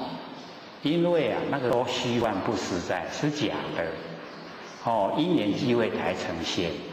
那我们假如说有一些人对我们呢，这个比较无理的取闹，对我们不好，那我们要善待，它是呢促成我们有动力成就的善知识。可是我们大部分的处理方式啊，一定都是生气、嗔恨，对不对？都是嗔。那要了解嗔恨一生啊，我们那个产生毒素，已经呢在我们的性命之中啊有毒素产生，甚至于身体也会有毛病出现。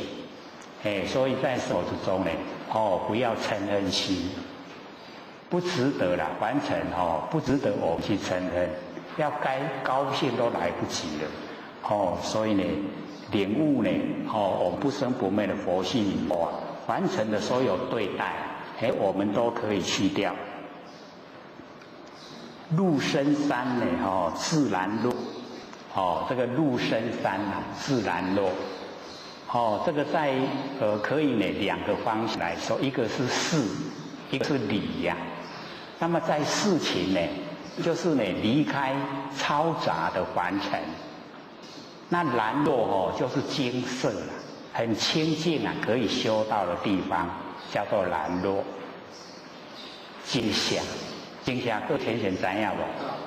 就是你看现在有一些他家境比较好一点啊，就是盖个精舍，然后在里面就可以修持，可以打坐，可以看书，那个呢就然落。入深山呢自然落，在事情方面呢，就是这样说。可是，在真理方面啊，各位浅显，那个入深山就是进入啊我们那个佛性的那个莲台，就是进入啊我们那个玄关的深山。玄关像不像山？莲山有没有？我们进入呢莲山，就是入深山。然后然落在理的来讲，就是不生不灭的佛性本体，它是属于然落。所以事情啊，跟理一样，它完全不同的解说。你有了解吗？所以我们呢，就是要了解说，文字是假的，我们要进入啊，那个真理才是真的。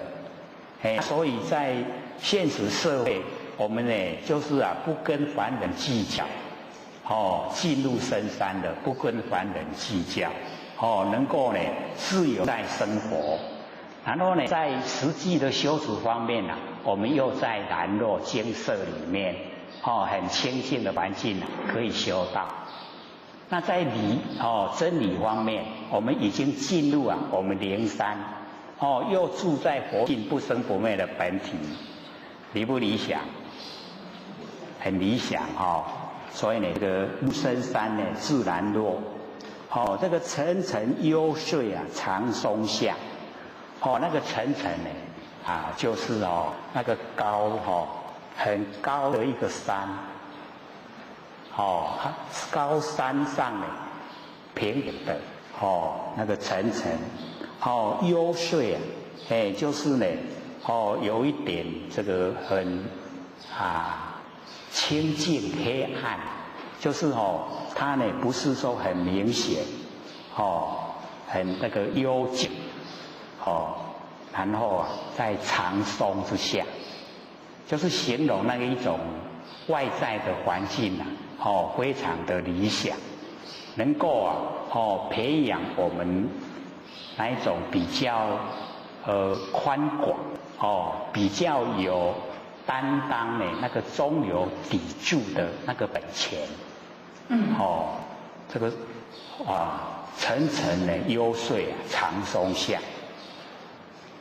那个外在环境，就借着外在的环境来形容我们的内心。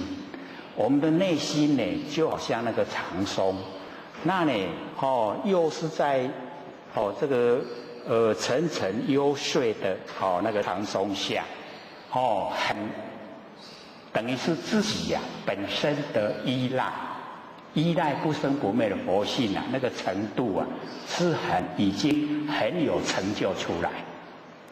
这样了解意思吗？往后呢，就可以当一个中流砥柱啊。知道这个中流砥柱吗？那个流水就了解说我们台湾那个土石流很厉害。我们要当一个中流砥柱啊，不容易，非常不容易啊。土石流，你看厉害甲险，那规个桥落去，甲你捞去，有无？整个桥啊，拢甲你捞，看你要偌勇，就甲你捞去位个下流去。所以那个力道很强。那你要做一个中流砥柱啊。伊咧捞，你就是去徛条条，唔好捞。要不要有本钱啊？要。所以你就是要有那一种见识，要有那一种能力，徛条。外面再怎么样的横逆环境啊，你都不受影响。要不要培养？靠我们平常的培养。凡事啊，一定要有担当。不能呢，都是啊，这个揽功推过，我们要反过来，就是呢，把过啊全部揽过来，推功劳都别人的，过错都是我的，这样才能够培养那个中流砥柱的那个基本往后呢，再怎么样的横逆环境啊，都不会受影响。所以这个跟我们现实社会来说呢，是差得很远。顺着水流啊，很自然，对不对？很轻松啊。你要做个中流砥柱啊，那很苦又没有人称赞，会有人称赞吗？不会人家会骂你啊，你哪戆，对不对？所以我们要了解说呢，是一个形容啊，那个沉沉幽邃啊，长松下，就是在说我们要培养，培养我们自己呀，那个本身的担当。那本身的担当一定要在日常生活之中呢，就去培养。所以有什么事情的话呢，尽量就是都担当起来，因为担当得起来，就能够吃得了苦，而且不把那一些当成苦，当成一种我们的一种磨练。这样你能够都通得过，慢慢累积，再大的一些横逆啊，你也有办法来解决，有办法承担。所以我们就是了解这个都是需要在日常生活之中呢，就开始培养。遇到事情的时候啊，才能够自然从容的去面对，不然遇到事啊，我会怎么样？最好是蒙着头睡觉，都不看。所以呢，这边呢，鼓励我们呢，就是能够培养那一种那个很深的那个根基呀。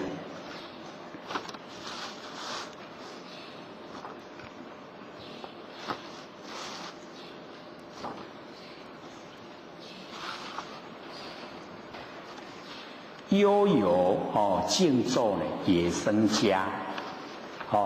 这个从那个静，悠游很优雅。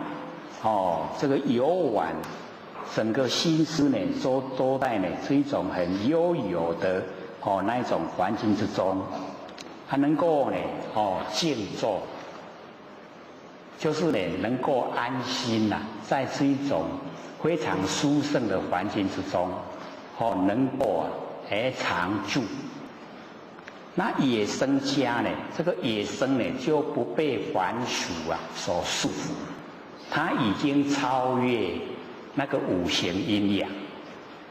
所以我们了解说悠游静坐野生家，这个表示呢，我们心中都非常的这个笃定不被凡尘的一切所左右。这个不容易因为我们都会顾忌到那个众口铄金那个人家的嘴巴一直讲，这个好人都被他讲成坏人的很厉害的。可是呢，你只要呢悠游静坐也增加，那人家怎么说哦，是人家的事，跟我没关。哦，那一种心境啊，很舒坦。哦，所以悠游啊，静坐呢也增加。从字面来讲呢，哦，就是说我们已经呢不住在这个嘈杂的社会啊，住到深山里面去了。然后呢，自己啊在深山里面生活，那个字面的意思啦。可是字面的意思那个比较粗浅，它是形容我们内心啊，一定要自己啊有主见，不会受到外境影响。那么去局安居啊，实潇洒。接下来这一句啊，那个去啊，就是很静的意思。那么去局。很清净的如如不动。那么安居啊，在很清净如如不动的那一种状态之下，安居啊，把不生不灭的真心呢，都已经安住，居住啊，在不生不灭的真理世界，所以安居。那么这个样子啊，实在是潇洒，这样懂意思吗？很潇洒，就是一点挂碍没有，一点障碍也没有，自由自在，又呈现了非常那个殊胜的景象出来，潇洒的状态出来，所以呢，都是从我们不生不灭那个佛性本体啊，生发，觉寂了不施功，觉就是我们能够觉了。能够顿入无生呢，那个就已经觉。所以觉者啊，就是佛；他觉了啊，就是已经领悟。所以领悟啊，就叫觉，很重要。然后我们觉了以后，回到佛性本体。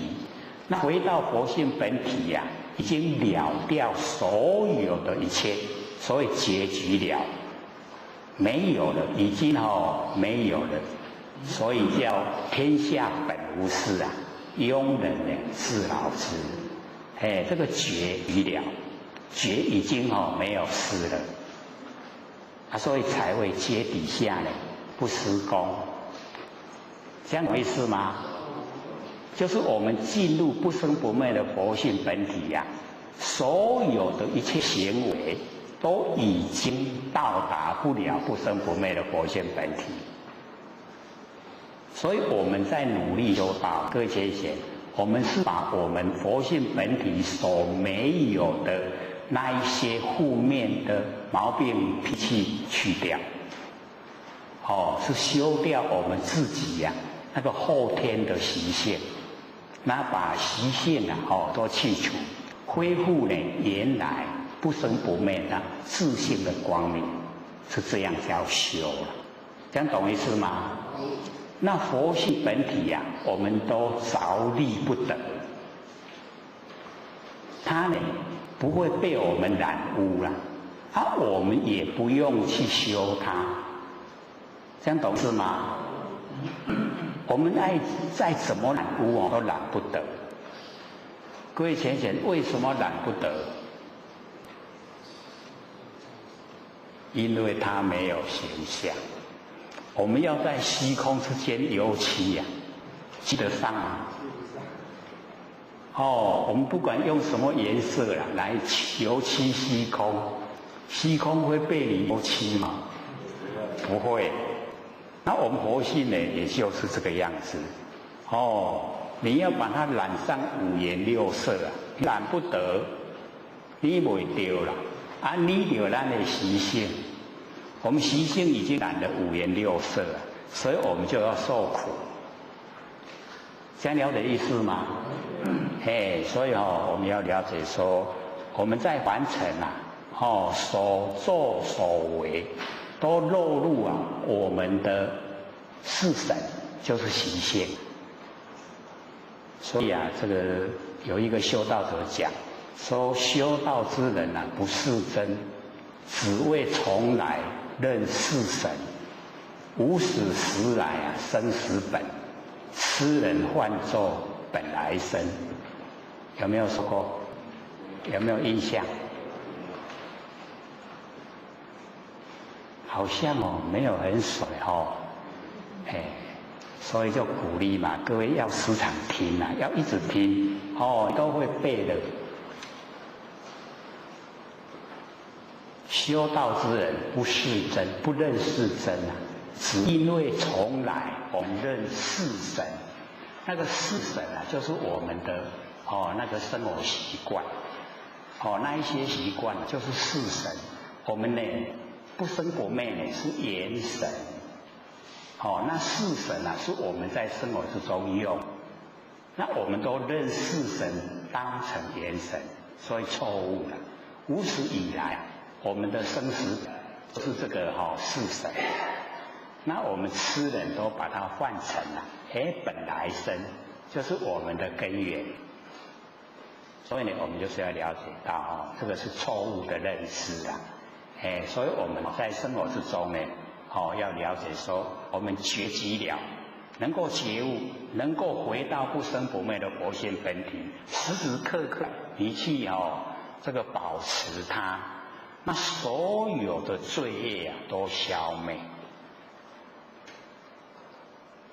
了解吗？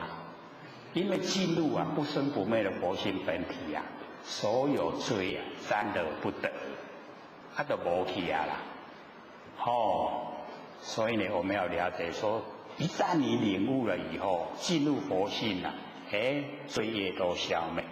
可是只要我们又回到习性罪业又来了，这样懂意思吗？习性要不要去掉？就是要去掉把那一些呢不符合真理的那一些习性都去掉。只要我们都去掉那一些习性我们那个真不灭佛性一出来，全部都没有罪业也都没有，所以罪业消灭，会觉极了，不施功，不用施功，不用再做什么功夫了。这样了解了吗？那我们往后要不要做功夫就是要修掉我们的那一些毛病脾气那个要所以那个白浪禅师就讲说，修正即不无，染污即不得，有没有？修正就是要，因为习性太强，染污不得，因为佛性不被你染污，了解意思了吗？所以我们呢要了解说呢，修正者讲过呢，让我们都能够了解。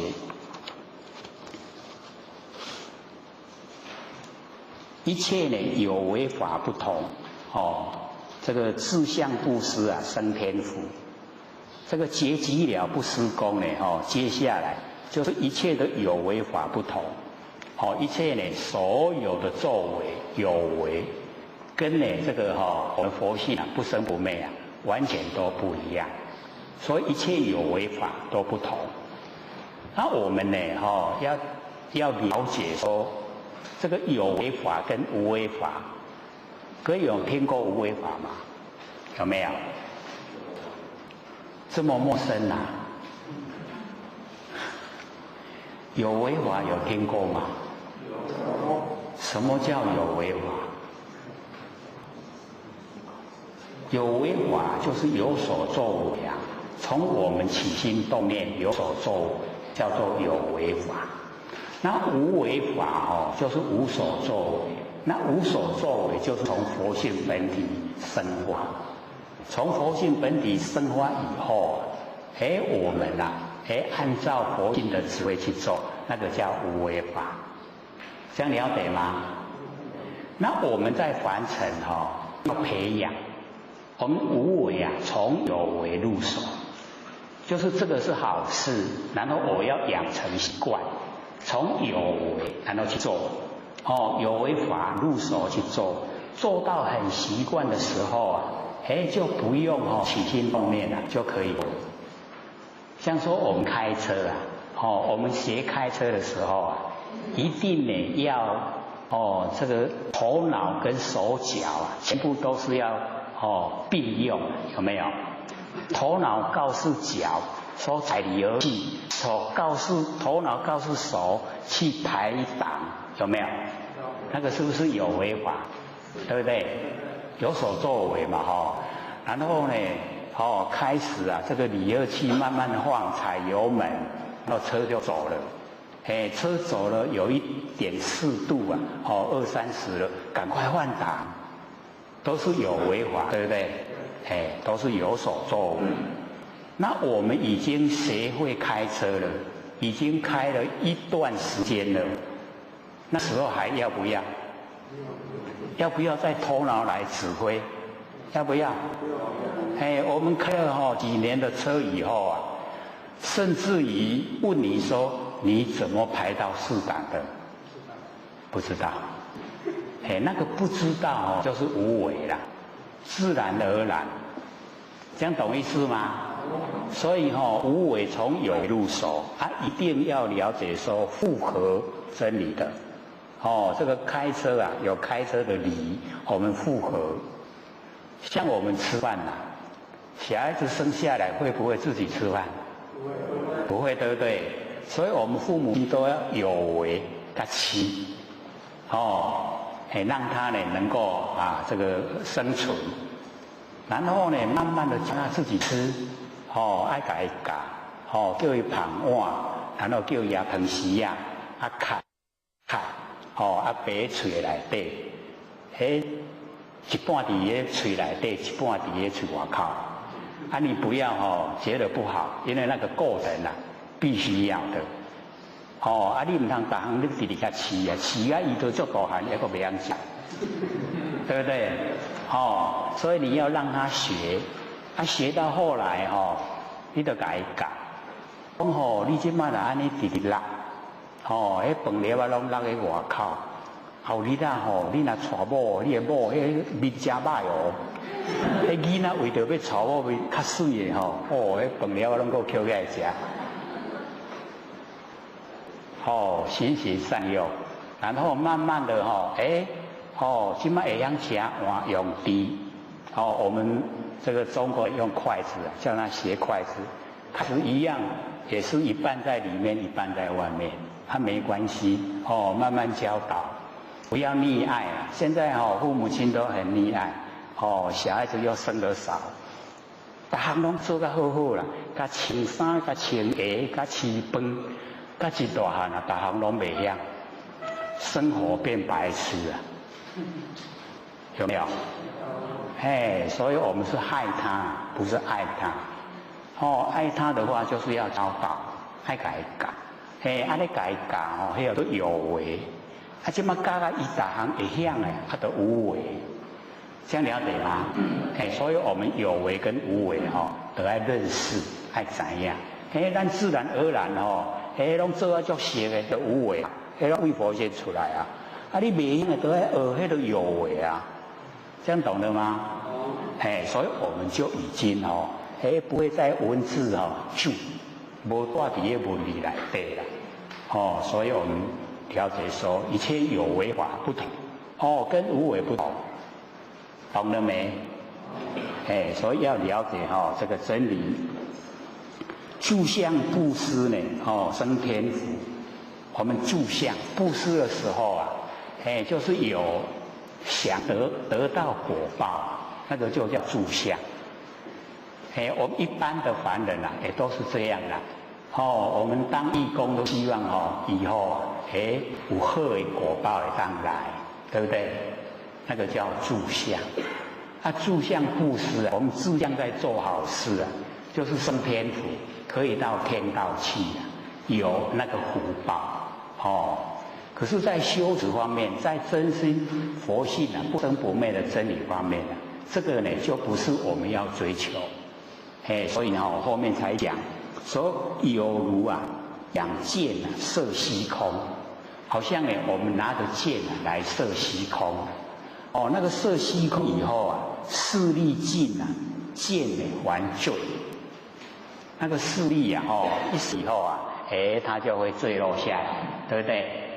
这个意思呢，就是跟我们讲，所以呢，住相布施呢，就好像我们养剑呢，射虚空。虽然有天福啊，可是你那个行持多少那个布施啊，就得到多少的福报。那福报它有期限啊，因为你的行善布施啊也有限度。你布施多少，福报就多少。那等到福报一享用完了，会不会啊又堕落下来？所以那个福报尽了，又堕落下来了，就是这个意思啦。不像我们那个无住相的布施，没有住相，就是不期待果报。我们一布施以后啊，就把它融入虚空，懂意思吗？所以不管我们布施的多或是少，只要你都不住相，把它融入虚空，虚空是不是很广泛、很大，对不对？那我们布施的多、布施的少，都跟虚空一样的大。所以啊，回过头来的果报，就是虚空给我们的果报，这个是真理呀。那我们要了解就是让我们不住相布施啊，可以成就，可以成佛。所以那个虚空那么大的果报给我们，就是给我们成佛，这样知道吗？所以我们在帮助人布施的时候，尽量都做这个无住相布施，这个叫殊胜因缘。那个因果它一定的道理呀，有因啊，一定有果。可是我们住相就变成它有固定，你布施100块，得到100块的福报；你不住相，布施100块，得到无量虚空的果报，让你成佛，这样懂意思吗？所以差别很大，心都在心的变化。我们心呢不住相了，很宽广；心一住相了，很窄。比如说我们一直想买一部车子，这个心就被车子局限了，搁较想玩的是车，对不对？还想车真快真A，真 A 啊，对不？那我们都不想的时候，是不是很宽广？心很宽广。所以我们在生活之中时常都把心局限在很窄的范围里面，所以我们就变成给他等消啊多。有没有啊？就是度量很小是不是啊？我们老子师显象给我们看，要度大能容，不要给他等交啊多那么的狭隘要很宽广心量一宽广了以后整个世界都不同。所以我们就是要学，要真正的能够做到。所以呢，我们要了解说，那个住相布施的话呢，就好像呢养剑射虚空，那个势力尽呢见还罪，然后招得来生呢不如意为什么会呢这个招得来生不如意刚才我们有讲过就是呢会招得我们来生呢到天道去。那天道的时候众生都在朝拜，众生朝拜，我们就很骄傲，就认为很了不起那我们要了解骄傲那个就是因，业因我们眼睛呢都生在额头很高，看得都很高，所以后学都讲，你大骄傲就是大火鸟，转换转世成大火鸟。那个小骄傲就切骄就小小的那个鸟所以我们要看大骄就要看那个用望远镜来看，切骄傲的较容易看到了所以我们那个普遍的小骄傲就很容易看到，那个大骄傲就比较不容易所以那个需要到那个湿地去看有那个候鸟过境我们才看得到。那个就是大骄傲，有没有大骄傲？这个环境促成有势力、有权柄，然后有钱，他就会大骄傲。那假如说我们平常都没有，也没钱，也没势力，那我们那个骄傲就小一点。所以浅浅内心里面呢，骄不骄傲？都不骄傲，太好了。所以呢，我们就是要了解到一旦落入凡尘了，没有骄傲的本钱了，所以不要骄傲。真是呢，无为啊，实相门，这个怎么能够比得上呢？那个无为的实相，所以说呢，这个住相布施啊，跟那一种无为实相，就是呢从佛性啊发挥出来，那个无所作为，没有期待果报的，那个无所作为，我们就呢，可以说那个进入啊实相的法门。实相就是不会变化，就是我们不生不灭的真心佛性本体，它的另外一个名称啊，叫做实相。那凡尘的一切呢，都是假象、虚像、幻象。凡尘的所有一切啊，都是假象，虚像、幻象，不真的。只有我们不生不灭的真心佛性啊，才实相。实相法门啊，我们就是一定要进入。这个佛拈花示众啊，讲那个都还记得吗？正法掩藏，然后涅槃妙心，实相无相，微妙法门，不立文字，教外别传。在教内没有啦，在教外才有。因为在教内啊，都是循循善诱。那个教外就是靠领悟了，我们能够领悟呢正法掩藏，领悟啊涅槃妙心，领悟实相无相，领悟微妙法门，领悟不立文字，没有文字。所以我们呢，这个修持这个法门啊是没有文字的。我们佛老师在那个《金刚经》的注解序里面啊，他就有讲说道本无言，道没有语言呐。然后呢，老师说非言不显，没有讲显不出，所以要讲。言有不达，道无以明，就是你讲出来没有讲到内容实际的情形，那这个道没有办法明显在整个凡尘。各位有没有看那一段《金刚经》的那个序文啊？我们佛老师在民国26年在凡尘的时候啊说的，道本无言，非言不显，言有不达，道无以明。我们佛老师讲的。那释迦牟尼佛也有讲过这样的话，他说呢，这个无言之法。没有语言的成佛啊，都是没有语言的无言之法。然后呢，以言显说，用语言啊明显的来说，因言而入。因为这一些语言，然后我们进入不生不灭的佛性，非即是言，不是这些语言，所以不要住在语言上面，这样懂意思吗？道是没有语言的，进入到没有语言，那才是正确的。可以说的都还没有究竟。安尼听有无？有一点仔较深啦会袂？袂啦听惯势就袂。有迄人嘛讲白话咧，都是白话，讲出来都很容易懂的。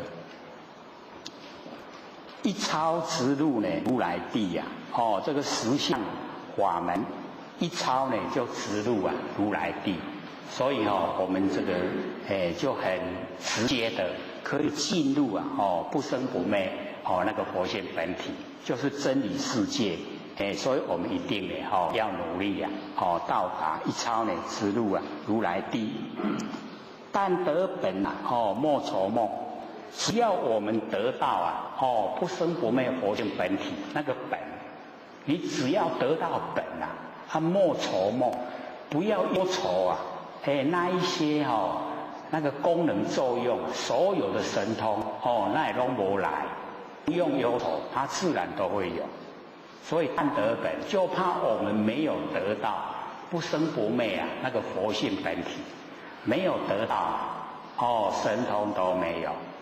那我们不得到本去追求神通，神通是会有，可是它不长久。你追求来又会消失。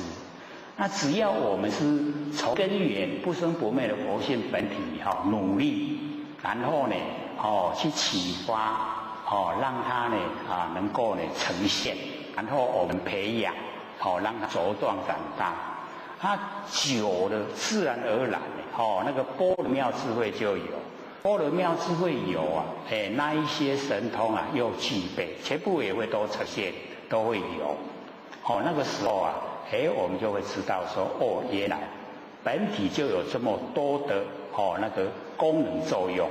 所以呢，佛经里面呢都讲说恒沙妙等，从佛性发挥出来啊，它一粒沙呢就一个功德，有恒河沙那么多的功德可以呈现。只要我们得本，得到不生不灭的真心佛心，如镜琉璃啊，含宝月，那个镜琉璃啊，我们就是了解透明的。那个琉璃就像我们现在的那个轻的玻璃呀，它轻的玻璃也含着宝月，所以它这个是在讲，镜琉璃呀，就是我们所居住的这一个世界，那宝月就是我们不生不灭的佛性本体，镜琉璃呀，里面有不生不灭的佛性本体在，这样了解意思吗？所以我们要了解说我们在凡尘啊，这个事里面啊就有理，即事啊即理，事情里面呢就有道理，所以我们呢要了解，能够先把所有形象看得透彻，它都虚幻不实，因缘际会才有，因缘消失啊就没有，所以当下都是空。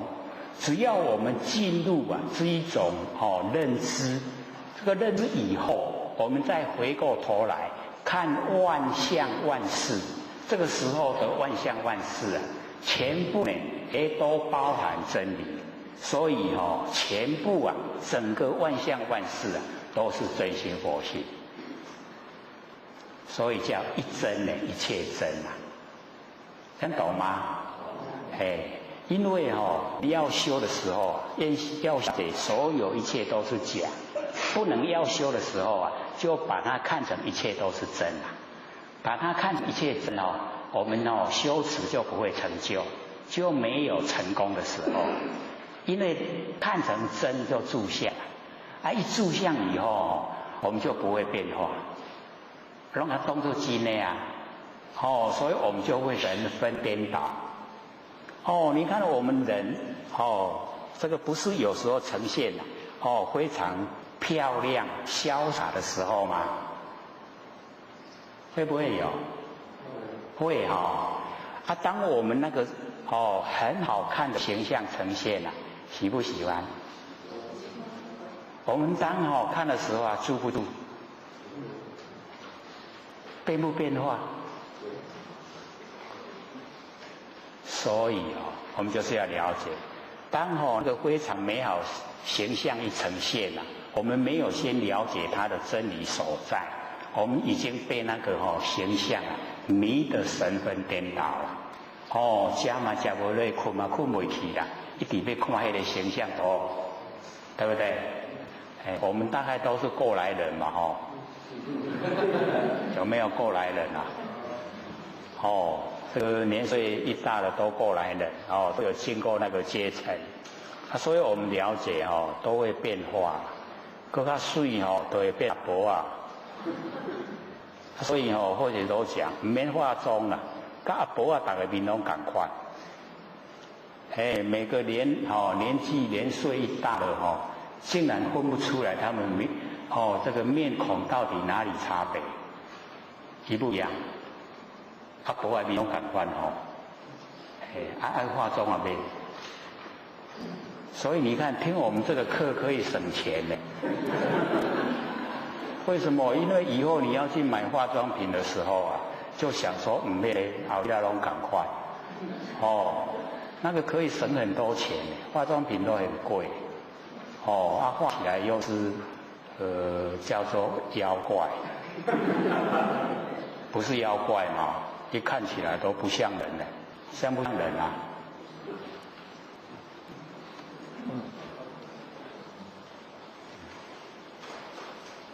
可能或许是LKK 才会这样讲，可是这个是真理所在啦。我们了解说，凡尘都是假象，不用在假象上做功夫了。我们要在不生不灭的佛性本体上做功夫，才是正确，才不会后悔啦。那假如说我们是在形象用心一段时间一定会很失落。像南部斗南有一个浅显跟后学讲，因为他已经到达那个4分年龄就是时常看到他们同村庄的漂亮小姐，非常的欣赏仰慕一直爱拢爱不掉，然后他就是努力一段这个时间去做他的那个工作。看到以后就隔了一段时间，那隔一段时间看到以后，他心里竟然说不能接受，为什么？变较足歹。你讲都遐水哪会经过无偌久嫁人生囝，哪会变较遮歹？冲击很大，刷落去搁接落去讲，女朋友也不交了，为什么？变化太紧，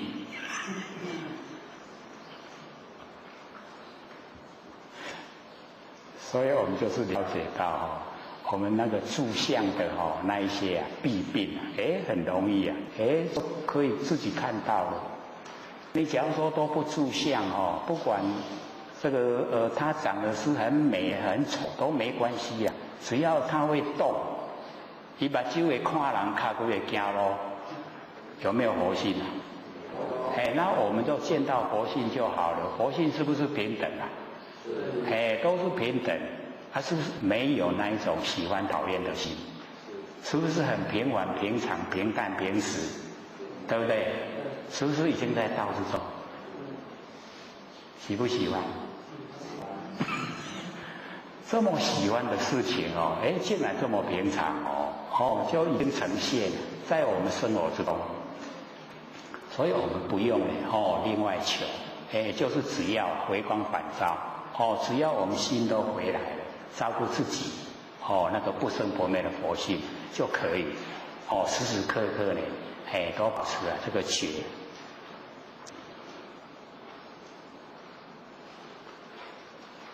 既能解得既能呢解此如意之这个自利利他终不绝。既然能够呢了解这个如意珠，各位听听什么叫如意珠？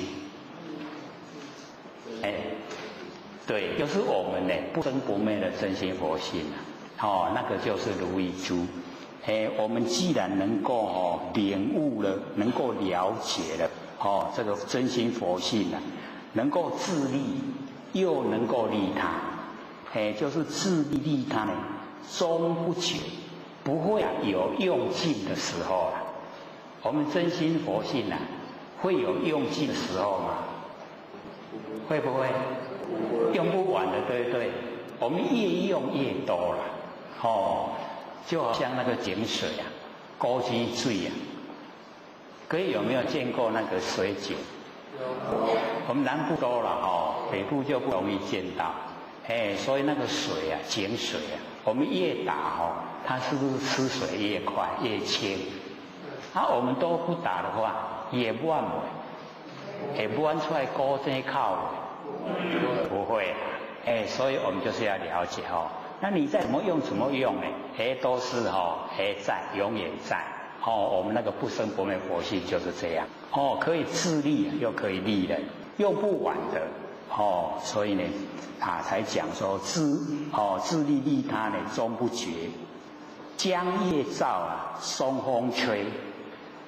这个江月照就是呢上天的明月，然后呢照耀那个奔腾的江水。所以这个就在讲我们已经得到不生不灭的那个真佛性本体，已经得到了，就好像那个天上的明月，然后呢照耀大江，然后那个那个江水就呈现了天上整个明月就呢很明显的那个照耀在江水之中。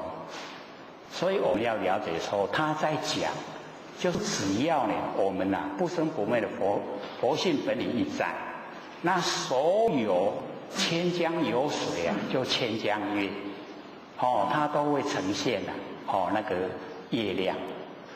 那天上的月亮，它并没有吸收散落还成各个江，它并没有散落。可是只要你天上有明月底下有水，底下的水就有明月。所以我们就是要了解那个在水呈现的明月，就是佛性的功能作用你看佛性一呈现功能作用，是不是无量无边？只要有体了有本了那个功能作用用不完，这样懂意思吗？所以这个叫江月照。江月一照，千江有月千江水，千江有水千江月，都呈现了月亮，就是我们整个佛性的功能作用都呈现出来，无量无边。那底下那个松风吹我们要了解那个松竹梅叫什么？岁寒三雨，就是这个遇到再怎么寒冷的那个天气那个松竹梅它都很坚贞，所有百花都凋落了，都很坚贞。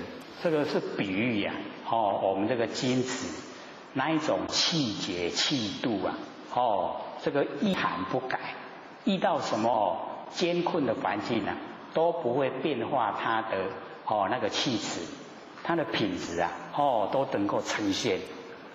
所以我们就是了解在讲我们凡尘只要是有像这个松竹梅这一种高品格的金子，那么这一些人他的言行可以影响到整个社会。所以他所发出来的松风一吹，是不是很理想？整个社会都会效法学习所以整个社会风气就会很理想。所以这个江月照松风吹这个在讲说我们呢也要发挥那个松竹梅那一种岁寒不改，在怎么艰困的环境都不这个违反我们清高的人格，都能够呈现最理想的一面。永夜呢清宵何所为？就是我们呢在这一种很殊胜的那一种景象之中，我们到底要做什么呢？我们现在呢就是能够沾到上天大开普度这个时机就是已经呢这个12万年来最末后的一段时期，最好的时机在这个时候。已经呢这个到我们佛老师这个掌道盘已经64代，东方呢前18代，西方28，后东方18，加起来呢刚好8864，就是从无极然后生太极，生两仪，生四象，生八卦，88相中相凑，8864，整个数那个气数圆满，就是那个系。所以到我们佛老师是最末后一早，所以这个上天一涅盘以后就只有欠善了，要得到就没有，连那个单传独受也没有，所以往后要求道没有机会了。到一涅盘凡人就没有机会再求道，只可以行善，累积善。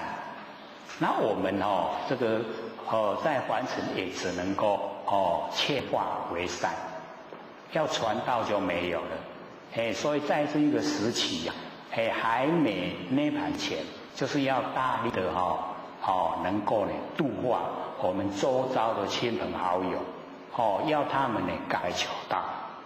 求道以后要努力研究心理心法，要明心见性，然后要修持，要成就，能够回归到我们每一位都是佛那个本位，这样就是最理想。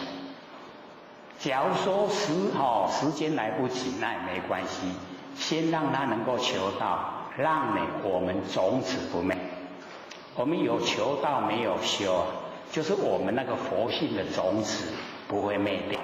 假如说一旦我们那个佛性已经变成碎离粉碎的灵粉了，大家有没有看过蚂蚁？蚂蚁就是碎灵，已经粉碎了，它的灵粉碎，要接够那个非常多的阿僧底劫，它才能够还灵，才能够继灵，才能够又有这个转世为人的机会，要非常久。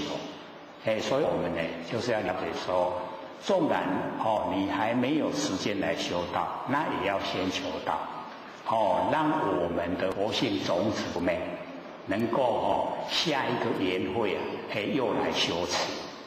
这样了解意思吗？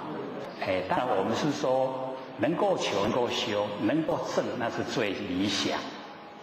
可是假如说我们觉得说时间不够，那也没关系，只要修都在性分之中啦，然后累积比咱的性分来对，所以我们在凡尘就可以了解到一些现象。有的这个讲了一下，后面都还没讲，我知道了，为什么会那样？就是他性分之中有没有遇到那个事？你跟他讲一个开头，后面他全部知道。那个就是他已经累世之中已经有经过，有修持，有学习，所以一点马上通。有的佫直直甲讲，甲看脚看手，唔知就唔知，有没有？为什么？兴奋之中全部都没有，空白一片甲看脚甲看手伊都是还佫袂晓。这样知道意思吗？所以我们在修就不怕说功会唐捐，我们功都不唐捐，有没有听过？唐捐就是吸气，稀饭去掉，你做拢互水流，迄个唐捐这样了解吗？所以我们只要是做下来，都不怕它没有功能做，绝对有作用都在咱的性分之中，累积在性分之中。那我们要累积成佛的因一直累积成佛的果报就会呈现。这样了解吗？我们又超过要给大家发问的时间了，剩下11分而已。有没有问题要问请负责讲师念，然后现在要戴眼镜的。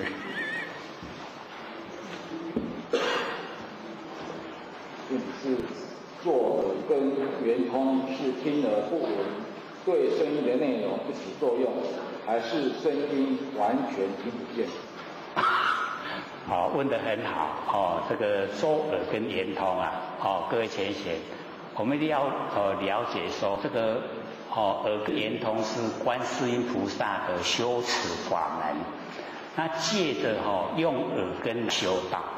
那刚才呢我们也有提过说呢，这个我们耳根听到的声音啊，它并没有接近我们的心跟身。那既然它没有接近心跟身啊，它是属于身心不能及的真心佛性。那所以我们要了解说借着我们那个耳根的修持，第一个一定要先分清楚耳朵的功能作用是听，耳朵的第二个功能作用是闻。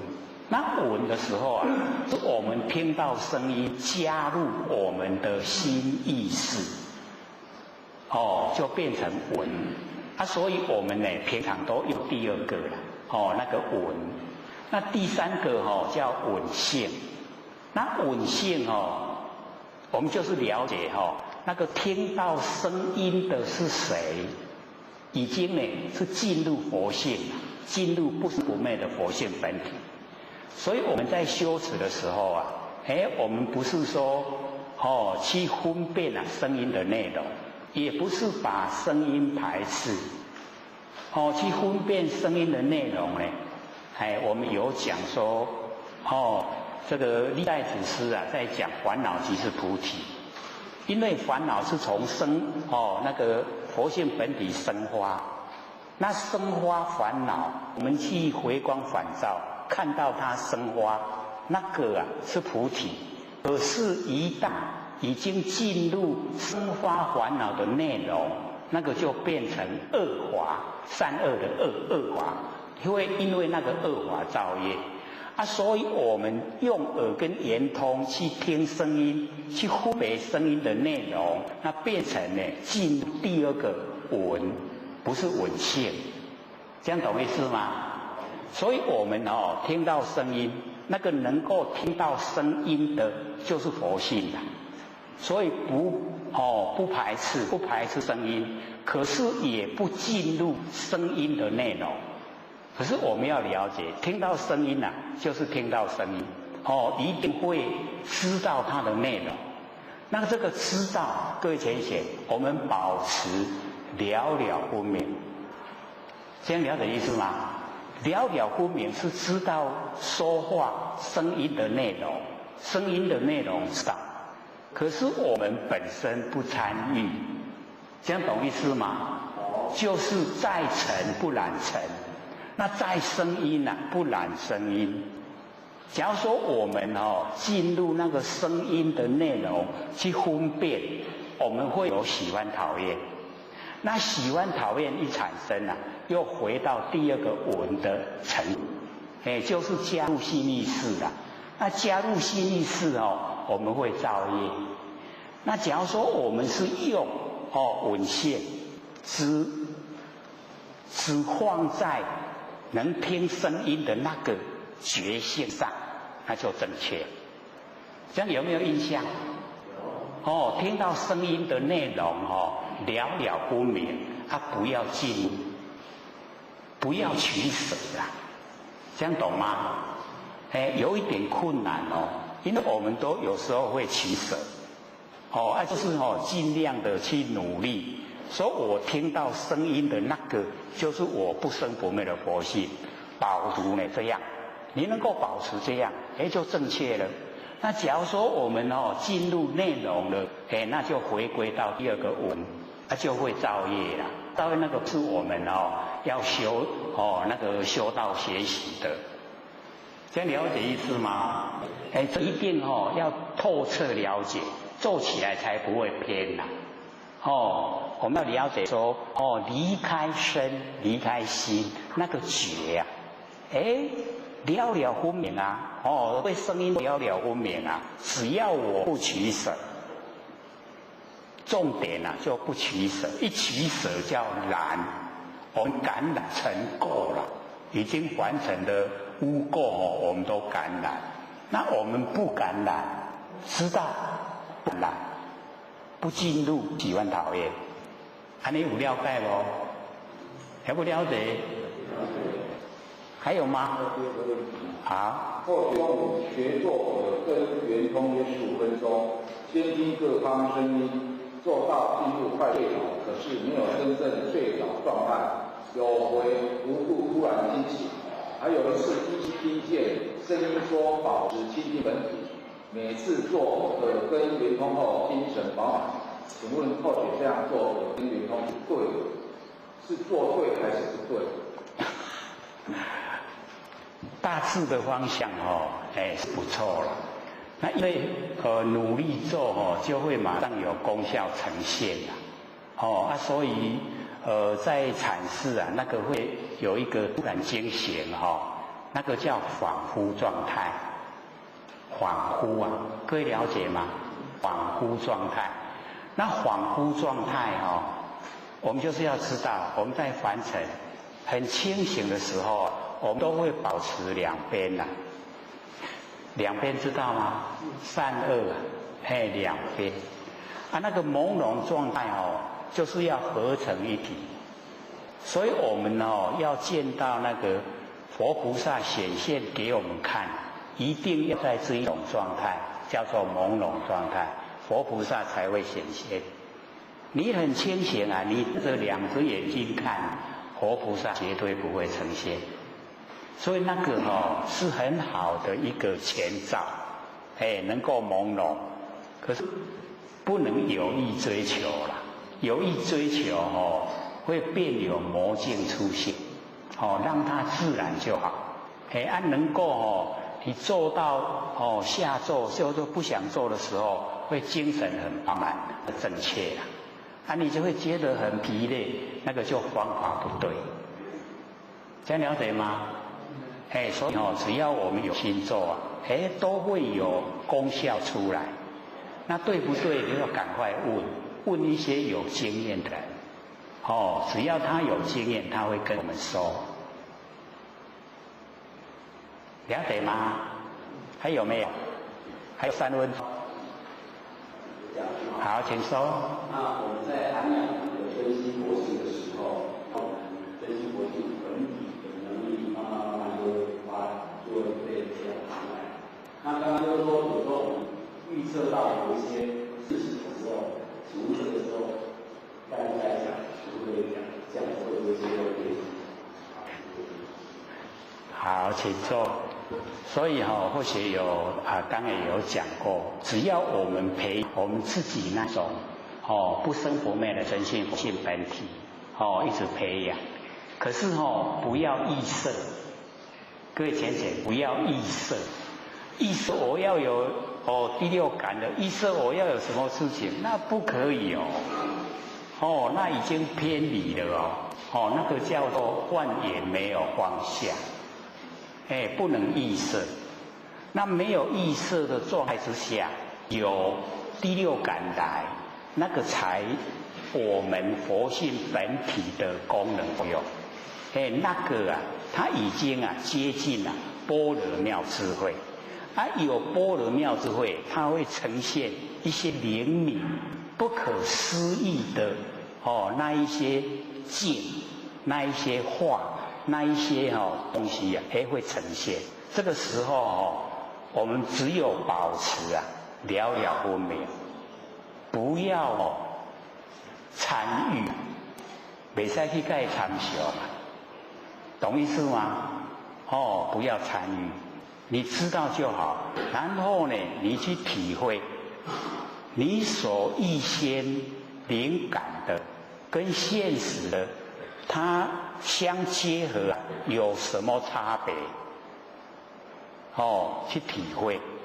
然后最重要就是不要炫耀，不要去去讲点讲你有功夫因为我们周遭都有无形的东西魑魅魍魉、凶神恶煞，然后幽冥鬼魂。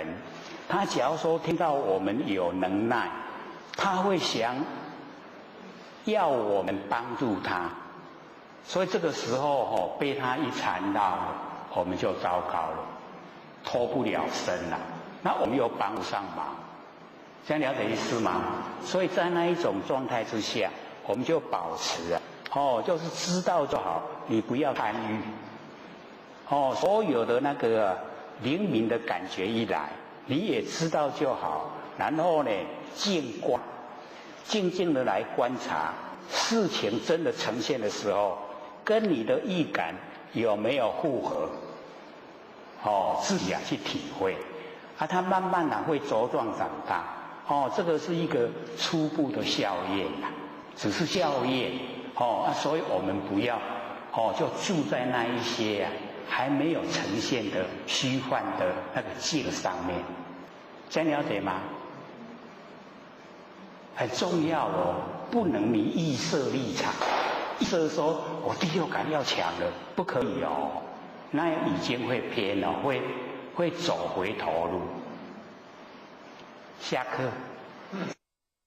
各位讲师、各位坛子、各位学员，大家好。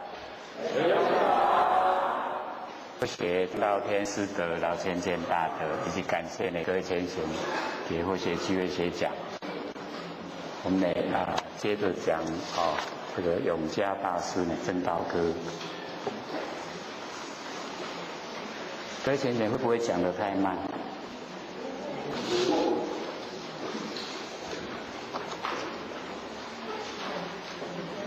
永嘉大师正道歌已经讲一次了我们竟然还没有讲一半，还没有缓过来。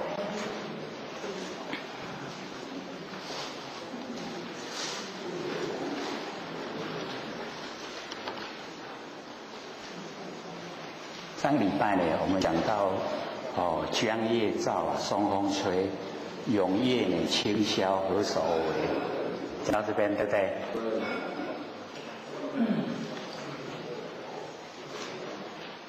到了没有？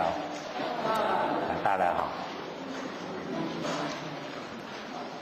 那我们呢今天呢从佛性借诸悉地印这边开始讲。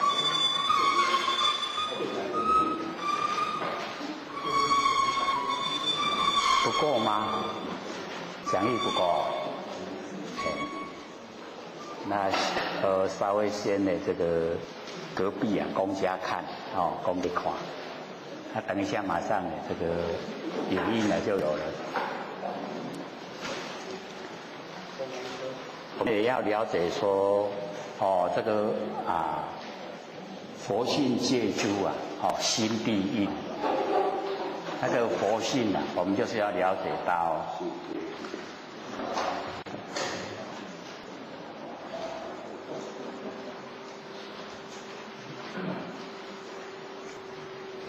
佛性靠我们自己本身去把它启发。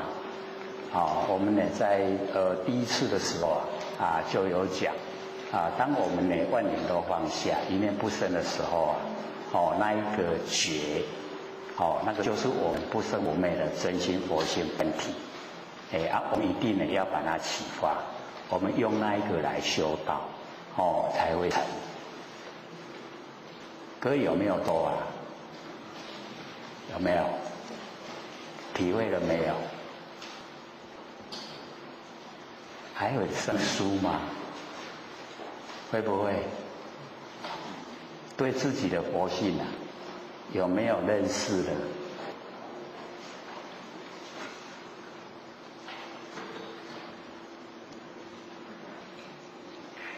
我们从开始研究到现在刚好半年呢，很快一转眼就已经半年了。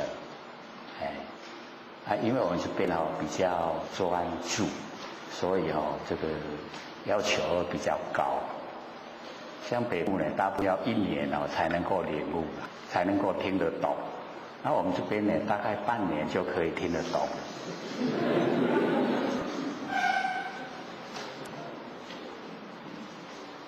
都会区的那一个造化引诱那个诱惑力量大，要专心的时候不容易，很容易心神都分散。那心神分散我们要修道要领悟我们那个不生不灭的佛性就比较困难。那我们这边生活比较单纯所以领悟起来就比较容易我们又很专心所以或许有已经有做那个 CD 片，各位可以反复听，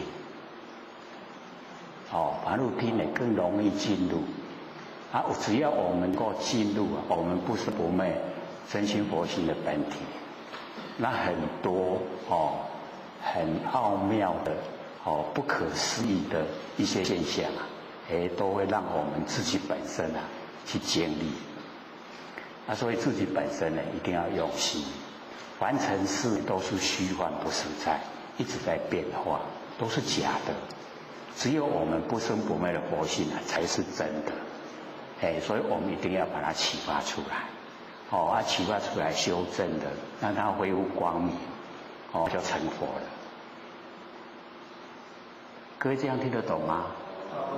懂所以开始就讲说，这个佛性借诸心地印，先启发佛性，启发了以后呢，我们就是了解到，这个戒是很重要。它可以防非止恶，所有的是非的非，我们可以防止。然后呢，恶都不会我们都不会去贪乐。那只要我们呢都守着戒律我们那个佛性的光明它就会一直呈现。那假如说我们都没有没有这个戒律来遵守，内心没有守戒律。那我们沾了尘垢五颜六色那就不容易修道，修起来坎坎坷坷，修不光明。所以这个很重要先启发了佛性，然后呢我们守着戒律，所有的坏的不但不做，连想都不想我们心里面想都不想，这样的话呢就光明都清净就可以整个都呈现。所以叫做呢摩尼宝珠，佛性那个宝珠就整个都呈现，非常价值的。各位浅显，我们现在的佛性价不价值？价值。有没有很高贵的？有对。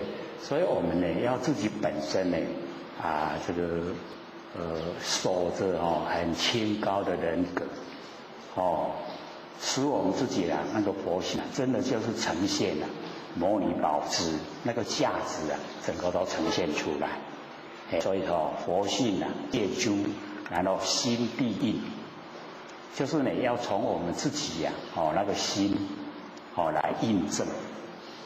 那心呢，我们就是了解用地来比喻因为地可以生长万物，那我们的心可以生长所有的善都从我们心地生发，生发了以后呢，我们使它呢都能够呈现利众生，所以呢，我们印证我们的不生不灭佛性，所以佛性借诸心地印。这个都是要靠我们自己实际的去行持，才有办法印证印证以后表示说我们在修的已经进入真正的修到轨道，不是用生灭心来修所以各位一定要知道，要用不生不灭的心修不生不灭的道，因果一致才会成佛。那假如说我们用日常生活的心，那个是生灭的用那个心来修不会成道不会成佛变化无常，一直在变化。所以我们要了解说我们的佛性本体不生不灭，不施于因缘，不施于自然。那我们的日常用的心是我们的六根对六尘产生六识因缘际会才有。那假如说我们的六根没有六尘来相对我们就没有心了。所以那个是因缘际会才呈现的。那既然是因缘际会呈现呢，就一直在变化，它不会是固定的一直变化。那我们不可以用那一种一直变化的心来修道这样了解吗？所以释迦牟尼佛有讲，说我们修道啊，不可以用心意识，就是呢，我们在日常用的心意识啊，都是因缘际会。我们要呢用我们佛性发挥出来的真心，从佛性直接发挥出来，它不生不灭，用那个心来修，这样才会成。那我们呢是一个不生不灭的真心就是我们呢万念都放下，一念不生的时候我们就可以体会那个觉。那个就是我们呢不生不灭的真心佛性本体。各位有没有去体会啊？好像对他都还没有信心的我们要知道我们的不生不灭真心佛性并没有离开我们身体，不即不离，不住在身体，也不离开身体。它是在，只是我们平常的时候我们都用六根。因为用六根六根是我们要了解说佛性的功能作用，我们都用作用，没有用本体。所以我们那个感官会当下，眼耳鼻舌身意它当下。一旦呢让它当下我们就是要了解说，会造了业，造了业会使我们受苦。所以我们不要让它当下。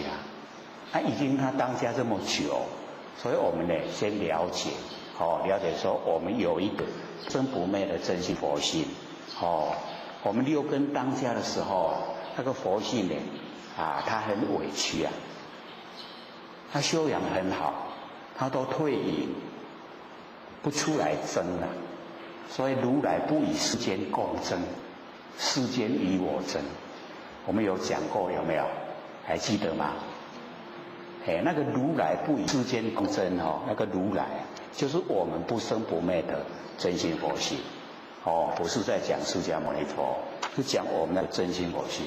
它不跟世间争，可是呢世间与我争，世间的所有一切都要跟佛性争前辈所以我们就让这一些感官眼耳鼻舌身意当下。各位是谁在当下是佛性在当下吗？对那么理想佛性当下不会造业没有业的那个都事来则应事去则见不会造业。可是我们因为这个六道轮回太久了都是眼睛、耳朵、鼻子、嘴巴、身体一念在当下。那个呢我们要了解，它都是佛性的功能作用不要让它当本体，不要让它当假。这样懂意思吗？这个很重要的，只要你让佛性当下以佛性来指挥身体的言行动作，那这样就不会造业了。这样懂意思吗？懂一定要启发启发我们那个不生不灭的佛性来当下，这样呢都符合真理跟真理相符合就像天地一样的，白天黑夜春夏秋冬天地都不会造业。那我们呢按照佛性来当下也不会造业。那没有业我们就解脱了那以往所造的业我们行善来了掉，这样就越来越轻松生活越宽广，越过得呢越高兴越舒服这样修道才正确我们自己本身呢高高兴兴的过每天，然后我们周遭亲朋好友我们也带他跟我们一样高高兴兴的过每一天，是不是在天堂？就好像生活在天堂所以我们一定要正确的那个认知。误入云霞披上衣呀。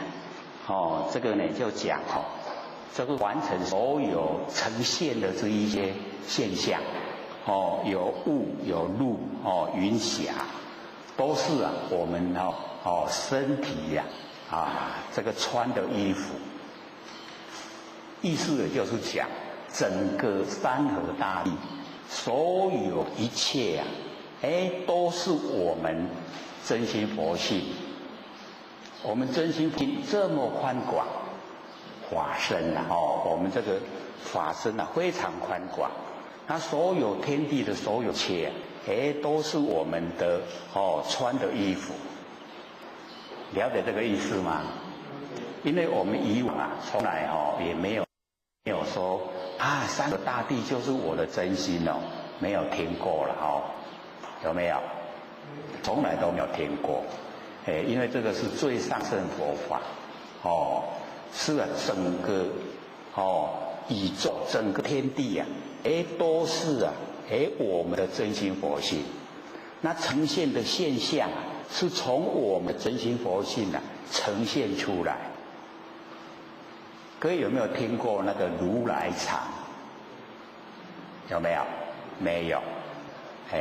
如来含藏，含藏整个山河大地，含藏所有万法，所有的一切都含藏在我们如来性分之中，所有的一切都从性分里面呈现，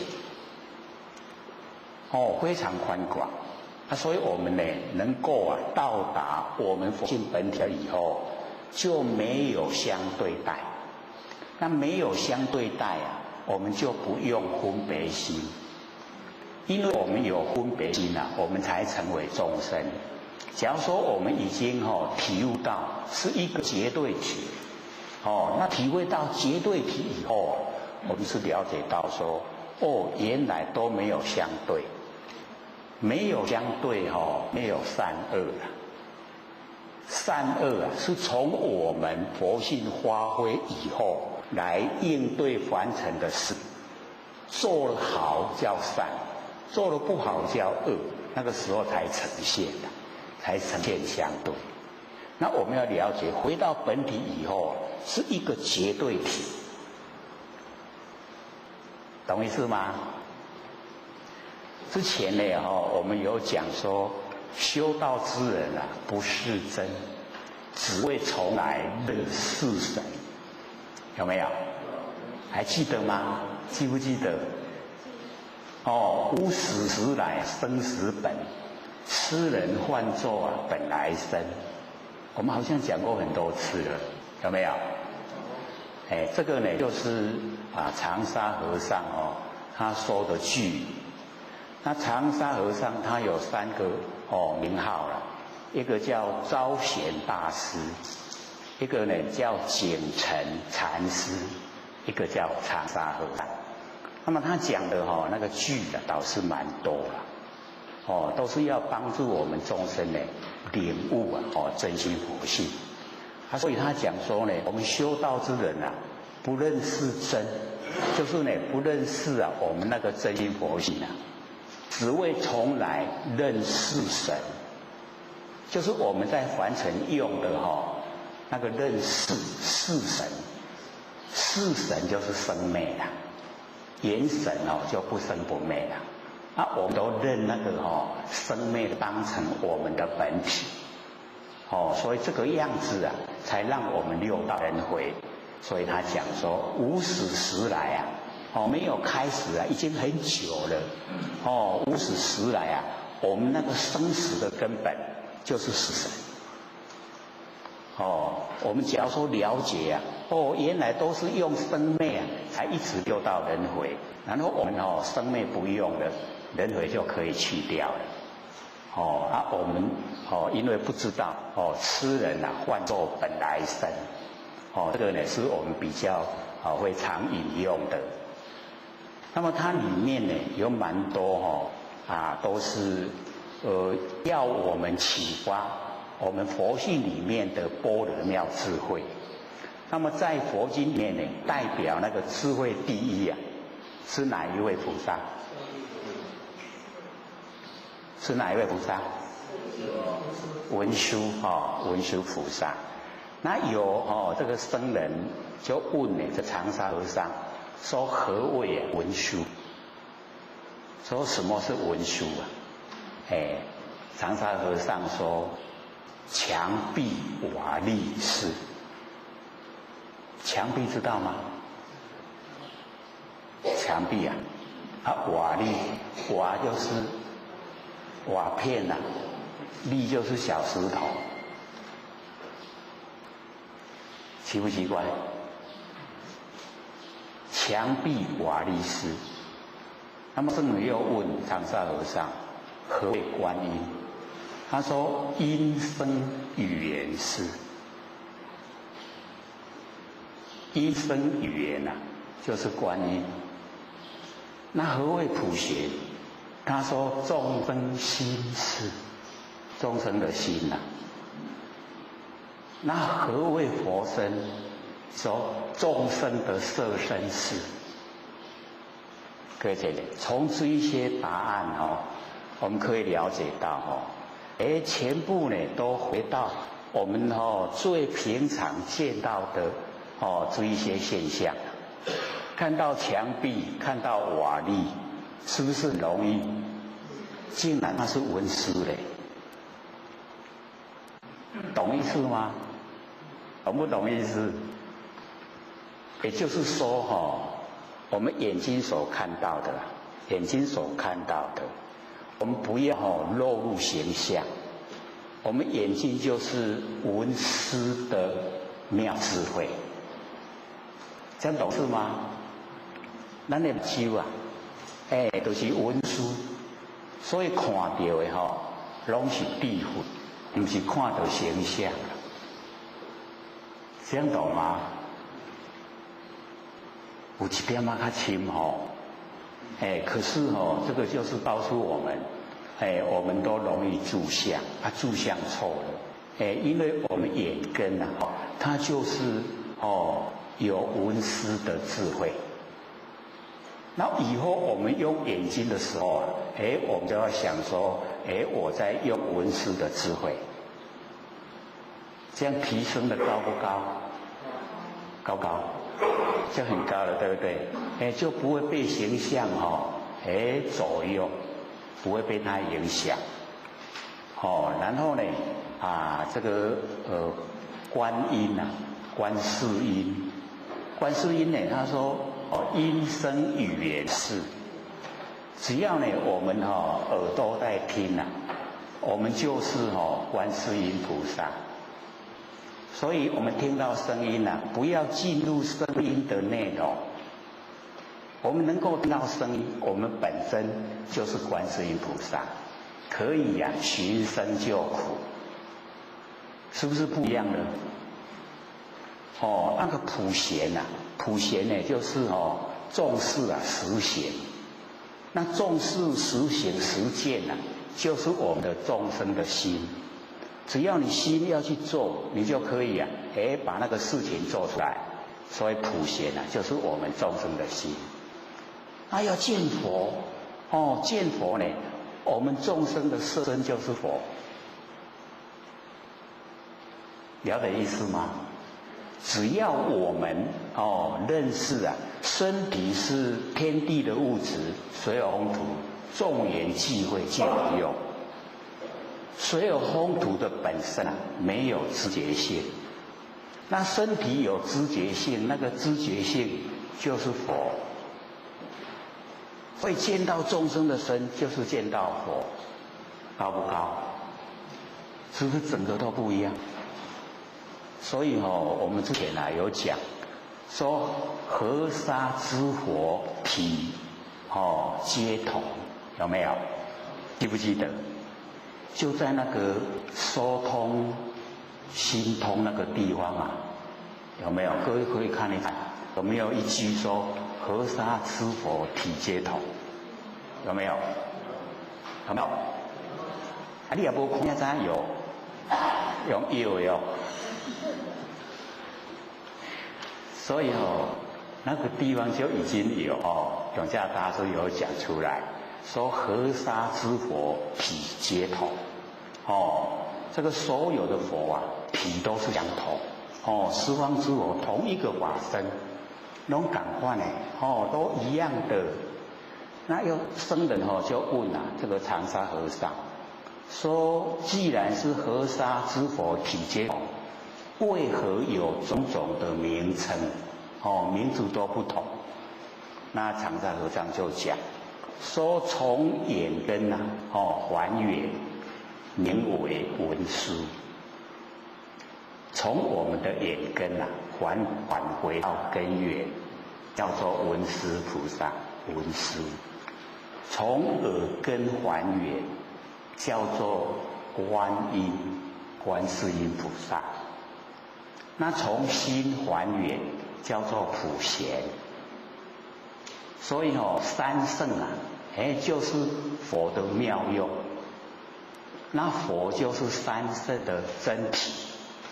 那用时候有河沙的假名，体就是一个梵文叫婆切梵，婆切梵就是粪啦。这样懂意思吗？我们从眼根还原，眼根回到根源叫做文殊，从耳根还原叫做观音，从心还原叫做普贤。这样懂意思吗？我们是不是都跟佛一样了？这样了解吗？愿不愿意把自己都提升跟佛一样？那愿意就是要做从眼根还原，从耳根还原，从心还原，就是文殊、观音、普贤，整个都呈现了。不要用到凡尘事上面了，用到凡尘事我们就沾得成过，我们就变众生了。那我们回到根源，回到根源的话，跟那河沙之佛体皆同，都相同的，都一样的。这样了解意思吗？所以我们就是要学说，这一些已经有修正的讲出来的话，让我们能够有一个方向，可以来跟他来学习。这样会用吗？从眼根还原，从耳根还原，从心还原，都回到根源，都是佛了。我们愿不愿意还原一定要努力袂使看会去用有从眼根一看没有还回到文殊，结果被造化引诱去怪异，怪异外口。然后听到声音也是那个靡靡之音把人以为哇都去脚手拢在叮当，有没有？这个耳朵一听音乐手脚会不会动？有还原无去有力所以手脚就跟着动。动到哪里去正确，到生六道去了所以我们就是要还原还回到根源。凡人事虚幻不实我们投入的越多我们越后悔造的业越多，那受苦就越厉害。只要我们能够回光返照，都还回到本源，都是佛跟佛没有差别啦。所以我们就是要这个自己努力。那个僧人又问这个长沙和尚说这个色即是空空即是色它的道理是如何？之前我们有讲过了没有？可以有没有印象？色空不二，色即是空，空即是色。好像很生疏呢刚刚我们没听过。所以嘛，或许鼓励各位爱听爱看拢无啦，所以就无色。再讲一次，我们要了解说呢，我们呢这个空间啊，空间里面呢有水有风土。那现在呢，我们可以用分析的方式把水有风土都呈现。我们用冷气除湿机啊，一定可以把水集中，我们就可以看到，有没有？然后呢这个土啊，假如说我们那个空气窗有阳光进来，我们就可以从那个一到阳光里面看到灰尘，灰尘集中就是土。然后风也更容易你一手不动一手动就有了然后呢那个火就是热度了我们感到这个天气热感到身体热，身体不热就死掉了所以也热。有没有水有风土？是不是都在空间？水风土它就是色空间是空色跟空它是不是合在一起？它就是合在一起。所以我们要了解说我们只是没有去看到而已它都存在。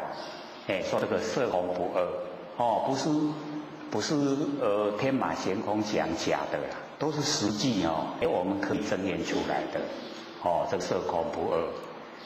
然后呢这个长沙和尚跟那个僧人就回答呢就不一样了。他回答的跟我们这个实际来分析的他是比较着重在这个形象上面。他会讲说那个墙壁瓦砾是不是已经都是实实在在的现象，对不对？所以他就讲说呢，这个爱处会墙壁，通处悟虚空。爱妨碍爱爱的地方所在不是墙壁啦，那通的地方所在不是虚空啦。若人如是解，假如说你能够了解到这个理心色本来同。再说一次通处悟虚空，爱处非墙壁。若人如是解，心色本来同。你听有清楚无？过一解。爱妨碍的爱爱处非墙壁，不是墙壁通处悟虚空。那个悟就是灰的意思啦。因为做的不同，不要用同样的字所以用那个悟来讲说通处悟虚空。若人假如人如是解，能够这样的了解心色，我们的心跟外面的形象色来同。这个呢跟我们刚才讲的那个分析是一样的，就是要了解说墙壁是众缘际会才呈现有那个建材经过我们人工，然后才呈现了那个墙壁。那水泥的寿命是100年，100年就风化，它又归空了。所以那个墙壁不是妨碍，它也是我们佛性里面的东西。所以爱处非墙壁，通处悟虚空，不是虚空才通本来里面就有形象在若人如是解，你能够这样了解的话，心跟色本来同。我们的心跟形象本来就一起合在一起，本来都相同。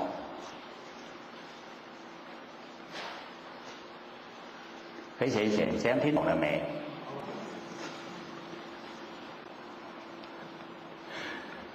所以他又讲一句话说我们佛性堂堂显现，诸性有情难辨。若悟众生无我，我面何殊佛面？再一次佛性堂堂显现，我们的佛性堂堂显现，诸性住家的住性，我们佛性的性，诸性有情难见。那个住性就是我们众生住在形象那个有情就是众生住性有情难见，有情的众生没有办法看到堂堂显现的佛性。若悟假如说你能够领悟众生无我，众人所生的这个身体没有我面何殊佛面？就是我的面跟佛的面是相同，还能有意思不？过去看，佛性堂堂显现，诸性有情难见。若悟众生无我面何殊佛面？咱听清楚不？下面所以我们就是了解我们的佛性就是堂堂显现。只要我们都住心心里面不住在固定的一个地方，我们可以看到我们那个堂堂显现的佛性。那么显现的佛性就是佛，所以我的面跟佛的面没有两样，是一样。会晓写袂？袂晓嘛无要紧你等于反复听，你就一字一字会当甲写出来。佛性堂堂显现，诸性有情难见。若悟众生无我，我面何殊佛面？会了吗？会过来还个有。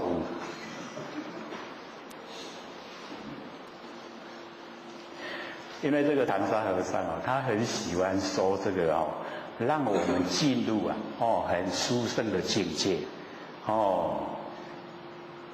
我们从他所讲的这一些句，我们就可以可以那个心已经到达最殊胜的那个最上升的那个境界就是真理世界。所以底下。若人见幻本来真，是则名为见佛人。圆通华华无生昧，无昧无生是佛身。这个好像之前有讲过有没有？在那个说通心通的时候有讲过，有没有？可见各位都不复习啦。我讲人，我就是讲有，我有讲过。你看听人无。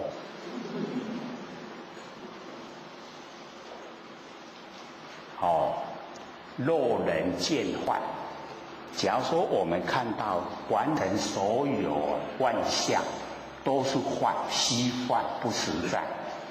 若人见幻本来真。你看程度又不一样了幻是假的，可是我们已经见到幻的时候是见到真。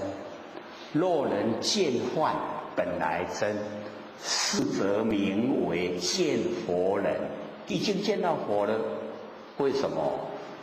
因为你已经不会被形象迷惑，确实见到佛身了。圆通华华无生昧，无昧无生是佛身，佛的身体，晓得吗？可是呢，我们开始修道的时候啊，先要了解说万象都虚幻不实在，先破相，才不会住啦。然后破掉所有万象以后啊，我们再回过头来的时候啊，万象是从哪里出来？从哪里出来？对啦，从佛性出来啊，所以万象都是佛性出来，是真还是假？是不是本来真？我们不是有讲吗？那个还没有修道的时候，见山是山，见水是水，对不对？然后努力修道以后，见山不是山，见水不是水。修了一段时间，成就以后，见山还是山，见水还是水，有没有？知道那个里面的含义吗？刚开始的时候，见山是山，见水是水啊，那个是住相，所以我们才要到处去观光。努力修道以后，见山不是山，见水不是水，因为都是假的，虚幻不实在，所以不是山不是水。然后我们修到后来成就了原来山水还是真心呈现的，山还是山，水还是水，可是都不住相的，这样了解吧？不然光跟着别人练没用他知道里面的意思，里面的意思我们都要知道，所以那个恒沙和尚他就讲说，我们目前无一法，我们的眼睛前面一个法也没有，然后当处亦无人，嘛无人，然后呢，荡荡金刚皮，非妄亦非真。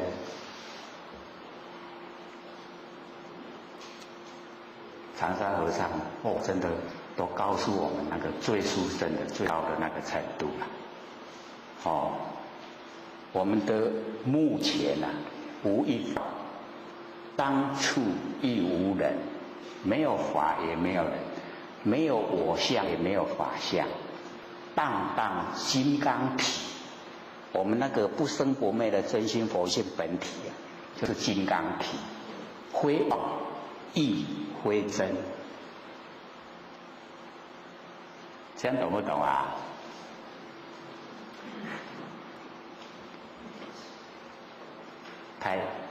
太殊胜了，袂晓回答。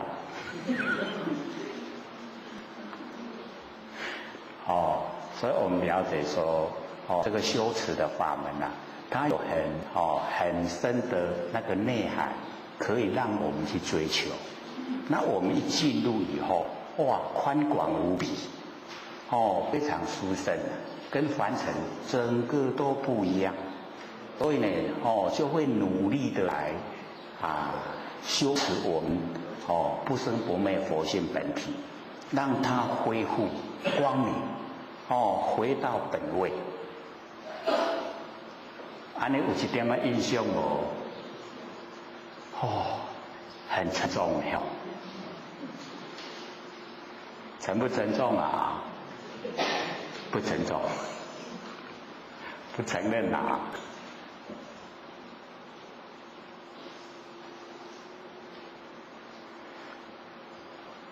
科学讲的是一些在北部还没讲过嘞，有的都还没有讲过了，有的是有了，像那个修道之人不失真那个导师时常说了，那个会比较常用，后来有一些都没有讲过了，因为在这边看我们各位都很能够细细领受，所以就把它讲出来。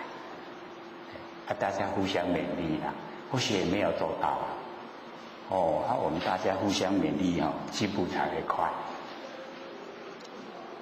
降龙波解狐喜，那个误入银匣体上衣就表示说我们整个虚空大地都是我们的法身，是我们荡荡金刚体。就是我们本身本性啊，都永远存在的，那个金刚体，那底下接着呢，那个降龙波啊，解伏喜，降龙伏虎啊，降龙伏虎就是呢这个道家的那一些语言，这个降龙就是降服我们的心佛，那伏虎啊，就是能够调节我们那个肾水，我们呢要了解说。我们的心跟肾啊，它的构造，心就在上面，肾就在下面，然后心火往上延，肾水往下流，对不对？自然而然的那个心火是不是往上，水是不是往下？都是这样，对不对？那我们这个一修到了以后啊，要降龙伏虎。降龙呢，就是降服我们的心佛，降服我们那个嗔恨的心，降服我们那个情欲的心呐，能够降服，是不是要用功夫啊？我们这个心很容易上炎，很容易生气啊。各位容不容易生气？为什么容易生气？事情不如己意嘛，对不？他就生气了。我们一生气呀，心火就往上延，心会得了。我们也都会这样说啊，心会得，很容易呢，我们心火就上来了。然后我们要降服呢，我们那个心火，情欲呀也要降服。一降服了以后啊，把那个心火压到我们肾的底下，然后用那个心火用火来烹饪肾水，那水遇到火会怎么样？就变气，对不对？你看咸个水拢无去它就变气。所以我们那个心火一下降以后，那个肾水啊，它就会整个蒸发，蒸发以后啊，它会冲晒我们全身，冲晒全身呐。那么全身呢，都是由这个肾水啊，运转。你健不健康？很健康啦。所以我们就是要了解，因为我们凡人啊。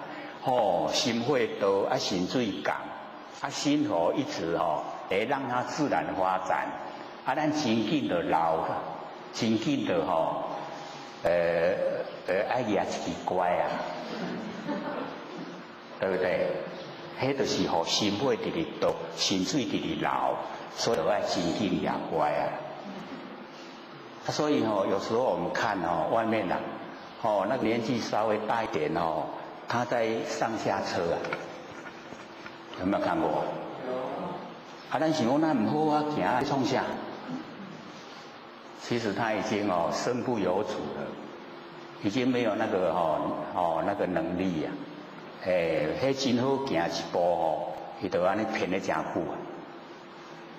所以我们就是了解，那个就是我们在生活中啊没有调节自己的那一种。七情六欲啊，都让它自然去发挥，很快呢，我们就不行了，就要借的那个拐杖，所以我们了解说，在修持的时候啊，我们要压制我们那个心火，让它呢都能够一下沉到呢我们那个肾的底下。让那个肾水啊，都能够蒸发，然后呢，任转全身呢就非常有活力啊，精气神呢，都充足，这样会不会？会不会啊？实际做就有实际功夫你心火都一压下来了，你那个肾水啊，自然呢就蒸发。你不压心火下来，肾水往下流，自然而然它一直往下流，你心头往上延，那人就很容易苍老。那我们能够修持，能够降龙伏虎，这样呢，当然不是说要一直追求身体很健康，很健康还是会死掉了，只是说身体健康来修起来容易呀，对不对？很容易，就很容易做事情很轻快。然后我们周遭亲朋好友一看到我们，你修得那样好，好不好啊？好要表现在行为呢，对不对？这个容光焕发，然后这个欢喜满面，活力又充沛，旁边的人羡不羡慕？会羡慕，想不想学？想。你度他容不容易？就容易了。那咖喱安尼好啦，安尼好。所以我们就是要本身能够做得出来。你做得出来了以后啊，你不用去讲你没要给他多，他就想要得你呀。他就想跟你的。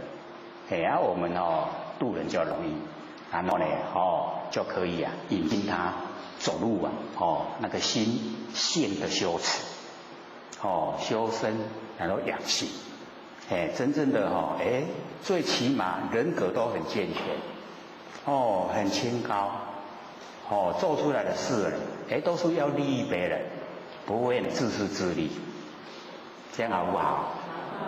很理想，对不对？所以我们要降龙伏虎，他们这边呢，他说降龙波那个波就是曾经那个六祖用那个波来降服那个毒龙，他把那个龙引诱到他的波里面，我们这边有讲过嘛，到那个波里面，然后呢就向他讲经说法，让他呢这个毒龙就变善龙了，就飞天而去了。那解无习呀，这个习障，那个习障就是可以解开那个两只老虎的争斗，他用那个伏习可以调节那个老虎争斗，那个是比较在现象方面的。那我们着重呢是在内心的修持，就是要降服我们那个心佛那个情欲，很重要就是我们那个情欲要降服，降服了以后我们才不会那个养分很快都消耗掉。两孤呢金环名利利，那个呢习障有那个两孤的金环，那表示那个真谛跟俗谛。真谛就是我们不生不灭的那个佛性本质，一切现象呢那个呢是凡俗的一切假的，可是我们毕竟呢也在凡尘之中，所以不能逃避啦。我们只要呢这个应对都是符合于真理，这个事来则应，都用真理来相应，那就可以。它呢这个两孤呢那个金环各有3个小环，2个加起来就6个呢代表那6度6度是菩萨来修持的，布施持戒忍辱精进禅定跟般若6度波罗蜜，所以那个两孤金环名利利，就是一直想他呢就是会我们一动了，他一直在想，对不对？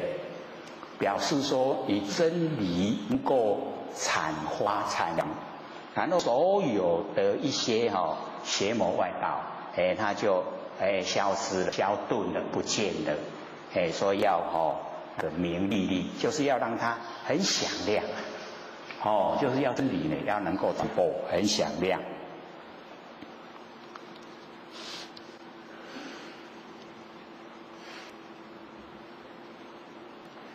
下面呢有一些小的那刮胡里面都有把那个意思稍微的这个标示出来。以下呢就不是标形啦，那个稀释词，就是那个标形呢就是哗众的取宠，就是只有做一个外表，稀释词啊，就是那个无稽之说，就是没有实际的情形，讲那个假话，稀释词。如来宝藏啊，清中基，我们就是要了解说，这个如来宝藏，我们每一位都是如来，我们要了解到，本身就是如来，一定要相信我们本身就是佛。各位相不相信自己本身就是佛啊？外面没有佛，佛就在我们身上。我们那个不生不灭的佛性那个呢就是佛。所以一定要跟自己不生不灭的真心佛性修持。要靠我们真心佛性来这个当家。这样会不会啊？要跟自己不生不灭的佛性修持，那个才正确啦。不要向外去发展，向外那个外面没有道，道呢在我们自身，所谓的如来宝藏清中基就是我们自己本身要来这个行持，要来做，自己度化自己，然后呢又度化众生，这样会不会啊？家己会晓度家己嘞，会不会啊？所以我们可以骗别人骗不了自己啦。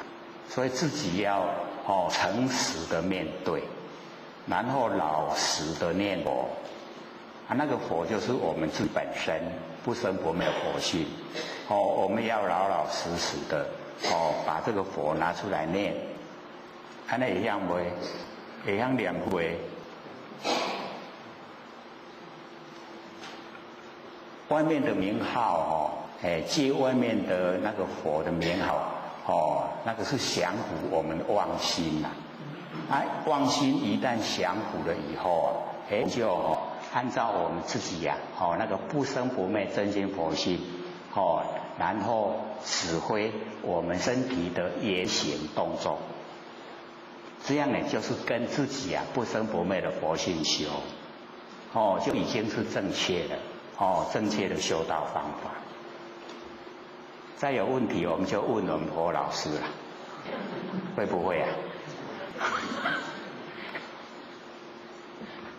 老师刚才不是说要给我们考吗？有没有？我们在唱歌的时候有没有？所以自己很努力的跟自己不生不灭的佛性修持按照佛性这个指挥来做。那假如说还真的不会我们就请我老师来指导。老师会跟我们讲的啦，会借人借事给我们答案那么不求真呢不断妄为什么不求真？因为我们当下就是真那我们在求真就变成记得各位有讲过那个张轴的悟道记各位先生还记得吗？记不记得？记不记得？记得那背背看。光明急照遍河沙，还胜寒林共一家。一念不生前体现，六根才动被云遮。一断除烦恼从真病，趋向真如亦是邪。随顺世隐无挂碍，生死涅盘等空华。有没有？他那个趋向真如亦是邪，就是我们要求真那求真的话，也变成本来是真的啦，那还在求真，就变成头上又安一个头，这样懂意思吗？所以这个是已经我们修持了以后，已经都进入不生不灭的真心佛性，所以就不用求真，已经当下就是，那也不用断妄，妄本来就空，这样懂意思吗？我们都不努力，所以很茫然。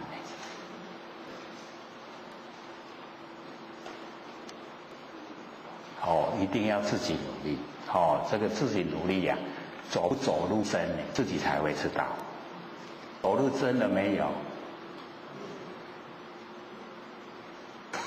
你看嘛，都无一个有信心嘛，无一个讲我行入去啊，没有都还在假的是一些表面功夫啊。所以我们一定也要了解到自己骗不了自己的，有没有走入真呢？自己知道。所以我们从那个张轴的悟道记我们就可以了解说，按照这样来做，就正确啊。他光明即照骗而杀，不是那个时候就讲解得很清楚吗？有没有？还记不记得？不记得的话较骨力提啦，后边遐有 CD， 有 MP3， 有 DVD， 可以反复的听看，绝对会熟的啦。只要我们都一念不生，全体现，整个佛性本体都呈现。只要一念不生，万年的放下，一念不生。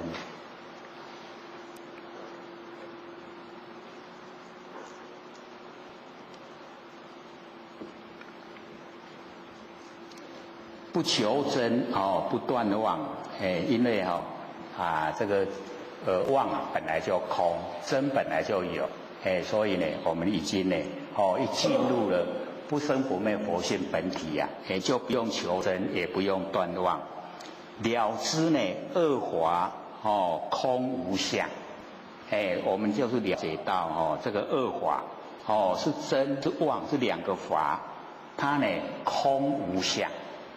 都是空，没有形象，然后呢，无相、无空、无不空，所以这个我们就是要了解，他把佛性的那个状态整个都描绘出来，不是在玩文字游戏这个整个佛性他把它讲出来，说我们的佛性它无相，没有形象，可是也不是完全都空。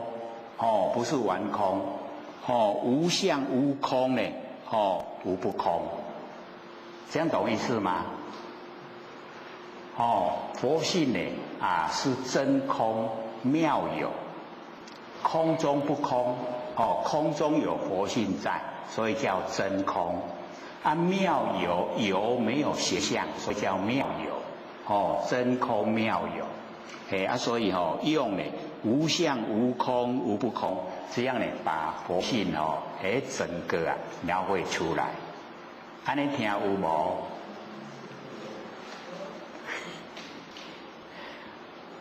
先问一个句佫听一个深拄好转咧甲你催眠同款欠一个点头点头。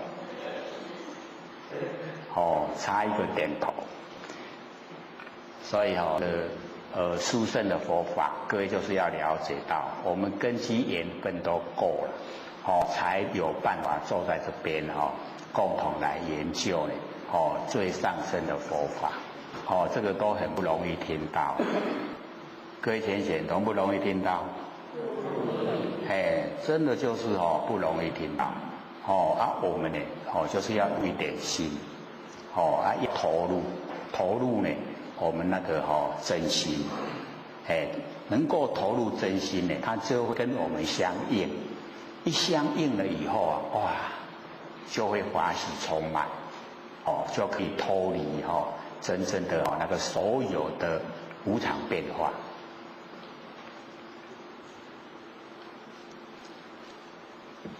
即是呢如来真实相。前面的那个无相无空无不空啊，就是如来的真实相。我们呢那个不生不灭的佛性本体啊，就是这个样子。就是呢真实相。心净明啊，见无碍。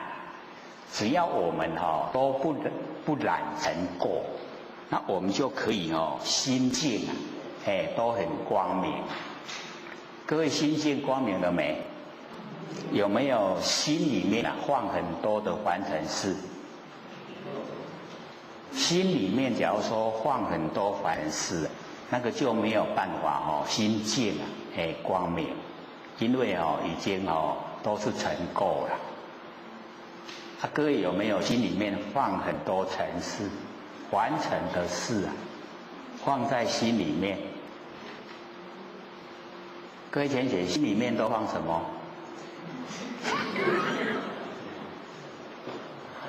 我们不生不灭的真心佛性，最理想，所以我们就是要了解到，这个心净一定要让它光明。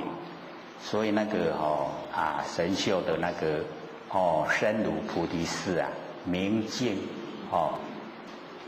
深如菩提寺，身如菩提寺，心如明镜台，时时呢勤拂拭，勿使惹尘埃。那个虽然说住相，可是我们假如说做的话可以除掉很多的尘垢了。因为那个时时在勤拂拭，就是去掉尘垢，把那个尘垢都去掉。虽然我们都不欣赏住相，可是能够做那样子的话，我们最起码烦恼都减少了。因为我们没有把这个凡尘事去掉，所以烦恼很多了。各位浅显，烦恼多不多？为什么烦恼？我们为什么在烦恼？是不是都凡尘那一些生灭的事在烦恼？所以我们为了这一些凡尘生灭的事在烦恼，聪不聪明？要不要去掉？要要努力把它去掉。都是凡尘生灭的事把它清除了，让这一些烦恼都消失，心清净，就回到不生不灭的本体回来了。所以我们就是要努力啊。这个自己心里面有烦恼别人是没办法的，一定要自己去掉。那个都是生灭，是不是烦恼都是生灭？对不对？要不要牢牢记住啊？不要所以把它去掉。只要去掉以后心就清净。心一清净了以后笃定就可以进入不生不灭佛性本体了。一进入本体以后培养一段时间，它就有般若妙智慧。有般若妙智慧我们遇到凡尘是怎么应对般若妙智慧会告诉我们怎么样应对。那应对以后都没有造业，所以会很轻松，是解脱了啦。自己解脱自己。希不希望自己都解脱了？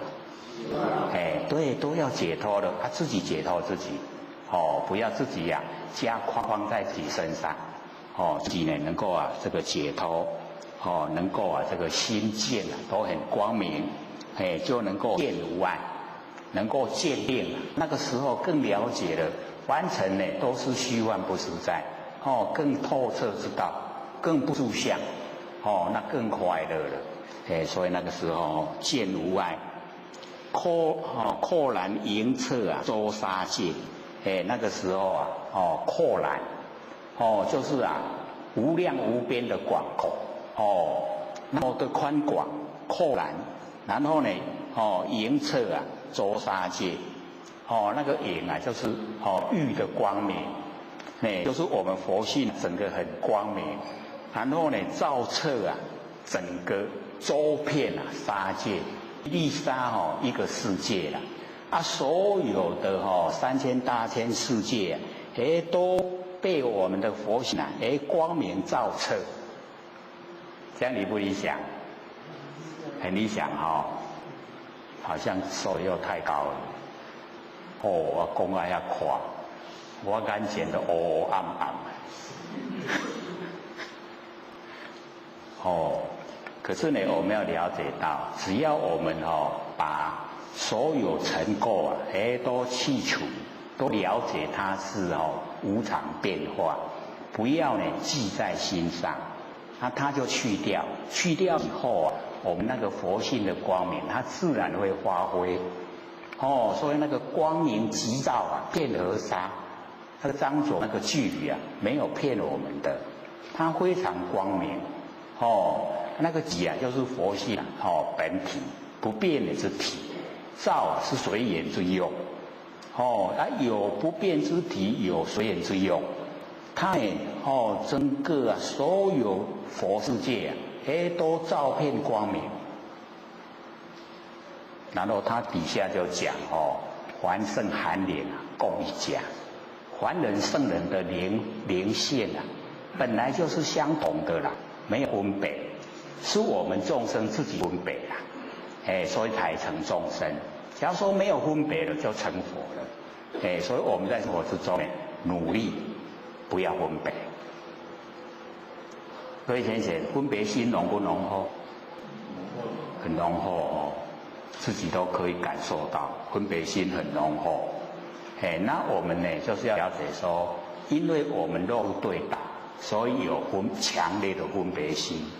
那假如说大家都是一体，都是一家人，要不要分别？不要了把它去掉。慢慢的分别心淡薄，后来没有，融入一体了，它就成佛了。你知道要怎么行不？知道了吗？知道吗？没有分别心就成佛了，有分别心就是众生了。所以呢，让我们了解说呢，那个豁然迎彻周沙界，非常的广泛广阔豁然迎彻从佛性发挥的那个光明照彻整个周遍整个3000大千世界，那个呢这个沙界就是一粒沙一个世界了。因为非常多佛世界非常多，所以用那个沙界来比喻。万象呢松柔影现中所以我们了解说万象，我们凡尘的万象非常的多这个景色景象非常的多。那么这一些呢都好像影子一样显现在我们那个佛性之中。了解这个意思吗？就是万象都是从我们那如来藏含藏在我们性分里面含藏的，然后呈现呈现呢在整个现象界让我们能够看到。所以呢万象松柔影现中，像影子一样呈现。万象就像影子一样，假的啦，不真。真不真啊？我们都把万象当成真啦，所以我们那个行为就有一点偏离真理因为不知道它是假，把它当成真。所以我们要看久一点你把什么当成真你就一直观察它这个一天一个礼拜一个月一年10年，你看它有什么变化？所有万象都会变化，要我们经过仔细的观察，它都一直在变化既然是一直在变化，它当体就是空的它没有自性，是空的。那我们一了解它是空的，就不会住相。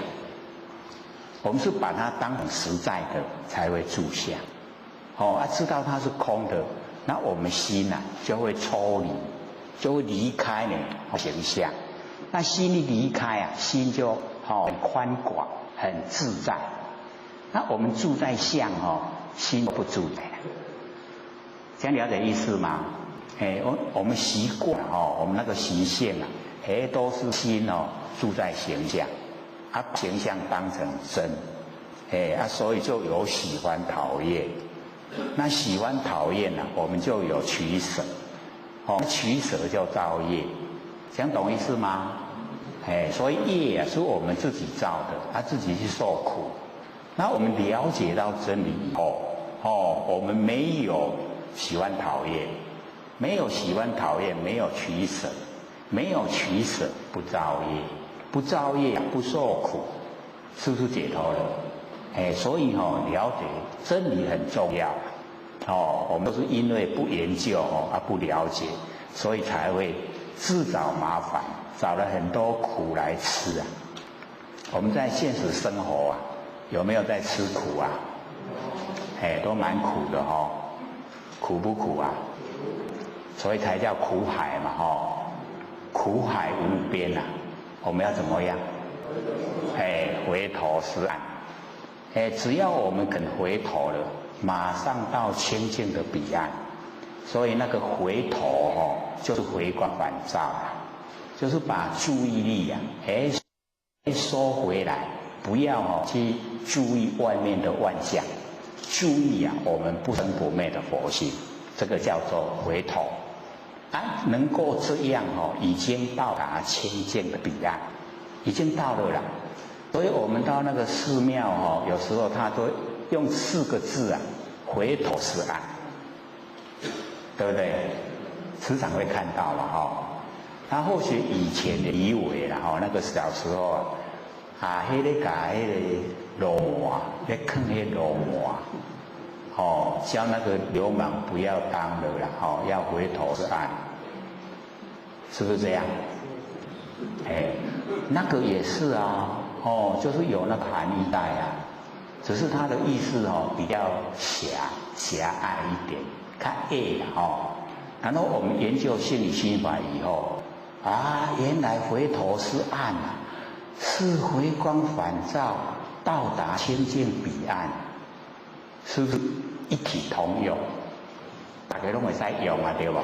不是干那罗马尔咱大家众生都会使用，都会使回光返照，然后到达清净彼岸。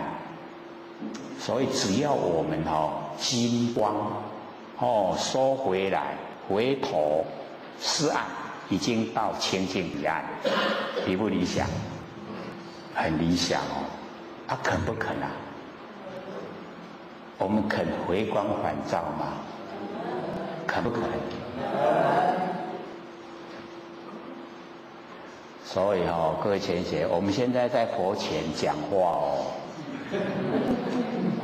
要遵守，不能一出去以后看到万象又被他拐跑了，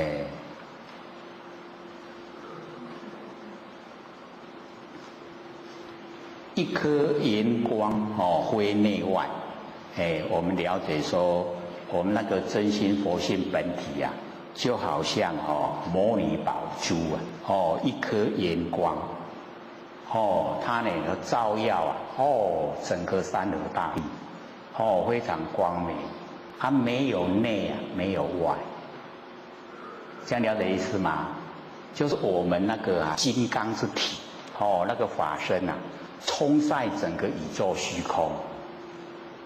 我们不是有讲我们那个佛性是如如不动啊，有没有？我们用什么比喻？忘了我们用照相机比喻不是吗？有没有？我们大概有的都有玩过那个照相机我们了解说那个按快门的那个一刹那，是不是不能晃动？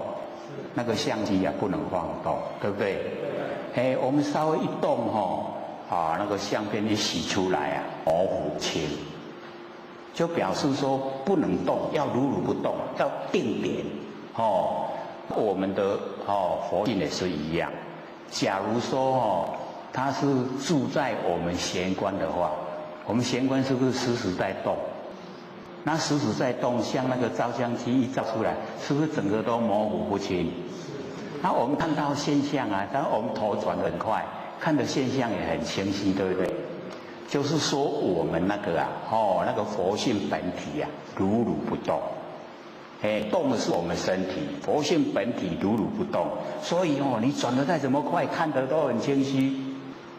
这样了解意思吗？所以我们要了解到，为什么不用动？因为整个宇宙空间啊，都有我如如不动的佛性在，不用动。不是说我今来台人，我家人无哦，家人无佛性伫咧，了解意思吗？假使我那是安尼吼，我都要甲带落来，要不要？我要把我佛性从基隆带下来，等一下回去的时候我再带回去，要不要？不用，对不对？因为整个宇宙空间啊，都有我如如不动的真心佛性在，所以不用带来带去啊。你所动的是现象，是身体，不动的是佛性。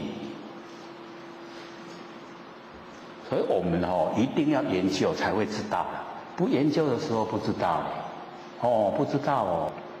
我们刚才有讲，我们眼睛看到呢都是文书，就是你能够分辨啊，看到什么知道什么，那也要搞。是谁呀？就是文殊菩萨，智慧第一嘛，对不对？看了啥就知影，看了啥就知影啥，拢知。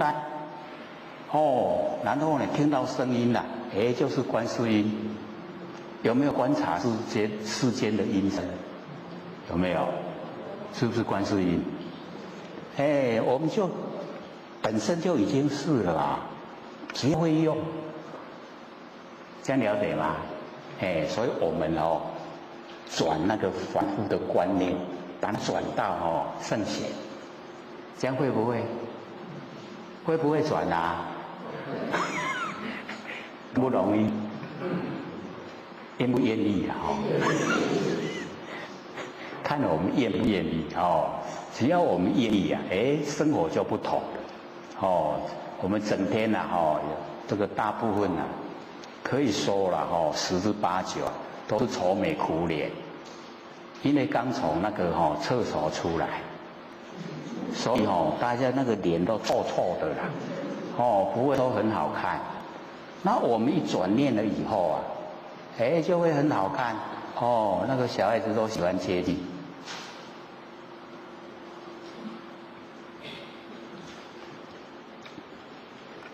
那么底下讲的后达空波音国，这个后达后呢，豁然开朗那个本来是好事啊，后达很好，可是加一个空哇，那就不好了那个后达空是断灭空的啦。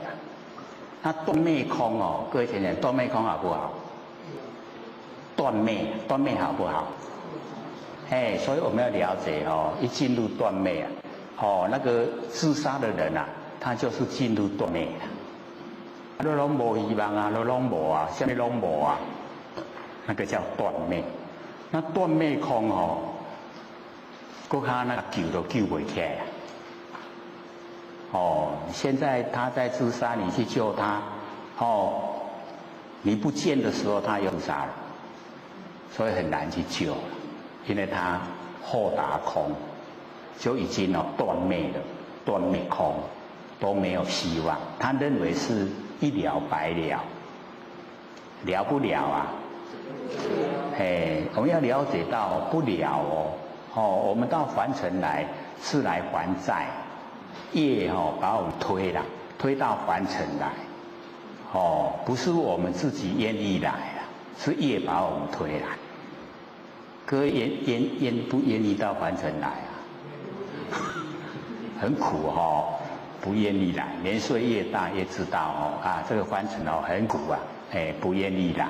可是已经被业推来不得不来，所以是来还债的债都还没有还，就要想逃跑你逃跑就不用还吗？这个天地那一本账簿啊，不会允许你这样啊。你现在不还可以，往后再来还，利息再加上去啊。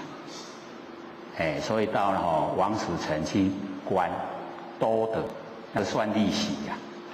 然后再出生再来还，还没还完啊。你有暴力对自己，再来的时候啊，又会选择又是伤害自己，又是自杀，这样又没完没了，这样过得好不好？不好所以还是要欢喜心啊，甘愿受，看你偌济害，表明啊，跟他说准备害你，那在此他就放心了，他不会急着要。所以我们这个求道的这个已经地府除名了，我们要往天堂。所以这一些债主他都不会轻易放过我们。你要去天堂偷不掉啊要不要还啊？所以我们要多行善利益众生，把这一些业全部都了掉了掉了以后啊，高高兴兴就在天堂所以我们不逃避。那假如说我们呢想逃避的话不想还，那一些债主都紧张了啦，紧张他跑得很快，所以我们会受不了嘞我们身边刚好有200块，他要2万块，我们就凑不出来啊，对不对？慢慢的我们慢慢赚，慢慢还，2万块也可以还得清啊，对不对？所以我们表明说我欠你多少，绝对不逃避，一定还清。这样的话这主都放心嘛啦，唔惊你讲半暝啊搬厝。我现在很多人都半夜这个搬家了吧？债主一来啊，空间啊，厝都讲细啊，人厝头家收落去啊，要去倒讨。所以下次来专线找遐车钱都较济，遐债务。所以我们就是要了解到我们表明心机呀，就是清清白白不会说欠债不还只要你表明清清白白要还清呢，我们要了解到我们性分里面很富有的，我们性分里面非常富有，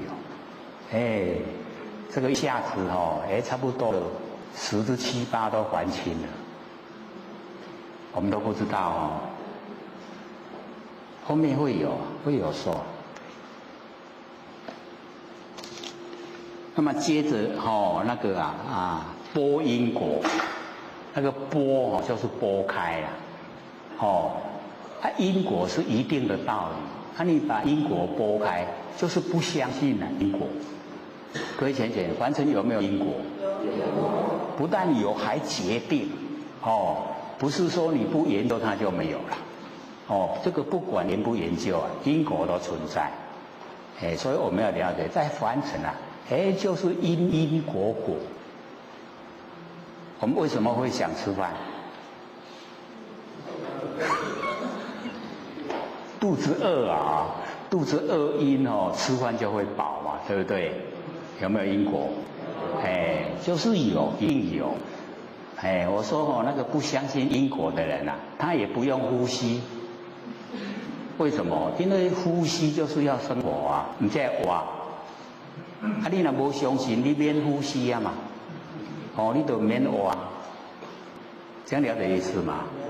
所以因果是定理，一定的道理不管我们相不相信它一定存在尤其现在这个所有的那一些债都提早12倍呈现，12倍的时间提早，所以有很多有一些我们那个脸部的表情会引起杀生祸，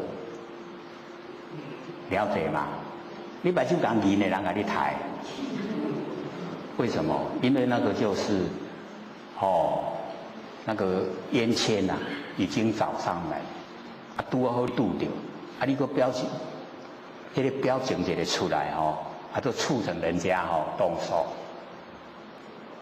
所以或许以前都时常讲，那个台北那个14号公车啊，是走那个菜寮到台北车站，然后走到三重市的时候啊，有一个乘客下车，然后那个车上的乘客讲他晕啊，那个下车的乘客跑上去啊，身躯个炸倒啊，双个毒死，他看一眼看他一眼就被他杀死。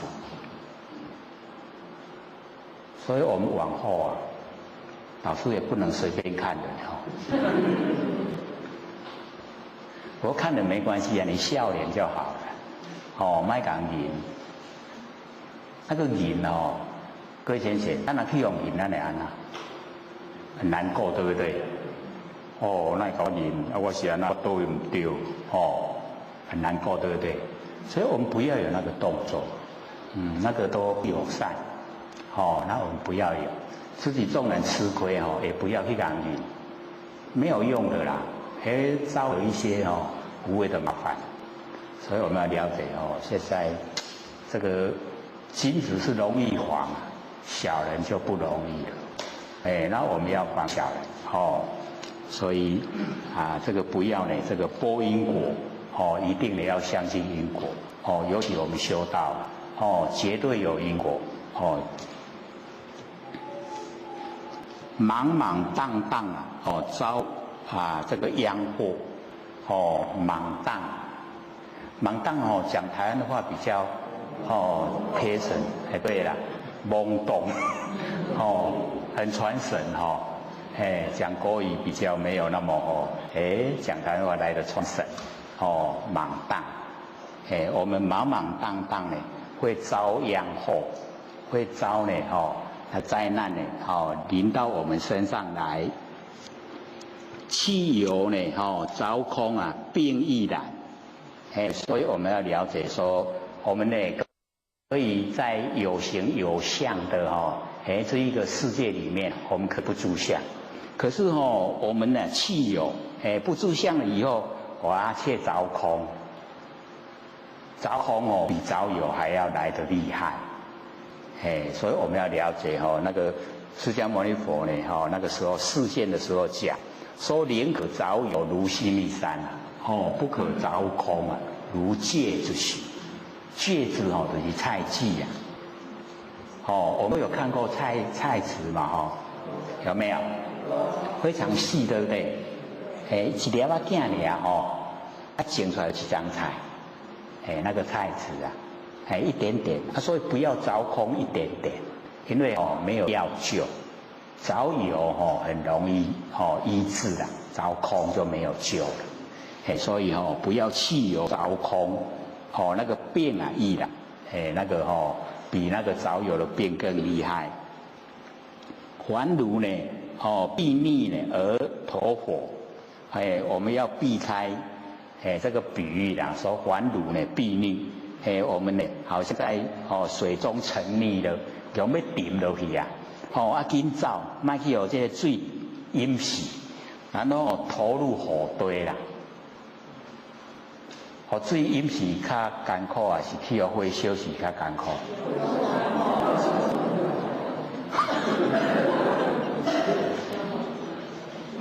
我们两个都不要。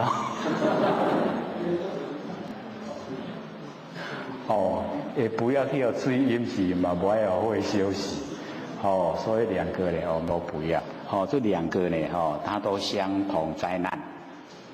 舍妄心呢取真理我们呢这个修道都会讲说呢，我们要舍妄心呢要起真理所以我们要了解到那个是在初步的一个修持的时候用的咱初初咧修的时阵用讲舍妄心起真理。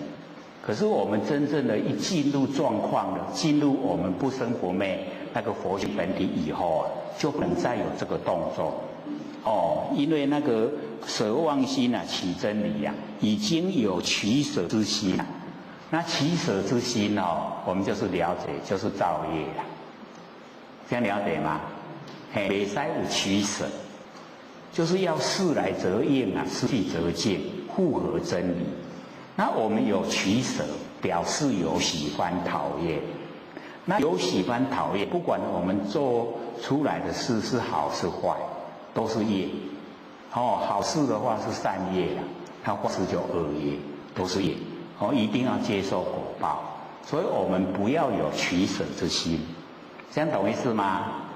说我们在凡尘啊，不要有那个取舍之心，因为取舍啊，就是啊，造业因已经形成，取舍之心啊，成巧味，我们就会啊，那个作假，这个心里面想的跟做的已经不同了，那个巧味。那么邪人不了解这样的真理，用这一种方式啊来修行，所以啊，这个先那个讲说呢，不了解真理来修行，会变怎么样？就生成啊认贼将为止，那个贼就是偷我们那个家宝，那我们把它当成宝贝儿子，他会怎么样？他整个家宝都被他偷光了，对不对？所以我们不能说不了解，这个了解很重要我们一定要了解了解呢这个真理，不要落入那个取舍，所以一进入到不生不灭的那个真心佛性，就不能再做那个舍妄心起真理，已经全部呢都在真理世界之中了。不能有在取舍的心，要透彻的知道。那知道以后啊，我们怎么样来修行啊？就会了了分明。那了了分明呢，就不会把贼当成宝贝儿子，这样就正确。那么神法财昧功德，这边呢讲到这个法财，所以或者刚讲说呢，我们性命之中啊，有非常富有。这一个财产在，就是法财。各位有听过吗？我们有7法财，有听过第一个呢就是闻，闻呢就是我们能够听到最上乘佛法，能够听到最上乘佛法，让我们能够成佛，这个呢就是啊我们最大的财富。最大的财富啊，就是啊听到上乘佛法，我们能够听到上乘佛法，所以要了解说，那个字典佛学字典里面啊没有7法财了，因为它这个是10以上乘佛法里面，那个呢佛学字典里面他一看，他连那个社会人士都可以翻的啦，所以没有记载7法财。7法财要在大乘经典里面，它还有记载。那大乘经典呢，都是啊要我们能够成就，能够成佛，都是啊最上乘佛法。所以那个闻听到最上乘佛法，就是呢我们最大财产，可以成佛了。假如说没有听到上乘佛法，不知道怎么修怎么做，真理什么状态不了解。那不了解没办法成就，所以就呢贫穷，那能够听到啊，就非常富有，可以成佛，所以第一个啊，就是闻。那我们能够在这边研究啊，就已经具备了，有这个7法财的第一个，闻。第二个呢就是信，相信。那相信不是呢去相信外面的话，相信外面的事情，而是相信我们自己本身呢不生不灭的真心佛性。所以这个呢就是需要我们把佛性启发出来，然后相信它。因为信啊为道源功德母，道的根源，功德的母亲啊，都是从这个信啊出发。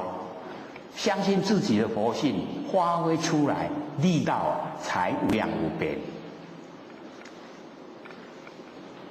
各位相不相信自己的佛性啊？一定要相信，而且要启发能够呢整个人口呢都熟悉然后相信自己不是我们佛性本体这样。第二个就是信。那第三个呢就是要戒我们刚开始讲呢佛性戒诸心地印，那个戒有没有？就是防恶止灰，把那个恶的灰的全部呢都去掉，全部去掉呢，我们佛性才会恢复光明才拒绝三恶道。所以那个呢就非常重要戒。第三个戒，这样懂吗？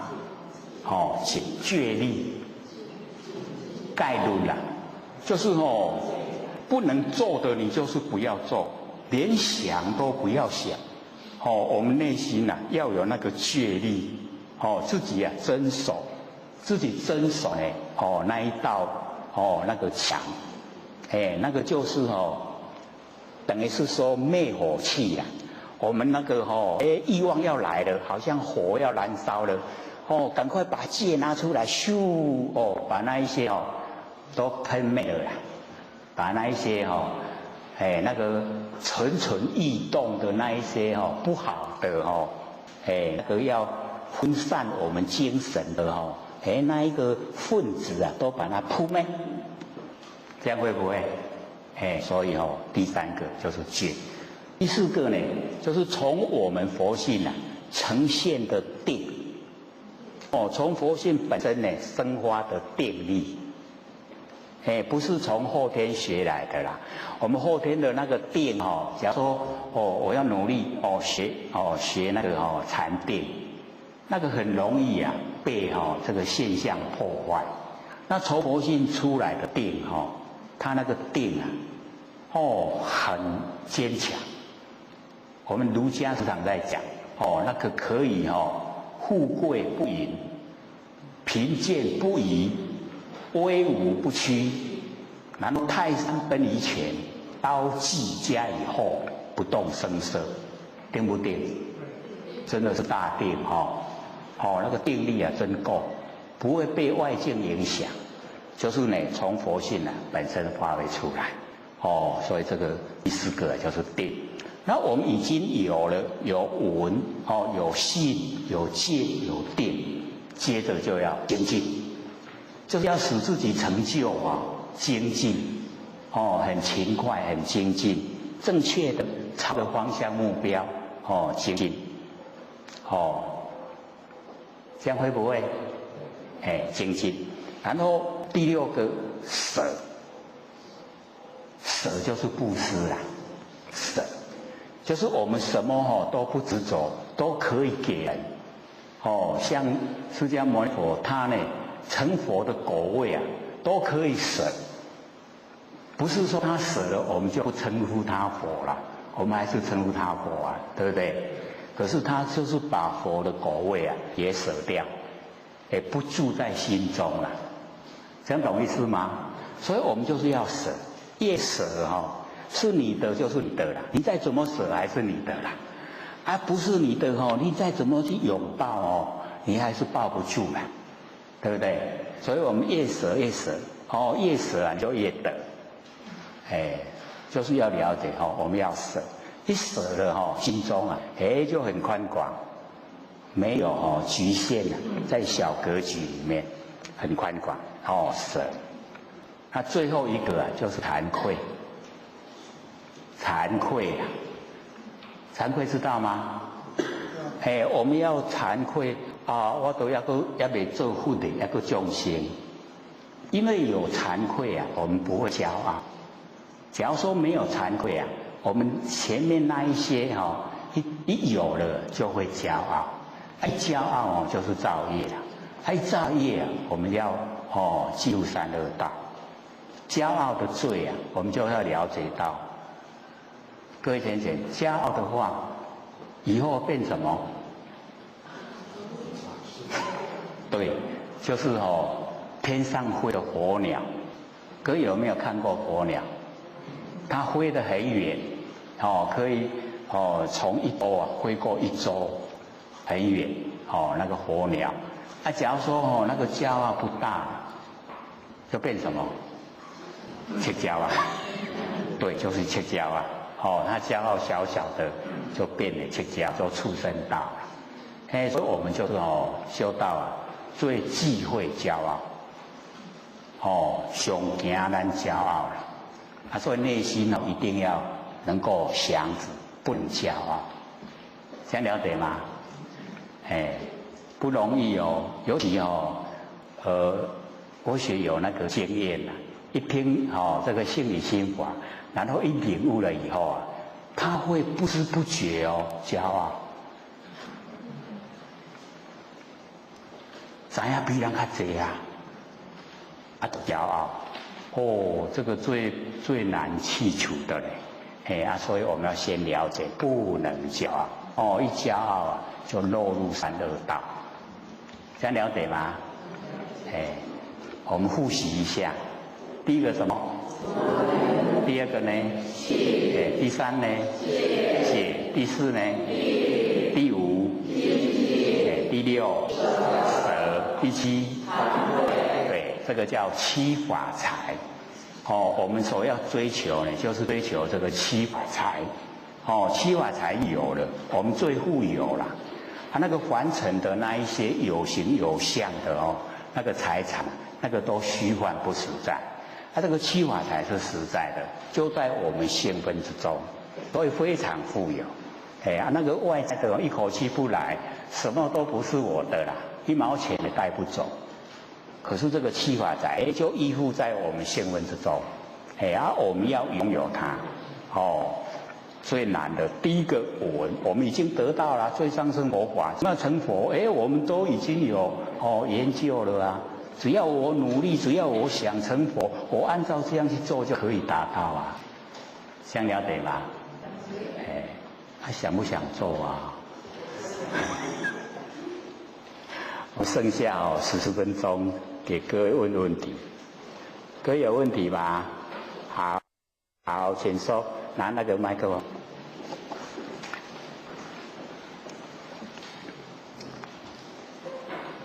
李讲师好。好。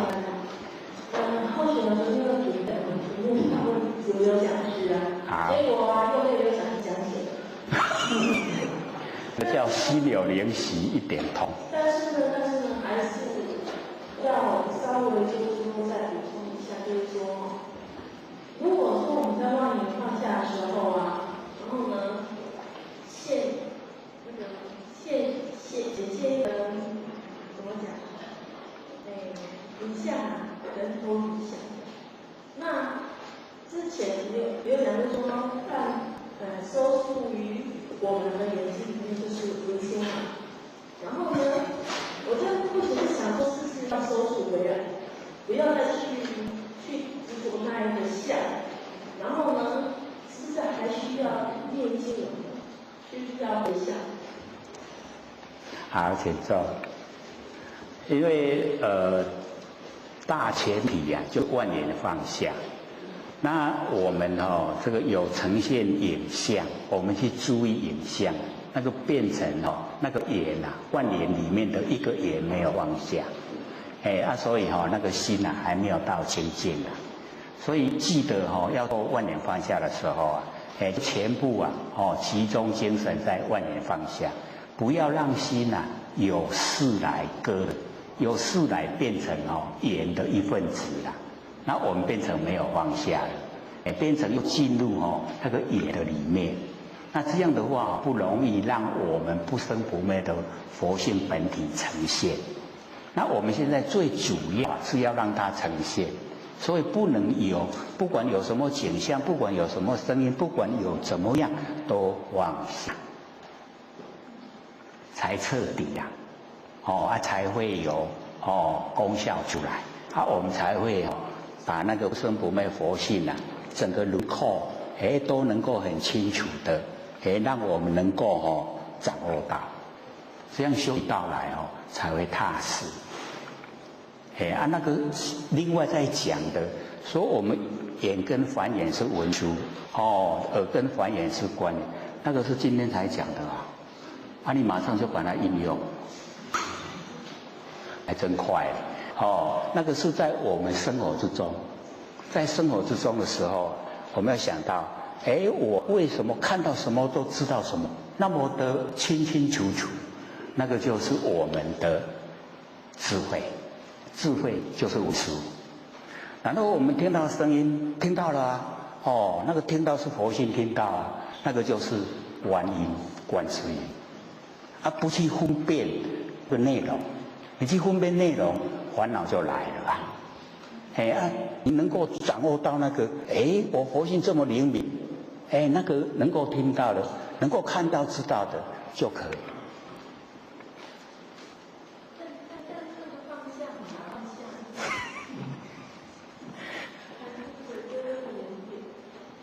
对，因为我们要了解说我们听说万年放下，听起来很容易啊，做起来其实很困难。因为只要我们有鸽子，那就叫一眼没有放下。那万年放下，你这个一眼都还没有放下，那怎么万年可以放下？所以那个真正的要实际的你去体会不管有什么来打搅，全部都斩掉。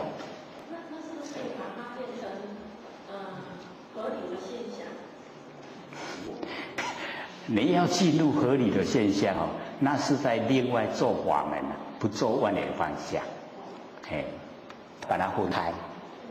所以做耳根圆通的时候，不要做万年放下；做万年放下的时候，不要做耳根圆通，一定要分开。分开它才会成就。你混在一起，两个都不会成就。还有吗？要问才容易进步不问的话，我们那个问题就是解怕感，那怕感怕不透气修不成。有拜托拜托。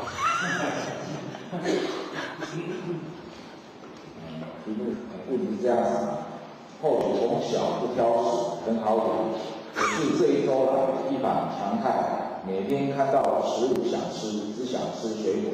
但是不想吃的早中餐仍是可以吃得下，很想吐又肚子不舒服，但是大都没有出现。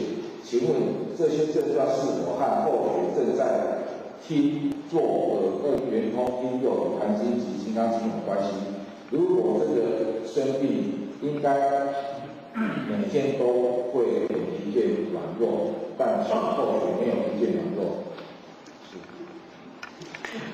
各位先生，这个要恭喜这一位问问题的，因为我们要了解到，我们那个业障可以说都是蛮深的，而且在台北也很多天贤都有这一种建议的，他很努力这个吃的也都没有乱吃的，然后很努力的在研究这个经典。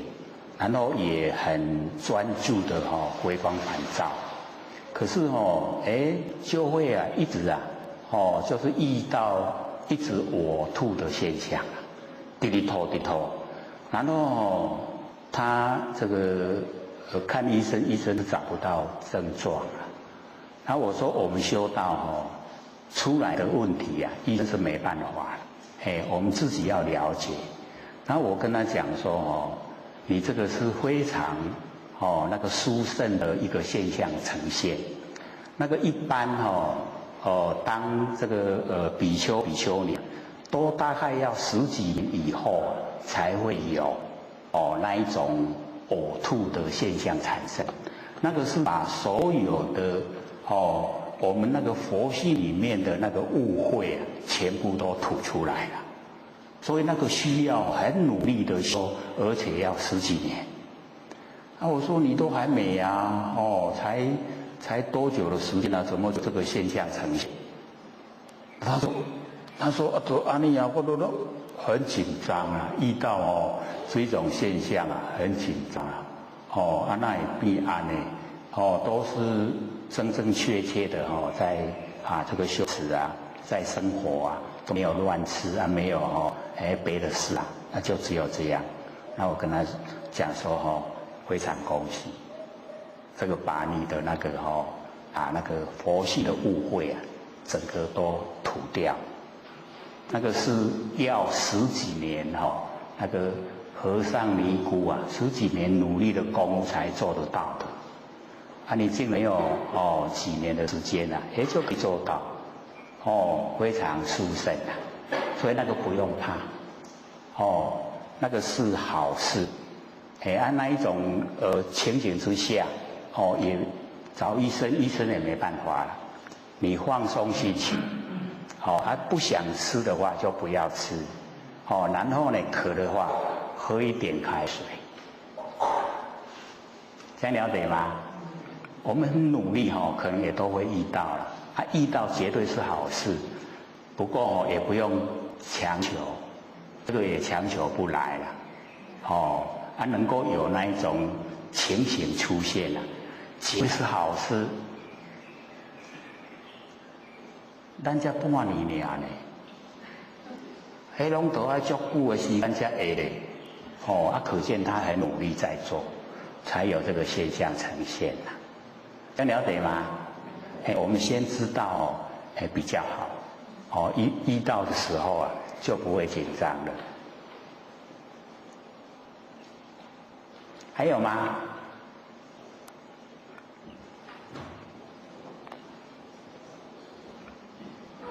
刘老师好。好。你一起想到问题那么刘老师刚才讲到，那就是现在那个实行存在的问题大家见仁见智了莫说一是那从圣贤的经典中有没有可以给或许？好，请坐。这个我们这个就是当这个国民嘛我们也都是很奉公守法。那我们要了解到那个所有的一些法官他在判那个死刑的时候啊，一定是非常慎重的。